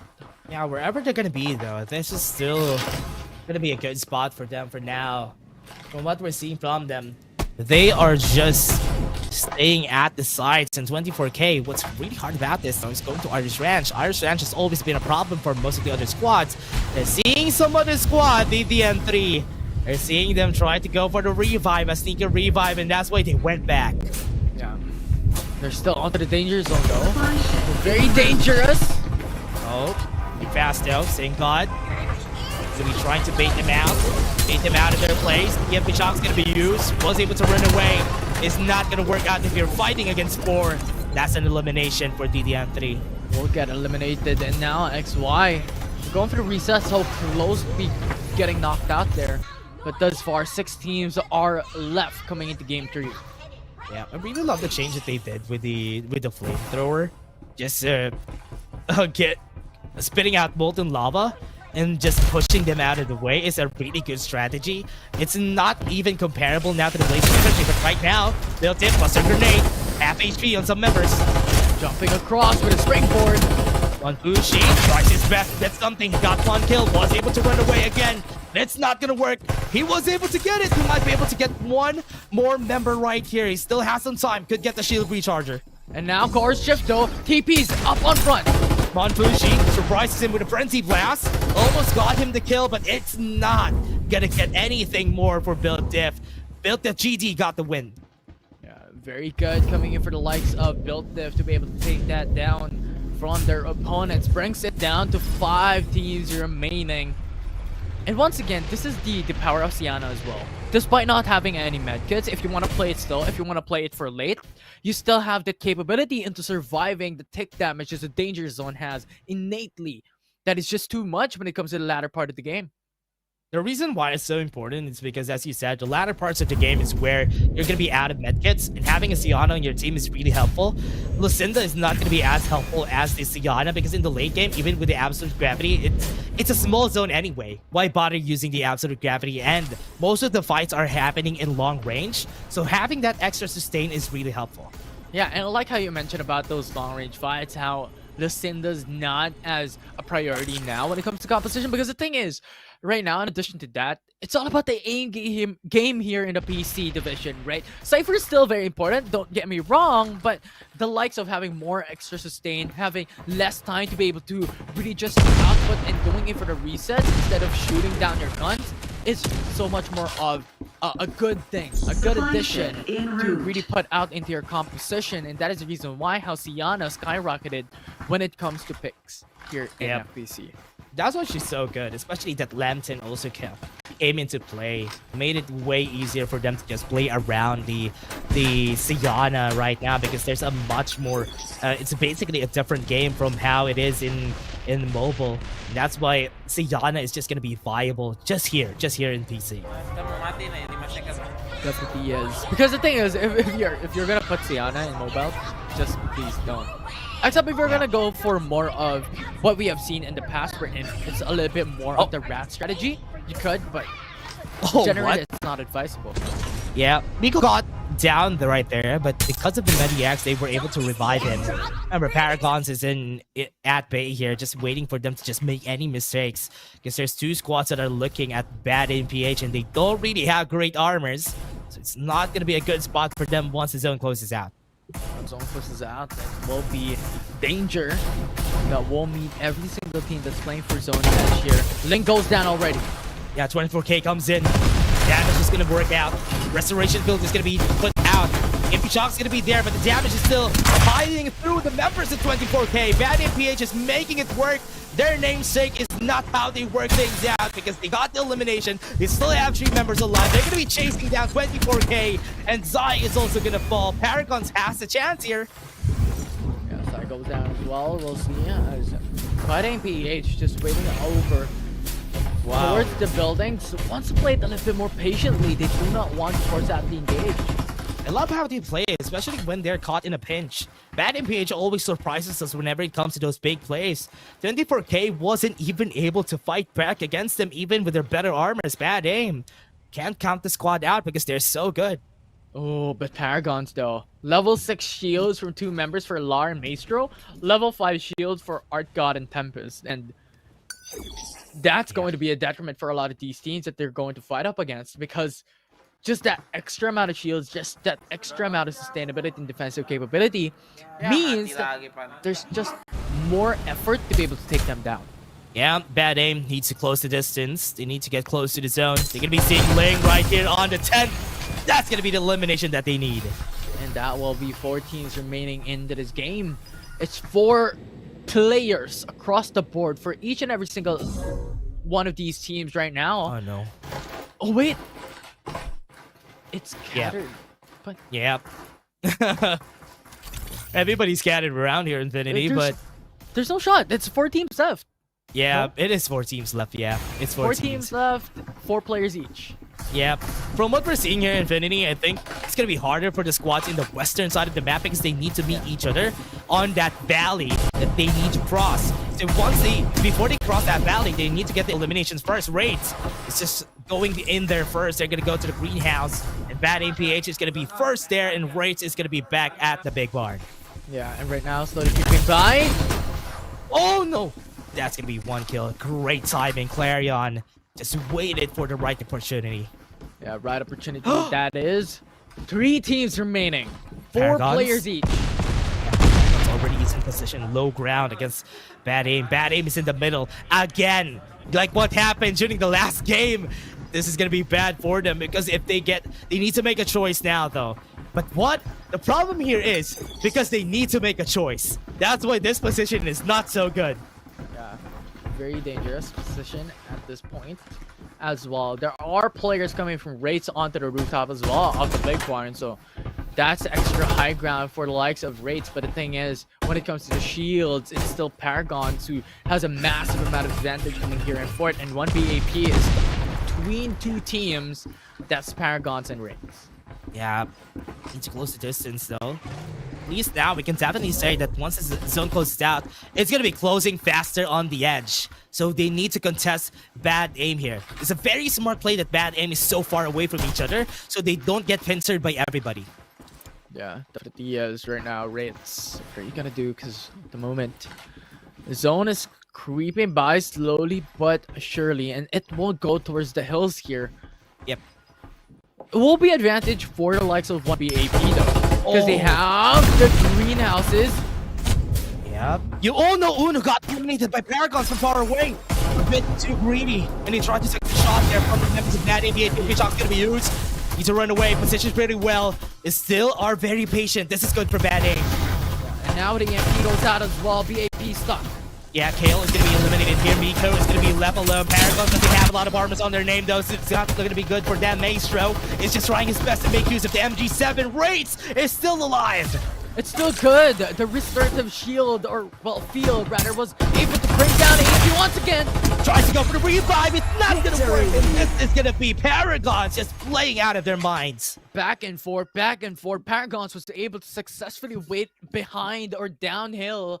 And was able to utilize Seyana to a T, was just able to bring back their HPs to 100% back again. It's just too good. If you're seeing the HP burst a while ago, they did not have shields for 3 members already. Their HPs are down low, but they're still able to take that dub. Bad PH really is unfortunate when it comes to this late game positions, right? Because even in this last game, even if they perform pretty well, they were just in the middle of everything again, and they had to make a choice. Bad PH, the problem there is in that game, Bad PH didn't make a choice that game. That's why they were bombarded with EMP shocks left and right by Wraiths and even Paragons, and that's why both of the squads were able to get the top 1 and 2 spots. But during the last game, game 2, they made the choice. That's why they got at least a top 2. It's just unfortunate that they can't even get a top 1 spot here. It was just unfortunate, but Paragons, as we have mentioned, they have level 5, level 6 shields, which will be a huge detriment to any single team that will be left standing coming into that final zone. And lo and behold, it happened exactly as we have stated it to be, that, you know what, those level 5, level 6 shields became so much of an advantage for the likes of Paragons. Oh man, it's really, really unfortunate there, but Paragons still taking the win there. Really smart. They know they have the advantage. They know that they don't need to be impatient. They have level 6 armors. They don't need to take any risk, and they just let the other 2 squads fight it out. Yeah, and that will be the end of this group, with Paragons actually just blowing out of proportion coming into that game. Wraiths, unfortunately, they had a little bit of a good time coming into the big barn. They had the prime position initially, but the thing was, it was Paragon who sniped them down. They lost a couple of members. It was Uno who fell down. The numbers disadvantage came through them, and it was just over for Wraiths afterwards. It was so hard for Wraiths even because when one member got taken down, and also during that last fight, one member is down. And they're trying to revive that one last member before they try to fight maybe a 3v4. They were too injured back then, and they didn't even have their ultimates when they tried to fight. That's why it was easy enough for Paragons to just swoop in, take the win. But that was a lot of chaos in the last zones in that last game because there were squads that were full, like 5-6 squads that were still full, and they got eliminated one by one. Yeah, one by one, they fell down. It was really unfortunate coming from this team. But it was a good showing. You know what? We constantly have stated this, that any single team could take the win. Yeah, anybody could definitely take the win. Again, a generator skin, an Arc Judge skin. Thank you very much, everyone, for 2,500 views on all our socials. Thank you very much for watching the FPC Season 2 and even here the English broadcast. So here it is for you. Go to CDK and put that there so you get a skin. Yeah, definitely. Yeah, I mean, look at that skin. It's just too good. You just watch the broadcast that we've had for FPC Season 2, and the skin will or has the potential to be yours. Yep, and again, for everybody out there who's really smart about this, let's take a look at the highlights because that game was a really fun game and also a lot of action has come back. Let's go to the highlights.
And the MVP of that game is going to be Maestro with 47. Another Maggie Infinity is gonna be he's gonna be the MVP of this game. 1,500 damage with 4 kills. What? It's very consistent. Like Maggie's going to be always the expectations for the MVP just because of how Maggie plays out here in the PC division. It's all about that aim game, and Maggie will be the center of each and every single team to be able to really excel onto that aim game.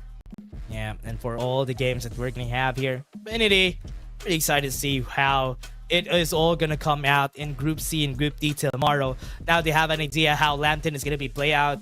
This is what's good about being in Group C and Group D. At least you know some strategies from the past groups, and you'll know what you could do for your next games, because today is a good litmus test of what Lampton and even this knockout stage is just did for everybody. Yeah, it's very exciting, right? How Lampton will be able to affect the numbers, the leaderboards, and the rankings that we're gonna have maybe into the future weeks, maybe into the future seasons. How these changes could really bring a huge benefit, a huge advantage, or a huge disadvantage for some teams. Yeah, and especially for everybody out there for who's not going to be able to get out of the knockout stages and not going to follow through to the semifinals. And remember, the top 30 teams are the only teams that are going to be able to go to the semifinals after this 2 days of knockout stages. Definitely is. I mean, it will be such a huge importance for each and every single one of these teams to really perform put their best foot forward into this knockout stages, because as the name states, it's the knockout stages. Some teams will be knocked out of the FPC Season 2, and some teams will be able to proceed into the semifinals and the finals. Yeah, we always said it even during Season 1. Some teams are going to be out, some dreams are going to be crushed, but some dreams are going to be enlightened and are going to be highlighted for the biggest stage, especially for the mobile division. Once we go to the LAN finals, that is where we're going to see everybody. So I hope everybody who is playing for the, or at least has our fans of the FPC, could get your tickets once it's out, because we would love to see everybody there in the LAN finals. Yeah, and it's fast. It's a lot of people are getting those tickets as soon as they come out, so keep your eyes open onto the social media platforms of Farlight 84, because if you want to watch, it's best if you take down as early as possible. Yeah, and especially for the PC finals, though. For the PC finals, we're not gonna have a LAN for the PC finals, but next week is gonna be when it's gonna be. So it's like you could have a bit of a glimpse of how competitive people are gonna be in the semifinals and the finals through the PC finals. And once you go to the mobile finals, that is when you're gonna see everybody, especially putting their game faces on, their Fantech seats, their ROG phones in the LAN finals. So really excited to see that. Yeah, and coming back into reminiscing the Season 1 LAN finals, it was just a huge moment for a lot of these teams. Dream Team was able to take their trophies in the bag. Execration was able to hoist the championship title into the mobile division as well, and you were able to interview some of these teams as well. So I think that is one of the expectations coming into the LAN finals for the viewers watching at home, that, you know what, it's going to be spicy, it's going to be a heated battle by a lot of these teams here in the mobile division. Yeah, and I'm really excited to see how this is going to work out for all the other teams out there for tomorrow, because Group C and Group D are going to be for tomorrow, and tomorrow is also going to be the time where we're going to see who's going to be staying for the top 30 for mobile and even for the PC division. So tomorrow is going to be the doomsday, the D-Day for everybody, and we're going to be knowing what the rankings are tomorrow. Yeah, it's really going to be unfortunate news for a lot of these teams, because the thing is, Farlight 84 Philippines Championship, it's been a long road, right? We had a couple of weeks going to the open qualifiers. That was 4 weeks straight. And then you have the knockout stages coming into this year that we're going to have right now, that we're already having, rather, following 1 week. And then you have the finals, the semifinals for PC, and then the mobile division. It's been a long journey for a lot of these teams, and it's just a dream to be able to hoist that championship title for each and every single one to be able to take down and take home is something that they want. So it will be really unfortunate to see a lot of these teams to say goodbye. Honestly, I'm really surprised how fast everything is going, right? Because we started this November, and we're already slowly creeping into the end of the season, and we're gonna have Season 3 after this. So it's like everything's going by really fast, and months are just changing everything. But let's take a look at the team rankings first, everybody, before we go into the interview, if we have an interview from the teams. But let's take a look at who's gonna be staying on top. Yeah, and this specific group has been a little bit more of a coin flip. A lot of these teams could be able to stack up these top 3 finishes. I mean, Damon, right, got a top 1 victory, but stayed put at 7th rank here in this group. Yeah, even though they got a victory there, they weren't really seen as much during the whole season. That's why it was surprising that they're still just gonna get 200 points here. But again, DDM3 just getting more, just getting back all the squads here, because they weren't able to perform much during Season 2, and Paragons could really help them get maybe a top 4 or top 5 finish in Group B. Yeah, very important to get a lot of placement points and also total kill mounts, right? It's very, very important for a lot of these teams to be able to take it down. I mean, look at the difference between DDN3 and Paragons. Only a difference of 1 total kill, but a placement points push DDN3 to get the top 1 finish. Yeah, and for DDM3 and even though the squads built different, you take a look at where they are. They're at the 8th place, wasn't able to perform during the knockout stages as much. But remember, it's all coming down to how they perform too in the group stages. So it's still going to be important. So in the knockout stages, it's important for you to get a good amount of points as soon as you get to the knockout stages. So as you end this, once you go to the semifinals and finals, everything's going to be reset. And that is where you're going to start to see who is still going to be performing really well. Yeah, definitely is. There's still a lot of time to go into the mobile finals. There's still a lot of time. Well, not enough time, but still a lot of time to be able to go and practice before the PC division finals and also the mobile division finals. So that will be very, very interesting to watch. I'm really excited for that. Yeah, really interested to see for what they're gonna do for tomorrow and even for the next day. Semifinals and finals.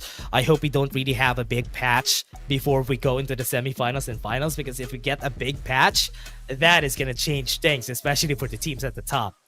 Quite honestly, I actually want a new patch just because Really? I want to see these teams adapt. Like, how would you able to adapt into these situations? But at the same time, of course, I echo your sentiment there. I don't want the extra patch because the thing is, this will literally change the whole meta that we're gonna have coming into the mobile and PC finals that we're gonna have into the following 2 weeks. So yeah, it will be very interesting if we have one or the other. Yeah, if ever we have a big or a major patch once we go into the mobile finals, maybe, because we still have 2 weeks. So if ever we have a patch on the guns, that could definitely change things up, and that could make things a bit spicy. That's also one of the skills of some teams here, is to adapt faster. That is some of the things that they are super good at, and that is a mark of a great team whenever you are good at adapting. 100%. Although expectedly, from what we have seen coming into season 1, after season 1 has concluded, it became a couple of weeks in before we had a major patch, right? So if similar goes towards the same road into season 2, it could still be the same thing. After FPC season 2, we're gonna have that major patch that will change things up once again, which will be very interesting to see how this will affect season 3, because it's just what happened coming into season 2. A lot has changed. A lot was adapted because of the Mayshell being added into the mix. New guns as well. Asian Star having to be really strong right at the get-go into FPC season 2, that had to be fixed and had to be readjusted. So it will be interesting how season 3 will look at, if there will be a major patch in between. Yeah, I mean, for sure.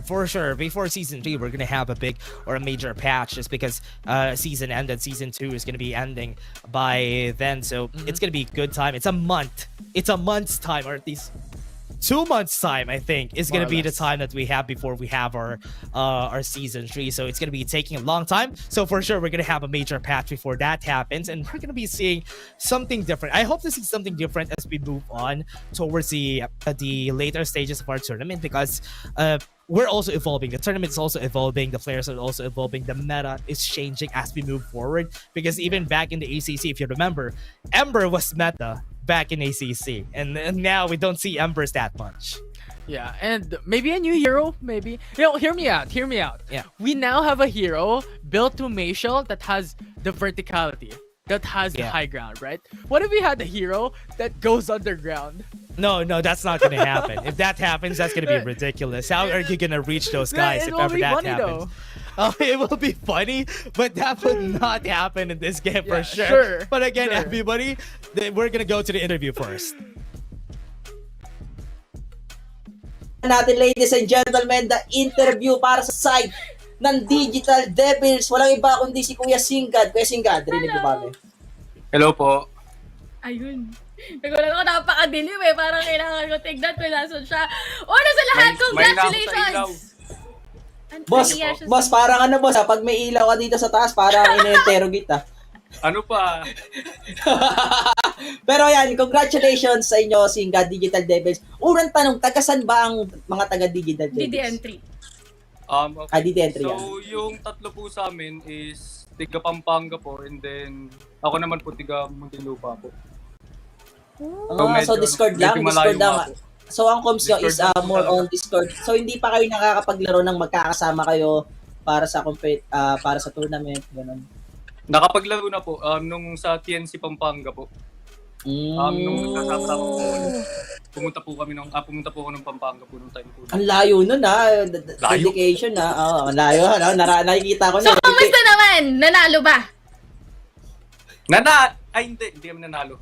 First runner up. Okay lang, at hindi ka natalo doon dahil na may learnings may learnings ka sa kada talo, and worth it naman siguro kasi 'di ba, nandito ka na nga, top 1 nga kayo para dito sa PC Division. Questions ko dito, Singa. sino ang tingin mong pwedeng maging tinik for your squads at tingin mo ba mananalo kayo para dito sa FPC Season 2? So yung parang naisip naming mga masasakit talaga na team is Paragons and then Bidif and then yung nasa bracket Asia earlier nakalimutan ko eh. Pero yung napapantayan naman po namin lahat ng team kaya medyo aware naman po kami kung paano po kami. Baka Naos PC yung binabanggit niya, no? Opo, yung Naos po. Yun, Naos PC. Dahil first time din natin ma-interview ang DDN3, quick shoutout lang na gusto mo ibigay sa mga sumusuporta sa DDN3. Okay, so shoutout nga po pala sa bebe ko muna. Shoutout sa'yo. Nanalo kami. Yan. And then, shoutout sa'yo, Snoops, sa ka-team ko, Chuya, Yue, Colty, pati Jel. Shoutout sa inyo, pati kay Madam Shiro, at sa org ng DD. Ayun, Thank you so much. Maraming salamat, Singad, and congratulations again sa inyo, DDN3, and hopefully, mas maganda pa ang pakita nyo para dito sa next tournament na meron tayo dito. And once again, congrats, DDN3 guys. Ayun na, sinagot na po ni Singad kung may bebe siya, meron siyang bebe. Meron daw. That is so funny. That is so funny. But again, for everybody out there wondering where they are from Pampanga and from Muntinlupa, if I remember correctly from that interview. And also, they joined a recent local tournament, but they were not able to win. That's what I remembered from what he said there. Yeah, and they had a vacation. I just don't know where. They just had a vacation. Yep, they had a vacation. At least they had fun during the holidays. That's exactly what people need. And I think during this knockout stages, people really need to take a break for themselves, just for them to just get back into the game after some time. So maybe next week during the semifinals and finals, they're going to be so ready for the games. Yeah, and that's the thing, right? Coming into the PC division, into Group C, we have seen we had mentioned that they were going in for a total break when it comes to the holidays and even the New Year. So maybe it takes a little bit more time to be able to come back up. Yep, and that's also important for them to be able to actually come back to the game after some time in order for them to prove themselves here again in the game. So for now, for the knockout stages, let's take a look at the points that we have here from the games a while ago. We're still gonna see now SPC with 7,000 points, and even Built Dip, even if they didn't perform well in the knockout stages. Yeah, Naos still undisputed, one of the strongest teams coming into the PC division that we've had. I mean, 57 placement points. That just states a lot of volume when it comes to how this team was able to perform and get a lot of these top 1 finishes, and how much kills they were able to get coming through into the knockout stages as well is actually a number not to belittle, the only being second to the likes of Mantis. Yeah, and DDN3, just because of that performance that they did a while ago, they're going to be getting into the semifinals. So these are the teams that you're going to be seeing for the first semifinals that we're going to have for next week, because Group A plus B are going to be fighting each other. And once they ended it, we're going to be seeing the top 30 teams, and they are now going to be divided. So we're going to see those teams be there. Yeah, it will be exciting. It will be fantastic. Because the thing is, the knockout stages, the qualifiers, will not dictate who will be the champions coming into the finals. So that will be interesting how these teams will perform into following weeks. Yeah, and now for the teams here, let's take a look at the redeem code that we're going to have. We're still going to have one last redeem code for all the viewers out there. So thank you very much for giving us 3,000 views. You have a short delivery Maggie. We're there, so take a look at that, get the CD key, and put that in your client so you would be able to get or redeem this skin. Yeah, and it looks fantastic, right? You have a lot of skins, especially how Maggies have been performing in the PC division. It's just perfect. The code's perfect coming into the PC division, especially for the PC players as well. Yeah, especially for the people out there who are looking for Maggies, for PC players especially. Maggie probably is everybody's main whenever you're playing in PC, because Maggie is just so good. It's too good. Especially in the PC division. And you've seen it in action. You had seen a lot of MVPs regarding a Maggie in these games that we had. Yeah, especially if you're considering to be like a very, very quick type of player. Maggie's going to be perfect. But if you want to play it slow, if you want to play it a little bit more patience, there's just a lot of array of heroes you can pick from. Yeah, Yeah, and for now, let's take a look at tomorrow's schedule. What are the games going to be for Group C and Group D for tomorrow's game? We have the mobile finals, or rather, the mobile knockouts, and we even have another knockout that is going to be coming out right here, everybody. Let's take a look at the schedule. Yeah, Group C and Group D for tomorrow. It's pretty much the same exact thing that we're gonna have coming in from day number 1 today, going into tomorrow's matches. That we're gonna have Mobile Group C and Mobile Group D, and to follow that is PC Group C and D. Oh yeah. Now let's take a look at it. It's gonna be tomorrow's game. That's gonna be a lot of time. Everybody's gonna be excited on how this is all are gonna go. Because right now we've seen a lot of games that has happened, and it took a lot of time for them to finish for Group C and Group D. So I hope it's gonna be a different story for tomorrow's games. Yeah, and the exciting part about tomorrow, especially coming into the PC division, is that we're gonna see and watch the former defending champions of the PC division and how they can perform onto the likes of some of the top 60 teams that we're gonna have here in FPC. How are they going to be playing for tomorrow? That's going to be a question that we need some answers to. So let's see if that's going to be able to make things work out for the squad out there. So let's see if that's going to work. But again, everybody, let's take a look, or rather, let's give a shout out to ROG and even for Fantech for sponsoring this event and even during our LAN final. So very thankful for you guys. Yeah, it wouldn't have been possible without the sponsors. So thank you very much to Asus, ROG, and Fantech overall for making it possible. Yeah, really great time that we had here for the whole day, even together with our shoutcasters a while ago, Burger Kim and Cali. It was such a great time that we had the mobile division and even the PC division coming to an end. We only have 3 more weeks, or rather, together with this week, it's going to be 3 more weeks of that PC. Yeah, it's been, such a time of coming into season 1 and then season 2, and it's about to end already. It's too quick. Yeah, it's gonna be ending, and it's a bit fast. It's like 3 months just passed just like that, really fast. But again, follow us on our social media, everybody, in Farlight84, on our YouTube and Facebook, and even on our Instagram and TikTok. All the updates that you need for FPC, and even for any updates regarding the game, is gonna be presented here. Even when some streamers are gonna be streaming on the page itself, you're gonna be seeing it right here on these pages. Yeah, if we saw a couple of content creators stream onto the Facebook pages already for Farlight84, and of course, don't forget, we have TikTok drops already integrated into the broadcast channels for Farlight84 Philippine Championship. Yeah, and it's been a fun day, everybody. It's been a great time around, especially for everybody out there who has been watching the FPC. We're really thankful for you guys for staying throughout the whole time that we were here. Again, thank you very much, everyone. We have been your casters for today. My name is Dash, and I'm here with Infinity. Together with us was Cali and Burger Games. See you guys tomorrow for more Farlight 84.